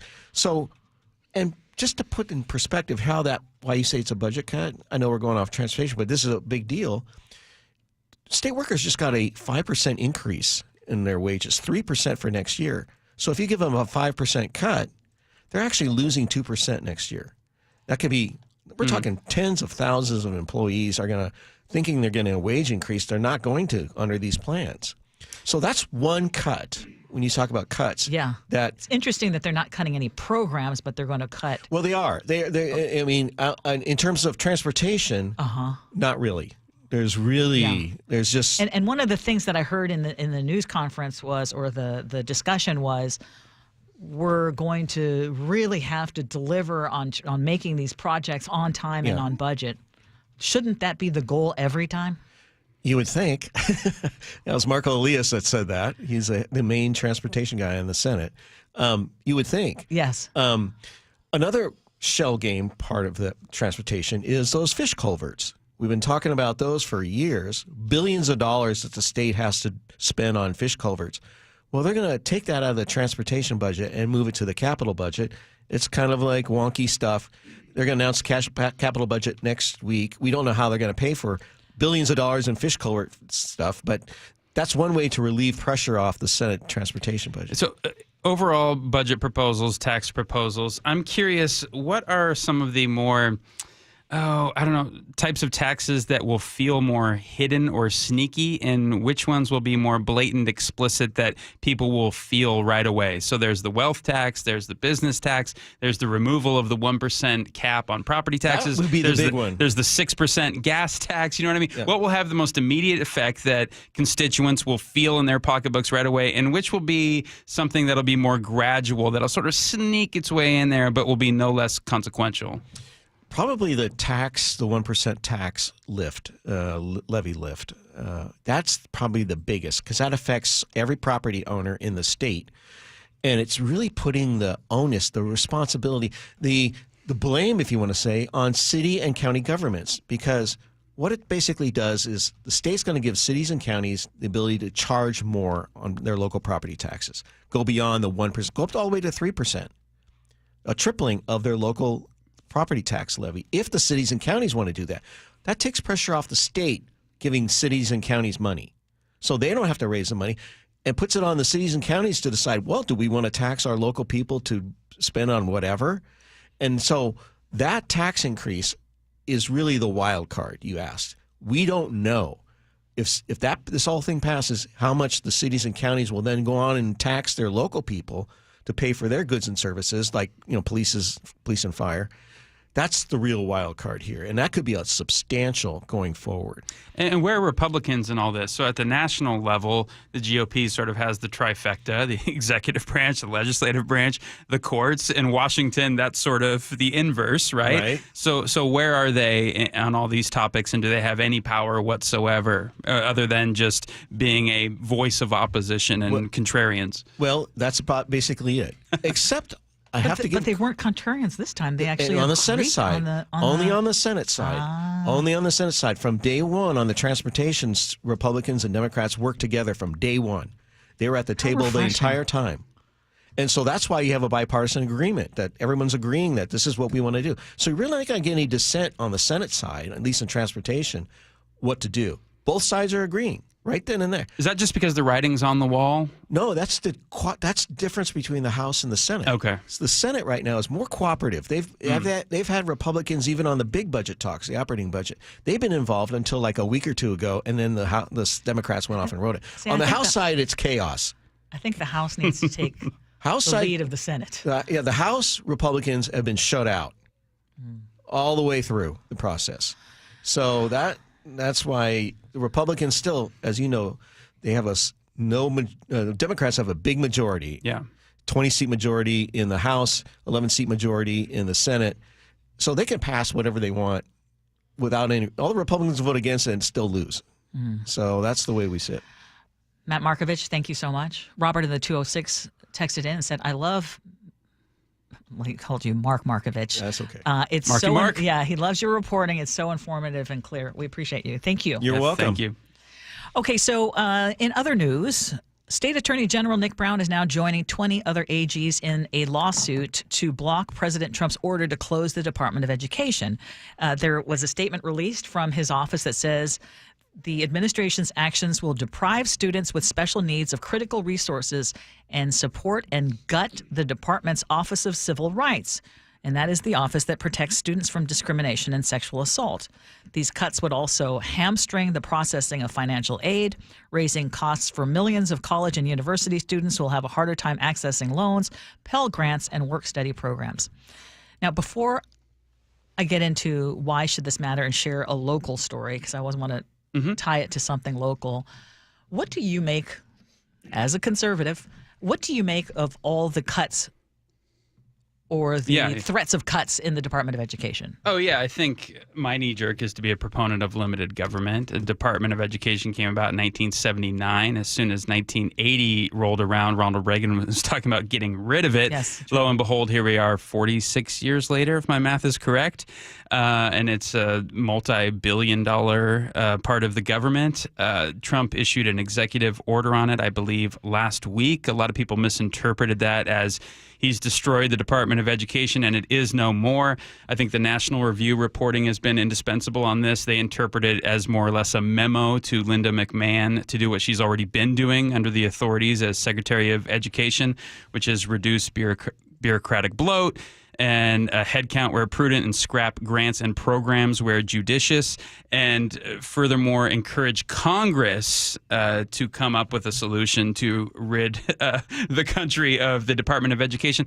I'm large in part in favor of it. That might surprise you. I think there's nothing that the Department of Education does that can't be done at state and local levels. And furthermore, when it comes to civil rights issues, I think that can be housed in the Justice Department, which already employs and empowers prosecutors to sue those that injure students' civil rights. And get rid of the government bloat. And I think starting with the Department of Education is a judicious way to go about it. Okay, so let's talk about a very specific story. I disagree with you I on the part of just getting rid of it in its entirety. I think that some of this would go down a whole lot better with more people on the party that is not in office if it was both messaged and done in a way that sounded much more judicious and sounded much more like, hey, we're going to do this in a thoughtful manner. This is the reason. This is why we're doing this. We're not just sending people in and just doing a, massive layoff because this is something that we promised. It's in Project 2025, et cetera, et cetera. You're arguing about being more of an incrementalist and more worried about the process of how this is being gone about. No, not the process, but the actual impact, and not doing it for political points, but actually doing it because, hey, this is going to make us better, and we're going to actually ultimately see that this is actually going to not impact some of our most vulnerable. And let's talk about a specific case, because we're looking at the Bellingham School District, which is under investigation by a federal Title IX officer for allegedly failing to protect a student from repeated harassment and assault. This is actually a story from KIRO 7 TV. So a high school student says a male classmate sent her disturbing sexual messages, including comments about violent sexual fantasies and cutting into dead bodies.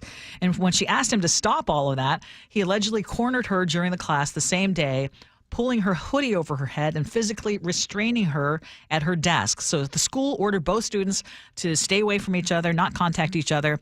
The girl was told that she could not speak about the incident, which, okay, that raises a flag. But within days of signing the no contact order, the male student allegedly violated it multiple times, following the girl after school, confronting her in the cafeteria, entering her classroom uninvited. And the girl says she was so scared, and this is what the complaint says, that she began carrying pepper spray to school, but the principal, Katie Jones, confiscated it, even though it was legal and not prohibited by district policy. So when confronted, the principal reportedly threatened to call the police if the student refused to hand it over. And the parents informed the school about each incident, and they were allegedly ignored. The girl eventually withdrew from Options High School after what the lawsuit describes as a month of repeated harassment, safety plan violations, and administrative inaction. She lost academic credit. She was later diagnosed with PTSD because of the ongoing trauma. And now a federal Title IX coordinator is investigating the district. You're saying that you think that same thing could be done through the Justice Department. Under existing governmental departments, exactly right. And yeah, there is an escalation process where you can go local, state, and then federal. So I just think the Department Office for Civil Rights, which it sounds like this case might fall under, could be housed in the Justice Department. And really, the Department of Education doesn't administer a single school. It doesn't employ a single teacher. I've heard that argument, and that's just... 85% of all funding comes from the state and local level. They have, a hand in student loans and whatnot, but it's just a massive bureaucracy. It's a massive bureaucracy, Ursula. That's a huge... They care more about process than outcomes. Again, I'm not saying that there couldn't be improvement. I think just the way they're going about it is not palatable. Harmful. And not exactly. I think it's harmful. Okay, still ahead, we are going to have Chris Sullivan join us because there's a very familiar name who is in line to become the next Sound Transit CEO. What do you think about that? 888-973-5476, 888-973-KIRO.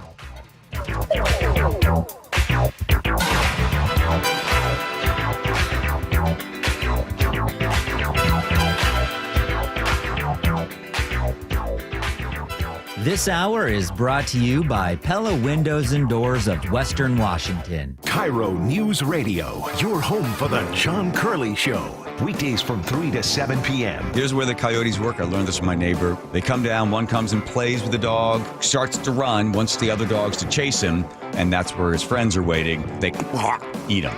So my dogs were out there, and they're playing along with the coyote. Did your dog make it? Yeah, I bought a Walther PPK, James Bond gun. Fired shots at it.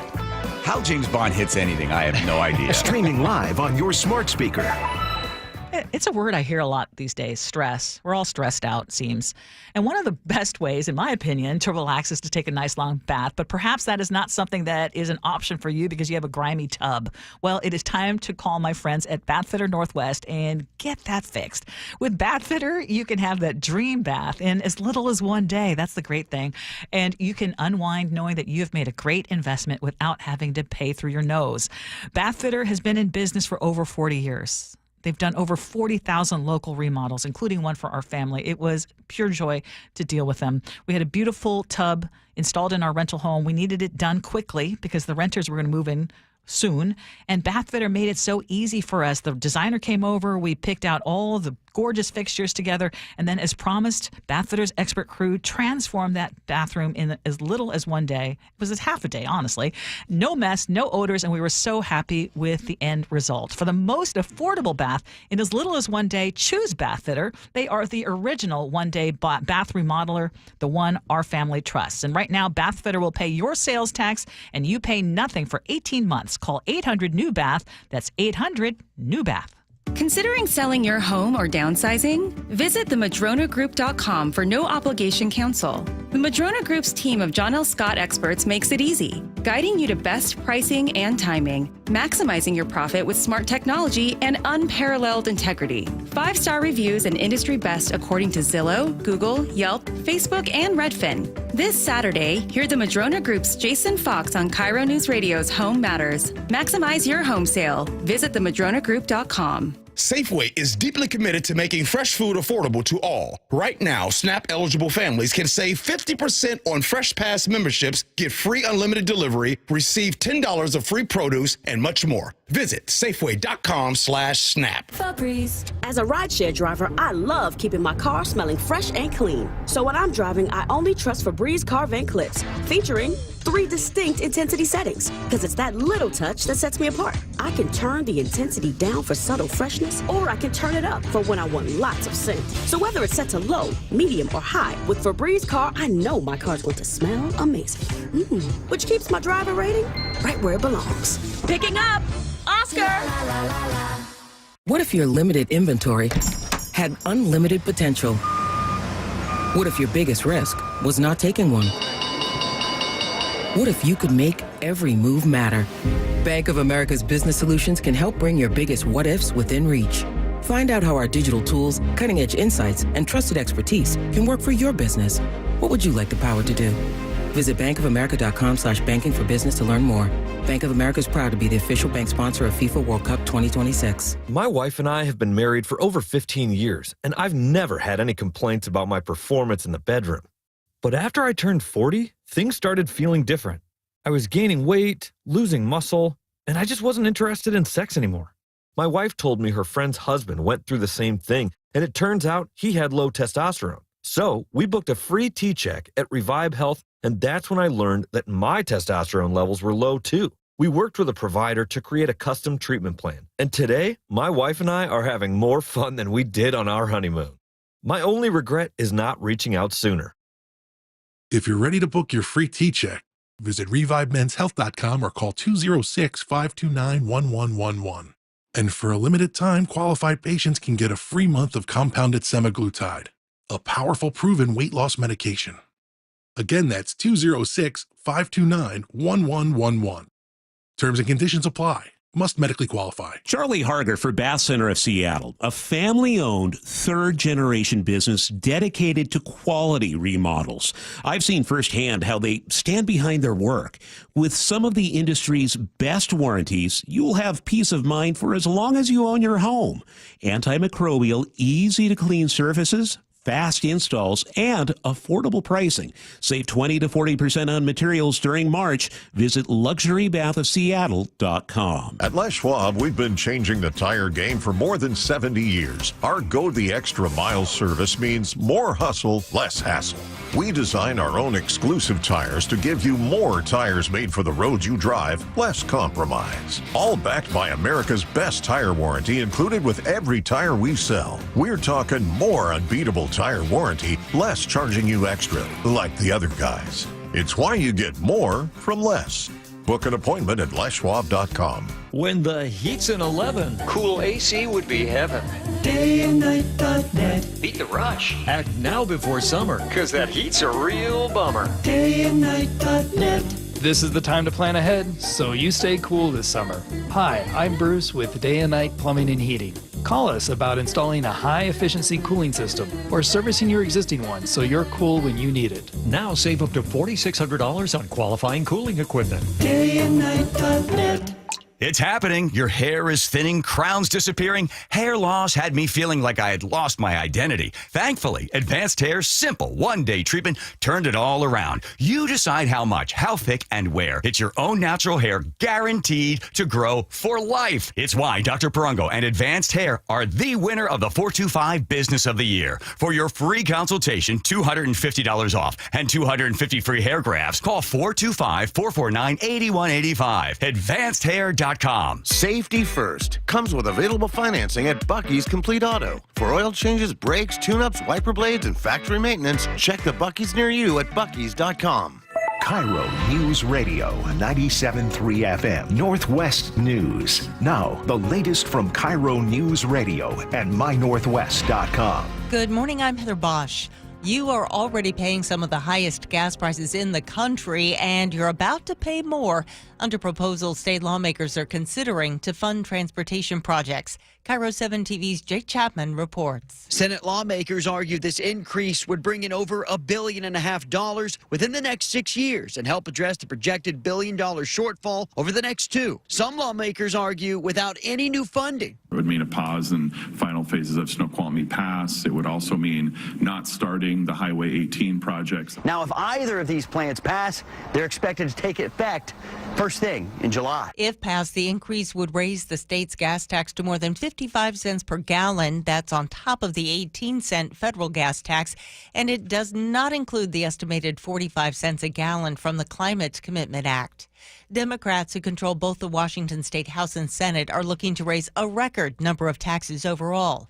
The state faces a $15 billion budget shortfall over 4 years because of increased state spending. Budget writer Senator June Robinson. We set about solving the problem in a holistic way. Republicans say there are no cuts, no new budget, no cuts, no new tax budget proposal is being ignored. In the nation's capital, U.S. senators grilled intelligence officials about a group chat about plans for strikes on Yemen's Houthi rebels. A journalist was accidentally included. U.S. Senator Chuck Schumer. They intentionally put highly classified information on an unclassified device. Senator Michael Bennett. This sloppiness, this incompetence, this disrespect for our intelligence agencies and the personnel who work for them is entirely unacceptable. It's an embarrassment. Schumer is calling for an investigation.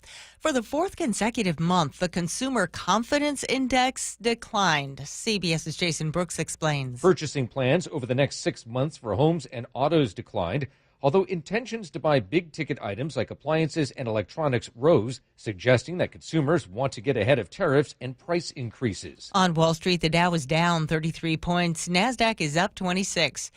From the Beacon Plumbing Traffic Desk, a fatal crash investigation is blocking 2 out of 3 lanes on westbound 518 just before the exit to SeaTac Airport. You're backed up from 42nd Avenue South, not quite to South 154th. This is going to be a long-term investigation. Be aware of that.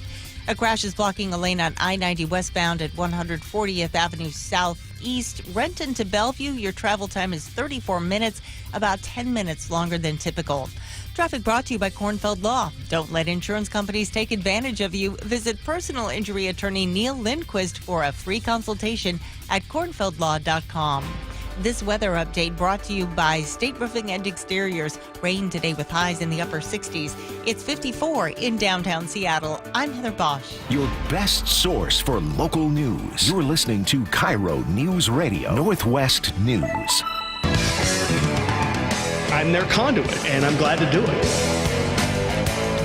This is the Gia and Ursula Show on this beautiful Tuesday morning, our warmest day of the year so far. And after this big national search, a very familiar name has been nominated as Sound Transit's CEO. And Chris Sullivan is here to help explain how Dow Constantine came to the top of the list. Show me. I was going to say, show me your shocked and surprised face, Chris. Well, let's just say he has been on the board since 2009 as the King County executive. There were times when he was the president of the board. Right. So he has been making decisions for this agency for 15 years now. And so because of that extensive knowledge, they believe that they being the board, that he is the right person to lead this agency forward. Though, as the King County executive, he does have the ability to appoint 9 members of the board that now have decided to vote for him to be the CEO. So there is some including slight... 2 current county council members who are now running for King County executive. Yes. Yes. So there is a lot of interesting bedfellows to be made for you here in this. But again, this is par for Sound Transit. I know I don't want to be hypersensitive and critical of them, though they do deserve a lot of it considering their history and how the money has been spent and how they have mismanaged forecasting and budgeting and all sorts of things. They have done some good things, but this does reek of, cronyism, where you're going to, suddenly I'm going to step down from this $300,000 a year job to step right into a job that could pay me $650,000 a year to be in charge of an agency that, while he was somewhat overseeing it already, is not in very good shape.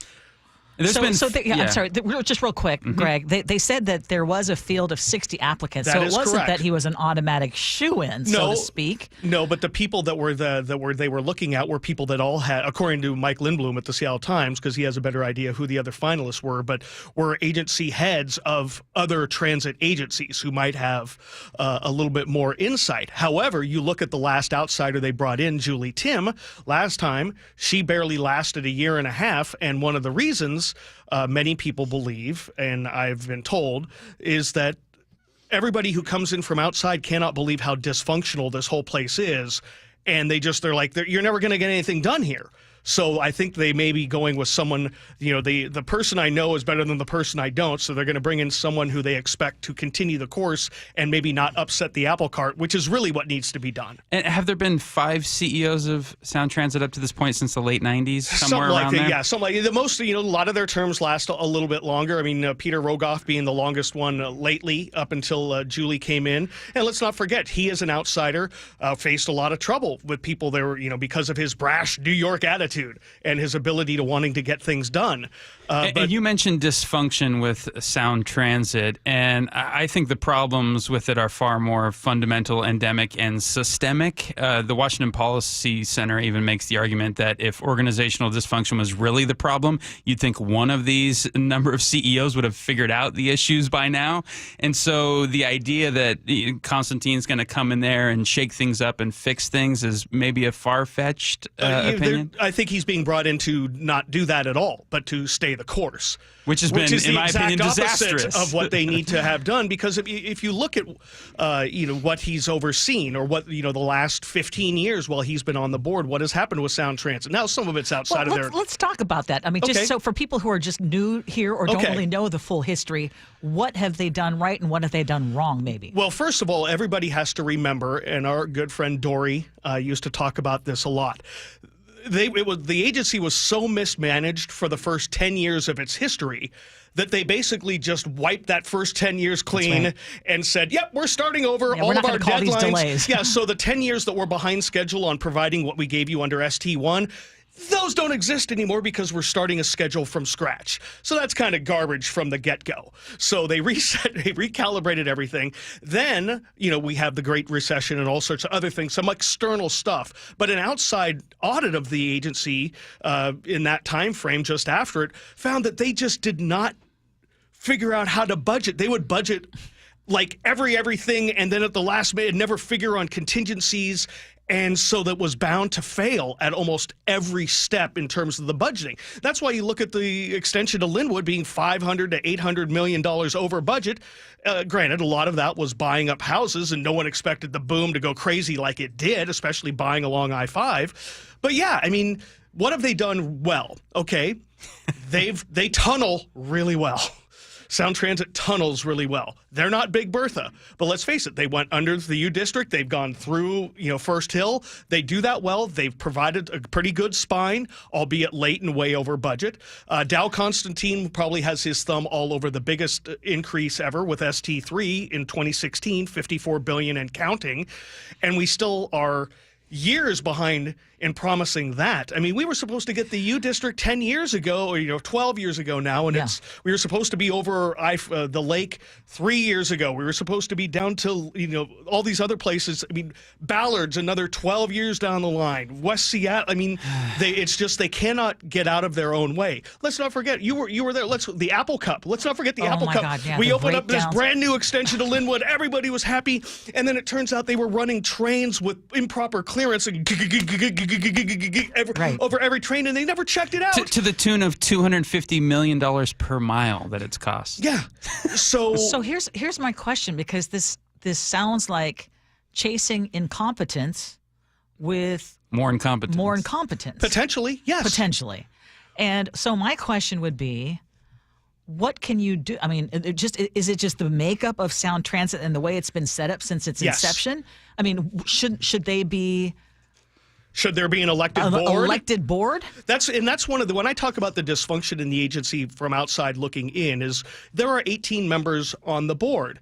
And that's the Seattle process in a nutshell, where you spend time and time. You've got all these competing interests. Look at what we had with Dow Constantine and Mayor Harrell just over the last 2 years over fighting where they want to put a station in Dow. There are all these different competing interests that aren't necessarily all aligned with providing the best rail service we can.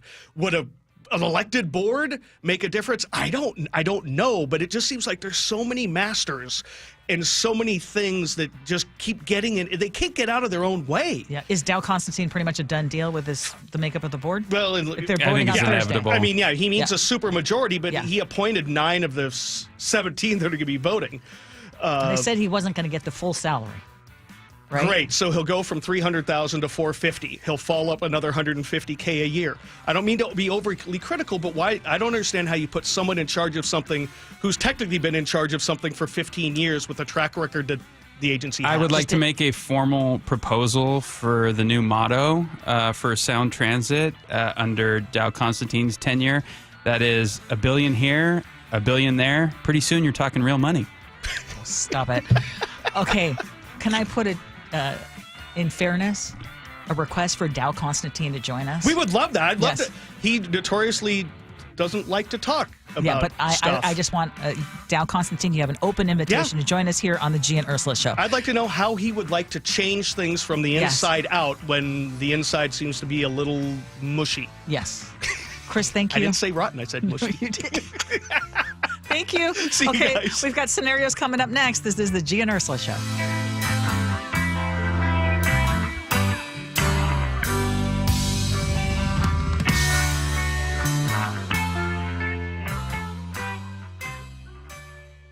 At KIRO Newsradio, our commitment goes beyond delivering the latest headlines. Authorities say they've busted a violent drug trafficking ring in Seattle. Mayor Bruce Harrell says this operation should go a long way toward putting a stop to crime in the CID. We dive deep into the stories that matter, helping you understand the impact on your community and your life. Even if you do get caught, you're gonna probably get a small little smack on the hands. You can have your opinions, I can have mine. KIRO Newsradio, Northwest News. If you're wearing glasses or contacts, but you need reading glasses or bifocals now, you need to join Drs. Kopstein and King for the K2 Vision RLE live webinar Thursday, April 3rd at noon to learn about refractive lens exchange from K2 Vision RLE. This free webinar is a perfect opportunity to meet the doctors and have them answer all your questions about K2 Vision RLE. Questions like, what is K2 Vision RLE? How is refractive lens exchange different from LASIK and EVO ICL? Who's a good candidate for RLE? These questions and lots more will be covered Thursday, April 3rd at noon during the K2 Vision RLE free live webinar. K2 Vision surgeons have performed over 150,000 procedures. They know when RLE is right for you. K2 Vision RLE. No glasses, no contacts, no readers. Plus, no more cataracts. So don't miss this free live webinar Thursday, April 3rd at noon. Register at K2VisionRLE.com. That's K2VisionRLE.com. And this week's First Mark Challenge victory goes to Lonnie. Lonnie, why did you call First Mark Insurance? We've been with the same insurance company for over 32 years. And my husband said, come on, let's at least try it. And that was the smartest thing we ever did because we saved thousands, literally thousands a year on our insurance. They improved it. It cost me less, and it was a higher value. You know, I can't say enough good things about Scott because everything that he said he'd do, he did. What do you tell your friends they can expect when they make the call to First Mark? An easy, profitable, and actually pleasant call. They genuinely are trying to help you, and you can't beat that. We were silly to wait so long. A couple other friends that have called, too, they said, why didn't you tell us about this sooner? You see, Lonnie did it. My family did it. You got to do it, and it's totally free. Go take the First Mark Challenge today. See how much they can save you and how much better your coverage will get. Maybe you will be our next First Mark Challenge victory. Go to firstmarkinsurance.com. If you love to travel, Capital One has a rewards credit card that's perfect for you. With the Capital One Venture X card, you earn unlimited double miles on everything you buy. Plus, you get premium benefits at a collection of luxury hotels when you book on Capital One Travel. And with Venture X, you get access to over 1,000 airport lounges worldwide. Open up a world of travel possibilities with the Capital One Venture X card. What's in your wallet? Terms apply. Lounge access is subject to change. See CapitalOne.com for details. Pro Savings Days are back at Lowe's with limited time savings on the supplies pros need. Get up to 40% off select major appliances. Plus, save an additional $100 on every $1,000 you spend on select major appliances. And don't miss your chance to activate and earn 3 times the points on select DeWalt and Klein tools. Lowe's, we help, you save. Valid through 3/28. Selection varies by location. While supplies last. See associate or Lowe's.com for more details on qualifying items. State officials say there's a $12 billion hole in the budget, and fixing it is an emergency. But just a few years ago, the state had a budget surplus just as large. And only a few months ago, state government added billions more in spending. Tax collections are at record high. Some state officials say tax revenues are below average. Not quite adding up. To see the numbers for yourself and learn more about the state budget, visit budgetbreakdown.org. That's budgetbreakdown.org. The smart way to improve home comfort is a new heat pump from Home Comfort Alliance. Upgrade today and enjoy 18 months same as cash financing and up to 15% off through March. Visit homecomfortalliance.com. If you love to travel, Capital One has a rewards credit card that's perfect for you. With the Capital One Venture X card, you earn unlimited double miles on everything you buy. Plus, you get premium benefits at a collection of luxury hotels when you book on Capital One Travel. And with Venture X, you get access to over 1,000 airport lounges worldwide. Open up a world of travel possibilities with the Capital One Venture X card. What's in your wallet? Terms apply. Lounge access is subject to change. See CapitalOne.com for details. Every success you've had began with a great opportunity. Now there's another one. At University of Maryland Global Campus, we provide no-cost digital resources in place of textbooks and most courses. And that's not all. You'll receive your accredited online education at an affordable tuition with a choice from more than 135 degree and certificate programs. With online and hybrid courses, get everything you need to succeed again.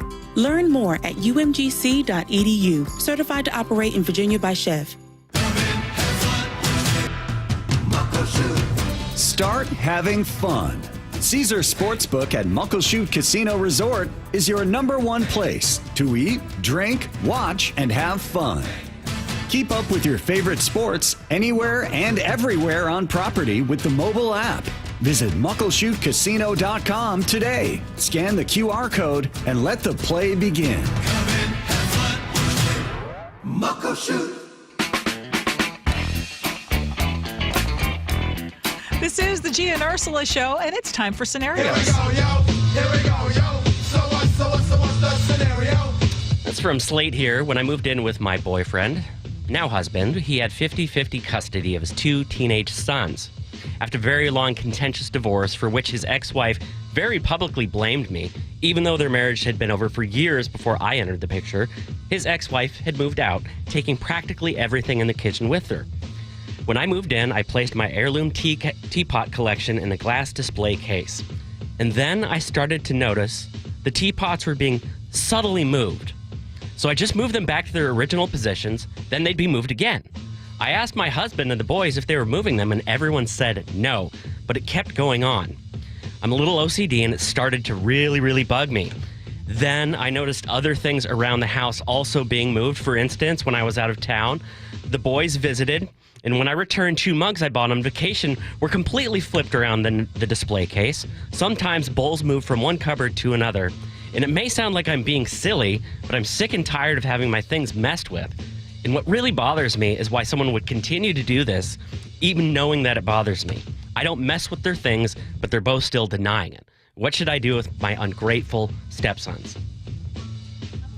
Man, there's some conjecture in this story here. I know, exactly. Yeah, consider the source. And I'm going to let you start, Greg. Perhaps just...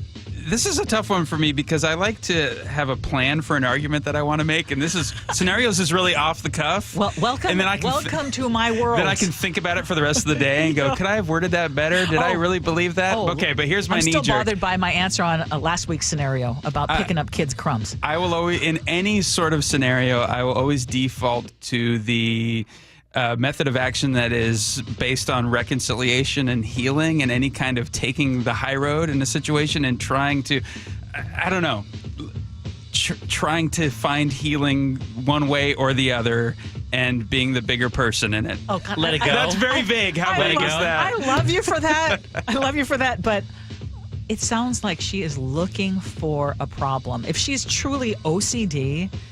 Then, people use that so egregiously exactly. as an excuse. It's like you're looking for a problem.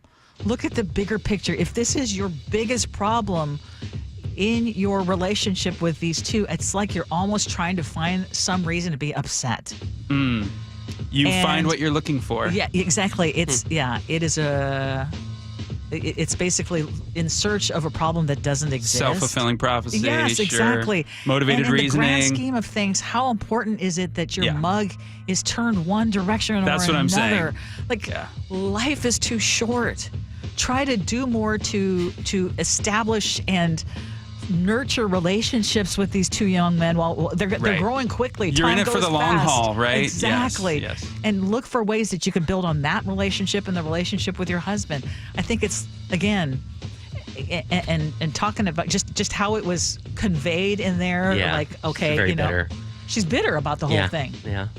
On the order of stepchild sabotage, this is probably very low on the ladder. It is, right?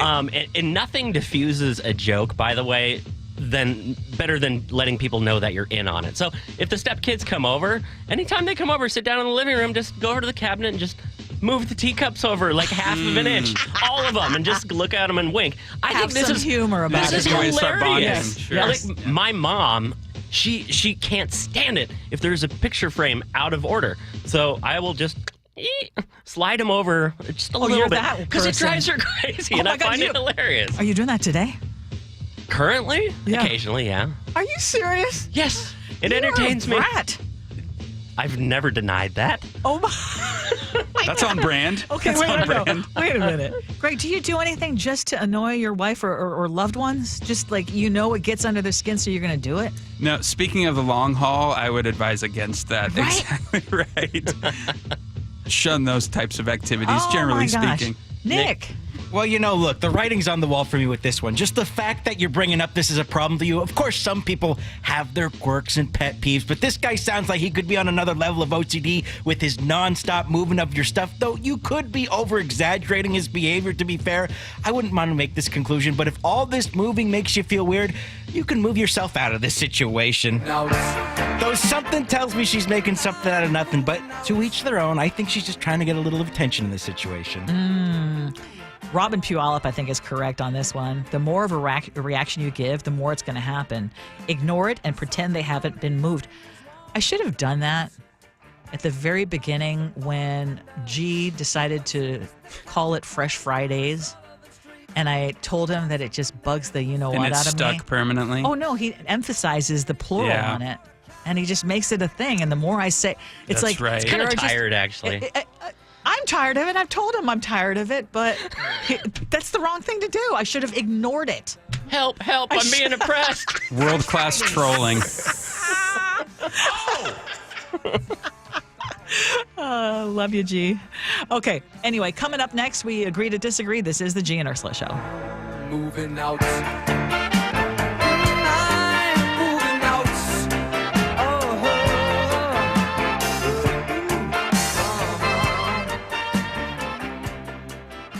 Hey there, I'm Chris Sullivan, traffic reporter for KIRO Newsradio. The favorite part about my job is helping you get answers to your traffic questions. Will this construction ever end? How do you zipper merge? Just how close is tailgating? Now I need your help. What burning questions do you have? What should I be looking into? You can help drive the conversation by going to mynorthwest.com or text choke points to 888-973-5476. Who knows? Maybe you'll be the star of my next Choke Points story. Presented by Carter Subaru. Hey, it's me, the foul pole at T-Mobile Park. But it's about time they call me the fair pole, because those are the moments I live for. When Cal's up to the plate, I'm always on high alert. And then there's Randy Arozarena, launching missiles into the stands, flipping his bat so high it practically reaches my eye level. Blasted back, Randy Arozarena strikes again! And J-Rod, heck, when he connects, he makes the whole building shake. And it's gone! Goodbye, baseball! Julio Rodriguez! So come on down and take a seat beside me. You might even go home with a souvenir. Mariners baseball. Tridents up. The Mariners are kicking off the season with a stacked slate of promotions, including a Julio Bat Flip Bobble March 31st to April 2nd and a Cal Platinum Glove Bobble April 7th to April 9th. All 6 dates are Mariners value games, which means you can score seats starting at just $10. Get your tickets at mariners.com/promos. Are you concerned with AMD? Now protecting your eyes is easier thanks to New Nordic's Blueberry Eye Supplements. Available now at Amazon.com or NewNordicUSA.com. We just want to have enough money for retirement. And travel to visit our grandchildren. I understand. That's why at Fisher Investments, we start by getting to know each other, so I can learn about your family, lifestyle, goals, and needs, allowing us to tailor your portfolio. What about commission-based products? We don't sell those. We're a fiduciary, obligated to act in your best interest. So how do your management fees work? We have a simple management fee based on the value of your portfolio, so we do better when you do better. We appreciate that kind of transparency. We also check in with you regularly to keep you up to date on the markets and your portfolio. What other services do you offer? As a client, you have access to resources on investing, financial planning, estate planning, Social Security, Medicare, and more. Wow, it sounds like Fisher Investments has everything we need. At Fisher Investments, we're clearly different. Learn more at FisherInvestments.com. Investing in securities involves the risk of loss. Join in on the conversation by sending a text to 888-973-5476. That's 888-973-KIRO. 1 in 3 adults has prediabetes. 1 in 3. That means it could be you, your football buddy, your football buddy, or you, your best man, your worst man, you, your dog walker, your cat jogger. While 1 in 3 adults has prediabetes, with early diagnosis, prediabetes can be reversed. Take the risk test at doihaveprediabetes.org. Brought to you by the Ad Council and its prediabetes awareness partners. Hey, Bill! Southwest Plumbing, Heating, Air, and Electric is here for all your home needs. So call today and experience top-notch service. OneToCall.com. Southwest Plumbing, the one to call. Catch 9-time Grammy winner Christian McBride with Ursa Major, March 27th through 30th, live at Dimitro's Jazz Alley, with rising stars Nicole Glover, Michael King, Eli Pearlman, and Savannah Harris. Tickets at jazzalley.com. Terry is an athlete. He's also 57 years old. I've been doing marathons and triathlons since 1990. And that's not all. I started playing baseball last year, and when the season was done, my knees were just shot. Terry suffered from a torn meniscus and cartilage damage, and that's when he decided to see Dr. Mark Wagner at Seattle Sports and Regenerative Medicine. My wife says, "You're walking faster today." And I went, "Oh my God, I am." Does it look like you'll be drafted for the next season? Well, I'm already 2 games in to the new season, so I'm thrilled. And just how thrilled is he? So I'm a high school teacher, and I tell all my students, if any of your parents have bad knees, stem cell works. Look at that. A true evangelist now, huh? Yeah. So whether it's a shoulder, hip, or knee, before you choose surgery, consider stem cell therapy with Dr. Mark Wagner, MD, at Seattle Sports and Regenerative Medicine. Get the facts, hear from all the patients I've talked to, and schedule your consultation at drmarkwagnermd.com. Your best source for local news. KIRO Newsradio. KIRO FM and HD1. Tacoma, Seattle. Northwest News. This is CBS News on the Hour, sponsored by O'Reilly Auto Parts. I'm Cammie McCormick. There was a congressional hearing today on worldwide threats, but the focus was on a chat group that senior Trump administration officials used to discuss strikes in Yemen. Senator Mark Warner. I think this is one more example of the kind of sloppy, careless, incompetent behavior, particularly towards classified information, that this is not a one-off or a first-time error. But Director of National Intelligence Tulsi Gabbard and others insisted they were not exchanging classified information. So, the attack sequencing and timing and weapons and targets you don't consider should have been classified? I defer to the Secretary of Defense, the National Security Council on that question. Defense Secretary Pete Hegseth said yesterday no classified information was exchanged. CBS's Jennifer Jacobs at the White House reports the president is standing by his National Security Advisor Mike Waltz, even though he may have inadvertently invited a journalist to that chat. I do think that the president sticking up for Mike Waltz has sent a signal, and I know the White House officials have told each other, let's bite our tongues. Maybe we don't necessarily think that this was a great thing, and it's hard to defend, but we have to defend it. The White House released a statement today on its separate talks with Russia and Ukraine to end the war. It says the two sides have agreed to avoid military strikes on vessels in the Black Sea. CBS's Charlie Daggett at the Pentagon. This is progress, and we haven't seen progress in 3 years. So I think this is a glimmer of hope in this, carefully worded statement that we got today. Protests in Turkey are growing after the arrest of a Democratic rival to the country's leader. Vicki Barker reports. Fury and frustration on the streets of Istanbul against the increasingly autocratic President Recep Tayyip Erdogan. Analyst Monica Marks. There's a feeling that this is really the last stop for Turkey's political train before it reaches full dictatorship station. The flashpoint, the arrest on corruption charges of Istanbul's popular mayor and Erdogan's biggest rival, Ekrem İmamoğlu. Vicki Barker, CBS News, London. Accused killer Luigi Mangione has asked for a laptop in jail. More from Michael Wallace in New York. In a court filing last night, lawyers for the alleged killer of United Healthcare CEO Brian Thompson requested the laptop because Mangione wants to personally review the 15,000 pages of documents and thousands of hours of videos prosecutors have turned over. The laptop would not be connected to the internet and could not be used to watch movies or play video games. On Wall Street, the Dow Jones Industrials are down 67 points at this hour.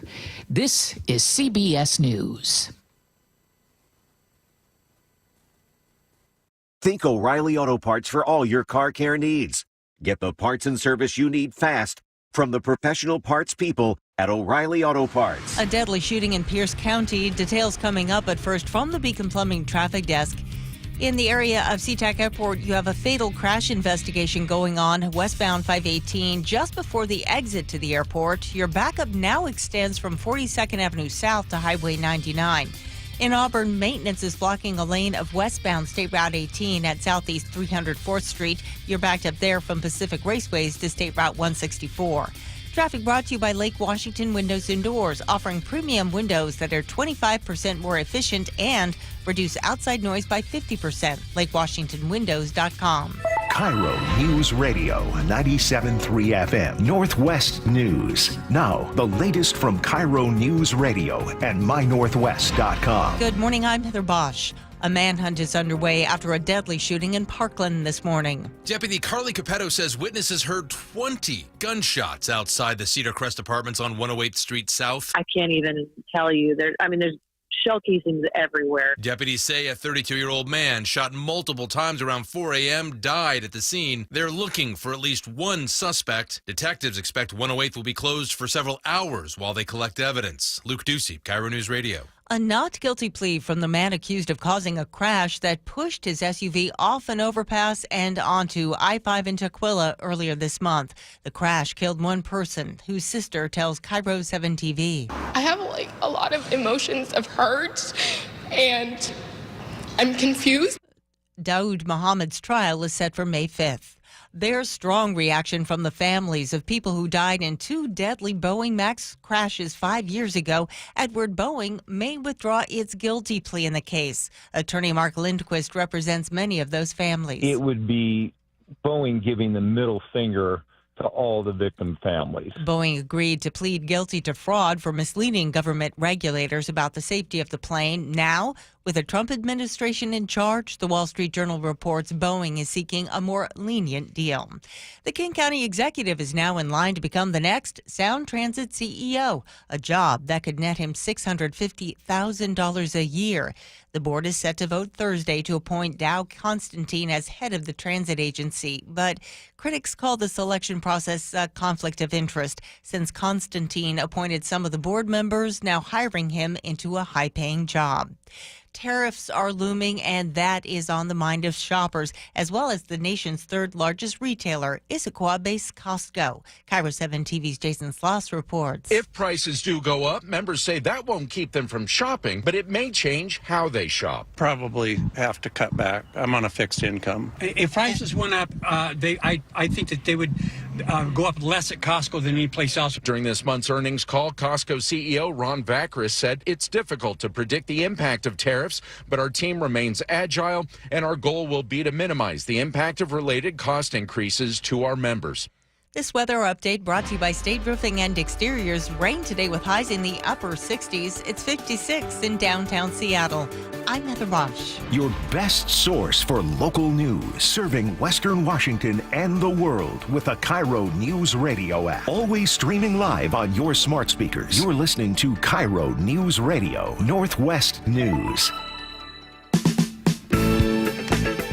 This is the G and Ursula Show with G. Scott and Ursula Voitin.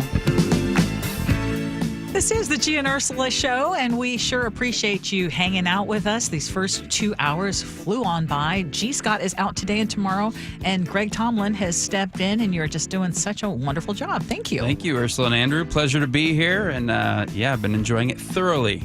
So coming up at 11:30, we're going to be talking about a spiritual advisor, a certain spiritual advisor who I'm going to be leaning on you, Greg. I'm going to be leaning on you for this one because I want you to share your insights and weigh in on this. And we want all of you to weigh in as well. Text line for any of the subjects, by the way, 888-973-5476, 888-973 KIRO. Now, with that, let's get to our Agree to Disagree segment brought to you by Guardian Roofing and Gutters. One of these days, we just got to take off the gloves, just really go at it. Congratulations to all the ladies in the audience who are listening right now. It is Equal Pay Day. And if you do not know what Equal Pay Day is, it is a symbolic day that represents how far into this year women would have to work to earn what men earned in the last year. It's meant to highlight the gender pay gap, showing that on average women, according to Pew, make about 83 to 85 cents for men doing the same work. And I saw a really interesting stat this morning by Investors Observer that says that pay gap over the course of a 40-year career usually ends up representing about $1 million in retirement savings. So median male in the U.S. accrues like $2.7 million. The median female in the country gets about 1.7. So, Greg, I want to get into this. First of all, do you think the gender pay gap's real? And if you do, is it due to innate sexism within society, lack of ability to bargain? Where do you fall on this? How about this, Andrew? I want to start by listening. We have two men in the room, and we have Ursula so here, sweet. right here in the middle. And I can smell the pandering. I've been married for almost 20 years, and I've learned to not come out and be very brazen and make sweeping statements. I do have opinions on this, but I want to at first listen to what Ursula has to say about the gender pay gap. Look at that. Because if it's to be believed, it would impact females more negatively than males. Yes, so if Ursula, it is to be believed. can I defer to you to start? Yeah, no, I appreciate that. Although we were being polite, and I'll give kudos to Andrew for trying to be polite and offer the guest the first there you go. Swing at it. First of all, do I believe it? Heck yes. I've seen it for myself in my own career. I have seen it over and over and over again. And I will tell you that I've also served in a management role, and I saw it there as well and brought it up during those years as well. Okay, so that's first and foremost. Secondly, as someone who is about to reach her 40th year in a career, the idea that there are people doing the same job who will, I mean, we're talking about a $1 million pay gap. I mean, that is a very real amount of money. And then I also want to say, because one of the things in this research that's come up that for decades, I mean, women have been facing this battle. However, they've also been closing the gap, and there have been, awareness, more women entering the workforce, more women trying to basically, more women going to college, more women being able to push back, delaying the start of a family, because I know a lot of people who say, poo-poo to this study will point out, well, women choose to have kids and they're out of the workforce, and that's, the reason why this gap exists. No, the gap exists because there are still inequities when it comes to what a woman is paid compared to a man. In general, this is a sweeping statement, but are men better at negotiating their salaries? I would say yes. I mean, there have been studies that show that. I think women are getting better.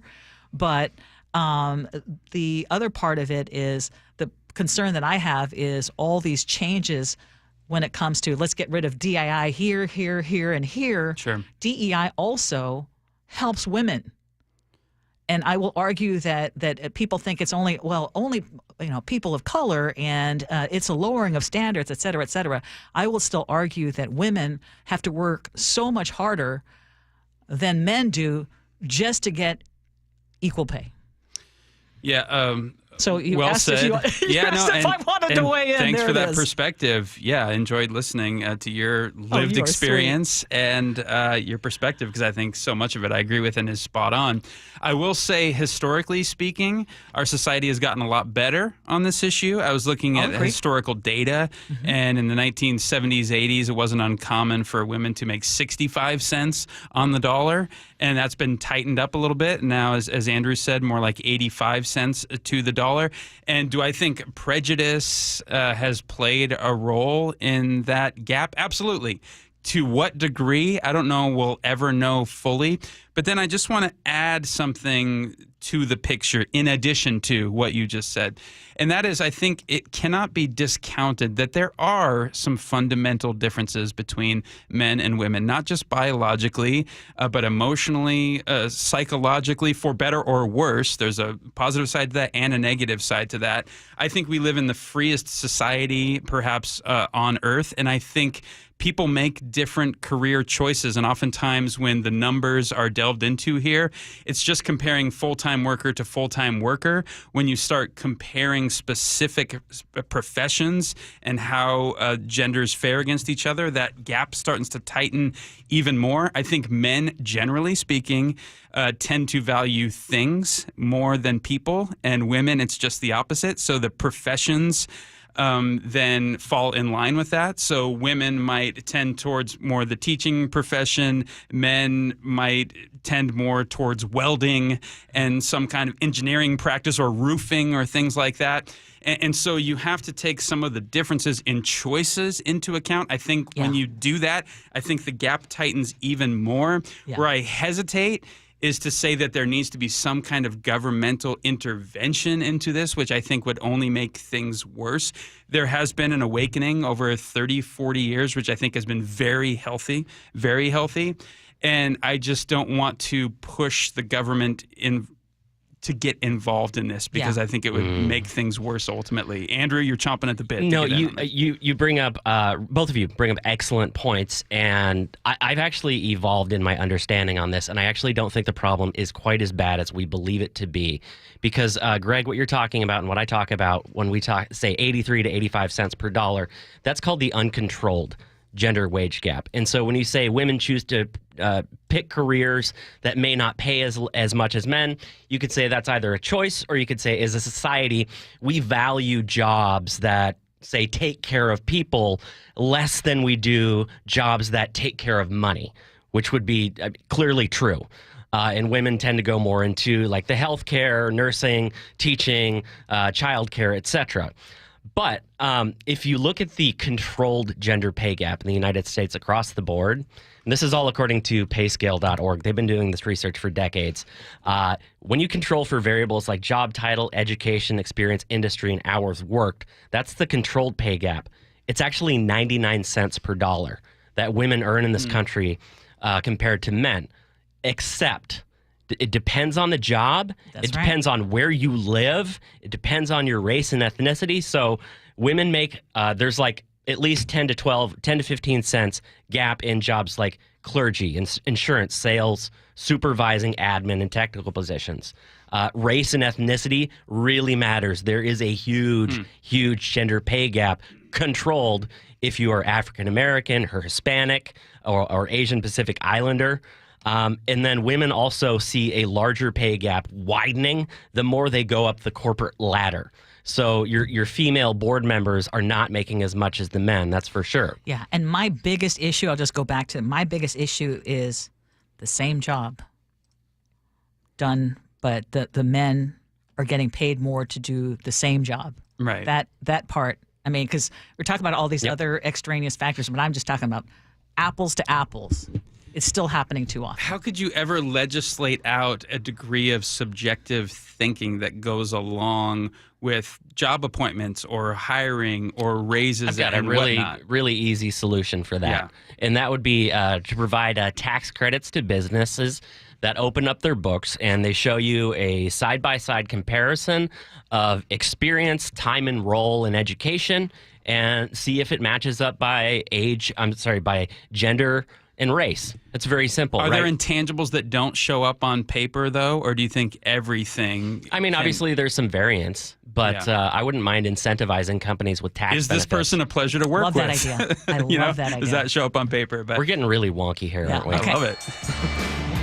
All right. At the end of the month, for the 1/3 of Metro riders who have not been paying, some very gentle fare enforcement is returning. You didn't get a nice little verbal warning, little slap, slap, slap on the wrist. I guess 2 more times, and then maybe you'll pay between $40 and $70 if it gets down to your, third or fourth offense.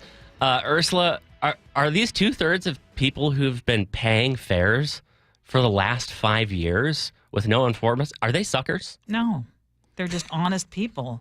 They're honest people doing the right thing. And it's so often the case in the Northwest, when you are an honest person trying to do the right thing, you're the most penalized for trying to follow the rules. Exactly. And quite frankly, just going back to that story, and the reason we were chuckling about it when we first talked about it in the 9 o'clock hour is why so many chances before you actually have to pay what still isn't a huge amount? Like, if you're asking me to ascribe logic to it. Yeah, I know. You have one chance. We're doing education right now. We're giving you one warning. After that, no, you are fined. Here's what we do. We take some hundreds of millions out of Sound Transit and put it towards making gold-plated buses with round-the-clock security and fair enforcement officers. If they were gold-plated, they'd be so heavy. Think about the carbon impacts but they would look consumption. cool. They would look cool. Okay, my actual question here is if we understand that we're supposed to pay our fares, right, and we're supporting the system, it's voluntary, it's on us, why does it seem that so many people believe that cheating the tax system in trying to get every little benefit and every little gray area, that's what smart people do? That's called justification. Rationalization. Rationalize. And I guess when it comes to that, I'm a sucker as well. Yeah, I think I probably am too. I mean, I just, there's a part of me that envies folks who have their own businesses and know how to work, quote unquote, the tax system. And I am someone who looks at that and go, I think I should have an LLC so I can do some write-offs too. Like, hey, this trip here is for morale boosting, and it's a trip to Vegas. You know what's so fun to get into the topic of? I cannot do it. At least for me, this is utterly fascinating, but I love talking to people respectively on what degree of their soul they're willing to compromise to get away with something, because we all do it, Ursula. We've all fallen, right? We're a broken species. So if you get if you're paying with cash at the grocery store and you get a little extra cash back, are you, hey, I won out today. I made an extra $15 when they mispaid me. Or are you the person that goes, you overpaid me, here's that $15 back? Are you a person that password shares when you know technically it's sort of a moral gray area? I remember back in the day, the late 90s when Napster was new. Would you download a car? The moral dilemmas of me like downloading a Jimmy Eat World song and being like, I feel like I should be paying for this, but everybody's doing it. And we all have that little line that we come up to, you know? And for each person, it's different. I think it can tell you a lot about a person where they say that that's where I draw the line, or I never even try to cross the line in general. Anyways. Such a good point. And you know where you got it? The Netflix subscription. Right? Yeah. Like, who's on my Netflix? 100%. I've been paying for that. I'm like, wait a minute. Yep. I'm a sucker once again. There are people on there who should not be on there, namely my sons. You know what? It's bonus points in the afterlife, Ursula. That's what it is. Yeah, absolutely. If you believe you'll end up there, which some of us, we're teetering. Okay, this is from Slate. I thought this was hilarious. My friend named her baby after a vegetable. My friend is naming her child after a vegetable. Think kale, only sillier. In her long, drawn-out social media post, she claimed the name was a symbol of rejecting societal norms, embracing a natural lifestyle, and standing up against traditionalism. I quietly advised her that it may be ridiculous to name your child this, and she will be the object of scorn. Now she won't talk to me. Greg, do you have an obligation to tell your friend that they're giving their child a harm? Don't make your child a symbol of your own personal defiance when they have no agency or consent in the matter. What I did with my 3 kids, and my wife and I agreed, it was, we want names that are easy to pronounce for teachers. So as they go through elementary school and high school and they're doing roll call, they don't have to fumble over the name. So we just said real clear, either 1 syllable or 2 syllable.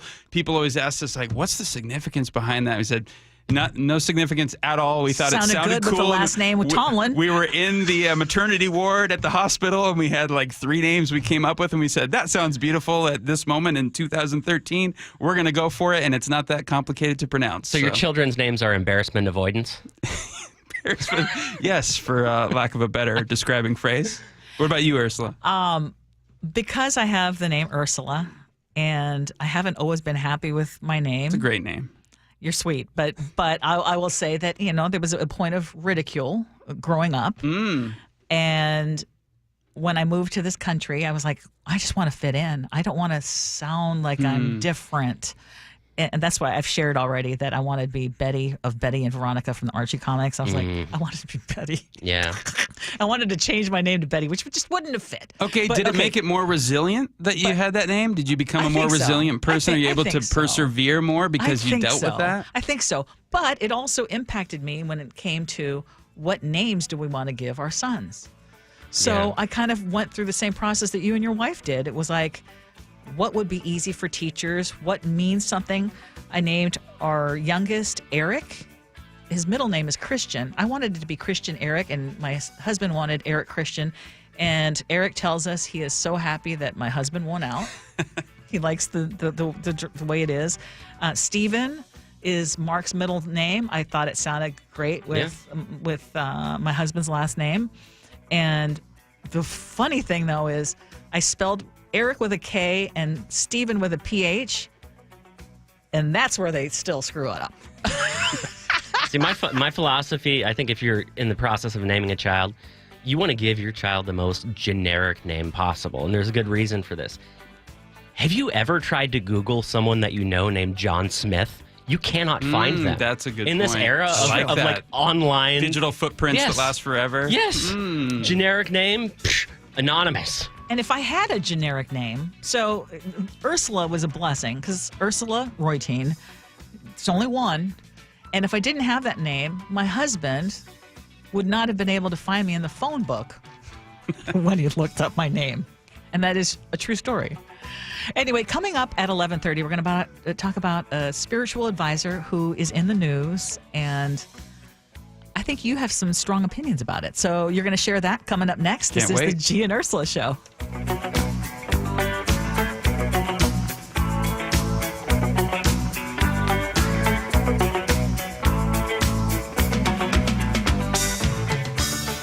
This hour is brought to you by DUI Heroes. KIRO Newsradio doesn't just report the news. We help you make sense of it. People in this area, they have us. We can keep this guy honest. That's our job. New media is leaving the old guard behind. Yes. We provide the analysis and context you need to stay ahead in these fast-paced times. That man is still on the loose, and Everett police are searching for him. Seattle Public Schools look to boost graduation rates by 10% over the next 5 years. Stay tuned with KIRO News Radio, where you'll find out why. If you've been arrested for DUI, you need a hero. We're giving free consultations via phone and Zoom. Go to DUIHeroes.com or call 1-800-DUI-HERO. We're human and we make mistakes. If you need someone by your side during a challenging time, DUI Heroes is there for you 24/7. They're excellent at what they do. DUI Heroes averages 90% of all DUI offenses they take on being reduced or completely dismissed. Your DUI defense specialist, DUIHeroes.com. Hi, this is Keith Dashafee, owner of Pella Windows and Doors of Western Washington. Are you ready to enhance your home with stunning, energy-efficient windows and doors? At Pella, we offer top-quality products with innovative designs and exceptional craftsmanship. And right now, we're offering an amazing deal. Enjoy 24 months with zero interest and equal payments, or get $750 off your qualifying project. My team is dedicated to helping you every step of the way. Visit PellaPNW.com to schedule your free appointment today. That's PellaPNW.com. If you love to travel, Capital One has a rewards credit card that's perfect for you. With the Capital One Venture X card, you earn unlimited double miles on everything you buy. Plus, you get premium benefits at a collection of luxury hotels when you book on Capital One Travel.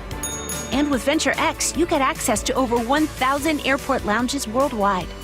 Open up a world of travel possibilities with the Capital One Venture X card. What's in your wallet?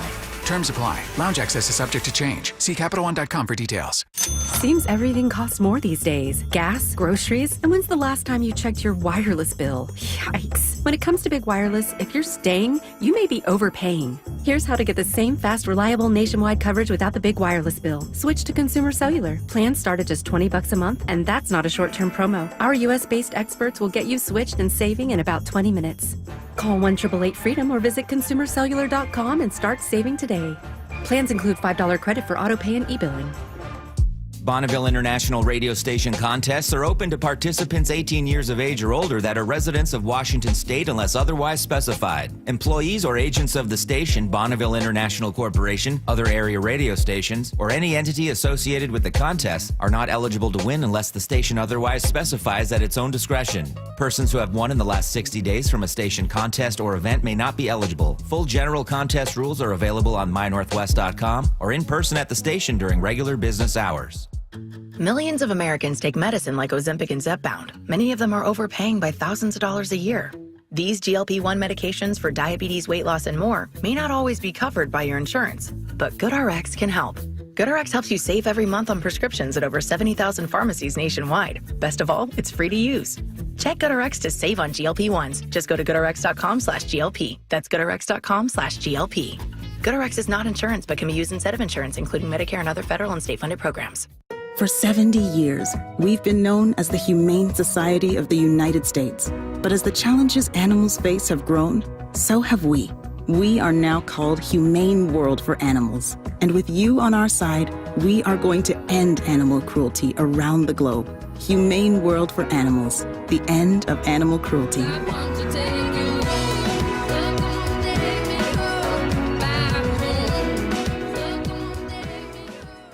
Over the past decade, Washington state politicians have doubled state spending with no improvements to the issues we care about. Instead, we now have the third highest cost of living in the nation and a $12 billion deficit. It's time to tell legislators we need better results, not bigger taxes. Act now at affordablewashington.org. Paid for by people for an affordable Washington and Olympia, Washington. Top 5 donors are Washington Alliance for Competitive Economy, Microsoft, Madrona, T-Mobile, and Alaska Air. Febreze. It's a classic odor tale. You fried fish for dinner, cleaned up, but the smell is still in the house. And the neighbors are coming over for game night. They're on their way. And then you spray Febreze Air Mist. Febreze Air starts working instantly to fight even your toughest odors, so you go from fish to fresh like that. Now, all you have to worry about is Pam cheating at charades. Breathe happy, Febreze, la la la la la. Welcome to Staples. I hear Staples prints it all for any business. You bet, and we'll beat any print quote. So if I had a pizza place... Staples can print signs, menus, pizza boxes. A landscaping business? Oh, we can print yard signs, t-shirts, brochures. How about a pizza/landscaping business? I'll call it Dough and Mo. I like it. Right now at Staples, get up to $250 off your print purchase. Ends 4/5, exclusions apply. Visit staples.com/print for offer details. Price match guarantee valid in store and staples.com/print. Visit staples.com/price match for details. Hi, I'm Jim Singletary, Chief Roof Nerd at RoofSmart. You've heard of rubber playground surfaces, rubber walkways, and rubber mulch, but have you heard of rubber roofs? At RoofSmart, we install the most durable, eco-friendly rubber roofs. A unique product for those who want a high-end look like slate, are concerned about tree branches and falling debris, or if you want a roof that truly stands out in the neighborhood and lasts upwards of 50 years. Just like those rubber playground surfaces, our rubber roofs are impact resistant, allowing fallen tree limbs and other wind debris to bounce virtually right off them and keep your home safe. Good luck getting this from some regular roofer. Nope, our regular roofs are made from 100% recycled tires. The average roof keeps about 300 tires out of landfills. And as always, you get our unbeatable warranties and meticulously detailed installations when you replace your roof with us. For your free rubber roofing estimate, dial 206-487-4877. Visit GetRoofSmart.com today. That's 206-487-4877 or GetRoofSmart.com today. Safety comes first. When money is tight, Buc-ee's has you covered with available financing. For oil changes, wiper blades, brakes, tire rotation, tune-ups, and factory maintenance, it's Buc-ee's Complete Auto. No appointment necessary and financing's available. Check Buc-ee's.com for the location near you. KIRO News Radio, 97.3 FM, Northwest News. Now, the latest from KIRO News Radio and mynorthwest.com. Good morning, I'm Heather Bosch. The sound of prices going up. He stood up and raised his voice when he saw a great injustice.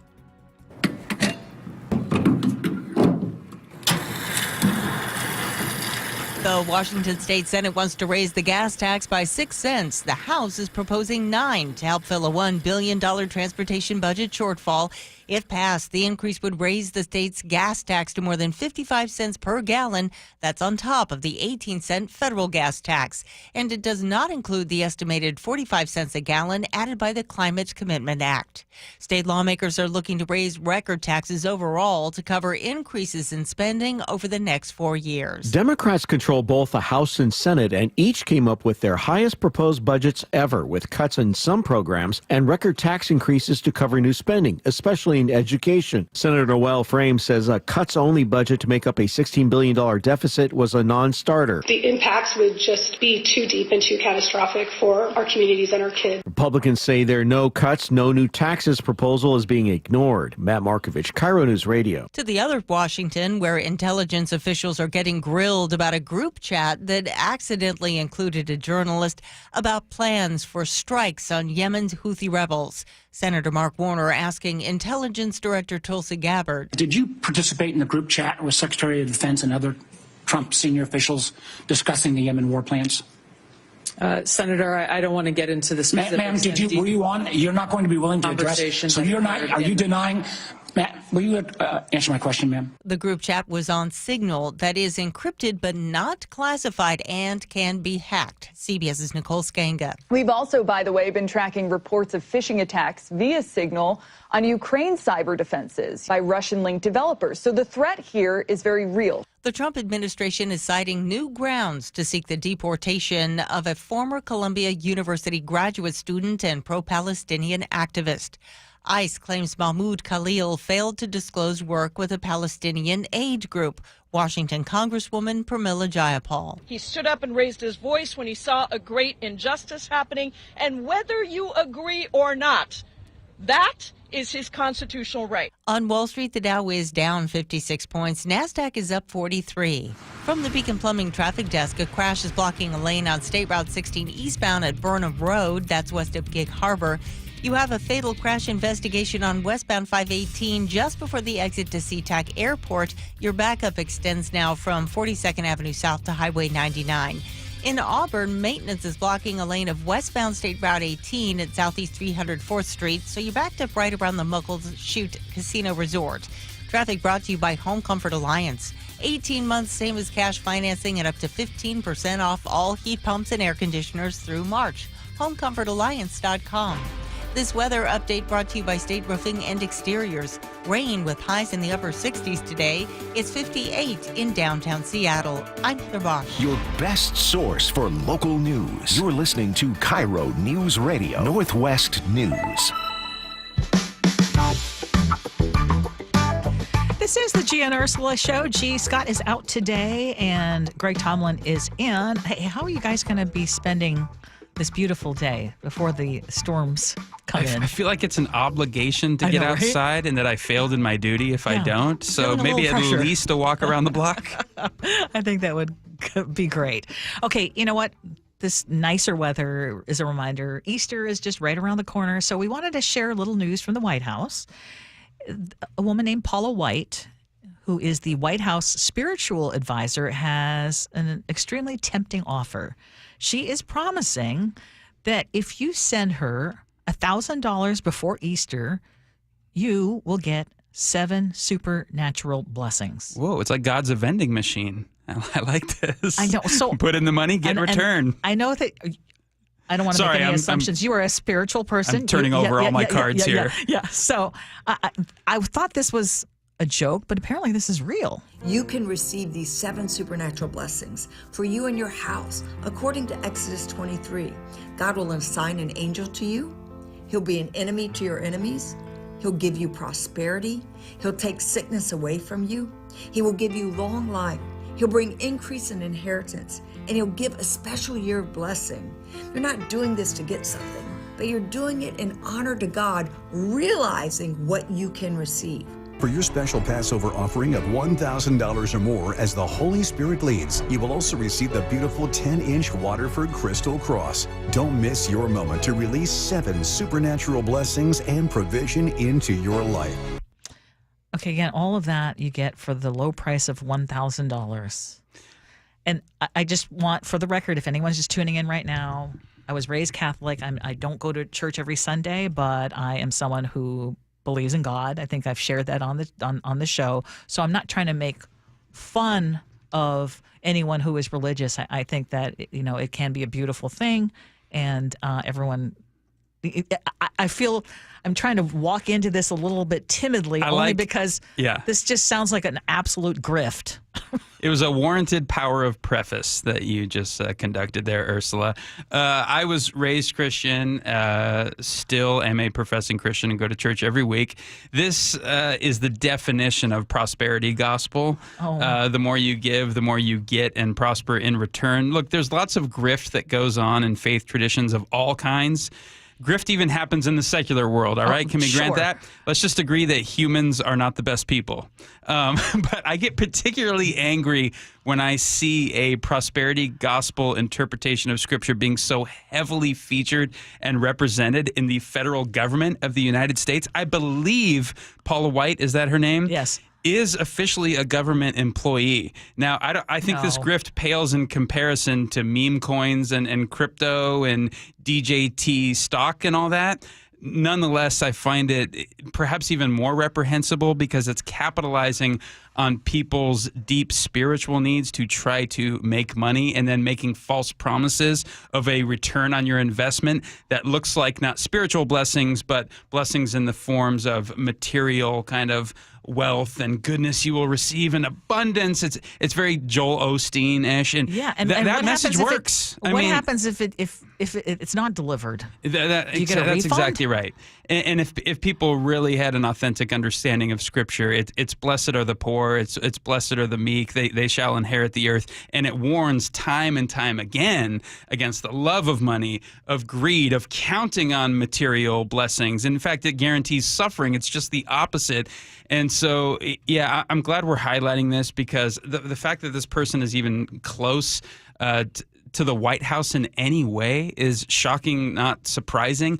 I think it's made as an appeal by Trump to those of faith in society that want to support him and think he's Christian adjacent, but I would just urge extreme caution in that regard because this type of Christianity, I think, is very dangerous, in fact. Well, I don't think he's done a good job of picking his spiritual advisors because you hear about the last one? Robert Morris? She's a saleswoman. Okay, well, no. So who's Robert Morris? Robert Morris is his last White House spiritual advisor, and we got the story from WFAA in Dallas. And more breaking news. Robert Morris, the founding pastor of Dallas area megachurch Gateway, just turned himself in to Oklahoma authorities. Morris surrendered to officials in Osage County, where he was indicted last week for lewd or indecent acts with a child. This involves an incident that allegedly occurred in Oklahoma back in the 1980s. The victim was 12 at the time. Cindy Clemenshire has since come forward and identified herself publicly. Morris resigned from Gateway Church last June. So when he did resign, he admitted this, quote, inappropriate sexual behavior with a young lady, but since his arrest, he has pled not guilty to all 5 charges of lewd or indecent acts with a child. Eesh. And I want to be very clear. There are good faith and well-meaning people of faith all around the country that you don't hear about. Of course. To the tune of tens of millions of people, right? And we just hear about these prominent ones because they make a very public show of things. And because, large in part, there's a lot of grift going on. And I don't want us to make the mistake to think that this is indicative of an entire faith, but it's a certain portion, again, of the human race that, whether it's secular or religious, can't help but try to exploit a deep longing in people's hearts for financial gain. I know. It's hard for me to believe that. It's hard for me to believe that these people still exist, these so-called spiritual advisors, I'll just say, and doing the grift, and that it actually breaks my heart that people will pay the money. It's predatory. And think it's going to. It is. That's exactly right. Yeah. I feel like taking advantage of someone has the vulnerable. Exactly. Those who are well-intentioned that aren't used to being taken advantage of, and go, oh yes, I will get these spiritual blessings you speak of. I want those so bad. I'm going through such a hard time. Yeah. Makes you sick. It does make you sick, and then it also casts such a negative light, as you say, on the vast majority of great spiritual by leaders. Association, right? Yes. Okay, still ahead, we share your feedback, which is always a lot of fun, in our We Hear You segment, and of course, our Words to Live By. This is the Gia Ursula Show.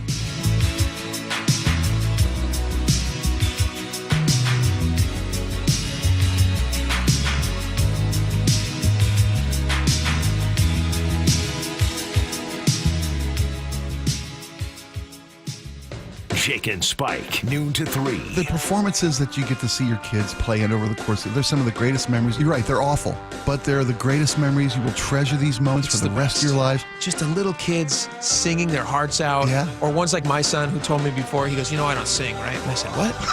Like, how do I convince him life is about participating and trying things, even when you're scared about it? No, that's exactly how you do it. And he just kind of goes, no. No, I'm not doing it. Streaming live on the KIRO Newsradio app.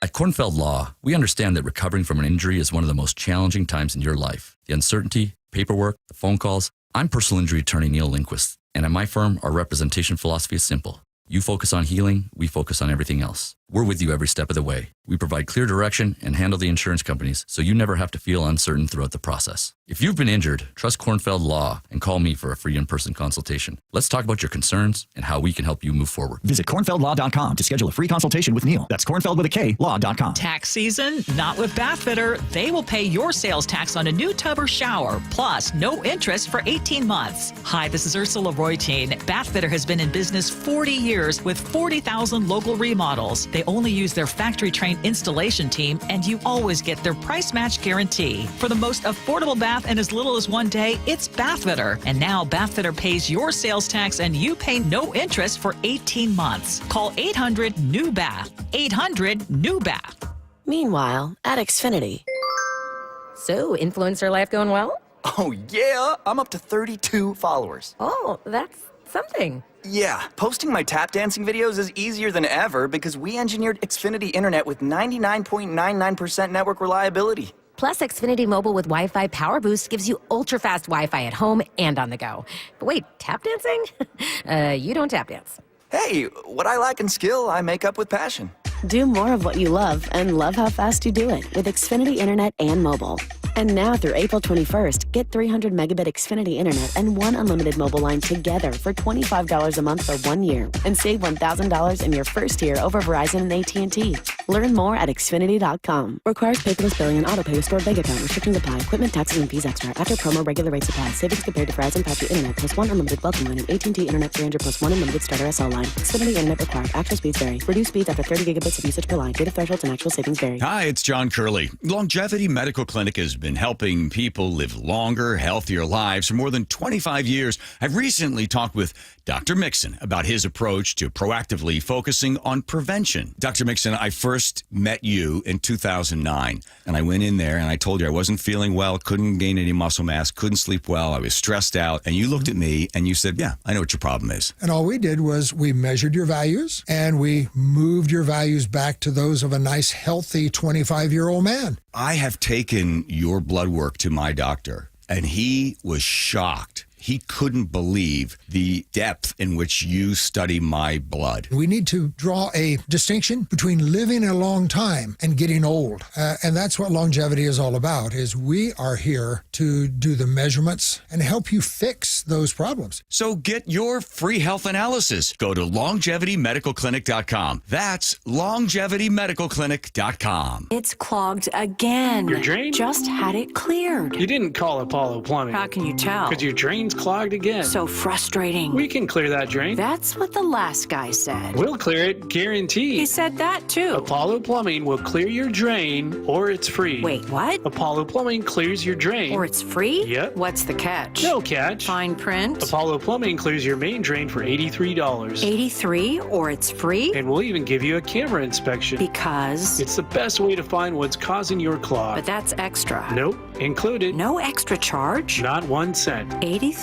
or it's free. All it takes is an accessible outside cleanout. And an Apollo plumber. No clog is safe from Apollo Plumbing. And just like that, my main drain is... draining again. How can you... Apollo plumbers are that good. 83, or it's free. You call, we come. My drain's draining again. Guaranteed. 83, or it's free. As it should be. Apollo Plumbing. ApolloPlumbing.com. Need a new roof, a deck, siding, windows? Get up to $3,000 off any new installation.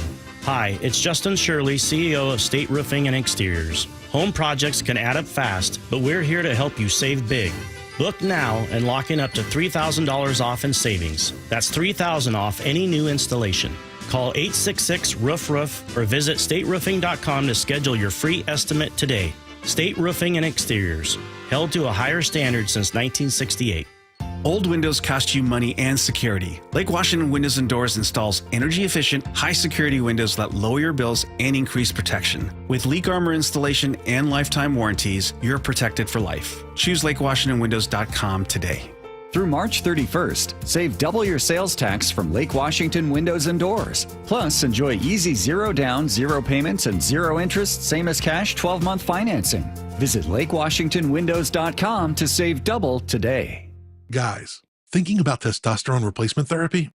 Revive Men's Health can help you get started if you're ready to book your free T-check. Visit ReviveMen'sHealth.com. That's Revive, R-E-V-I-B-E, menshealth.com. And just like that, we are at the end of the Gia and Ursula Show, Tuesday edition. Greg Tomlin has been filling in, and you just stepped right in and just really did a fantastic job. You make it easy. Thanks for the warm welcome, and looking forward to doing it again tomorrow. Yes, we will do it again tomorrow. I think the weather's going to be very different. I hope you all enjoy the beautiful weather that we have today. If you love rain, don't worry, it's coming back. But hey, I'm going to give you the honor of starting with the text messages. All right, let's get right to it. On the topic of an increase in the gas tax, the 206 writes, don't blame the gas tax revenue on EVs. EV owners pay electrification fees that are equivalent to the taxes collected on buying gas for a 35 mile per gallon car driving 12,000 miles a year. Theo says, I've said it before and I'll say it again. I would be more than happy to pay more taxes if I actually saw them cover my back some more. From the 206, getting rid of prevailing wages might help reduce spending costs. On fair enforcement on King County Metro picking up at the end of the month, 206 says everywhere else in the world you have to pay to ride transit. True. And if you get on public transport without paying, they have a person on there that makes you pay on the spot. Simple. We are such a far left state, giving people warnings is ridiculous. If you can't afford a bus or train pass, then they need to apply for reduced or free rides and have the proper pass to swipe for that. Washington needs to get its you-know-what together. No wonder we don't have funds needed to maintain what we do have. And from the 253 at Pierce Transit, we have a strict no fare enforcement policy. It's a safety issue for drivers. As a driver, I am angry about bringing back enforcement because a couple of dollars is not worth a violent encounter with a passenger. Interesting perspective. So the highly controversial and bombshell discovery that this Signal group chat discussing classified intelligence, or was it classified? Was shared with a journalist. Susanna, the 425, says, I want to see at least as many hearings on the Signalgate convos as Hillary was forced to sit through, but her emails. And from the 253, I'm a veteran. Anyone in the military makes a mistake like that, they go to prison. This isn't the first time with these guys. Remember, Jared was FaceTime with the Prince of Saudi. Yeah, it's interesting to see if they broke any laws here. And some legal experts are saying, yes, it violates the Espionage Act. But who's responsible for enforcement? Hey, what branch of government? We had a great interview with retired General Barry McCaffrey it was the 9:30 segment. And I just want to encourage you, if you missed that and you want to get caught up with it, make sure that you listen to our podcast. Tons of insight. Yeah, for sure. On the gutting of the Department of Education, Jeff and Bonnie Lake says, but the Department of Ed does have a role beyond bureaucratic bloat. 85% of funding comes from states. That 15% that comes from the feds is how the feds make sure that states and districts follow national rules. And apparently there's no worry about fraud because we're just going to move those 15% of funds to another part of the government with zero oversight on how it's spent at the state or local level. Come on. Go walk into schools in 10 to 15 districts and see how those 15% of dollars are used. People with zero experience in education are stepping into a minefield with their eyes closed saying, this is just fine. Thanks for that perspective, Jeff. On scenarios, Stacy in Gig Harbor writes, my husband gets a kick out of leaving drawers slightly open and pillows on the bed backwards. Oh, no. And all stuff that drives me crazy. I know he does it on purpose. Oh, no. Why do you want to troll your spouse? I don't get it. Is it just like fun and games? Let's Your ask, own personal satisfaction? Let's ask Chef. It's entertaining getting a rise out of people. I mean, actually, I kind of do that too. Now that I think of it, I need to get off my high horse. Isn't that what we do on the radio a lot of times? I poke and prod. metaphorically speaking. And my wife will be like, why do you do that? And I go, oh, it gets a rise out of you. That's true. I was really riding high there for a moment until I just was brought violently back down to earth and realized I fall short of my own standard I'm espousing. Funny. Rob, the retired Puyallup police officer, says, I have a bit of OCD. I taught crisis intervention to police recruits, and my team teacher, one of my best friends, used to move the dry erase markers so they weren't lined up in order. One day he told our students to watch to see how long it took for me to fix them. I did it unconsciously, but enough of them laughed to reveal the prank. I thought it was hilarious. On the subject of equal pay day and the gender pay gap, the 253 writes, ignore it and don't let them know you are bothered. My stepson constantly finds new ways to challenge me. Don't accept the challenge. Clearly on the last one. Oh, okay. Under the wrong heading. Sorry. Whoops. On equal pay day and the gender pay gap, this is in the right one. Jeff says, did we get better because we just wanted to get better so gosh darn badly? Or was it because of programs that are now being dismantled? Why is the teaching profession paid less? It was a female-dominated profession. And Mitch in the 918 says, women working for government won't have that same pay gap. Private industry is where it all happens. Thank you, as always, for all of your feedback. We sure rely on all of you to make our show better. And now, with that, it is time for our words to live by. I love this quote. And I'm reminded on a beautiful day like this, you want to live life to the fullest, always, starting right now, if you haven't been already. Look at everything around you, be thankful for it, and enjoy the most out of it. Time goes by so fast, blink and you will miss it, so never wait for anything. Your moment is right now. Greg, thank you so much. Appreciate you. Thank you, Ursula. Appreciate it. Chef, thank you, as always, for all your hard work.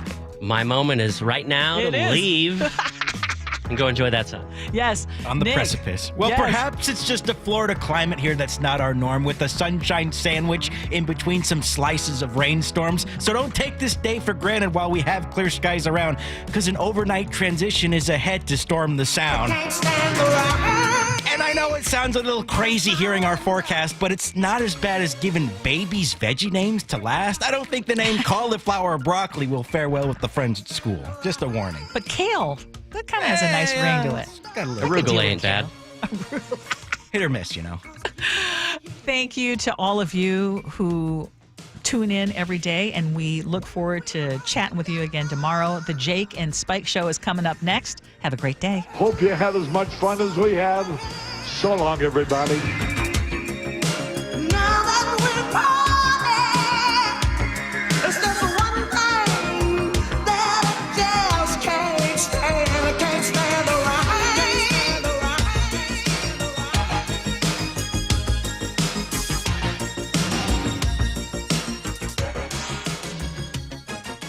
KIRO Newsradio delivers the news you can trust. State is facing a multi-billion-dollar deficit. Government wants more of your money to build quote-unquote affordable housing. We help you navigate the headlines, providing clarity and context to help you understand how today's events impact your life tomorrow. The driver pulled out a gun. The officer opened fire, shooting at least one time. The problem is worse in King County than any other part of the country. Stay informed, stay connected with KIRO Newsradio. Zanetta loved to swim, but 3 tears in the labrum of her left shoulder made it too painful. What to do? She knew what not to do. There was no way I was going to do shoulder replacement on my left shoulder after having it done on my right. So this time, Zanetta chose stem cell therapy with Dr. Mark Wagner, MD, and I asked her to compare the shoulder surgery to the stem cell treatment. Oh, there's no comparison. There is no comparison. Let's give it a try anyway. The recovery time was faster. The recovery was easier. I was back to activities faster. It didn't hurt as much. I feel like I've got 100% recovery in my left shoulder. So will you be swimming today? Already done. Already been swimming. How many laps do you do? I try to get in a mile. Mile a day? Yeah. Yeah, she says. Doesn't everybody swim a mile a day? So whether it's a shoulder, hip, or knee, before you choose surgery, consider stem cell therapy with Dr. Mark Wagner, MD, first at Seattle Sports and Regenerative Medicine. Get the facts here from all the patients I've talked to and schedule your consultation at drmarkwagnermd.com. At Carter Subaru, get slam dunk savings all month long. Carter Subaru has exactly what you're looking for with over 300 new vehicles in stock. Ursula Reutin here. I bought my Subaru Outback from Carter Subaru, and right now you can get the 2025 2025 Outback with 1.9% APR for 48 months on approved credit. Shop now during the Subaru A Lot to Love event. Carter Subaru, Shoreline, and Ballard. On approved credit, subject to vehicle insurance and availability. A documentary service fee may be added to the sale price or capitalized cost. See dealer for details. Valid through 3/31/25. If you love to travel, Capital One has a rewards credit card that's perfect for you. With the Capital One Venture X card, you earn unlimited double miles on everything you buy. Plus, you get premium benefits at a collection of luxury hotels when you book on Capital One Travel. And with Venture X, you get access to over 1,000 airport lounges worldwide. Open up a world of travel possibilities with the Capital One Venture X card. What's in your wallet? Terms apply. Lounge access is subject to change. See CapitalOne.com for details. Wesley Financial Group is not a law firm. Are you a victim of the timeshare trap and think there's no way out? I'm Chuck McDowell, founder of Wesley Financial Group, the original timeshare cancellation expert. And I'm here to tell you that there is a way out. All you need to do is give my office a call. I will send you a timeshare exit information kit absolutely free, explaining how the timeshare industry works and your options for cancellation. Call Wesley now for your free info kit. 800-961-5544. 800-961-5544. From office supplies to IT essentials, Amazon Business provides tools that help you save costs and make insight-based decisions. Learn how to bring your visions to life at AmazonBusiness.com. G and Ursula on KIRO News Radio. You're not going to be able to stop what's going to happen. I hope he's successful. 9 to noon, streaming live on your smart speaker. Every 2 minutes, an American is sexually assaulted. Be the someone who gives their time. Be the someone who lends an ear. Be the someone who takes a step. This is Christina Ricci with RAIN, asking you to join the fight against sexual violence and volunteer in your community. Log on to RAIN.org, that's RAINN.org, to learn how you can be the someone. This message brought to you by the Rape, Abuse, and Incest National Network and this station. Do you enjoy fatty foods, sweets, and alcohol? Who doesn't? Unfortunately, all those things put a lot of pressure on our liver. That's why pharmacist, best-selling author, and nutritional expert Sherry Torkos recommends Active Liver from New Nordic. The liver is an incredible organ. It works nonstop to process toxins and chemicals from our food and drinks, medications we take, and even environmental exposures. As a health expert, I'm often asked how to support the liver's natural detoxification process and offset the effects of fatty foods, sugar, and alcohol. I recommend Active Liver by New Nordic. This gentle plant-based supplement is an effective way to support your liver's vital functions as well as your energy and overall well-being. With its powerful blend of turmeric, milk thistle, and globe artichoke extract, Active Liver is the perfect way to keep your liver healthy and you feeling your best. Active Liver is available in both a delicious gummy or tablet. You can find Active Liver in the vitamin aisle at your local CVS or online at Amazon or New Nordic. Clear that I'm of the view that there ought to be resignation, starting with the National Security Advisor and the Secretary of Defense. The Director of National Intelligence, Tulsi Gabbard, and CIA Director John Ratcliffe insisted there was no classified information involved. I haven't participated in any signal group messaging that relates to any classified information at all. Okay. Director Gabbard? Senator, I have the same answer. I have not participated in any signal group chat or any other chat on another app that contained any classified information. Democratic Senator John Ossoff. There has been no recognition of the gravity of this error. And by the way, we will get the full transcript of this chain, and your testimony will be measured carefully against its content. With White House reaction, here's Linda Kenyon. A statement blames Democrats and the media, accusing them of, quote, a coordinated effort to distract from the successful actions taken by President Trump. It also blames the Biden administration for allowing Houthis to attack U.S. Navy warships and commercial vessels in the Red Sea. The statement adds, Biden's weakness invited these unacceptable attacks, and that President Trump immediately redesignated the Houthis as a foreign terrorist organization. The White House released a statement today on the separate talks in Saudi Arabia with the Russians and Ukrainians. It says they've agreed to stop their strikes in the Black Sea.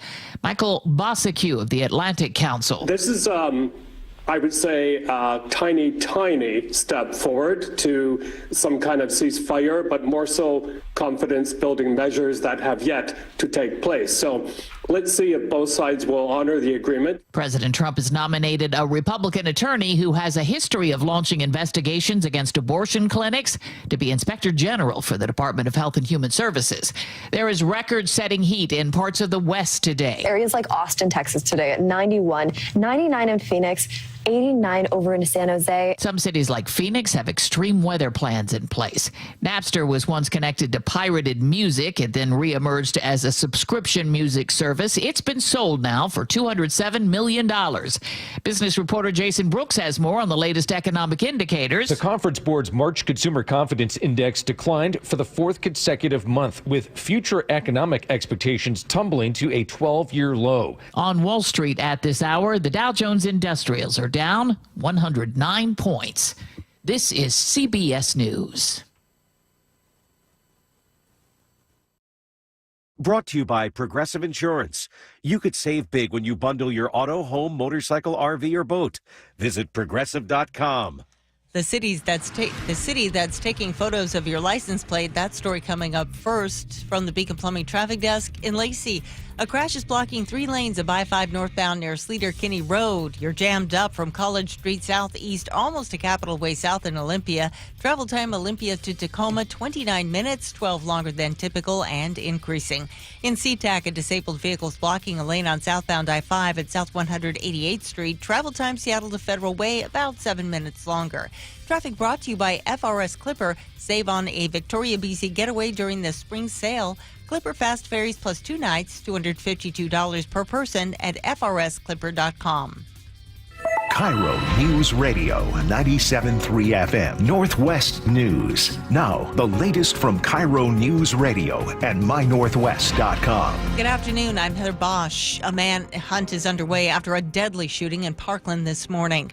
Pierce County Deputy Carly Capetto says witnesses heard about 20 gunshots. I mean, there's shell casings everywhere. A 32-year-old man died. No word on suspects.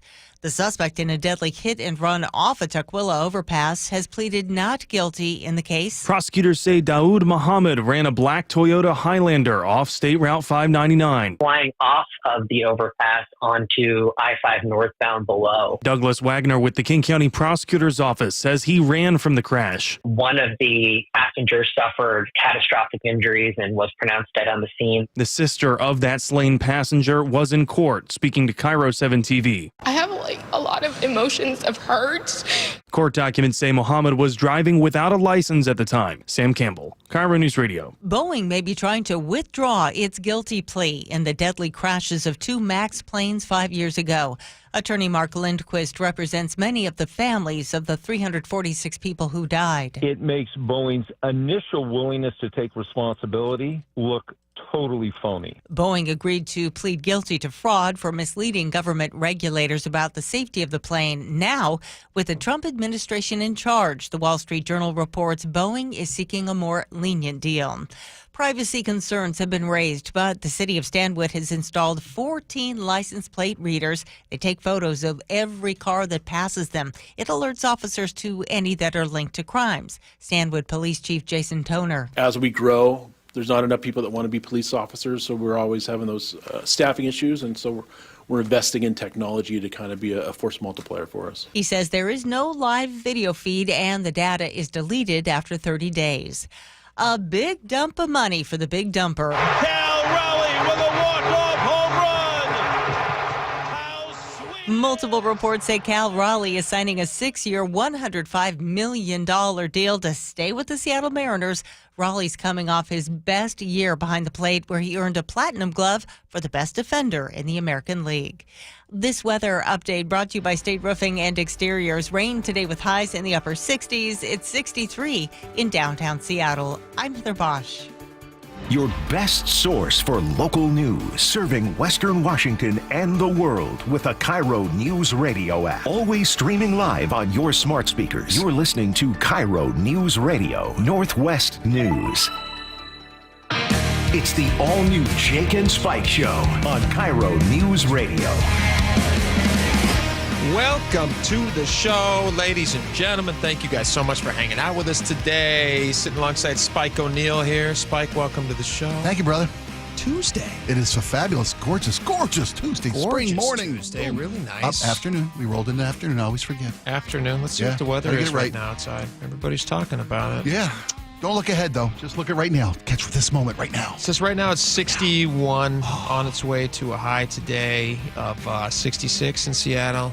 Pretty nice for this time of year. It is. Beautiful. Beautiful. I enjoy it. I like it a great deal. Spent my whole evening last night out on the football field coaching the kids. Oh, that started yesterday, right? Worked out great. We've got some fat. We've got some speed, some good hands. All right. A couple of real big kids. Yeah. Any whiners? Any criers? Not yet. Okay. First practice. You got to keep it together for the coach practice. Yeah, right. Real easy. Oh, that's so great. Yeah, great. We'll see how it goes. We'll see how the season develops. And it was warmer. Was it me? I was out doing a little yard work yesterday afternoon. You could feel the warm front moving in yesterday evening. Do you get out early and do yard work? Is that something you try to get ahead of? Early, you said? Like, when do you start getting it done? What is this early? You mean as far as my yard goes? Yeah. No, I wish. I am so behind the curve on maintenance, yard maintenance at least for my home. Yeah, me too. Moss is a big problem for me this year. I know this isn't like garden talk, but it could I'm be. going to have to deal with some moss in my yard. I went to war with ivy a couple weekends ago. He asked me, the wife was out of town last weekend. He asked me if she left me a honeydew list, which was, it's usually the norm. Mm-hmm. I made sure the weekend prior that I got out there and knocked through that list. Got it all done. You needed. Good for you. Took down a tree. You got to stay ahead of it. I got I'll put a picture of this up. I'll take a picture later and put it up, but I got a new torch for the weeds. You have a blowtorch for weeds? Do you do that? Oh no, you should. I look at men who have achieved that level of manliness. I look at envy. It's definitely an envy thing. Oh. My blowtorch is huge too. Backpack? No backpack. Oh, with a gas can? No, I don't need all that. No, it's just like a big old blowtorch. Okay. I can handle it. Okay. How much fuel is you got to go through a lot of fuel? Yeah. I go through a lot of fuel. That's great. Yeah, for sure. But the cool thing is, I got one this year. The one I had last year is not good. Not good. This one, it's all about size with the blowtorches. Okay. It really is. You want to make sure you have like a lot of power. Sure. And so I got a big one, which is great. But it's shaped like, and this is really cool. It's shaped like a dueling pistol, from almost like a pirate pistol. I can't describe it, like a musket. Rounded wooden handle kind of thing? Yes. Really? Yeah. It's and a flamethrower? It's a flamethrower? And the end is a flamethrower. I'll put a picture of it up. It's pretty sweet. Yeah, it's really sweet. I don't get jealous often, but you've done it. It's but I'm excited about that. It'll be fun. But cool. But this nice weather brings about those things. The bad part is apparently we're also looking at some. On the backside of the nice weather, because it's unseasonably warm, you also have the cool air, which brings in storms. And I guess we have some thorns coming up. This is some audio of a storm. Can expect that tomorrow. Okay. I believe that's supposed to happen tomorrow, thunderstorms. We had a little lightning and thunder thing on St. Pat's. Oh, did you really? Just about a week ago, yeah. Here in Seattle, we had a couple lightning strikes really close by. Some hail fell. Yeah. Yeah, that's what you get when you get real abrupt weather changes like we're having this week. So they say a incoming system should be Wednesday, should bring widespread thunderstorms. Wind gusts could reach 58 miles an hour, which is a lot. But it's a nice day today, so that's pretty sweet. So we can all enjoy that. Did I hear the T word thrown around for tomorrow's forecast? I don't know what that means. Tornadoes? I didn't hear tornadoes. Did I? I'm pretty sure I heard tornado warnings in the state, up in the northern central part of the state tomorrow. That's pretty scary. Yeah. I mean, I'll have to check with we were just talking about tornadoes because we said, would you rather live in a tornado alley or in an earthquake zone? Right. But if we have both of them, then we lose that conversation. It's true. That's not good. No matter what we pick. All right, can we move on to something else? This is kind of it's a big news here locally, and people are talking about it, and so we thought we would as well. I want to. Sound Transit has been discussing who their new CEO is going to be for a while now. They had a bunch of applicants, like 60 applicants. It's a plum job too. Pays anywhere between $450,000 and $675,000. They have now revealed that they have a candidate who has risen to the top of those 60 names. Somebody with such a record of success. Oh, wow.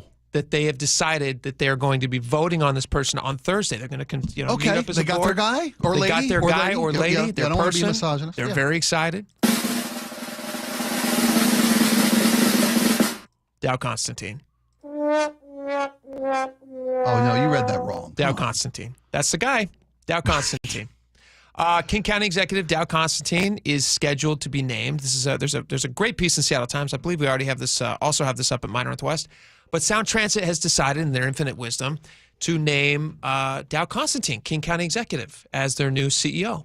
And a lot of people have expressed a lot of ideas about that.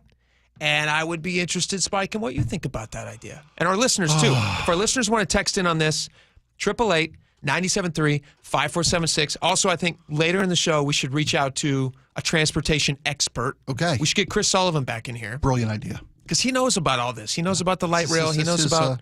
This is area of expertise. This is the world he lives in every single day. He eats, sleeps, and breathes this stuff. So I'd love to hear his take on Dow Constantine. He's happy to do it, too. Yeah. He's our conduit, absolutely. What do you think of this, Dow Constantine? This is what everybody thought it would be. Yeah, and we chewed on this last week when it came to the final 5 finalists, and that Dow Constantine was one of those 5. He's got knowledge of the area, which is, I guess when you're looking at 60 people on a nationwide search, 5 finalists. I think many of these people had experience in transportation specifically. Yeah. And that's not to say that Dow Constantine doesn't have some experience in transportation. As King County exec, he was on this board for a while, right? He knows what they got to do. Yeah, president of the board. Knows the players involved. And as the chief executive of the largest county, he has quite a bit of sway. Yeah. He also was able, and this is one of the controversies, and we talked about this, but Dow Constantine, in his capacity as King County exec, gets to put a bunch of people on the board. And so there's 18 members on the board. He was able to appoint 10 of them. Yeah. He is also a voting member, so he's recusing himself from the vote, obviously, but he was able to appoint a majority of the people on the board who have now decided that he's the best guy for the job. He has already announced that he's leaving the job as King County exec, which pays $296,000 a year. The new job, according to Seattle Times, he would be at the low end. That's good. The low end of advertised CEO pay if they decide to hire him and announce that. So he's going to be at $450,000. Huh. They say towards the low end. Really? Okay, that surprises me. And it's between $450 and $6 something. I would think a guy of his stature as King County exec would be on the higher end. I would Why? think. Well, I mean, he's going to get even if he makes the very lowest that the job pays, he's getting more than a 50% pay raise. Well, that's different. I don't think you can compare the two, what he made in his previous job to what he makes in this job, because it's a completely different beast. It's a completely different skill set, completely different. Arguably, he's less qualified for the job he's going into now than the one he has currently. That's true. That's hard to argue that. I would think that if you've got 60 applicants down to a final list of 5. I wouldn't be surprised that anybody who made the final 5 would be on the low end of the pay spectrum. I would think, given experience and the demand for their skill sets at other similar positions, to get the best guy for this job, you'd have to be at the upper end of the pay scale availability. I'm totally on board for that. Right? I'm totally on board for that. Because you get what you pay for. There was a number of people who were considered, who were in the final 5, according to Seattle Times, who actually had run transportation agencies before, who applied for this job because they said, hey, you know what? We want to come in here. Sound Transit, by most measures, is going through a very difficult phase right now. Yeah, big city, big job ahead of us. They're typically well over budget, many, many years behind on almost every single thing they touch, of which Dow Constantine has been a part of for more than a decade. So it's a big job to bring somebody in to do that. So you got to pay somebody who can do it. And when you're talking about billions and billions of dollars, listen to this number here. This is the part of the Seattle Times piece that jumped out at me. Do you know how much money the agency, Sound Transit, is expected to spend in the next 20 years as they do all these different projects? In the next 20 years? Yeah, which is how they're basically like when you look out at the projects that they have planned right now. That's how far it stretches. How much they plan to spend? How much money that the CEO is going to be in charge of spending. Oh, wow. I can't even fathom a number this big. About $50 billion. 3 times that amount. You're kidding. $151 billion. That's what they're expecting to spend over the next 10 years? That's what they will spend over the next 20 years. 20 years. Yeah. Well, okay. $151 billion. They're going to be making debt payments on that into the 2060s, according to Seattle Times. Well, so this is a massive. Well, that's a starting number, which means if they're saying 151, let's count about 300. Yeah, right. After they double you're totally it, right. After they double it, and then take 10 years longer than they said they would get the jobs done. That's we'll pay it until 2160 is more realistic, right? Great point. Yeah, I mean, like, when you just look at this, like a small thing. Yesterday, we were talking about the West Seattle Link Light Rail extension. Yeah. They haven't put an inch of track down. And Studies. They're already Environmental impact. They're already $3 billion bids. over budget. How? What have you done? What have you done? That's to me. That's what I don't understand. My doctor told me to avoid these. I don't I had understand. a blood pressure check yesterday. Boom. You should get a blood pressure check. I'm We should all get a telling you. blood pressure check here. I don't understand it. How can you not put down 1 inch of track and already be $3 billion over budget? That doesn't make any sense. Well, you got to look at soil. You know? Is it just? You got to buy samples. Is it all? You buy concrete pillar samples and you hold them up. See which one looks better, right? Side to side? Right, yeah. That's how you do it. Yeah. And you do that for $3 billion? Yeah, I guess, yeah. I'm not in civic public governance. I don't know. No, neither am I. And I guarantee you, that you and I could figure it out more than they are. I don't understand how somebody could spend $3 billion and do nothing.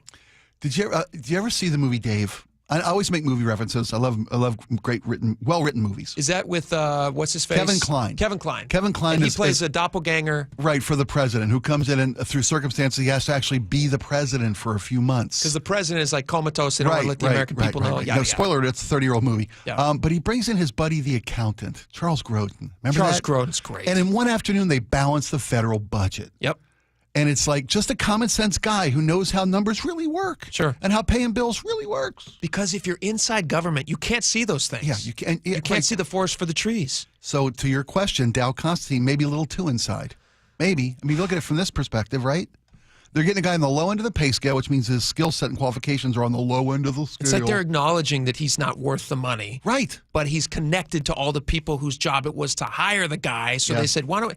And for him, again, he's making sub 300 right now. So a $450,000 pay bump. That's more. It's a 50% pay bump. That's a fat bump. That's pretty good. Yeah. And you're going to be in charge of an agency who basically has no constraints on spending money. So that's a fun job. Yeah. You just get to throw money around. But this is a guy who hasn't shown like a really strong ability to manage funds. I don't know that he's the best guy for the job. And they're going to be voting on this on Thursday. So if people are interested, you can call up your local county executives. Okay. They're taking public comment?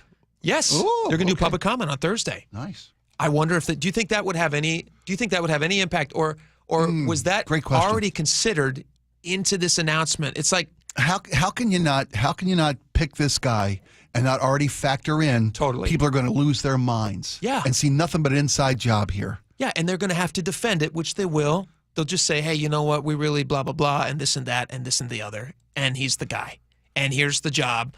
And they're saying low end at 450, but I'd be willing to bet. That's a little sweeter than that. They're floating that number out. I think they're going to sweeten the pot, which again, I have no problem with. We talked about this on the show the other day, and I stand by this. And I don't want to prejudge Dow Constantine, but I think he's going to be horrible. But I don't want to prejudge him. All evidence to the contrary, but go on. But I will say this. If he comes in and does the job and does a fantastic job, pay him more money. Because the more success that he has doing the job, the less money they have to take from us over overruns, over things like $3 billion for not an inch of track being put down.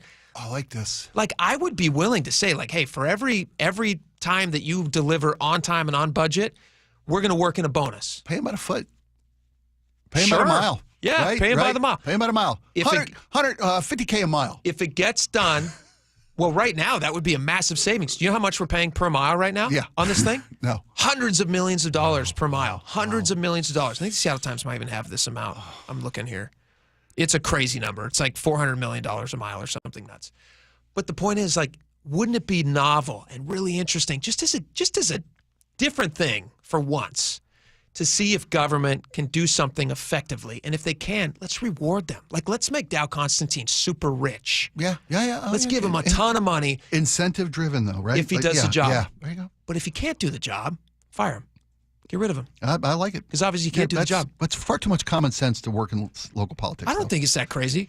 I don't think it's crazy. It's far too common sense. Former Sound Transit CEO Peter Rogoff said in an interview, this is in Seattle Times, says, if you ask me what's the most important thing for the new CEO, whoever it is, it's imperative to posture the agency so that they can come clean with riders, taxpayers, and voters as to how far underwater the entire capital program currently is. Huh. Okay. The I'd like a little again, transparency. Yeah, just let us know. The other thing that Sound Transit is supposed to do, which they apparently didn't do, they're supposed to have a budget that they put forward to let you know how they plan on dealing with all of the money that they're underwater on. Yeah. They haven't done that. So, like, if you're not taking the job seriously and then you hire this guy. I don't understand how this is going to make people feel better about spending all this money. Maybe he's a disruptor. Maybe that's what it is. He's not an inside guy. But how can it be a disruptor when he's so the most inside guy? Yeah, I tried. It's like they can make a movie called The Inside Man on this guy. Yeah. Even I couldn't pull that one off. There's one benefit to this. Yeah? It's on my X page right now. I want you guys to go see this right now. It's uncanny. At Jake Skorheim, go look at this. I put a side-by-side of Dow Constantine and Mocha Joe from Curb Your Enthusiasm, which I've talked about many times. They are complete. Speaking of Dave, that was one actor who played two parts. Dow Constantine and Mocha Joe are the same person. Look at the picture. It is the exact same person. Their side profiles, unbelievable. The hairline, the face, the nose, the eyes, the eyebrows. It's so uncanny. Check it out. Mocha Joe? I know Mocha Joe. You want some coffee? Sure. Let's go in here. Get a little latte. Whoa! Blast from the past. Mocha Joe. Mocha Joe. It is uncanny. Isn't that crazy? Are you seeing that? It's like Dow Constantine was getting two paychecks. It's what like he was moonlighting as an actor. He was moonlighting as an actor.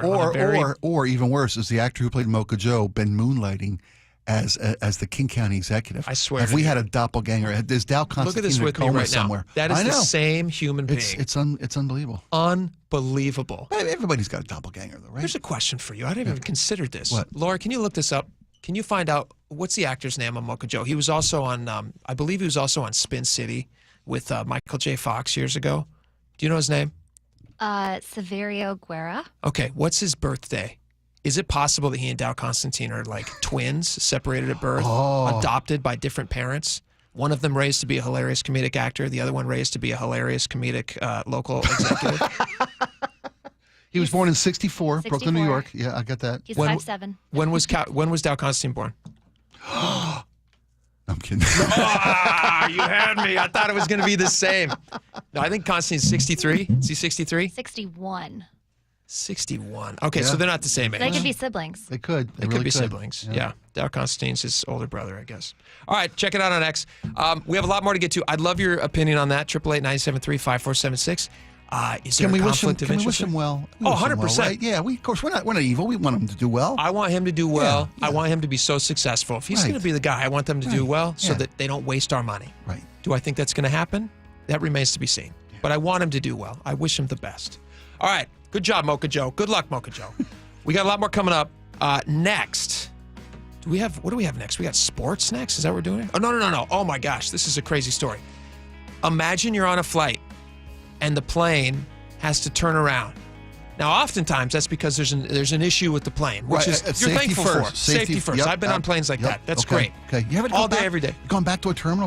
You go back to the airport? I'll tell you about it next. It was kind of crazy. Yeah. Dude. Yeah, it was nuts. Of all the times I've traveled, never had an emergency landing. Never once. It happened to me in Los Angeles. This story also happened in Los Angeles. The plane had to turn around, but it's for a reason that you're going to be shocked by. Okay. And it would infuriate the bathroom thing? It's worse than the bathroom thing.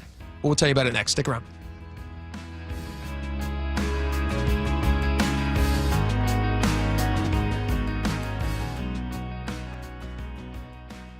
For decades, KIRO Newsradio has been your go-to source for reliable news. Traffic got worse in Seattle last year. Seattle drivers squandered over $1,100 in lost time and productivity just sitting in traffic. We're here to help guide you through the complexities of today's world, offering insights that allow you to see the bigger picture. I want to dig into some of the numbers to just show you how much our transportation needs are being ignored and underfunded. Trust KIRO Newsradio to keep you informed and connected.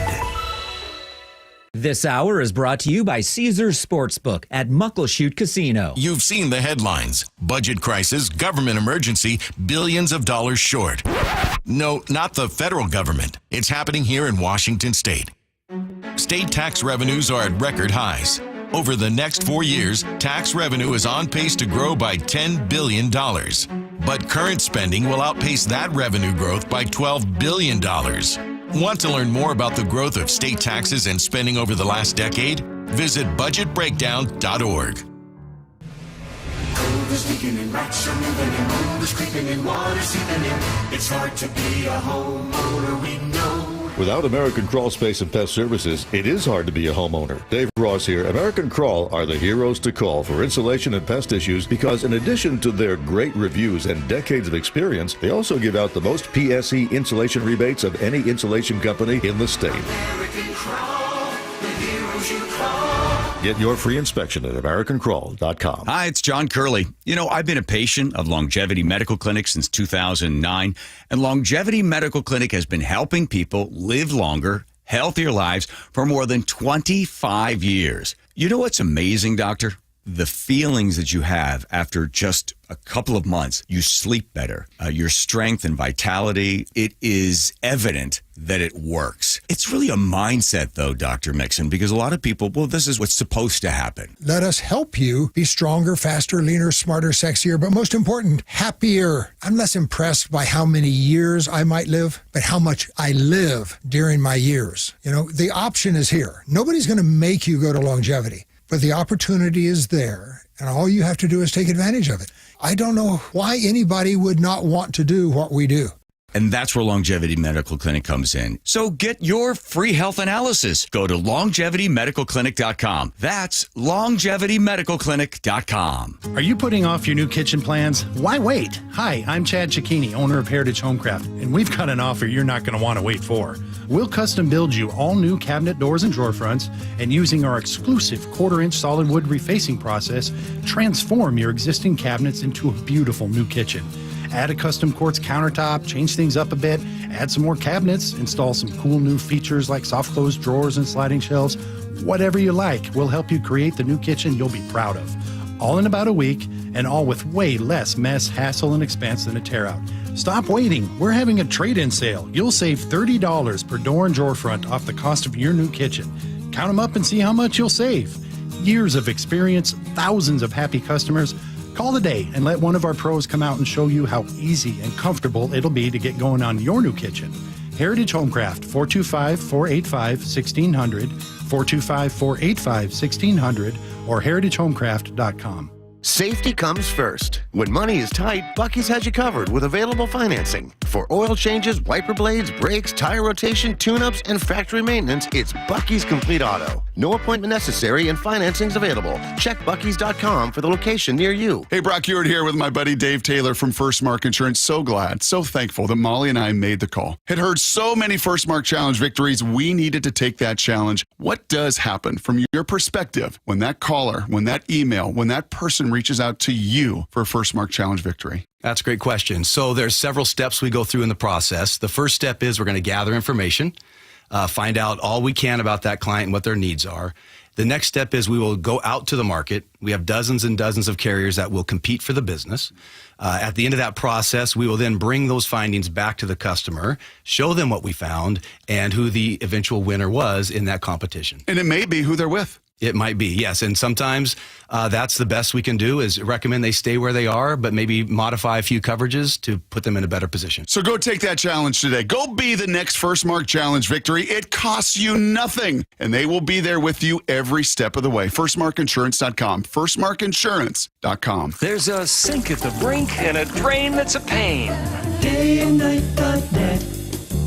Your old water heater, she's starting to peter. DayandNight.net.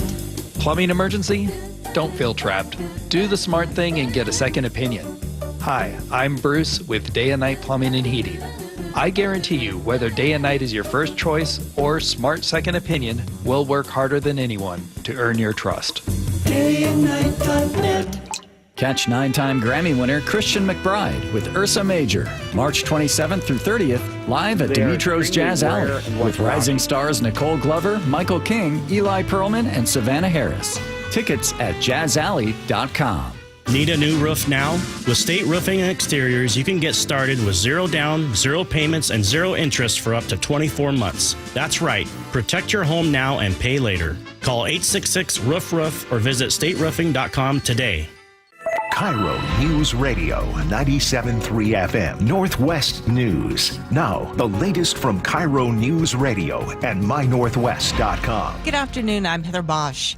Near record temperatures today could clash with a cold front moving into western Washington, giving us a risk of a rare tornado. Meteorologist Harrison Rademacher. They are extremely rare in western Washington, but they can happen at times if the ingredients are right. He says there is a bigger chance, though, we'll see hail exceeding 1 inch in diameter and winds gusting up to 60 miles per hour.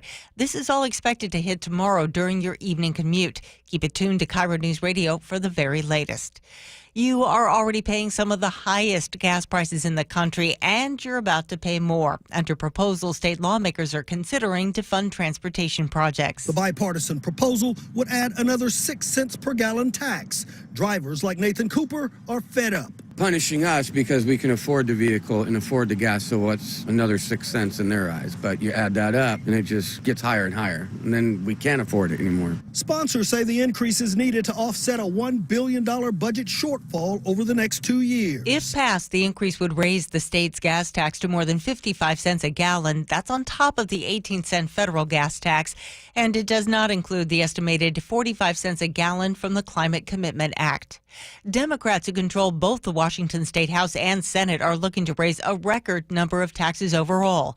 The state faces a $15 billion budget shortfall over 4 years because of increased state spending. Budget writer Senator June Robison. We set about solving the problem in a holistic way. Republicans say their no new tax budget proposal is being ignored. In the nation's capital, U.S. senators grilled intelligence officials about a group chat about plans for strikes on Yemen's Houthi rebels. A journalist was accidentally included, Senator Michael Bennett. This sloppiness, this incompetence, this disrespect for our intelligence agencies and the personnel who work for them is entirely unacceptable. It's an embarrassment. Senator Chuck Schumer is calling for an investigation. For the fourth consecutive month, the Consumer Confidence Index declined. CBS's Jason Brooks explains. Purchasing plans over the next 6 months for homes and autos declined, although intentions to buy big-ticket items like appliances and electronics rose, suggesting that consumers want to get ahead of tariffs and price increases. On Wall Street, the Dow is down 50 points. NASDAQ is up 52. From the Beacon Plumbing traffic desk in Lacey, a crash is blocking 3 lanes of I-5 northbound near Sleater-Kinney Road. You're jammed up from College Street southeast into Olympia and almost to South Puget Sound Community College right now. Travel time Olympia to Tacoma 42 minutes, 13 minutes longer than typical and increasing. And a crash is blocking 2 lanes on I-405 northbound at the West Valley Highway. Watch for backups there. Traffic brought to you by Beacon Plumbing. For all your heating, electrical, septic, and mechanical needs, stop freaking call Beacon. This weather update is brought to you by State Roofing and Exteriors. Rain today with highs in the upper 60s. It's 63 in downtown Seattle. I'm Heather Bosch. Your best source for local news. You're listening to KIRO News Radio, Northwest News.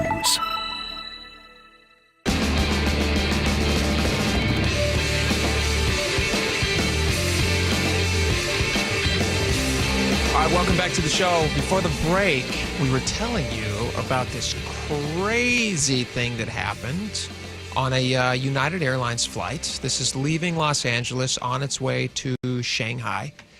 And the plane was forced to turn back, which happens from time to time. Sometimes there's a landing gear issue. Mm-hmm. There could be a problem with one of the engines. It could be a medical emergency on the plane, right? Medical emergency. If closest port is the one you just left, go back and take care, deliver the baby in a safe place. Bathroom we've talked about recently. There was planes that were shut down because of bathrooms. Bombay door hatch was closed for that poor guy. Yeah, that one too. Yesterday, the guy who wouldn't come out of the bathroom, then they dragged him down the aisle with his pants around his ankles. Now he's suing him for sexual assault, I think. What happened to this flight? So this one is interesting. I didn't even realize this was a thing or that this could happen. But you have a flight. It left L.A. Saturday, gets 2 hours out to sea on its way over to China, and the plane has to make a turnaround. So it's a 4-hour round trip that goes nowhere. They have to land back at L.A. And the reason was because one of the pilots on the plane forgot his passport. Excuse me? He forgot his passport. Couldn't land in China. Couldn't get through customs. Didn't have a passport. I've never heard of anything like that in my life. No passport, no entry. Well, that I know. I know that. So isn't that wild? Wait a minute. 257 souls on board. One guy doesn't have his passport. I mean, okay, so what? So he stays on the plane? Nope. Turn the plane around. Can't come in. You can't even land if you don't have a passport? Land. Wow. I was unaware of that. So they have to go back. They land at the plane, comes back around, lands. They send a new crew because they want to do a quick turnaround. They send a new crew onto the plane because Lord knows where this guy's passport is. Yeah, right. He's got to fly because they landed in San Francisco. They didn't land back in L.A. Looks like they went back and touched down and landed in San Francisco. They took back off. So they leave L.A. They come back. They land at San Francisco. How frustrating. Oh, my God. 4 hours later, they land in San Francisco at 5:05. They eventually take back off at 8:28 p.m. They land in Shanghai at 12:48 a.m. local time. So they're 6 hours behind their original schedule, which would drive me nuts. That's already a horrifically long flight. Super long flight. And now you're having to basically do it, 1.5 times because of the turnaround. Free peanuts. Fabulous. Thanks. And that's what they do. Do you know what they gave out $15 vouchers, according to this article. Oh, yeah. no. Yeah, food vouchers. They give out food. Let's see. One passenger complained about it, said UA 198 diverted to SFO because the pilot forgot his passport. Now 6+ hours later, completely unacceptable. What compensation you offering for this total mishandling? A spokesperson responded with an apology for the unexpected travel disruption, offered assistance with an agent. There's just not much that they can do. You still got to get to your destination. You're not going to want to book a different flight. And so they gave out some vouchers, which I believe were for $15, and some food. Well, I got a couple big questions here, first off. Yes. First off, okay, you got to have a passport to land in China. I understand. Sure. But this is a pilot of an airliner. This isn't Joe Blow in seat 18B. Yeah, it's not some stowaway. Right, or somebody, God knows. This guy doesn't have security clearance to be a pilot these days. Of course, you have to. There's no digital passport that can be forwarded from an official online at United Airlines who employs this guy. Do they have an official, of his passport? It's a great question. Digitally it over. Why you got to turn my plane around? Give me 6 hours more in this already uncomfortable seat. It's like if one of the passengers rang a little button like ding, and they brought the flight attendant up. I think my stove is on at home. Could we turn around? Yeah, or the passport thing. Sorry. No. That's fine too. And they said, hey, just want to let you know, I don't have a pass. Egg on my face. I don't have a passport, so I can't get into China. What am I gonna do? And they would go, well, you're gonna have to deal with that. Customs. That's on you. At the entry point. Yeah. Everybody has to go through customs. You have to fill out a thing. Here's the number of the embassy. Good luck out there. Yeah. Good luck. Right. You're not going to turn the whole plane around. So why would the whole plane turn around? 257 passengers. I wonder if this pilot took it upon himself to short his level of grief. That would be crazy. Landing in China without a passport. What's that going to mean for his day and his career? Maybe he decided to turn the plane around and come back. That would be nuts. That's nuts. I can't imagine that United would be cool with that because they'd be like, hey, excuse me, guy. No. On you go. Why are you turning this plane around? Hope you're wearing clean underwear because they're going to check. Yeah. Yeah. It doesn't make any sense. I don't get it. Have you ever been turned around? And I'm looking right here. I see food vouchers. I don't know where I got the $15 thing from. I saw it somewhere, but allegedly, but they did get food vouchers. Well, I'll look into this more. Have you ever had Pastor Bill of Rights says they owe you for your inconvenience, and this wasn't an act of God. I would think This wasn't weather. No, this is an act of a forgetful pilot. This was an idiocy. This is failure to figure out what you need home with. Did you have you ever had any crazy flight turnarounds? Anything like that? I knock wood, man. I haven't, and I've been on hundreds of flights over the years. I've never been diverted to a different airport. Mm-hmm. I mean, I've had some rough landings. I've had some, turbulence drops where the whole plane drops 100 feet in 2 seconds. Which is horrifying. Everything in your lap hits the roof above you, then falls back to your lap. I've been through that. But that's the kind of stuff, that's act of God stuff. That's nature. And that's weather. And we all have to deal with that. I mean, it's like one of the things you take on when you fly. It's still statistically the safest mode of travel. Absolutely. There's like 49,000 flights that happen every single day in the United States. I've been very, very lucky. Haven't had any issues. You have? I have. I took off from LA one time, coming back to Seattle. It was in the evening. LA doesn't get a lot of thunder and lightning storms, but they were having them that day for whatever reason. Okay. And they delayed the flight. Horrible rain. But they were worried about the thunder and lightning. Yeah. I think just the lightning. They didn't care about thunder. But They usually go hand in hand. So they're worried about the lightning. They finally see a patch where they go, oh, okay, this looks pretty good. Everybody on the plane. So we're just sitting there on the plane waiting to go. Yeah, hoping you can find a window to get out. Yeah. Which is a pain because I'm not a great flyer to begin with. I don't enjoy the process. I don't like it. Who does? You're in a sardine can. You're just like praying that God lets you land safely. I'm just blasting the Eagles on that's like just calms me down. Okay, I really cool. like it. Yeah. Way to go. Looking out the window, just like dreaming of not being on a plane. So the plane finally takes off. We're like 5 minutes into the flight. We're still in the ascent. Yeah. Which is the worst part. Yeah. We're in the ascent. We're taking off. 5 minutes into the flight, pop, the plane. It's like honestly, it felt like God slapped the side of the plane. Really? Like a giant hand just slapped the side of the plane. Everybody kind of looks around, and I was thinking to myself, I was in a window seat. And I looked out the side. I'm like, oh my gosh, did an engine blow up? Did an engine fall off? Something. And then the pilot comes on, and he goes, ladies and gentlemen, pilot voice, ladies and gentlemen, we just, that was lightning striking the plane. We got hit by lightning multiple times. Yeah, which I know happens. I didn't realize it was I always thought it was like, well, if you're not grounded to anything, then you're fine. Like lightning. If you would have asked me before this, I would have said, yeah, lightning hits the planes all the time. It doesn't, apparently. It hit the plane so bad that it knocked out the electronics on the plane. And they turned us around. They're like, we got to go back to LAX. Folks, we got to go back to LAX and be bored and get another plane because this plane doesn't have any, instruments. Oh, my God. This is all information they're telling us, which is way too much information. Seriously, I don't need to know that. Too much. Hey, folks, we had a little incident here with lightning, and we're going to head back to LA, make sure we're as safe as possible, get you there as quickly as we can. Here's some peanuts. Yeah. Unfortunately, ladies and gentlemen, we have to pilot this plane instead of just being on autopilot. And so they turn us around, they land the plane. Then we sit there for like 4 hours while they wait for another plane. Another plane, yeah. And the tension is just building up. I actually called around to get a rental car. I was like, I'm just going to drive home. Drive home, yeah, you bet. I'm not going to get on another plane. I ended up doing it because I got a bunch of kids at home that my wife, she just wanted me to take a road trip. Right.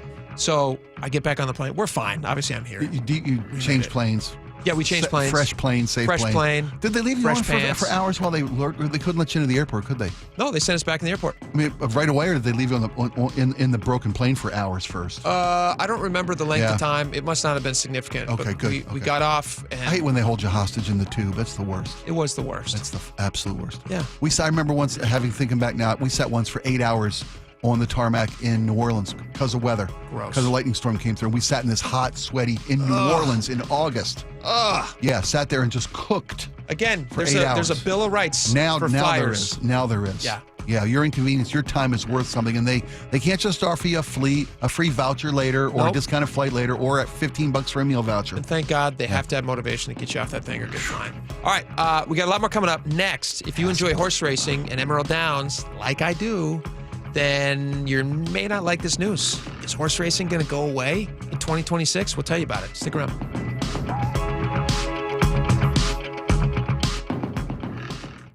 It's a classic odor tale. You fried fish for dinner, cleaned up, but the smell is still in the house. And the neighbors are coming over for game night. They're on their way. And then you spray Febreze Air Mist. Febreze Air starts working instantly to fight even your toughest odors, so you go from fish to fresh like that. Now, all you have to worry about is Pam cheating at charades. Breathe happy, Febreze, la la la la la. Welcome to Staples. I hear Staples prints it all for any business. You bet, and we'll beat any print quote. So if I had a pizza place... Staples can print signs, menus, pizza boxes. A landscaping business? Oh, we can print yard signs, t-shirts, brochures. How about a pizza/landscaping business? I'll call it Dough and Mo. I like it. Right now at Staples, get up to $250 off your print purchase. Ends 4/5, exclusions apply. Visit staples.com/print for offer details. Price match guarantee valid in store and staples.com/print. Visit staples.com/price match for details. Point! Hey, you okay? You don't normally miss those shots. I just haven't been as regular lately, and it's making me feel sluggish. You should try Metamucil. It's been a game changer for me. Metamucil's plant-based psyllium fiber helps trap and remove the waste that weighs you down. Ace! You're moving better than you were last week. Definitely. Metamucil keeps you moving. These statements have not been evaluated by the Food and Drug Administration. This product is not intended to diagnose, treat, cure, or prevent any disease. Learn more at metamucil.com. I'm Kareem Abdul-Jabbar. I learned about atrial fibrillation the hard way. My symptoms would come and go. Shortness of breath, fatigue. I kept going. Then I got so lightheaded, I couldn't. My doctor said I have AFib, so I'm about 5 times more likely to have a stroke. Other symptoms, irregular heartbeat, heart racing, chest pain can come and go, but the risk of stroke stays. If you have symptoms, tell a doctor. Visit notimetowait.com. Sponsored by Bristol-Myers Squibb and Pfizer. Hi, it's John Curley. Longevity Medical Clinic is your best plan for long-term well-being and personalized health care. Dr. Mixon, let me ask you a question. How long have some of your patients been working with you? We've got patients now that have been with us for over 20 years that are in their 90s who came to us in their 60s. The grandparents now in their 90s are living independently. They're not on walkers. They're not on canes. They're not headed for nursing homes. I meet people and they ask about, wow, you're in great shape. You have 12% body fat and stuff. What's the secret? I said, it's not a secret. Longevity Medical Clinic has been there for 25 years. There is no secret to the fact that if you make those small changes, you avoid the big, bad, horrible stuff that most of us just think, well, this is what's supposed to happen to me. And if you're heading downhill and you don't change your direction, you're going to continue going downhill. And what we do at Longevity is we redirect you and we take you back up the hill. So get your free health analysis. Go to longevitymedicalclinic.com. That's longevitymedicalclinic.com. I've always been a super athletic guy, but after I turned 40, I noticed I was slowing down. Instead of hitting the gym after work, I spent my evenings on the couch with a bag of chips. I was gaining weight, losing muscle, and when I did try to work out, I ran out of energy right away. One of my buddies suggested I book a free testosterone check at Revive Health, and that's when I learned that low T doesn't just impact how guys perform in the bedroom. I worked with a provider to create my custom treatment plan, and today I'm feeling stronger than ever. Last week, I even set a new PR at the gym. My only regret is not reaching out sooner. If you're ready to book your free T-check, visit ReviveMen'sHealth.com or call 206-529-1111. And for a limited time, qualified patients can get a free month of compounded semaglutide, a powerful proven weight loss medication. Again, that's 206-529-1111. Terms and conditions apply. Must medically qualify. Well, this week's First Mark Challenge victory is a little different. We actually reach out to the small business world, to Joel Taylor and Sean O'Donnell from Sean O'Donnell's Restaurants. Sean, when Joel brought this to you, the idea of why don't we take this First Mark Challenge victory, what was your thought? My goal was to save some money and to simplify our operations. We've got 6 locations now, and along with that comes complications. And when things get complicated, things that are important get forgotten. First Mark was able to simplify that and also save us money. Not only have they saved us money, they helped us identify some blind spots in our policies. Their service team has been phenomenal, unparalleled in my experience, given us a lot more solutions with better coverage, and just made too much sense. First Mark's just made it easy for us. So if you're a business owner and your insurance is in need of simplifying and streamlining and eliminate the stress, do what Sean O'Donnell's Restaurants did. Reach out to First Mark Insurance. Just go to firstmarkinsurance.com. First Mark Insurance, your teammate in the business world too. Going to work for you. Tax season? Not with Bathfitter. Right now, Bathfitter will pay your sales tax on a new tub or shower. Plus, no interest for 18 months. The most affordable bath in as little as 1 day is Bathfitter. Call 800-NEW-BATH. That's 800-NEW-BATH. We know choosing the right team to upgrade your windows and doors is a big decision. That's why we deliver a service that treats your home like ours and offer top quality products. Our windows are up to 25% more energy efficient than Energy Star standards, reduce noise by up to 50%, and have low-maintenance clean glass technology. Our industry-leading leak armor installation and lifetime warranties mean peace of mind and enjoyment for life. Lake Washington Windows and Doors, a name you can trust. Visit lakewashingtonwindows.com.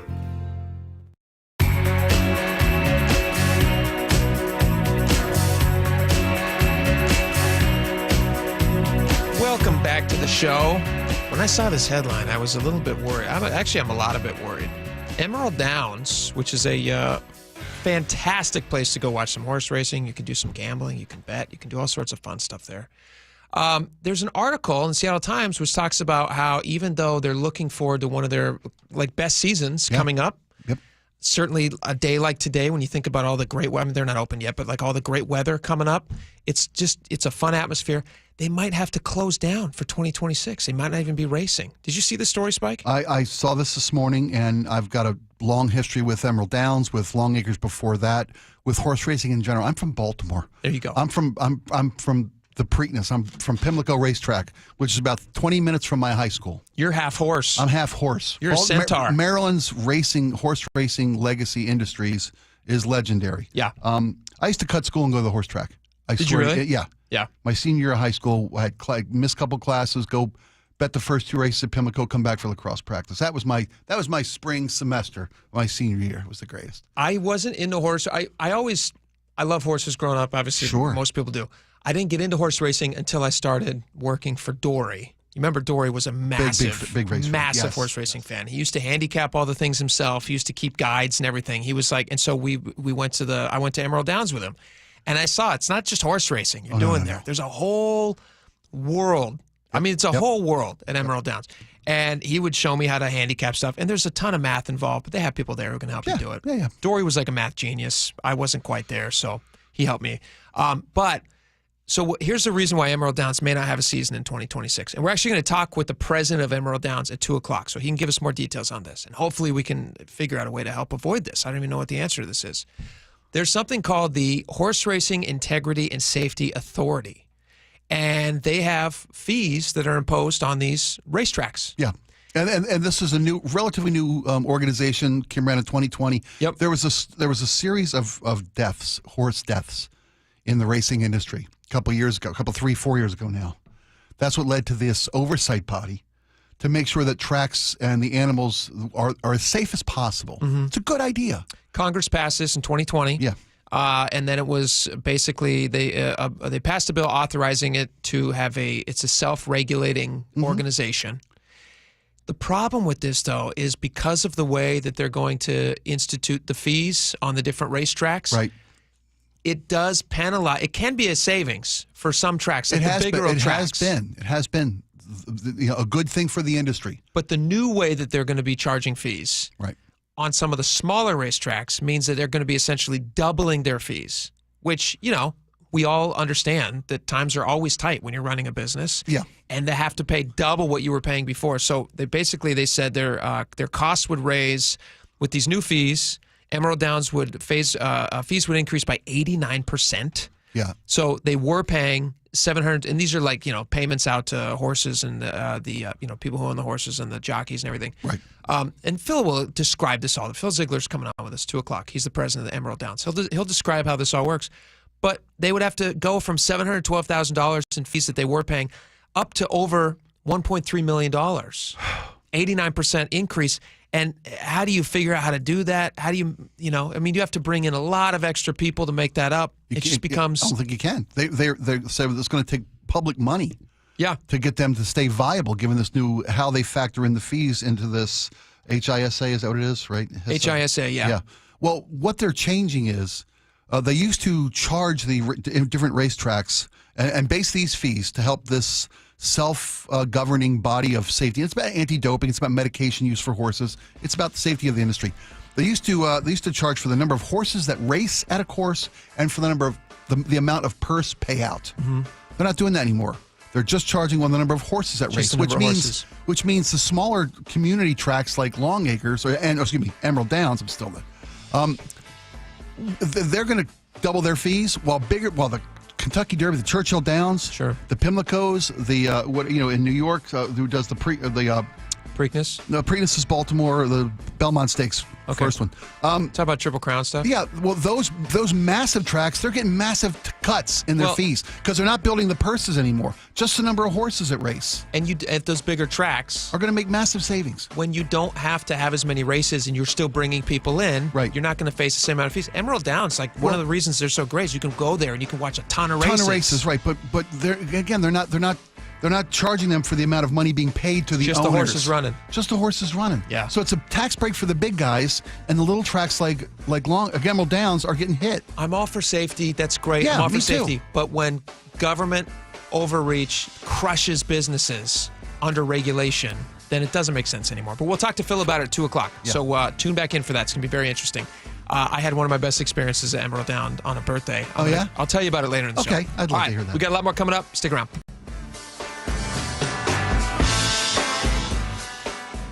It may be the most noble profession. Come on. It's the work of heroes. Heroes? You want to live without plumbing? Well, no. Then you need plumbers. Right. Thing is, so do I. You need plumbers. Smiles, actually. Smiling plumbers? Or someone who smiles and wants to become an Apollo plumber. A smile. That's what it takes? Skills are something we can teach. Sure. But a positive attitude comes from within. That's a big part of being an Apollo plumber. The biggest part. What else? A desire to learn and serve. Just like every Apollo plumber. As they learn, so shall they earn. Earn? Apollo plumbers can earn 6 figures. Enough to make me smile. We believe you get what you give. Give a smile. And Apollo service. Get a smile. A well-paid smile. Driving one of those big blue Apollo trucks. That's the goal. Does seem pretty noble. It's important, satisfying work. And you're looking now? There's always room for another smile around here. On the Apollo Plumbing team. Apply at apolloplumbing.com.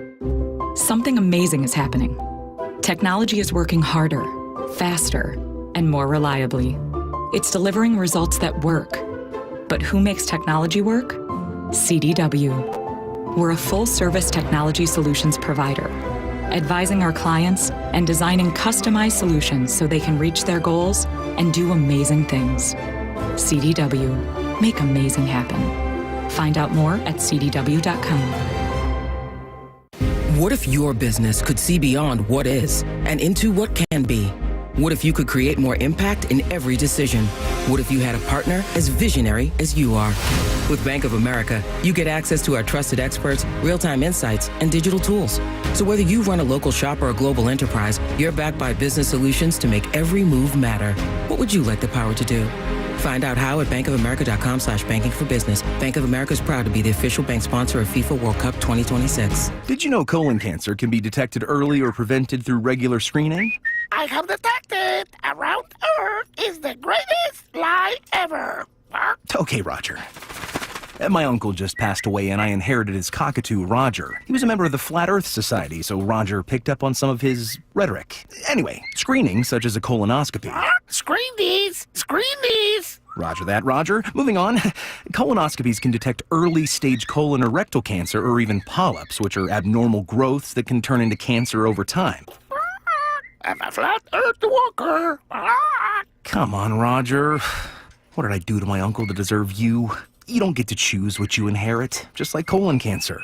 Unlike Roger here, I believe in science. And science says that if colon cancer runs in your family, you're more likely to develop it yourself. Talk to your doctor about when you should start screening. Find out more at coloncancercoalition.org. A message from the Colon Cancer Coalition.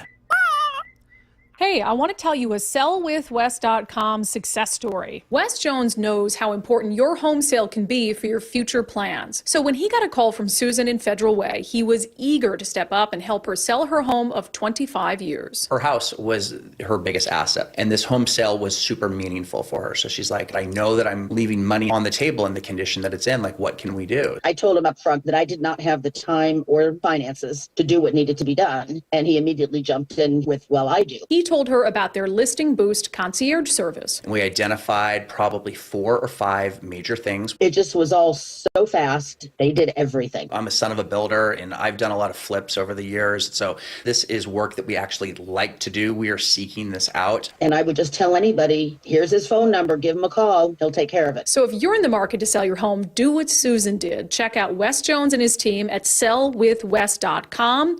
Sell with Wes, a better way to sell your home. With Amazon Business, smart business buying tools enable buyers to find and purchase items fast. Free up your teams and focus on your future. Learn more at amazonbusiness.com. Your best source for local news. KIRO Newsradio. KIRO FM and HD1. Tacoma, Seattle. Northwest News. This is CBS News on the Hour, sponsored by O'Reilly Auto Parts. I'm Cammie McCormick. President Trump was asked this afternoon about the text chat by his national security team discussing airstrikes in Yemen. The attack was totally successful. It was, I guess, from what I understand, took place during, and it wasn't classified information. So this was not classified. Now, if it's classified information, it's probably a little bit different. But I always say you have to learn from every experience. If classified information was not discussed, Democratic lawmakers say the transcript of the chat should be released. Trump wouldn't commit to that. I don't know. I'd have to ask the military about that because, maybe you wouldn't want that. I don't know. Defense Secretary Hegseth is traveling to Asia. Senator Mark Warner. If Secretary Hegseth let this information out, he should resign. There's got to be accountability. At the Pentagon, CBS News correspondent Charlie D'Agata. Just walking the halls, the people I've been speaking to, I would describe the mood as sheer bewilderment. They have a phrase here and other places, but especially here at the Pentagon, when they want to deflect. They say, I don't want to get ahead of. In this case, nobody wants to get ahead of the defense secretary. More departures from key federal agencies. Correspondent Matt Piper is keeping track. The CDC just lost 5 high-level people. It has 24 centers and offices. The heads of 5 of them are leaving. Some of those leaving, heads of the Office of Science, Office of Policy, and the National Center on Birth Defects. The departures are being described as retirements, but CDC employees have been bracing for the Trump administration to lay people off or reorganize the agency. CBS News has learned the Trump administration has quietly paused the processing of green card applications filed by some, including approved refugees. It's part of a broader effort to more aggressively vet immigrants. Parts of the West could see record heat today. In the southeast, dozens of wind-driven wildfires continue to burn. Several large fires are burning in the mountains of South Carolina. Madeline Stewart of the state's Forestry Commission. We're trying to create what's called a fire break, where the fire will not pass beyond that line. So that's essentially what they're doing. It is very, very rough terrain, very steep, as you can imagine. Consumer confidence fell for the 4th straight month, showing Americans are still feeling anxious over tariffs and inflation. Kelly O'Grady of Money Watch. It was at the lowest level that we have seen in 12 years, and it came in well below the reading that indicates that a recession is coming. Now, that doesn't always mean every time it's reached below this level we've had a recession, but in many cases we have. And checking Wall Street, the Dow is up just 4 points. This is CBS News. Think O'Reilly Auto Parts for all your car care needs. Get the parts and service you need fast from the professional parts people at O'Reilly Auto Parts. A rare possibility of a tornado in the forecast. The story coming up, but first from the Beacon Plumbing Traffic Desk. In Lacey, a crash is blocking 3 lanes of I-5 northbound near Sleater-Kinney Road. You're jammed up from College Street Southeast almost to Capitol Way South in Olympia. Travel time, Olympia to Tacoma, 43 minutes, 14 longer than typical. In Federal Way, a crash is blocking a lane on southbound I-5 at 288th Street. Traffic backed up to State Route 526. Travel time South Center to Federal Way, 25 minutes. Traffic brought to you by Seattle Sports. Search Seattle Sports on YouTube and click subscribe to get fresh video content daily.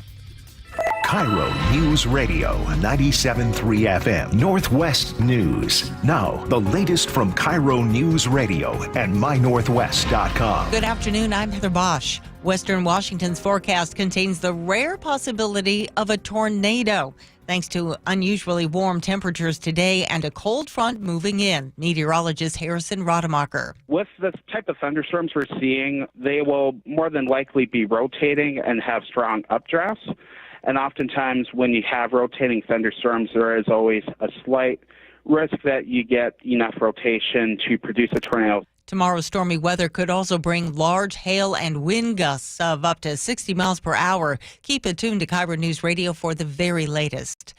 A convicted triple killer is not getting out of prison, according to the Washington State Standard. Governor Bob Ferguson today canceling the parole granted by former Governor Jay Inslee for Timothy Pauly.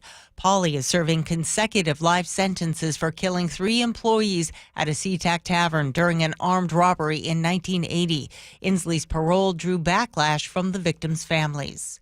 A manhunt is underway after a deadly shooting in Parkland this morning. Deputy Carly Capetto says witnesses heard 20 gunshots outside the Cedar Crest Apartments on 108th Street South. I can't even tell you. There's shell casings everywhere. Deputies say a 32-year-old man shot multiple times around 4 a.m. died at the scene. They're looking for at least one suspect. Detectives expect 108th will be closed for several hours while they collect evidence. Luke Ducey, KIRO News Radio. A not guilty plea from the man accused of causing a crash that pushed his SUV off an overpass and onto I-5 in Tukwila earlier this month. The crash killed one person whose sister tells KIRO 7 TV. I have a lot of emotions of hurt and I'm confused. Daoud Mohammed's trial is set for May 5th.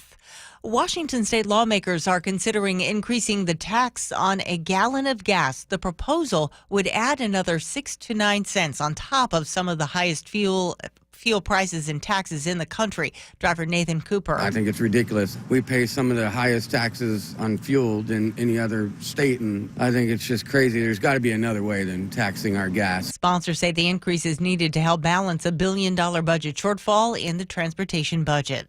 This weather update brought to you by State Roofing and Exteriors. Rain today with highs in the upper 60s. It's 65 in downtown Seattle. I'm Heather Bosch. Your best source for local news, serving Western Washington and the world with the KIRO Newsradio app. Always streaming live on your smart speakers. You're listening to KIRO Newsradio, Northwest News. It's the all-new Jake and Spike Show on KIRO Newsradio. Welcome back to the show. Thank you guys so much for hanging out with us. If you want to get in on this great conversation that we have here every single day, you can text us, 888-973-5476. We're getting a lot of reactions to Dow Constantine being named the new potential Sound Transit CEO. They've said he's their guy. They're going to vote him in on Thursday if all goes well, I guess. I can't imagine how they wouldn't just give him a rubber stamp vote in. Well, unless people come out of the woodwork. But they already must have anticipated that. Yeah, I mean, he's a controversial choice because of his connections already to the Sound Transit Board, of which he appointed most of. And so, obviously they must have anticipated that. And so they're going to have public hearing on Thursday. So if you guys want to sound off on that, you are more than welcome to, either with us, which will be fun for us to read, but we can't do much about it. Or you could call up your local, county executives, people in your county that speak your mind, has a say on this. Yep. A lot of other stuff to get to. At 2 o'clock, this will be nice. We're going to talk with the president of Emerald Downs about a new fee that will be imposed on them where they might have to shut down their racing season in 2026. There's new fees that are going to kick in, not this season, but in the following, in 2026 season. Will they be able to stick around?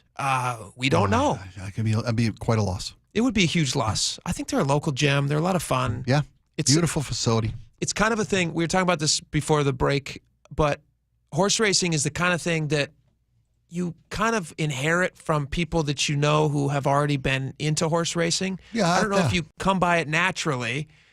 Somebody already goes to horse racing that you might know or love, right. And they say, hey, you got to come with me to horse racing. It's really fun. And it is a cool atmosphere. And it's funny because the people who aren't into it just have never been exposed to it. Yeah. I don't think there's a downside. I grew up in an area where horse racing was Baltimore's biggest thing was the Preakness every year. That was our party. That was our seafair. Yeah. Was the Preakness Stakes. So I was raised in an area that valued and treasured a legacy of thoroughbred horse racing. I grew up watching it. First ever horse race I went to was down in when I went to visit my grandparents. They lived in San Diego. Is it Belmont? Belmont's in New York. That's not New York then. What's the one in San Diego? There's a horse track in San Diego. Laura's looking it up right now. It's not really important for our listeners. I guess they don't really care. But so you go to this nice track? Big race? I remember it just being, Laura, do you have the name? Del Mar. Del Mar. That's it, Del Mar. I remember as a child, I couldn't bet, obviously legally, but my grandpa placed a bet for me. That's the best part. It's $2 bet. Grandpa put $2 on Mr. Go Lucky for me. And he introduced me to a lifelong love of gambling. It was so much fun. And I was like, wait a minute. It's fun to watch these horses, but I can make money on these horses? Yeah. And I didn't make any money on the horse. I maybe doubled my money. I turned $2 into $4 like that. Boom.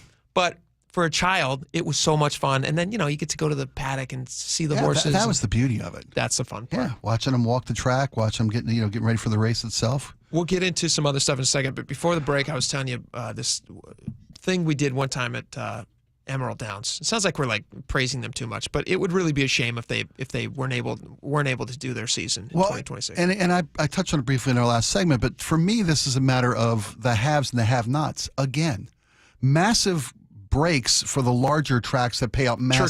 Churchill Downs, Preakness Lakes, Belmonts, all those bigger Delmar, all those bigger tracks are getting a fat reduction in their fees, while the little smaller racetracks. I don't want to belittle Emerald Downs, but no, but they're the they're doubling. mid-sized. Yeah, yep. Their fees are doubling to the point where they're not going to be able to stay in business because those tracks are a volume business. It's about a lot of races, smaller purses, as opposed to the bigger tracks, who you can have a Kentucky Derby and you can draw like a lot of different factors. What is 90% of what happens happens at Churchill Downs? They make over Kentucky Derby weekend.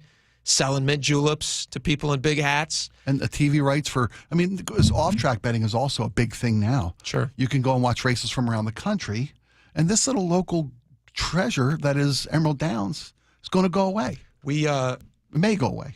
I hope it doesn't. They're looking forward to a great season this season, so go and support them. But we went a few years back. We were trying to figure out a fun party idea for a family member. My mother-in-law's birthday. And we were like, what would be fun? Because my mother-in-law and my wife have always said, oh, wouldn't it be fun? Because we watch the Kentucky Derby every year. And they always talk about like, oh, wouldn't it be fun to go back and actually go and watch that? Which would. It would be fun. Sure. But you can also have that fun here. Yeah, you bet. And so we were like, hey, why don't we, for your birthday, we'll see if there's some sort of a party room available. They have like suites and stuff for people who want to do it. But the value was like unbelievable. We got a room. We got like, 15, 20 people in the room. Yeah. You have food. I'm not going to say the price because you wouldn't believe me if I told you. Okay. It was very affordable. We had people. We had a drink area. You had like drink coupons.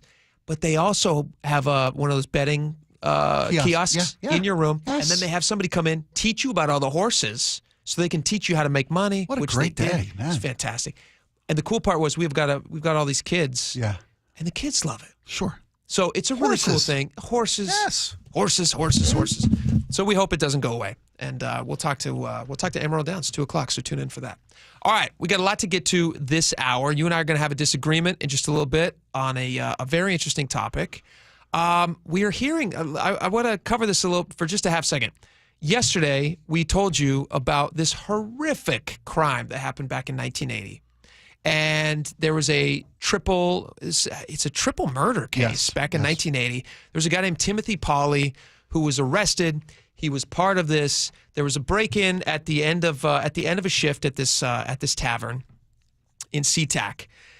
A couple guys go in there and are trying to steal some stuff.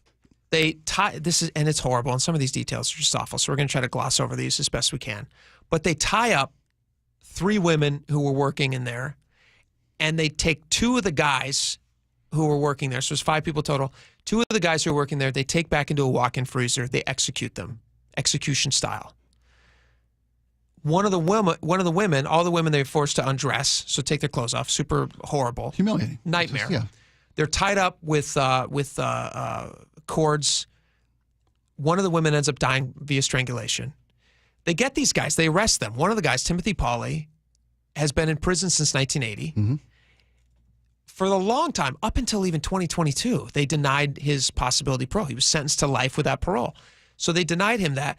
And then in 2022, they said, you know what, we have reviewed your case, and we still don't think that you're eligible for parole. So something happened between 2022 and then 2024. When Jay Inslee then stepped in before he left, I think it was January 14th that he made this, he reversed his original 2022 decision. But on January 14th, he said, you know what, this guy's good to go. He's been rehabilitated. Mm-hmm. We think he can come out, and he's no longer a danger to the public. Right. His lawyer's also arguing that he's in a diminished state because of health reasons and yada, yada, yada. And he's been an exemplary inmate, so he should get the chance to live the last remaining however many days he has, breathing free air. And he's scheduled to be released currently on the 27th of this month. March 27th, his impending release. So the family of the victims are now pleading with Governor Ferguson. They're saying, hey, can you please review this? Because we were told this is life without the possibility of parole. Right. I don't even know what that sentence means. Does it just mean life without the possibility of parole until we decide to possibly parole you? Apparently it does. Apparently it does. Does that make any sense to you? Yeah, well, it kind of does. We had this conversation yesterday, not to belabor the point, but there are guys in this world who are sentenced to that get reviewed. But some things are so horrific, and it impacts the families of surviving members of these horrific crimes, of those families. That's the issue today. Yeah. That's what the families are asking Governor Ferguson to reconsider, because Governor Ferguson has the power to rescind he's a governor. this pending parole, He this doesn't have to release. he doesn't have to release him. Right. So, and if he does release him, it's essentially because Governor Ferguson is saying, I'm okay with this guy being released. Yeah. And He's it's important paid for his people debt. to know that. Has he paid his debt? That's what the release would signal. I'm not saying he has. Oh, okay. I don't think he has. I thought that's what you were saying. No. But that's the question before Bob Ferguson. Has he paid his debt? Is the family's emotional are their considerations not to be taken into account? And I don't mean to jump on you like that when you I say hear it. has he paid his debt, but it does garner that response, I think, in a lot of people because of the horrific crimes. I mean, even if you kill one person, that's the worst thing. Sure. Multiple people. What more do you need as evidence that this guy should be locked up? Right.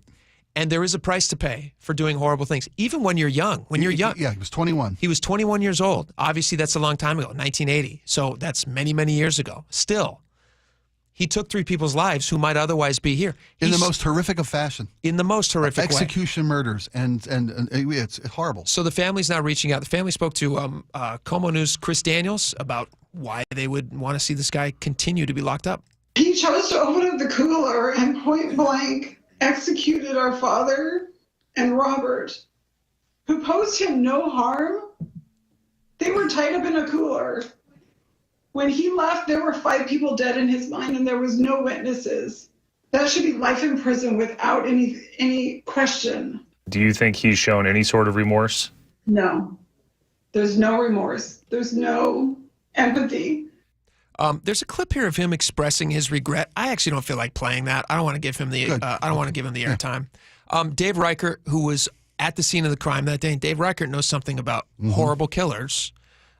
Dave Reichert spoke also to Chris Daniels about this. It was grisly, and Paulie's lack of remorse for killing 3 people and leaving 2 others for dead reminded me of serial killers Gary Ridgway and Ted Bundy. They had displayed the same lack of remorse for the many lives they had taken. In this moment, Ferguson has the distinct opportunity to stand up for what's right, to stand up for victims, to hold criminals accountable, to lead. Laura, is this a text message that we got? Is that what you included here? No. So that was a statement that Dave Reichert sent to Como News, read by Chris Daniels. Oh, okay. Included the text in case you wanted to narrate it I do want to read it. Yeah, it's a good one. It's exactly what Chris Daniels just read. Oh, it's just what he just read? Yes, oh, exactly. Got it. Okay. What do you think about this, Spike? Should he, if you were Bob Ferguson, you were advising Bob Ferguson, you got this horrible killer. Yeah. Obviously, you know how I feel about it. Yeah. You got this guy responsible for the deaths of multiple people. Their family has had to live with the nightmare and the memories of that for years. And people move on, I understand, and I'm sure they've done the best they can to heal. But these people were stolen from them in the worst way possible. Kids raised without parents, horrible. Should this guy get out? I think this might be the worst thing the governor will face. I honestly feel that way because you're talking about 2 separate families, or the families of these victims, and the family of this guy in jail, and the man himself in jail, who I don't know what more he could do to redeem himself. Well, he has been a model prisoner. He's sought, to better himself. He's almost 45 years in jail. As a young man of 21, now he's in his mid-60s and his health is declining. I wouldn't want to be the guy who has to decide whether or not he gets out or doesn't get out. That being said, I'd keep him in jail. Yeah. You know what? If you can make his last days on earth as pleasant as, but not pleasant, I'm not going to get him like, dancers. Make him comfortable. Give him, treat him with minimal security. He's obviously not a threat to the community, or he wouldn't be considered for release. Sure. But I don't think this guy gets out. I don't think he does. I think the feelings and the respect for and the rights of the victims' families, I think they trump this guy's recovery and redemption. I completely agree with you that he should not get out.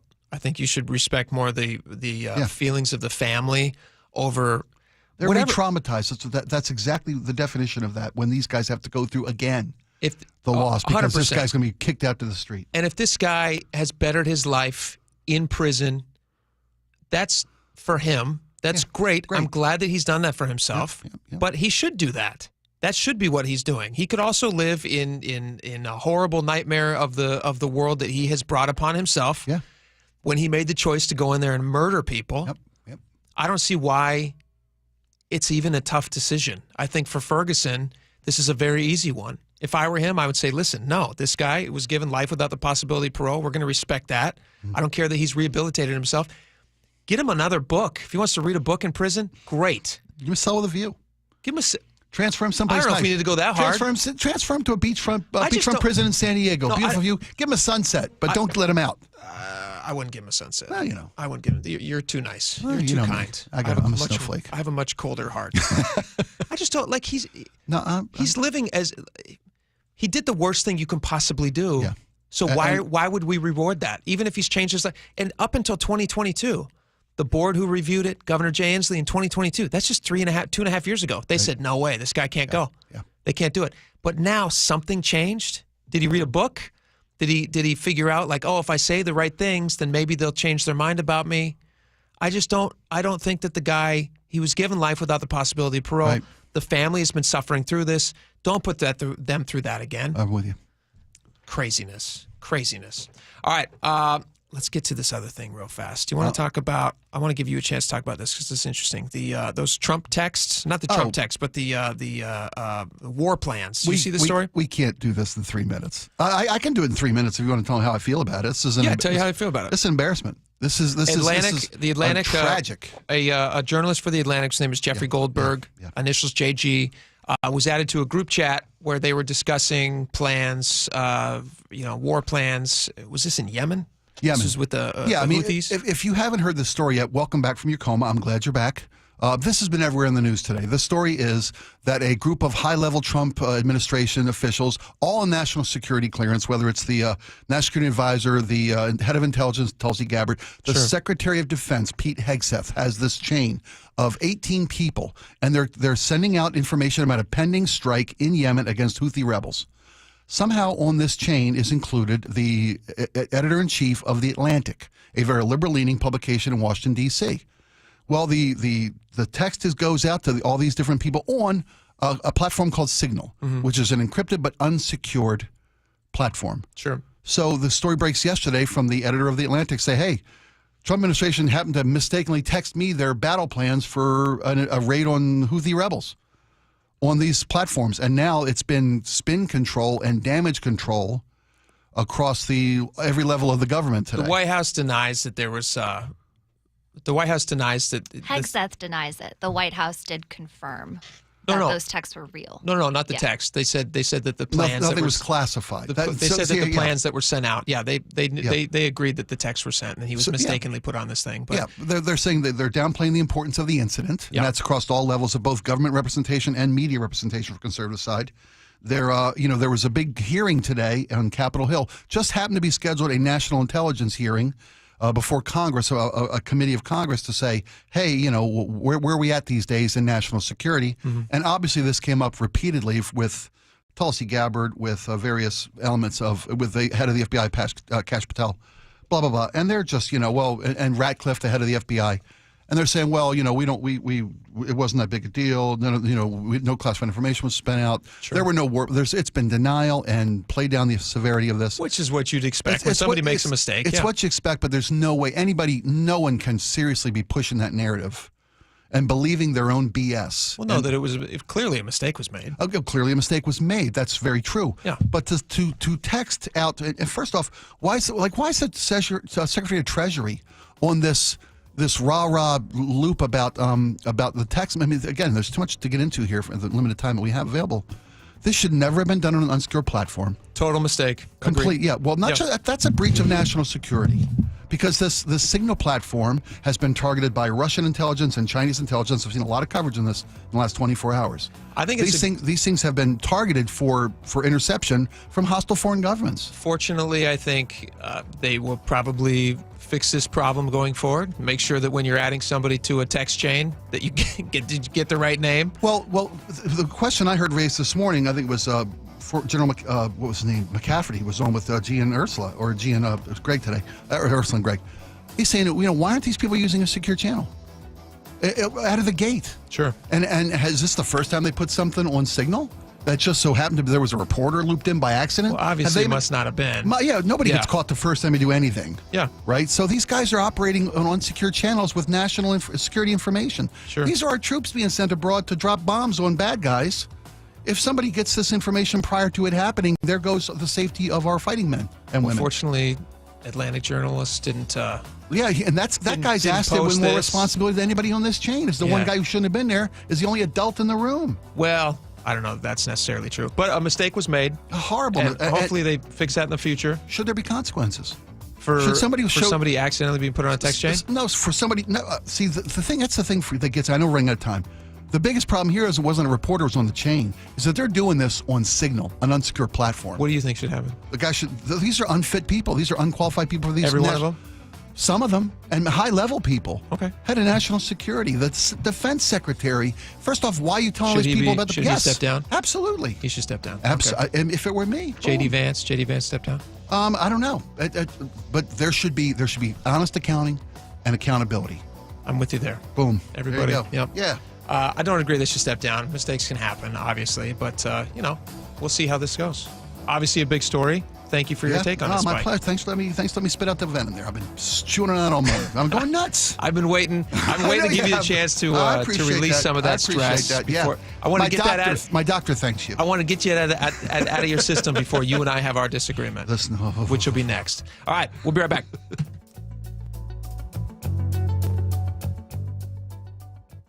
This hour is brought to you by Insulation Northwest. When the heat's an 11, cool AC would be heaven. Dayandnight.net. Beat the rush. Act now before summer, because that heat's a real bummer. Dayandnight.net. Even though our Northwest summers can be spectacular, there's always a long hot stretch that makes everyone say, man, AC sure would be nice. Well, except for that one annoying friend who won't stop talking about how great his AC is. Hi, I'm Bruce with Day and Night Plumbing and Heating. You can stay comfortably cool when those hot temps arrive. This is the time to plan ahead and call us about installing a high-efficiency AC or heat pump. Or if you have an existing system, we'll come and service it. Make sure it's running efficiently and ready to cool when you need it. Before the summer heat wave. Keep your house cool and save. Dayandnight.net. Save up to $4,600 on qualifying cooling equipment, plus no payments or interest for a year OAC. Don't sweat it out this summer. Stay cool with Day and Night. Dayandnight.net. Safety comes first. When money is tight, Buc-ee's has you covered with available financing. For oil changes, wiper blades, brakes, tire rotation, tune-ups, and factory maintenance, it's Buc-ee's Complete Auto. No appointment necessary and financing's available. Check Buc-ee's.com for the location near you. Hi, this is Keith Dashafy, owner of Pella Windows and Doors of Western Washington. Are you ready to enhance your home with stunning, energy-efficient windows and doors? At Pella, we offer top-quality products with innovative designs and exceptional craftsmanship. And right now, we're offering an amazing deal. Enjoy 24 months with zero interest and equal payments, or get $750 off your qualifying project. My team is dedicated to helping you every step of the way. Visit PellaPNW.com to schedule your free appointment today. That's PellaPNW.com. Well, I'm here with my good buddy, Dr. Dan Nelson from Eastside Pain and Regenerative Medicine, and you've heard from Dr. Dan's patients over the years how a simple stem cell procedure has successfully conquered their pain. Well, folks, now it's my turn. After years of dealing with knee pain from all the football abuse, I can say my knee pain now is almost 100% gone. How'd you do it, Dr. Dan? Well, Brock, personally, I'm very happy that you did so well. And your story is like so many of our other patients who come in, former athletes and non-athletes as well, who have come in with chronic knee pain, and they are looking for alternatives besides knee replacement surgery. And we're happy to provide this service. It's been truly a game changer for so many folks. It's just been a pleasure to be part of this. Consider Dr. Nelson, the only doctor with over 30 years of experience in pain medicine techniques, including stem cell therapy. I was in and out with a couple of follow-ups. It's a non-surgical solution to pain using your own stem cells. Consider stem cell therapy with Dr. Daniel Nelson, MD at 425-823-4000 or visit DanielNelsonMD.com. That's DanielNelsonMD.com. Catch 9-time Grammy winner Christian McBride with Ursa Major, March 27th through 30th, live at Dimitro's Jazz Alley, with rising stars Nicole Glover, Michael King, Eli Pearlman, and Savannah Harris. Tickets at jazzalley.com. We just want to have enough money for retirement. And travel to visit our grandchildren. I understand. That's why at Fisher Investments, we start by getting to know each other, so I can learn about your family, lifestyle, goals, and needs, allowing us to tailor your portfolio. What about commission-based products? We don't sell those. We're a fiduciary, obligated to act in your best interest. So how do your management fees work? We have a simple management fee based on the value of your portfolio, so we do better when you do better. We appreciate that kind of transparency. We also check in with you regularly to keep you up to date on the markets and your portfolio. What other services do you offer? As a client, you have access to resources on investing, financial planning, estate planning, Social Security, Medicare, and more. Wow, it sounds like Fisher Investments has everything we need. At Fisher Investments, we're clearly different. Learn more at FisherInvestments.com. Investing in securities involves the risk of loss. Are you putting off your new kitchen plans? Why wait? Hi, I'm Chad Cicchini, owner of Heritage Homecraft, and we've got an offer you're not going to want to wait for. We'll custom build you all new cabinet doors and drawer fronts, and using our exclusive 1/4-inch solid wood refacing process, transform your existing cabinets into a beautiful new kitchen. Add a custom quartz countertop, change things up a bit, add some more cabinets, install some cool new features like soft close drawers and sliding shelves. Whatever you like, we'll help you create the new kitchen you'll be proud of. All in about a week, and all with way less mess, hassle, and expense than a tear-out. Stop waiting. We're having a trade-in sale. You'll save $30 per door and drawer front off the cost of your new kitchen. Count them up and see how much you'll save. Years of experience, thousands of happy customers. Call today and let one of our pros come out and show you how easy and comfortable it'll be to get going on your new kitchen. Heritage Homecraft, 425-485-1600, 425-485-1600, or heritagehomecraft.com. Cars for Kids, the easy way to donate your car. Donate today and your car can be picked up tomorrow. Go to carsforkids.com or 1-877-CARS4KIDS. KIRO News Radio, 97.3 FM, Northwest News. Now, the latest from KIRO News Radio and mynorthwest.com. Good afternoon. I'm Aaron Granillo. President Trump says no classified information was shared in that group chat in which the nation's top intelligence officials discussed military strikes in Yemen. So this was not classified. Now, if it's classified information, it's probably a little bit different. But I always say you have to learn from every experience. A journalist with The Atlantic was accidentally added to that group chat, and KIRO News Radio's Sam Campbell reports there are growing calls for accountability. Retired General Barry McCaffrey tells the G and Ursula show the content of the leaked information could have endangered U.S. service members. Because it's pending military operations. It's not background chit-chat on somebody coming to foreign leader coming to Washington, D.C. If it were military officers who had organized the reported group chat, he says they would have been fired and tried by court-martial. Sam Campbell, KIRO News Radio. Out of the closing bell report, and it seems Americans do not have high hopes for the economy. The Conference Board's latest confidence index declined for the fourth consecutive month. It's now at a 12-year low. CBS News Money Watch correspondent Kelly O'Grady. Whether consumers are right or not about where the economy will actually go, how they feel may impact how they spend. And you could actually see the hard data translate and show some of this anxiety eventually because of how consumers feel. New rules and fees for horse racing is putting the 2026 season at Emerald Downs in jeopardy. KIRO News Radio's Frank Lenzi explains. Horse Racing Integrity and Safety Authority fees are nearly doubling, according to the Seattle Times. That group develops anti-doping, medication control, and racetrack safety rules. Right now, the fees are based on the number of horses competing and the amount of money paid out. But next year, they'll be based only on the number of horses competing. That's an advantage for racetracks that offer the biggest purses, but it will hurt those with smaller purses like Emerald Downs.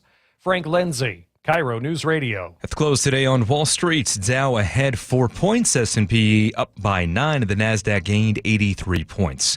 And now to the Beacon Plumbing Traffic Desk. The support is brought to you by AAA. Just cleared a crash on I-405 southbound at Sunset Boulevard. Crash was blocking the two left lanes. Thick backup now, though, all the way to I-90, looking at about a 30 to 35-minute drive from Bellevue to Renton, looking at about a 10 to 15-minute delay there. Rest of the map, right about average for this time of day, though we are seeing some slowing on I-5 southbound through Federal Way right now. Just looks like volume right now. On I-5 southbound into Seattle, some backups as you approach the 520 bridge, about a 30-minute drive now from Linwood to Seattle. Lake bridges are looking good, and so is Renton to Puyallup right now. Don't take a rain check on your next outing. Feel confident on the road with AAA Washington. To become a member, visit AAAWashington.com. Forecast now. It is brought to you by State Roofing and Exteriors, and there's a lot of weather on the way today. We have the warmest day of the year so far, possible record highs. Tomorrow starts calm, and then things change. Widespread storms could be strong or even severe. Talking about hail, some thunderstorms, and a very, very slim possibility, it sounds like, for a little tornado action, according to the KIRO 7 meteorologist team. Right now, 65 degrees in downtown Seattle. I'm Aaron Granillo, KIRO Newsradio. Your best source for local news. You're listening to KIRO Newsradio, Northwest News. Jake and Spike have a gentleman's disagreement.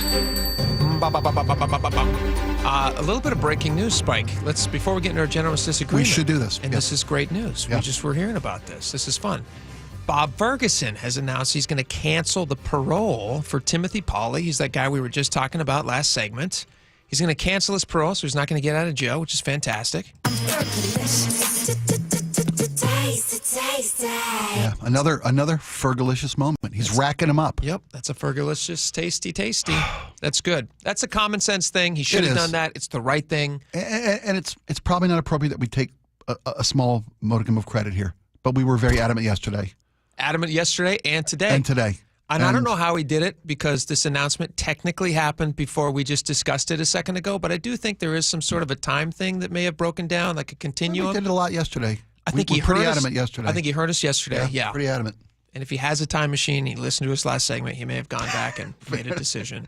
Anyway, well done, Governor Ferguson. Yeah, good Thank job, you. Governor Ferguson. Yeah. Keeping a mass murderer in jail. Is that mass murder technically? Is it 3? Yeah, I think more than one, I think.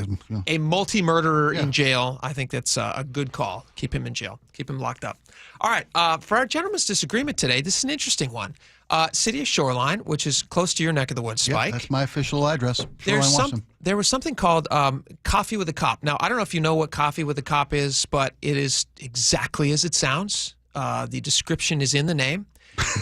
It is coffee. You're saying there'll be coffee and there'll be cops. There'll be coffee, there'll be cops. Okay. It's an open dialogue opportunity for the local law enforcement to get involved and talk to and listen to the concerns of their community. Yeah, My Northwest has the description broken down thus. Coffee with a Cop allows residents to meet with officers at a local coffee shop as a way to strengthen the relationship between the police department and the community. Mm-hmm. It's a nice idea. I think it's a good thing for people to go do. Talk to your local cops. Yep. You know, cops have a lot of great stories. It's fun when you go and talk. I mean, like when you're a child, you look up to police officers. When you get to a certain age, when you start driving a car, you get very nervous every time you see a police officer. Start sneaking beers in the woods, you get a little bad relationship with the cops. That's been my experience. But the older you get, you want to have friends who are cops. Comes back around. Around. Absolutely. My neighbor my neighbor just got, actually, I think he just got promoted to sergeant, or he's a canine cop, the human, not the dog. And he's a great guy. Super cool dude. A bunch of my friends. I have other friends who are in Snohomish County deputies. Snohomish County deputy. A lot of cool guys in law enforcement. And so I love this idea that people can go meet your local police officers, the people who you're going to see dealing with the public. Gives them a chance to get to know you as a community too, which I think is pretty neat. Okay. So the City of Shoreline, though, they've just announced that they had planned on doing one of these events at a place called Pilgrim Coffee up in Shoreline. Were you aware of this place? Have you ever been there? I haven't been there. It's not technically in Shoreline. I think they're like by. I did some research on the story. They're down near 100th and Aurora. You know where the Oak Tree Cinema Plaza was there. Okay. Is that Shoreline or is that? Shoreline doesn't start till 145th, where the City of Seattle officially ends. Shoreline begins. So they picked a coffee shop. But that's not my issue with their location and that's why I don't know about Pilgrim. Well, he has multiple locations. Pilgrim has multiples. But did they pick the one in Shoreline or did they pick the one in Aurora? Okay. So apparently he has the Shoreline one. Thank you. I didn't know that. And then he also has one. I still got a problem with him, but what location wasn't it? The first location is, again, the Aurora location. Okay. And apparently it's owned. So Pilgrim Coffee is owned by a guy named Keith Carpenter, who is a lead pastor at a church called Epic Life Church. With a name like Carpenter, how magic is that? How do you put that together? Oh, you're right. Right? Totally right. Keith brilliant. Carpenter. Do you think he changed his name? No. No. No Just way. born that way, and it worked. Yeah. All right, Keith Carpenter, he's lead pastor for Epic Life Church. He was going to host this event. His coffee shop, according to MyNorthwest.com, it's not like it's religiously affiliated. It's just a place that he owns. It's called Pilgrim Coffee, which is obviously a reference that some people might make to biblical discussions, and pilgrim, all those different things. Yeah, so it's a place of faith. Yeah. So it's a place that I imagine every single person is allowed to enter and to enjoy their coffee. But you had some local folks, a group of activists, according to the My Northwest story, who were not happy with Coffee and a Cop's decision to be located there. So the city of Shoreline canceled the event, which was supposed to be tomorrow. City Shoreline said it was neither the department nor the city's intent to make any community member feel unwelcome based on the selection of the event venue and the values that the venue may or may not hold. When planning future events, we will be more intentional with our venue selection. They said, and they made it clear that the ownership of the venues would probably have to pass some sort of a litmus test before they'd be considered as a location for these Coffee with the Cops. What's your feelings on this? Are you okay with them canceling the event? I think it's silly that they canceled this event. I don't, and I'll tell you why. I think it's appropriate to cancel the event because, I mean, and again, this Pilgrim Coffee, while they do amazing things, they turn water into coffee. It's amazing. Unbelievable. They turn loaves into sandwiches. A miracle. It is a fabulous place to have a cup of coffee, but it's also a cup. It's thank you. They're affiliated with a church which has very traditional Christian beliefs about a marriage between a man and a woman. Who cares? Well, if a gay member of the community wants to have coffee with a cop, are they not allowed to go in there? They are, but could you see where they could feel uncomfortable about? Who cares if they feel uncomfortable? Well, go to a different event. Why have coffee? Well, they want to go have coffee with a cop in their neighborhood, sponsored by their city. Shoreline is not only doing it at this one location. So why are you stopping this community from having access to police officers? Because I think it may make some of the constituency uncomfortable. It's their right to be uncomfortable. It's not the city's right to make everybody comfortable. It's also the fair expectation that they can ask their city to provide coffee with a cop at a venue that is Why? Well, because it's their tax dollars that are paying for the event. It's not the tax dollars of the people who go to Coffee with a Cop at the Pilgrim Coffee? They don't also pay tax dollars? Sure they do. So what's the I don't understand the problem. I don't understand why I don't understand why anybody would want this shut down. This makes no sense to me. Well, I guess being respectful of the LGBTQ members of the community who want to go have coffee with a cop. Do you want to make them go to one that's religiously affiliated? I don't care where they go to Coffee with a Cop. But they do. No, I understand. So you don't have to go to this one. There's certainly places where they have Coffee with a Cop that I probably would choose not to go spend my dollars. It doesn't mean that I want the program shut down. Well, they're not shutting the program down. They're finding a different location. That's all they're doing. That's what I mean. They're not having the program at that location. Okay. Are they not part of the community? The people who go to Pilgrim Coffee? I'm sure they are. Aren't they sure. an equal part of the community to the LGBTQ? Yeah, they are. Of course they are. Of course they are. Of course they are. So then, why shut it down? They're not having it in a bondage club, right? They're not having coffee with a cop there. I don't know where. I don't mean to make the opposite of Christian a bondage club. I'm sure there's some wonderful bondage happy Christians. I'm sure they're out there. I'm sure. Listen, I'm sure there are. People do all sorts of stuff. You know what? You make a very fair point. I just mean that they should be able to have a coffee with a cop at a Pilgrim Coffee, which isn't. You don't have to bend the knee and the sign of the cross to come in. They're not saying you have to come in and denounce everything in life that you believe in. They're not. All they're saying is, hey, you know what? We want to have coffee with a cop here. We celebrate our local law enforcement, who also have to serve the Christian community, just as they have to serve the LGBTQ community, of which I imagine there's also a bunch of crossover. So I don't see the problem here. Well, I do see a consideration for the uncomfortableness of members of certain communities to go into this particular type of a coffee shop because of its affiliation and ownership with a ministry. That is a hell of a lot of law that has to happen. A lot of leaping. In order to manage the uncomfortableness of our members of our society. Or the exclusion therein? There's no exclusion. You're welcome to come in. There's no if there wasn't any exclusion, they could go in. And they would shut it down rightly if there was exclusion. If they said, hey, you know what? Nobody from this community is allowed to come in here. They may not have the same beliefs as you, but that's fine. I don't imagine. Well, but doesn't their different beliefs make them feel unwelcome? No. If you're married, two married women, doesn't the fact that your coffee shop is owned by a minister who rightfully, and I don't give any problem with, his beliefs are a man and a woman, as the Bible dictates. Blah, isn't blah, he blah. part of the city of Shoreline as well? Sure. So why doesn't he have the right to have a coffee with the cop with there? He does. You're right. Yeah, he does. So to get it shut down is ridiculous. Just schedule one at a more non faithful place. I don't know. Have it at a bowling alley. I don't care. Go meet a You coffee see with the a cop. sin that goes on in that place? They're all in the gutter there. That is the Boom. devil's alley. That's what they do call it. All Thank right. you, buddy. We got a lot more coming up. Stick around. We're going to be right back.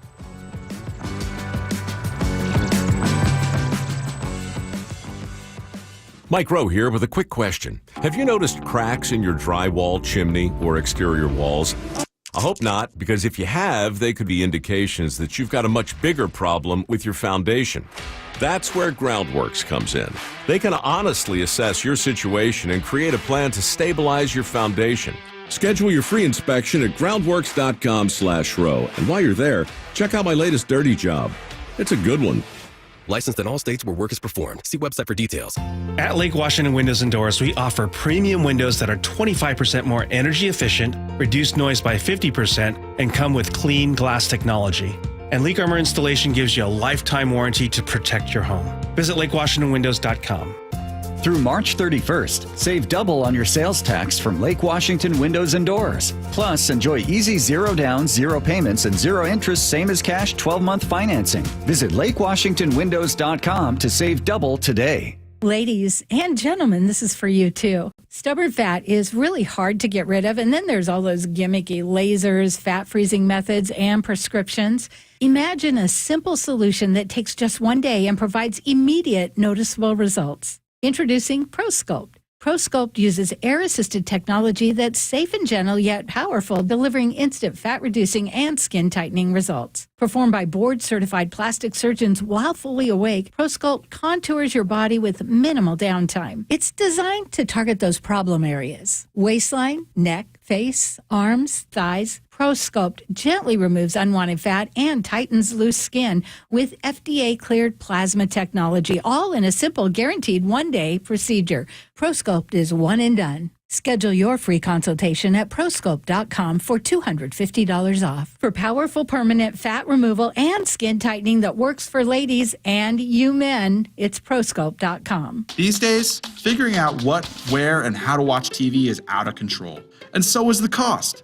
That's why I'm psyched I found Philo. Live TV from A&E, Discovery, MTV, and all the channels I love. A huge library of movies and shows, and an unlimited DVR to save them. I also get AMC Plus and all their blockbuster hits. All this for just $28 a month when you sign up at philo.tv. Give it a try, risk-free at philo.tv. It's a classic odor tale. You fried fish for dinner, cleaned up, but the smell is still in the house. And the neighbors are coming over for game night. They're on their way. And then you spray Febreze Air Mist. Febreze Air starts working instantly to fight even your toughest odors, so you go from fish to fresh like that. Now all you have to worry about is Pam cheating at charades. Breathe happy, Febreze, la la la la la. Meanwhile, at Xfinity. So, influencer life going well? Oh, yeah. I'm up to 32 followers. Oh, that's something. Yeah, posting my tap dancing videos is easier than ever because we engineered Xfinity Internet with 99.99% network reliability. Plus, Xfinity Mobile with Wi-Fi Power Boost gives you ultra-fast Wi-Fi at home and on the go.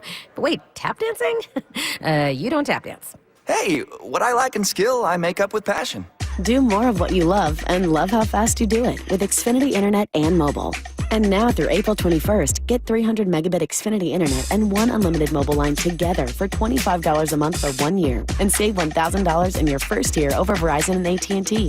Learn more at Xfinity.com. Requires paperless billing and autopay with stored bank account. Restrictions apply. Equipment, taxes, and fees extra. After promo, regular rates apply. Savings compared to Verizon 5G Internet plus 1 unlimited welcome line and AT&T Internet 300 plus 1 unlimited starter SL line. Xfinity Internet required. Actual speeds vary. Reduced speeds after 30 gigabits of usage per line. Data thresholds and actual savings vary. Do you have multiple broken or missing teeth?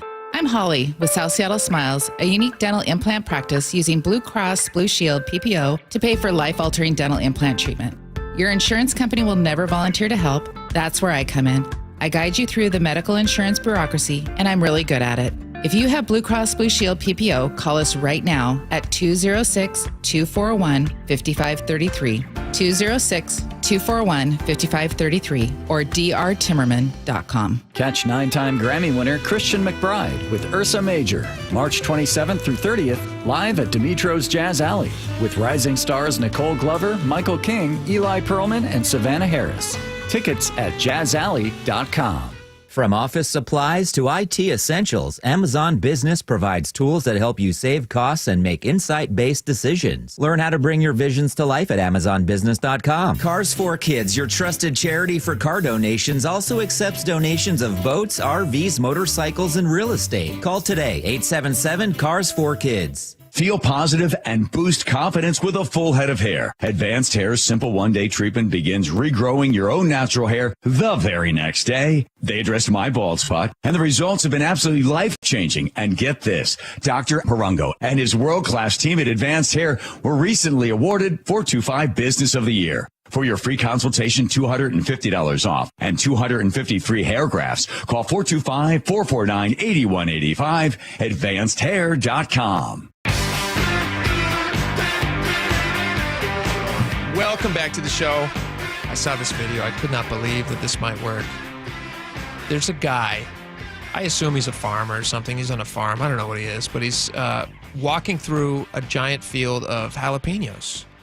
And he's talking about how he has this sinus infection, and it's really bugging him. And I get sinus infections from time to time, and I go in and I get the antibiotics or whatever you get. Yeah. Or you do, have you ever done one of those neti pots? Have you heard of those? My wife's a true believer.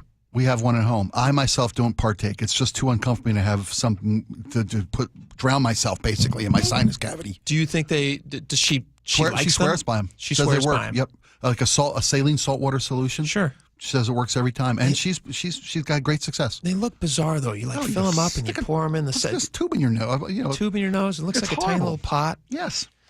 So this guy has a novel idea. He says instead of doing that, there's a natural thing that, and I assume this would have been like something that people who lived in totally by nature would have done, or maybe still do. I believe the Aztecs pioneered this technology. They might, yeah. Absolutely.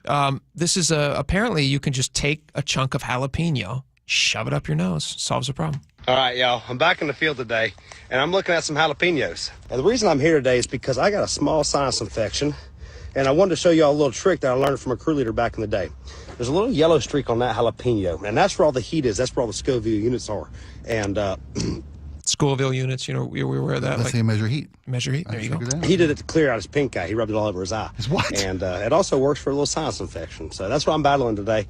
And you just take that pino, and you run it up there like that. Oh! And you run it up there like that. Oh! And yeah, that burns real good, but it's going to drain me really well. You take a bit of that, and then you make a hot toddy. You get some green tea, a little bit of bourbon, a little bit of honey, lemon, and you put this fresh jalapeno in there, and it'll clear you right on up. So y'all try that. Go eat some jalapenos and eat some more produce. That's that last part. I could see trying the hot toddy version of it. I guess put a little jalapeno in there. Sure. Might be like that just sounds awful. But shoving it up your nose like that, do you think that would really work? I'm sure after a jalapeno up your nose and a sinus infection is nothing. It's like I got an ingrown toenail. Hit my foot with a hammer, so I start worrying about my ingrown toenail. Yeah, it's to defocus feels yourself. It feels like an over response, overcorrection. And did you hear him there? He said his friend who taught him how to do it fixed his pink eye with it. So, like, are you rubbing a jalapeno in your eye? That's nuts. That's insane. I can't imagine them doing that. That doesn't make any sense. Let me ask you this: have you ever eaten spicy food? We'll start there. Well, you like hot Thai food, like 5-star, 4-star Thai food? I'll be honest, no, I don't. Do you take a lot of chili in your Mexican food? When you said, "Do I like spicy food?" and I instantly said yes, that was a lie. I don't. Now that you ask all these very specific spicy questions, I like bland food. Oh, okay. I don't like bland food. I don't like spicy food. Okay. Because it hurts my stomach. Yeah, and it comes back to haunt me. I'm with you. I like spice. I don't like pain. I never go more than 2 stars at a Thai place, and that's weak. Okay. That's like eating my wife California would do 4 roll. all the time. Melissa too. I can't get anywhere near afterwards. Well, that to me that's like saying I eat sushi, but I only get California rolls. That's not sushi. Yeah. Please. Yeah. That's a 7-Eleven version of sushi. I went to the Southwest when I first started. Melissa and I first were together. We were beyond dating. We're living together. I went down to meet her family, and I met her uncles. Were you guys married? No. You were living together? Yeah. Sinner. I know. I can't go to that coffee shop. No. Anyway, I went to meet her uncles, and they took me out for lunch. Nice. And to see how much chili I could take. Is this in the Southwest? Yes, in Albuquerque, to see what my level of threshold of pain was before I tapped out. And they kept going. They kept raising the stakes. And my point being this: when you take that much chili and peppers and the heat that this guy was talking about, all the Scoville units, yes, your nose clears out. That's true. I mean, you're all of a sudden, You're clean as a bell. Yeah, that is true. So I could see where this could work. Like when I eat wasabi with sushi. Yes. Right. Your sinuses immediately clear out. My sinus, and I just I leak all over everything. Yes. Which is, again, why I don't eat sushi in front of other people. But yeah, it's disgusting. It's horrible. But there has got to be a better way than shoving a jalapeno up your nose. I don't know, but it's natural. It is. I don't want to take antibiotics all the time. Every time I get a sinus infection, if I can just shove something up there. My wife is a complete devout believer that antibiotics are overprescribed.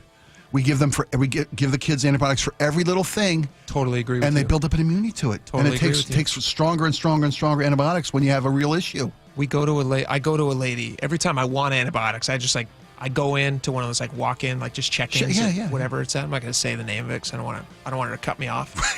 But I'll go in. I'll be like, I need an antibiotic. Harsh the connection. Right? Look at my ear. Look at my nose. She goes, I don't know about that. I'm going to give you some antibiotics. I'm like, yes.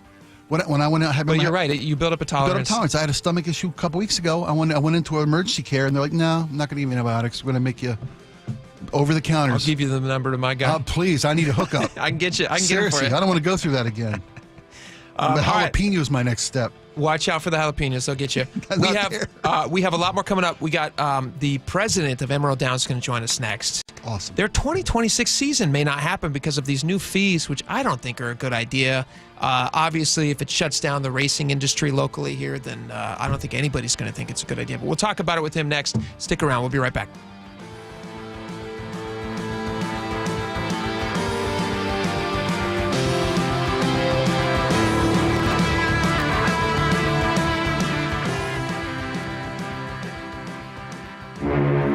During Lent, treat yourself to a teriyaki salmon meal at Ivar's Seafood Bar. They start with a grilled wild Alaskan salmon fillet, baste it with a teriyaki glaze, and serve it with coconut pineapple rice and sesame ginger coleslaw. A meal for $15.99. Available in all Ivar's Seafood Bars from Marysville to Tacoma and throughout Seattle, but not in Ivar's Fish Bars at the Salmon House, Pier 54, or Mukilteo Landing. Find more information at ivers.com. Ivers since 1938. What's better than a cool home all summer long? A cool home with hot savings on your new AC. This month only, take 20% off air conditioners, heat pumps, and ductless systems during the Bob's Heating Preseason AC sale. Call the team at Bob's, voted best in the Pacific Northwest. With free estimates and free financing, Bob's makes your AC installation simple and affordable. Hurry, discounts reduced to 15% off in April. Bob's Heating and Air Conditioning. Call Bob. Start having fun. Caesar Sportsbook at Muckleshoot Casino Resort is your #1 place to eat, drink, watch, and have fun. Keep up with your favorite sports anywhere and everywhere on property with the mobile app. Visit MuckleshootCasino.com today. Scan the QR code and let the play begin. Muckleshoot. Hi, this is Keith Dashafee, owner of Pella Windows and Doors of Western Washington. Are you ready to enhance your home with stunning, energy-efficient windows and doors? At Pella, we offer top-quality products with innovative designs and exceptional craftsmanship. And right now, we're offering an amazing deal. Enjoy 24 months with 0 interest and equal payments, or get $750 off your qualifying project. My team is dedicated to helping you every step of the way. Visit PellaPNW.com to schedule your free appointment today. That's PellaPNW.com. Point! Hey, you okay? You don't normally miss those shots. I just haven't been as regular lately, and it's making me feel sluggish. You should try Metamucil. It's been a game changer for me. Metamucil's plant-based psyllium fiber helps trap and remove the waste that weighs you down. Ace, you're moving better than you were last week. Definitely. Metamucil keeps you moving. These statements have not been evaluated by the Food and Drug Administration. This product is not intended to diagnose, treat, cure, or prevent any disease. Learn more at Metamucil.com. I'm Kareem Abdul-Jabbar. I learned about atrial fibrillation the hard way. My symptoms would come and go. Shortness of breath, fatigue. I kept going. Then I got so lightheaded, I couldn't.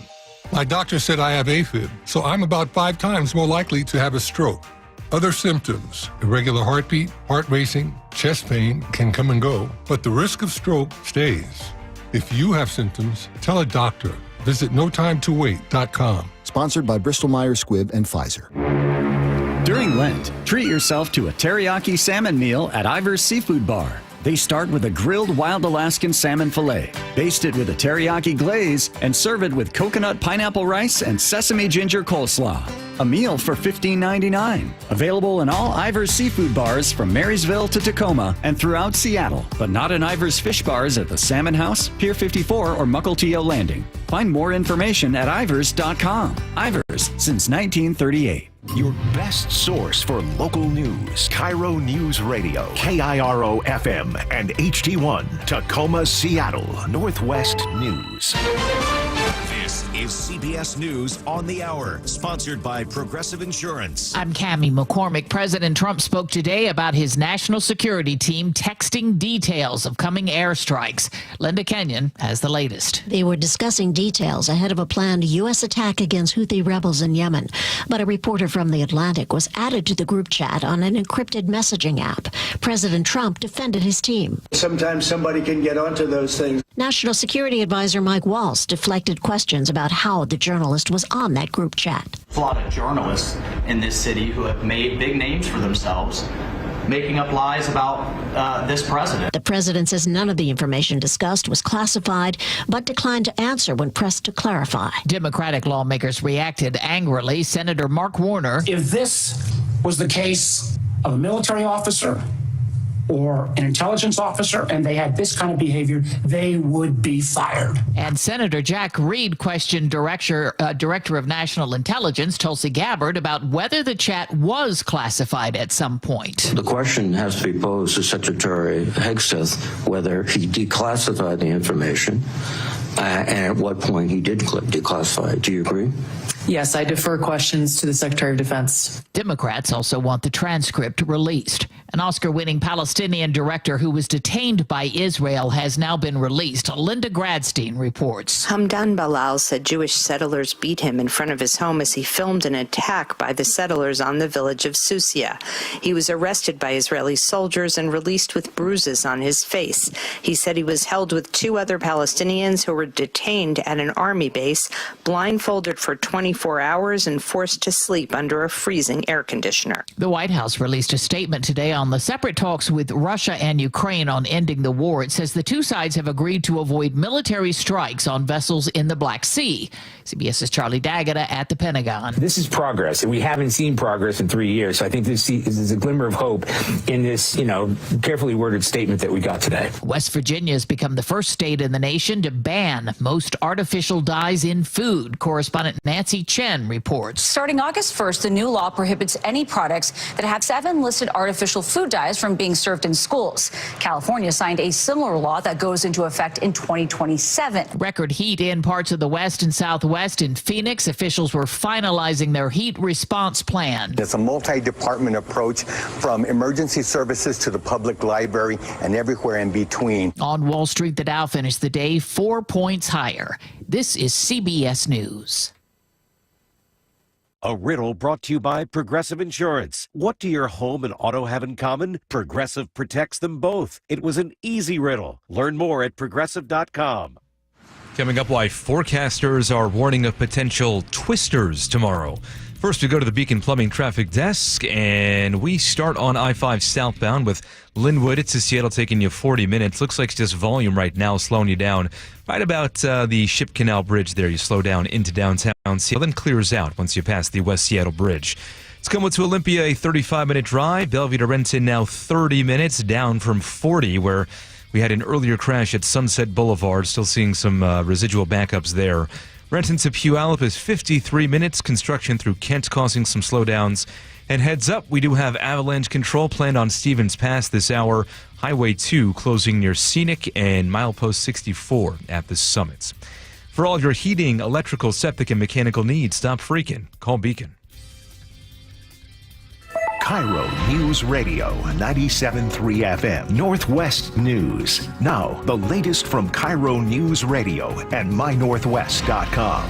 Good afternoon, I'm Aaron Granillo. Today's sunshine and record warmth is about to take a potentially dangerous turn, including the small potential for tornadoes. KIRO News Radio's Luke Ducey talk with the experts. The warning from KIRO TV meteorologist Nick Allard, we should all prepare for the worst Wednesday night. Hail and lightning and rain, and also the potential for rotation, which could lead to something I don't want to mention. Allard says there's a 2% chance a tornado could touch down somewhere in western Washington. Not much of a chance, but with thunderstorms and wind gusts up to 50 miles per hour, it's not a night for outdoor practices for the kids or walking the dogs. Luke Ducey, KIRO News Radio. A convicted triple killer is not getting out of prison. Timothy Pauly was set to get out this Thursday, but Governor Bob Ferguson is canceling the parole granted by his predecessor, Jay Inslee.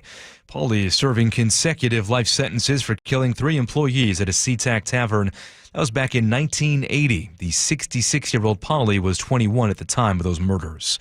Pierce County deputies are investigating a deadly shootout in Parkland.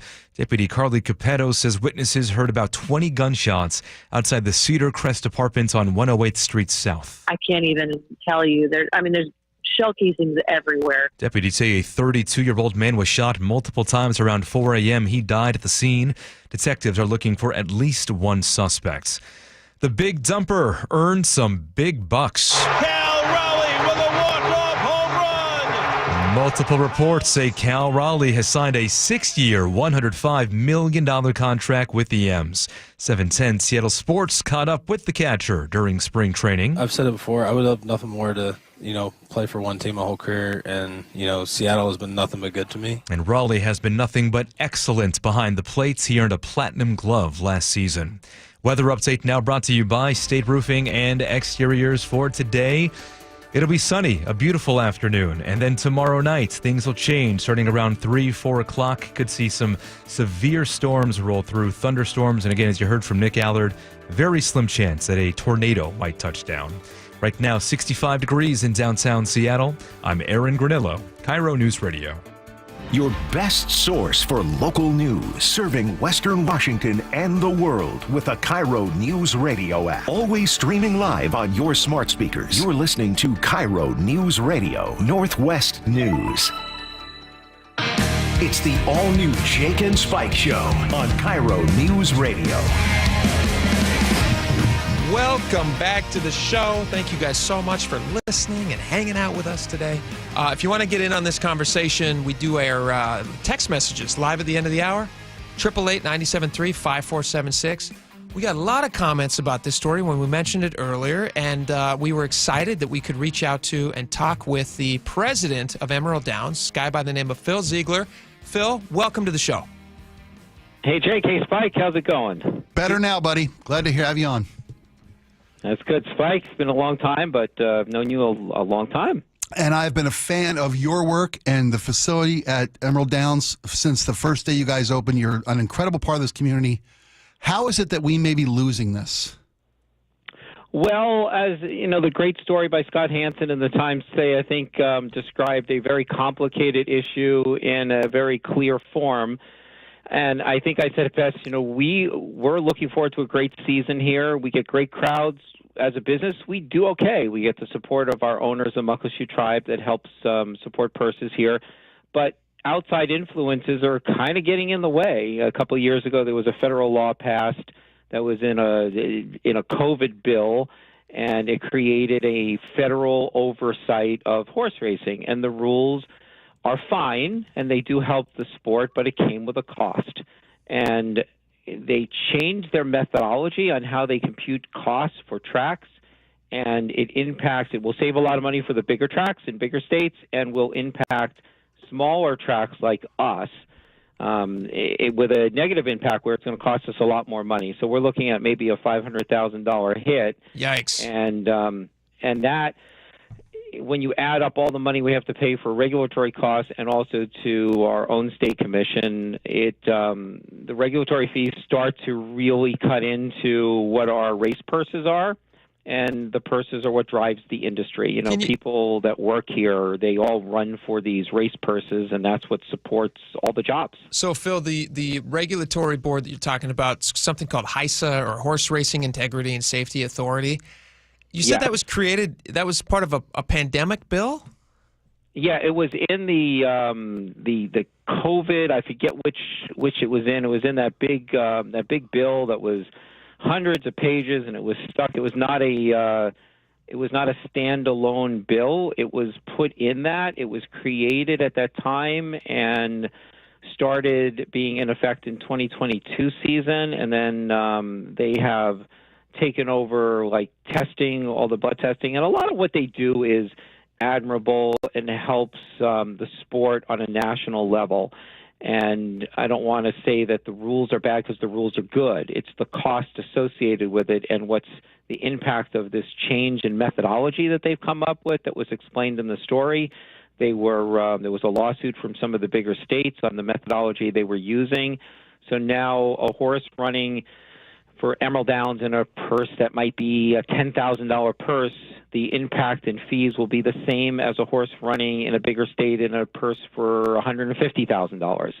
And that's created, they used to have a 10% cap on their fees compared to our racing purses, and that goes away too. So an extra $500,000 or $600,000 burden on our industry right now is something that really isn't affordable, considering we already have some of the lower purses in the country. Phil, I was talking a little bit earlier on the show about a fantastic birthday we did at Emerald Downs one time, and one of the benefits of going to Emerald Downs is you get to see so many races. I don't know how many that we were there for, but I mean, we were there for 5 hours or something.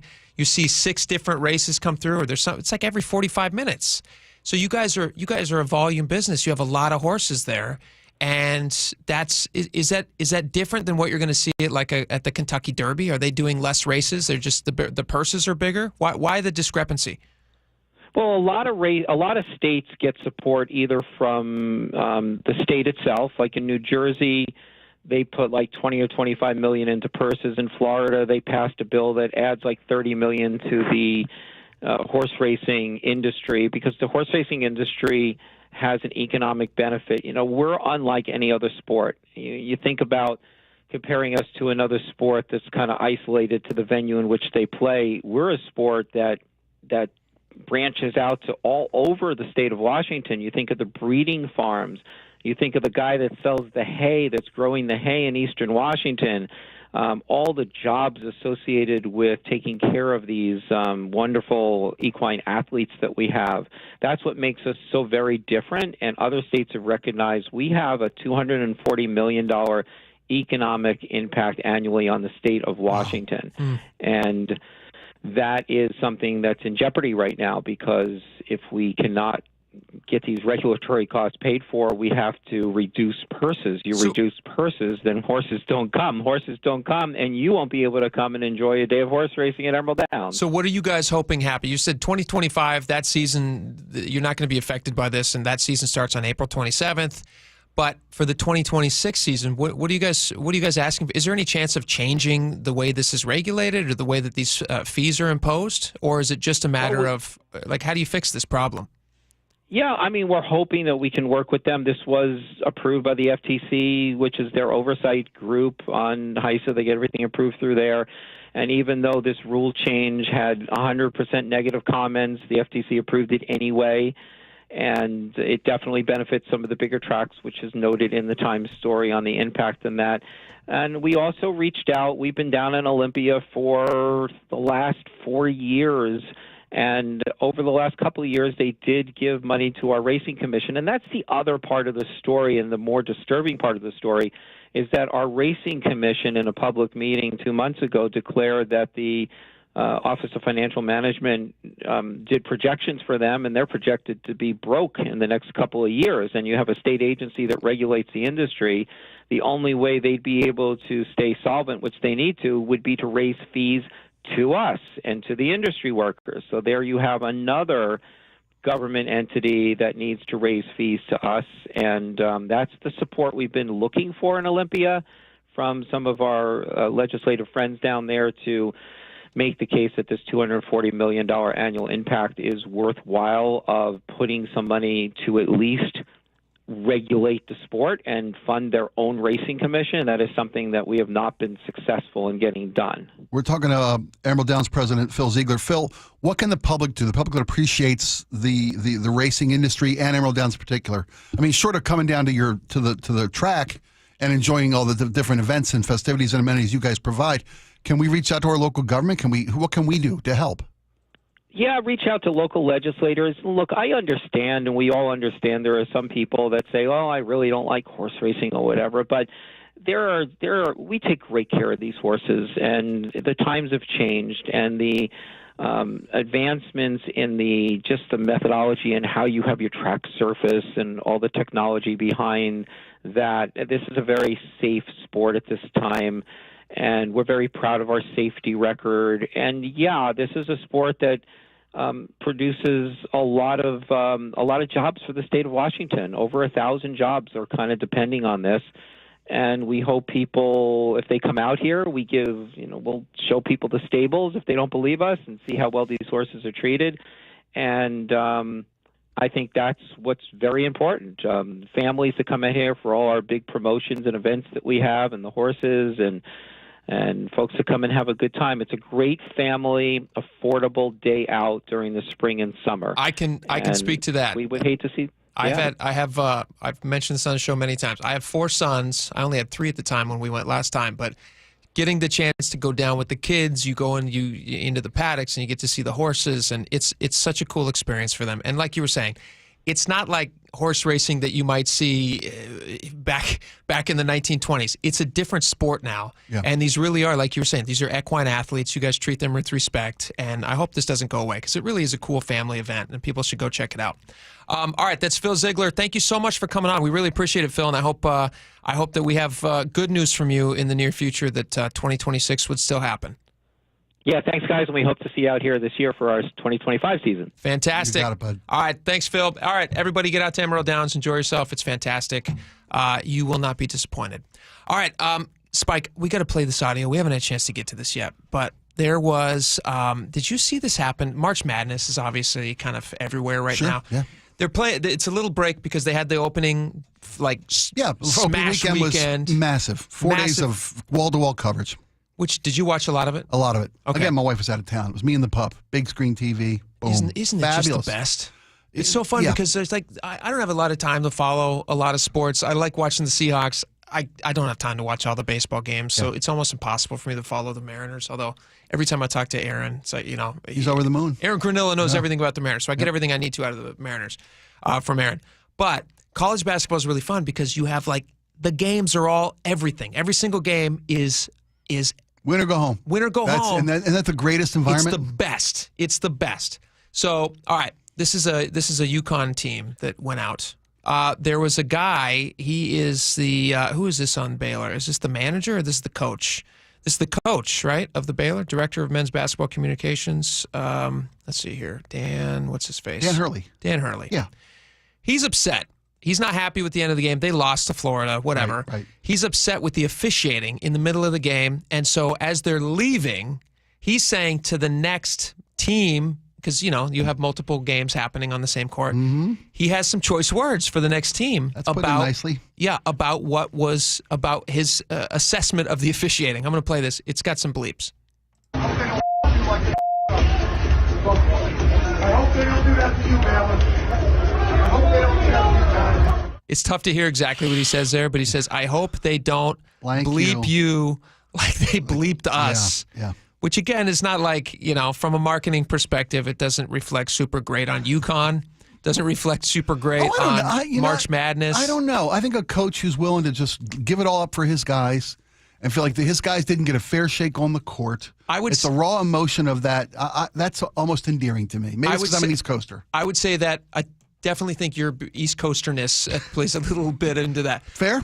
But if you do have kids in the audience and things like that, I mean, these are trying to be billed as a family-friendly thing. Yeah. But you don't want them using the salty language. That's very true. You got father young boys, and those guys pick up on that one quick. Oh, they pick up, and then they're going to say, "Yeah, the coach said it." So the controversy, though, is apparently one of the staffers for UConn threatened one of the reporters who got that audio. Yeah. And who he basically said, "I'm going to ruin your life if that audio gets out." Now, of course, if you're worth your salt, what's the first thing you're going to do? You're going to report that happened. Yes, you are. And you're going to send it out. It's going to be a huge controversy, which of course it is now. There's all these, there's all these questions about future postseason things with UConn. What's this future of this guy's job? who's I'm not even going to say the guy's name. I don't want to ruin his life. Okay, that's nice of you. He looks the part, though. I know a bunch of guys on the athletic departments at various universities. This guy looks the part. He does look the part. He looks the part. Absolutely. And ending this guy's career would not be that hard, I don't think. It's just stupid bluster. It's a really stupid thing for that guy to threaten. I'm going to ruin your life. Well, I mean, it's completely the wrong take. It's a wrong take. The take should be, hey, thanks for catching my coach in such an impassioned moment. Yeah. Who fights for my guys more than coach does? Coach is passionate. Right. Coach Does Hurley. He use salty language? Sure yes. he does. Was his heart in the right? Yeah, he's bearing his heart for you people, for the fans and the men of UConn basketball. Boom. So the guy who threatened to ruin a life. What a tool. The guy who threatened to ruin a life if that audio got out. He made a post on X, which has now been deleted. He says my temper flared a bit in a moment of weakness after a loss, but I think that the journalist I work with regularly would vouch for me. There you go. Okay. Mea culpa. That's yep. good. So we'll see what happens. There you go. I don't know if that guy's going to still have a job for long, but we'll see what happens there. All right. Speaking of college basketball, we got to play this out here really fast because I do think it's interesting. One of the things that you may have noticed about this season, I know I certainly have, there haven't been a lot of upsets, which is what makes March Madness so completely addicting. Is you could sit there and you could watch, like that's the first thing we talk about on the first day. It's like, all right, what 16 seed is going to knock out a number one? Right. It's not happening. Who's this year's George Mason? Yeah, exactly. Who's our Florida Atlantic? 100%. That's not happening. And Stephen A. Smith has an explanation for why he thinks we don't see all these Cinderella teams, which is, again, what makes the tournament so amazing. And this is his explanation. I'm going to get your take on this. If this continues, it will be the death of college basketball. March Madness, the madness of March, owns sports for that 4 to 5 week period beginning somewhere in March through the early part of April. Owns sports. NFL season is done. The draft is approaching but hasn't arrived yet. The NBA playoffs are approaching but hasn't arrived yet. Baseball season is just getting underway. Other than opening day, you ain't really thinking about it. March Madness, the NCAA tournament is where it's at. What I'm talking about when I allude to such a drastic, hyperbolic statement, albeit in some people's eyes, is I'm talking about the NCAA tournament. And what is the appeal? What is the allure? Anybody has a chance because of Cinderella. That's what gravitates you. So that's why people watch. They want the Cinderella stories. Yeah. But if these players, you know that NIL, NIL, big thing. Yeah. If you have players who are able to trade up to a bigger team because it's more financially, value, it's a better financial situation for them to go to another team, they're going to leave these smaller teams. And these smaller teams are going to be gutted of that talent. Yeah. But is there a fix for that? Because the old way of doing things, which is that the NCAA didn't allow players to have any profit participation at all. In fact, they could get kicked out of their programs for even accepting a meal. Yeah, exactly right. So you could have players who literally couldn't afford to eat. Yeah. Who might while accept university a free makes meal. millions and leagues make billions. Yes. Yeah. And so it's not fair to go back to that system because that wasn't fair for the players. And so what do? But March Madness relies on these teams making these incredible Cinderella runs. There's an excellent example of this exact problem. It was Florida Atlantic. 2 years ago, Florida Atlantic made the Final Four. Small little school, Florida Atlantic. This year, their top 3 scorers on that team from 2023, their top 3 scorers are now leading their teams, different teams. They got bought up by bigger universities for NIL money. Yep. They're taking San Diego State, they're taking Arkansas, and they're taking Florida. All now in this because those top 3 scorers are now leading their other teams because they got poached. There you go. I mean, players deserve to get compensated for an industry that's generating billions of dollars. I got no problem with that. It's the unbridled free agency is the problem here. Yeah. If Florida, NIL, for anybody who doesn't know, that's the name, image, and likeness. It gives players the ability to profit off of their own name, their own image, and images. likeness. Yeah. I don't know if I knew the solution. Then smarter minds than me would have already figured it out, and it's got to be out there somewhere. But the way these guys can just go shop themselves around, we'll go buy a new quarterback at the UW when our guy leaves, like we did last season. These teams have to compete financially for players. It used to be just the environment, the coaching staff, the ability to get to the next level, go pro in your sport. Now there are guys that can go to a school that just pays them the most money, regardless of what the future holds.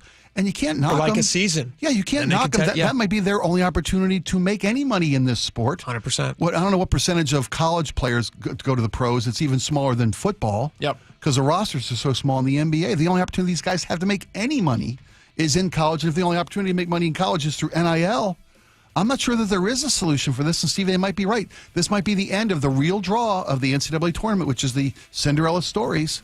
And maybe that may not be enough to save it. Do you know what the odds of making it into the NBA if you're a college player are? No. 1.2%. That's how many from rosters in college go to. Wow. 1.2%. Seriously. So how can you fault the guys for taking the instant payday, which would be their only payday, of making money as an NIL property in college basketball? Think of how difficult that is just to make it into the NBA. Only 3.5% of all high school players make it into college. Make it into college. And then only 1.2% of all college players make it into the NBA. One in 10,000. That's crazy. So these guys, you got to let them make money while they can. Yeah. So there may not be a solution. So there may not be a solution. Yeah. And maybe it worked before because they had an unfair advantage, and that's why it worked. But that's gone now. So we'll see. We need a Cinderella team, though. It is fun with Cinderella teams. Yeah. It All really right. is. Should we get Chris Sullivan in here next? Talk a little bit about Dow Constantine? Yeah. Let's do it. I think we Chris need to. Sullivan, join us next. Stick around.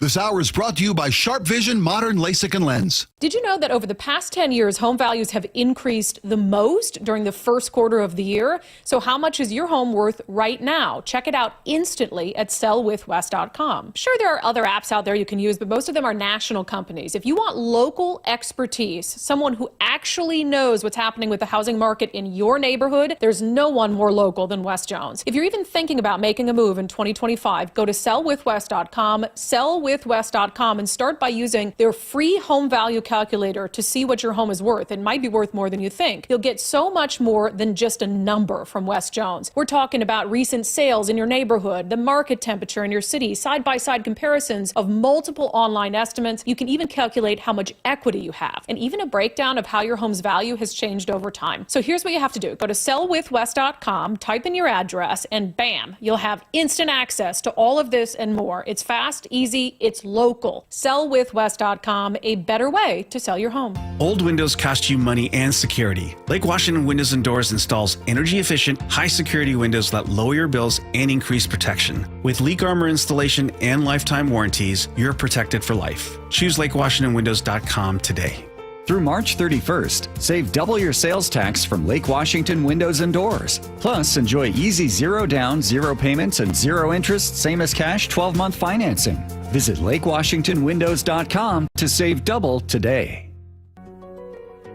So I formed Davis Law Group about 30 years ago, and I would get, the same questions from people about what to do in the case of an accident. Do you need a lawyer? To the point where I decided that I would at least write a book which would answer the common questions that I would receive as a lawyer. Once I wrote my first book, it proved to be hugely popular. I decided to write then a series of books in different accident cases so that we could really teach people about their rights, how to protect them, and how to decide on whether they need a lawyer and what lawyer to hire. I've found in my career that having a client that is educated and knowledgeable about their particular type of case really helps the client and also usually ends up making the case or the claim more successful. To get your free copy of any of my Washington accident books, visit WashingtonAccidentBooks.com. Over the past decade, Washington state politicians have doubled state spending with no improvements to the issues we care about. Instead, we now have the third highest cost of living in the nation and a $12 billion deficit. It's time to tell legislators we need better results, not bigger taxes. Act now at affordablewashington.org. Paid for by people for an affordable Washington and Olympia, Washington. Top 5 donors are Washington Alliance for Competitive Economy, Microsoft, Madrona, T-Mobile, and Alaska Air. If you're wearing glasses or contacts, but you need reading glasses or bifocals now, you need to join Doctors Kopstein and King for the K2 Vision RLE live webinar Thursday, April 3rd at noon to learn about refractive lens exchange from K2 Vision RLE. This free webinar is a perfect opportunity to meet the doctors and have them answer all your questions about K2 Vision RLE. Questions questions like, what is K2 Vision RLE? How is refractive lens exchange different from LASIK? And EVO ICL? Who's a good candidate for RLE? These questions and lots more will be covered Thursday, April 3rd at noon during the K2 Vision RLE free live webinar. K2 Vision surgeons have performed over 150,000 procedures. They know when RLE is right for you. K2 Vision RLE. No glasses, no contacts, no readers. Plus, no more cataracts. So don't miss this free live webinar Thursday, April 3rd at noon. Register at K2VisionRLE.com. That's K2VisionRLE.com. My wife and I have been married for over 15 years, and I've never had any complaints about my performance in the bedroom. But after I turned 40, things started feeling different. I was gaining weight, losing muscle, and I just wasn't interested in sex anymore. My wife told me her friend's husband went through the same thing, and it turns out he had low testosterone. So we booked a free T-check at Revive Health, and that's when I learned that my testosterone levels were low too. We worked with a provider to create a custom treatment plan, and today, my wife and I are having more fun than we did on our honeymoon. My only regret is not reaching out sooner. If you're ready to book your free T-check, visit ReviveMen'sHealth.com or call 206-529-1111. And for a limited time, qualified patients can get a free month of compounded semaglutide, a powerful proven weight loss medication. Again, that's 206-529-1111. Terms and conditions apply. Must medically qualify. Safeway is deeply committed to making fresh food affordable to all. Right now, SNAP-eligible families can save 50% on Fresh Pass memberships, get free unlimited delivery, receive $10 of free produce, and much more. Visit Safeway.com/SNAP. KIRO Newsradio, 97.3 FM, Northwest News. Now, the latest from KIRO Newsradio and MyNorthwest.com. Good afternoon. I'm Aaron Granillo. Growing calls today for accountability after some of the nation's top intelligence officials discussed a military strike over an unsecure group chat. CBS News military consultant Jeff McCausland. That particular Signal app being used by this very senior team to discuss information, if it was accessed by one of our adversaries, could have had unbelievably serious consequences for American national security policy. A journalist with The Atlantic was also accidentally added to the chat and withheld some sensitive information. Washington Representative Adam Smith tells CNN. Kudos to him for not sharing that sensitive information public. But those of us who have oversight on the Armed Services Committee, we should see that information, and we are asking for it now. White House confirms the chat was real, but President Trump says no classified information was discussed. Many drivers around the state are just learning about plans to increase the state's gas tax for the first time since 2016. KIRO Newsradio's James Lynch caught up with some drivers as they were filling tanks in Seattle. Lawmakers in the House and Senate want to increase Washington's gas tax by 6 to 9 cents per gallon by this summer. The revenue to be used to help offset a $1 billion budget deficit. Drivers like this woman are frustrated. People have to get to and from. I mean, what are you going to do? And I see it getting worse before it gets any better. The proposal would also increase registration fees on electric vehicles. In Tukwila, James Lynch, KIRO News Radio. Issaquah-based Costco is bracing for tariffs. KIRO 7 TV's Jason Sloss reports. If prices do go up, members say that won't keep them from shopping, but it may change how they shop. Probably have to cut back. I'm on a fixed income, and so are my folks that I buy for. During this month's earnings call, Costco CEO Ron Vacris said it's difficult to predict the impact of tariffs, but our team remains agile, and our goal will be to minimize the impact of related cost increases to our members. Costco CEO says about a third of the company's sales in the U.S. are imported from other countries. Less than half of those are items coming from China, Mexico, and Canada. Now to the Beacon Plumbing Traffic Desk. Support is brought to you by the Emerald Queen Casino. Roadwork in Tacoma, 705 southbound near SR 509 has the on-ramp closed, and it is causing some slowdowns near EQC on I-5. Avalanche control underway right now on Stevens Pass. Highway 2 closed near Scenic and Milepost 64 at the Summit. Started about 30 minutes ago. WashDOT says this kind of work takes between 30 minutes and 2 hours depending on conditions. Rest of the map starting to thicken up ahead of the afternoon rush. Right now a 40-minute drive from Linwood to Seattle with some slowdowns right about the U districts. Renton to Puyallup approaching 1 hour now. Seattle to Everett 47 minutes. Bellevue to Renton above 30 minutes now. We had an earlier crash near Sunset Boulevard. That is cleared, but still seeing some backups all the way to I-90 right now. Emerald Queen Casino is the entertainment capital of the Northwest, the best place to watch all your favorite sports. Featuring wall-to-wall viewing screens, 6 windows, 30 kiosks. Be there at emeraldqueen.com.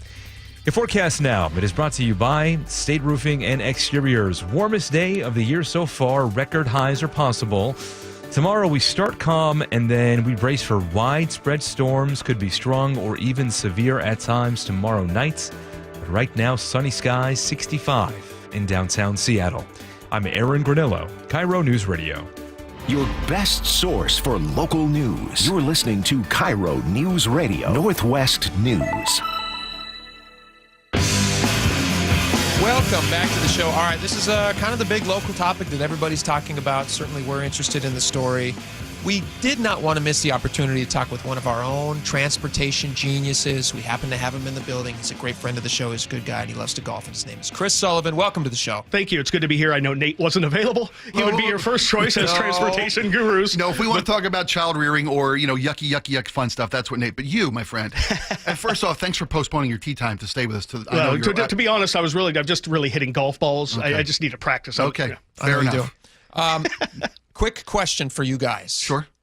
Sound Transit. We've been talking about this morning. This afternoon. We started the show talking about this. Now we're here back talking about it again. People care about it. Text line lit up. It's a big, giant thing. Sound Transit has announced that they're going to be voting Thursday on whether or not to affirm Dow Constantine as a new Sound Transit CEO. Chris, what are your thoughts on that? And were you surprised? Because the process was a pretty detailed process. They had a lot of applicants. How many people did they have apply for this job? They had about 60 applicants start out with this. They whittled it down to about 5.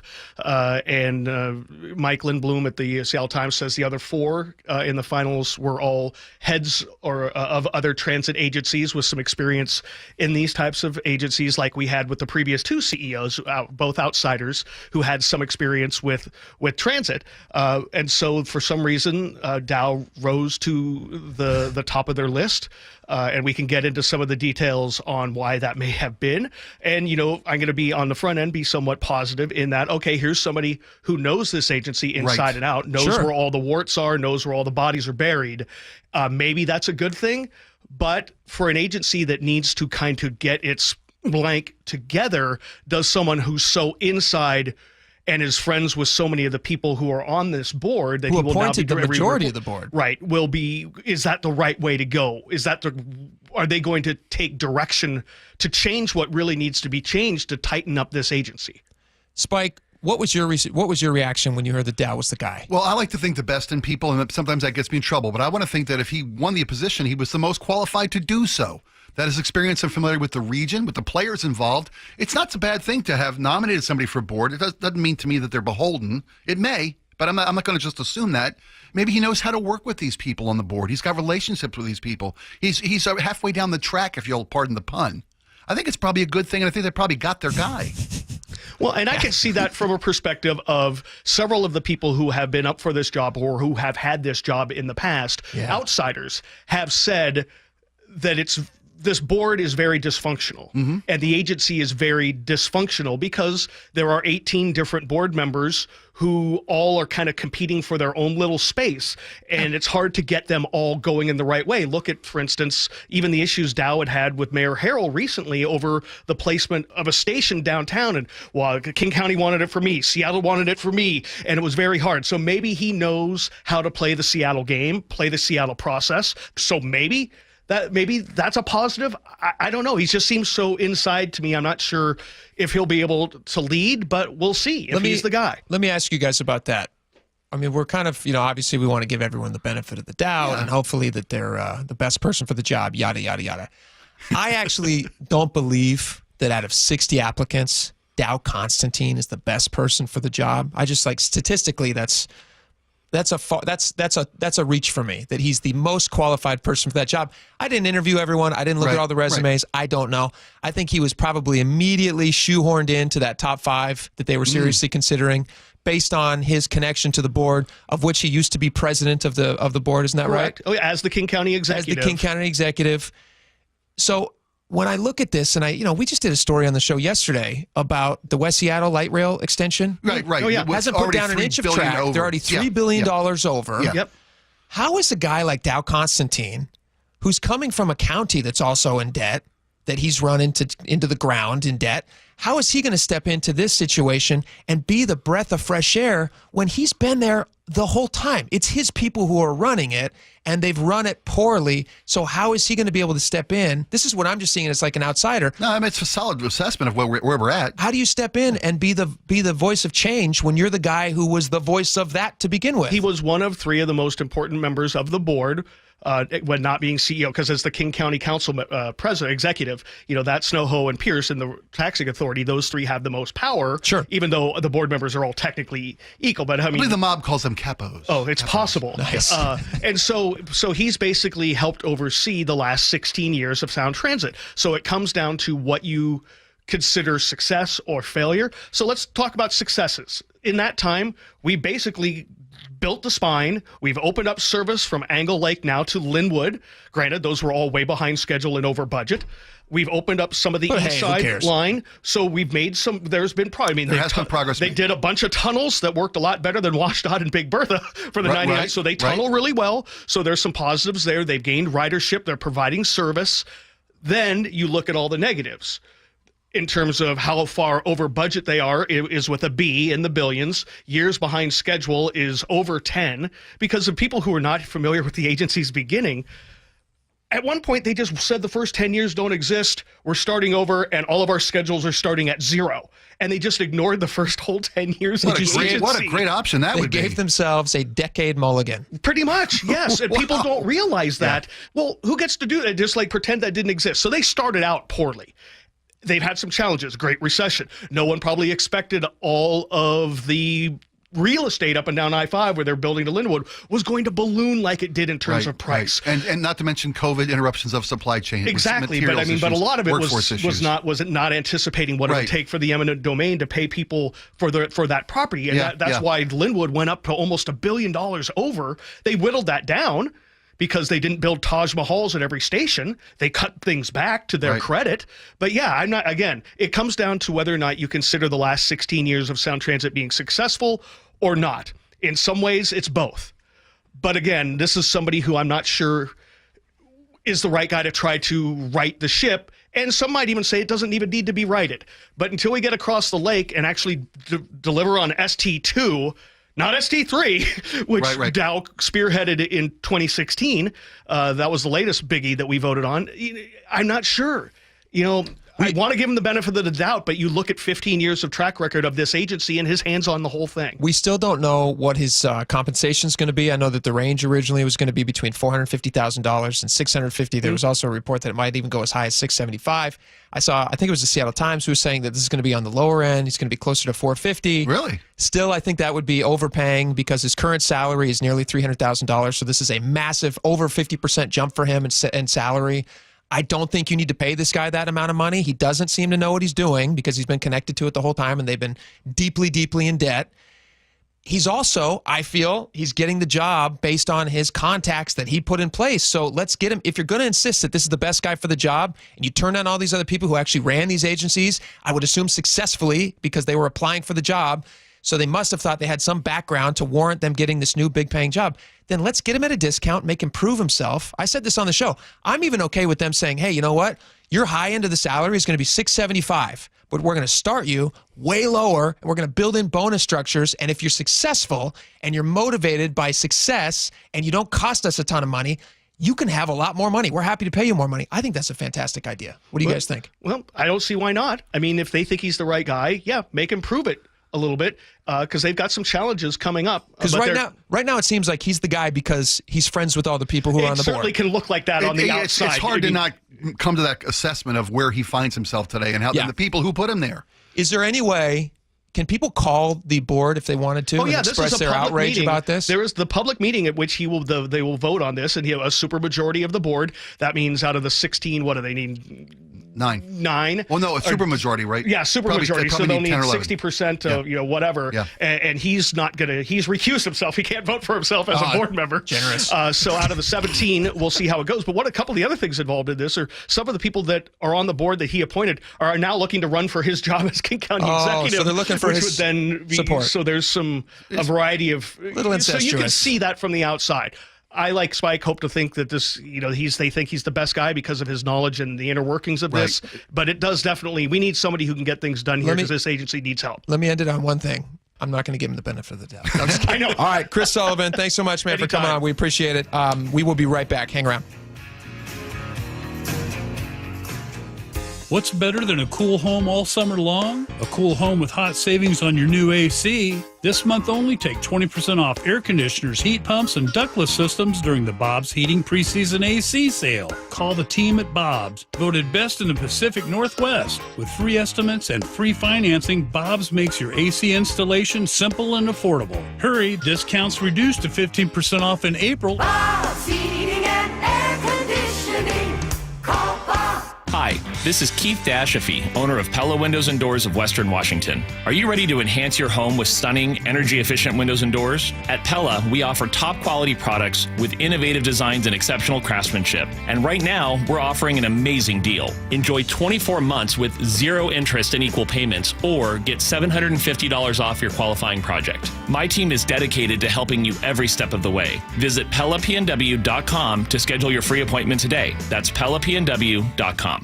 If you've been arrested for DUI, you need a hero. We're giving free consultations via phone and Zoom. Go to DUIHeroes.com or call 1-800-DUI-HERO. We're human and we make mistakes. If you need someone by your side during a challenging time, DUI Heroes is there for you 24/7. They're excellent at what they do. DUI Heroes averages 90% of all DUI offenses they take on being reduced or completely dismissed.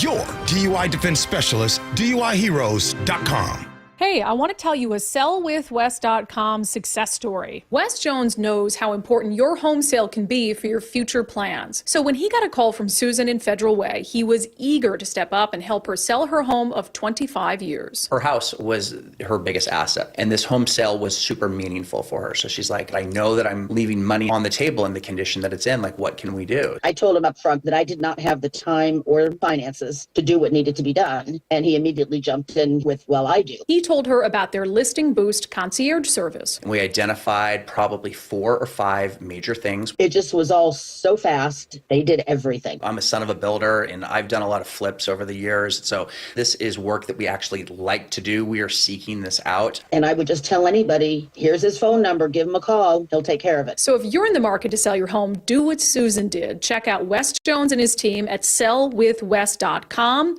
Sell with Wes, a better way to sell your home. Well, this week's First Mark Challenge victory goes to Andre. Andre, why did you call First Mark Insurance? My wife and I were going to get married, and we wanted to combine our insurance for both home and auto. Were they able to save you any money? The money they quoted us was actually the same as what we were paying separately. However, the coverage that we received was immensely greater than what we were previously receiving. It's quite scary how unprotected we were with our previous coverage. Under First Mark, I'd probably say we doubled the coverage that we had. It was a huge deal. What would you tell others they can expect when they make that call to First Mark? Take the 15-minute phone call. It's totally free. It's not going to cost me anything. And the very least that could happen is just gain a better understanding. The best that could happen is you could either save money or get much better coverage, which is exactly what happened. Andre did it. My family did it. You got to do it, and it's totally free. Take the First Mark Challenge today. See how much they can save you and how much better your coverage will get. Maybe you will be our next First Mark Challenge victory. Just go to firstmarkinsurance.com. Hey, Spike O'Neill for Sharp Vision, Modern LASIK and Lens. About 2 months ago, I finally given up to the fact that I wasn't as young as I used to be, and my eyeballs were not as young as they used to be. It didn't work as well as to be. I always had perfect vision in my life, but I noticed deterioration. So I went to the folks at Sharp Vision, Modern LASIK and Lens, had a full eye exam. They do amazing work, and it was determined that by their very excellent staff, I had the beginnings of cataract, and I was a perfect candidate for refractive lens exchange, RLE surgery. Now, the folks at Sharp Vision, Modern LASIK and Lens have done over 80,000 successful lens replacement surgeries. So I was in great hands. My care team from start to finish put me at ease, answered all my questions. The procedure was easy. I was in and out in less than an hour. And within a couple of weeks, my recovery was complete. I've got 20/10 vision. Colors are brighter, more focused. I'll never need readers again, and I will never develop a cataract. They are the future of vision over 45. Give the folks at Sharp Vision Modern LASIK Lens a call, 425-451-2020. That's 425-451-2020, or online at sharp-vision.com, sharp with an e-vision.com, official eye care providers of Sounders FC. Need a new roof, a deck, siding, windows? Get up to $3,000 off any new installation.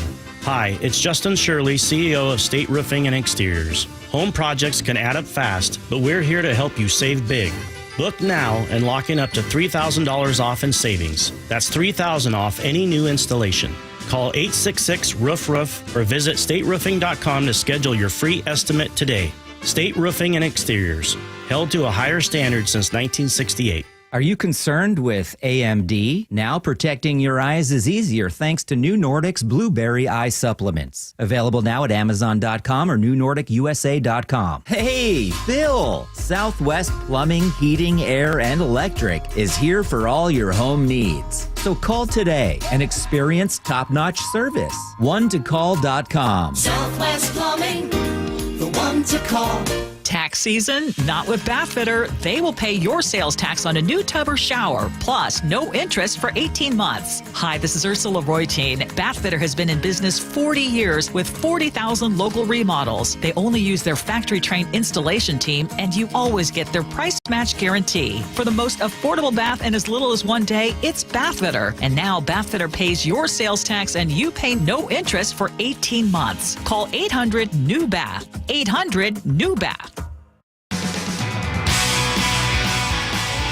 Welcome back to the show. All right, we get to read your text messages. Boy, did we have a lot today. A lot of great topics to get to. We got Dow Constantine. We got gas taxes. We got crazy planes being turned around.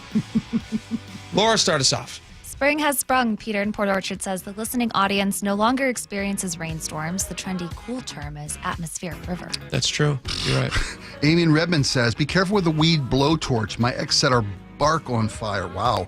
I came and noticed the bark was smoldering. That is true. My mother-in-law actually was volunteering at her, she's Catholic, and so she volunteers at the Catholic Church there. And she is in the gardening club. And she went and was fighting some of these weeds with a blowtorch, which works great. That's the church garden club? Well, I want to go to your church. Well, it's not, we're not Catholic, but my mother-in-law is. But she was shooting the weeds with the blowtorch. She then leaves for the day. She did her good work. She left. She comes back the next day and she burned the garden down. Oh my God. Because she had been exactly the situation. There was a bunch of bark that she caught on fire and she just walked off. Poor thing. Yeah, they're fine though. They kicked it out. On Dow Constantine being on deck as Sound Transit's next CEO, Fernando in Seattle says, like hiring the fox to guard the hen house.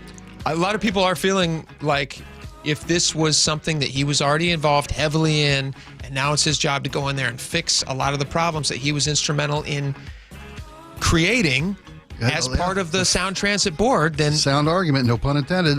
Sue in Clay Elm says, Sean in Clay Elm. Oh, it's Sean, I'm sorry. Why are we promoting incompetence? Great question, And Sean. overpaying for it? All right, here's from Mark in Port Townsend. Someone needs to doge the crap out of Sound Transit. Dory was adamant about Sound Transit being the most corrupt taxpayer-funded agency in the country. Constantine has been part of the corrupt culture there for years. This agency needs an Elon Musk-esque leader at the helm. It will never happen! ! I don't think he's wrong. It would have been nice if somebody from outside the system came in and, could figure out how to get that thing working. And on raising the gas tax, 253 says, come on, we already have the highest gas taxes in the country. How can we be $1 billion behind on our transportation budget? Where did that money go? If business ran the way our state government did business, they'd be out of business. I saw an interesting thing on this because that is a good question. How can we possibly, as a state, I think we're facing a $16 billion budget shortfall. Yes. Isn't that the amount? Yep. And somebody looked in and they went back and they tracked spending in Washington State. And they said, all right, let's see how revenue has grown because, as the area grows. Yeah. Let's see how revenue has grown, and then let's see how the state spending has grown. And state spending has far outgrown the revenue coming in, and that's how you get a budget deficit. You just stop spending so much. You're spending more money than you're bringing in. We all have to balance our own checkbooks. Hey, I'm not a banker, but I know when I'm out of money, they stop giving me money. They stop letting you buy stuff, right? Stop extending me credit. Not in government. On the pilot who forgot his passport and the plane had to turn around, 253 says, believe me, you don't want to experience landing in China without one. Here's the thing. None of the passengers would have experienced that. 257 of them would have been able to walk off the customs. That's the United pilot that ate up 6 hours of their time because he forgot his passport. Make him pay the consequences. And they're due more than a $15 meal voucher. Yeah, for sure. Let's see. On journalists being added to the group chat with plans to Bob Yemen, Todd says, when they use the Signal app, they can delete it afterwards if they want to. It's not a part of the public domain, and that's illegal. Yeah, it's absolutely. It's like why people don't keep private stuff on private email servers, things like that. 425 says texting on Signal avoids communications from being retained. There are literally Project 2025 video recommendations. Doing this is the same way to avoid subpoenas. They can stage an entire takeover of the U.S. and there won't be a single shred of evidence. I think 425 needs to take a chill pill. Adam in Mount Lake Terrace says, just because Russia is targeting the Signal platform, it's still very, very secure. They're just doing phishing attempts, which means only idiots are going to be vulnerable. But it's a very safe platform. Not for government classified. It's not. Can we get real fast to the coffee with a cop? Sure. Oh, yeah. Okay. All right. Cindy in Seattle says there are lots of gay Christians. V in 206 says having the event at such a location is a wonderful opportunity to get those of different lifestyles to come to attend. And if they are true Christians, all would be welcome with open arms. This is the controversy about the group. The Coffee with Cops being canceled. They didn't want to have it at a place that was owned by a church. I have no problem with it being there. I think it should be there. And you can host this at many different venues. It doesn't have to be just at this one. Yeah, and Tim in Gig Harbor says, as a gay man who continuously has religion and the Bible used as a weapon against me, I'm not in favor of canceling locations simply because I may not like it. If I don't like it, I won't go. That doesn't mean nobody should go. There you go, Tim. We'll let Tim have the last word. Thank you guys so much for tuning in today. We got a great show coming up for tomorrow, but today we got to go. Bye-bye.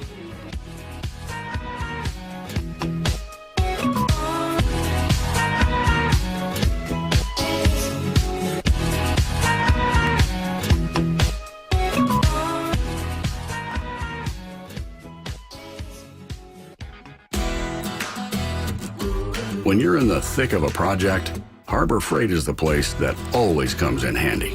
Whether you're picking up something for your pickup truck or a power tool for your project, at Harbor Freight, your dollar always goes further. And these days, when everything seems to cost more, you can take pride in knowing that you get hard-working tools at hard-working prices. Whatever you do, do it for less at Harbor Freight. For 70 years, we've been known as the Humane Society of the United States. But as the challenges animals face have grown, so have we. We are now called Humane World for Animals. And if you love animals, you're part of our world. Humane World for Animals. The end of animal cruelty.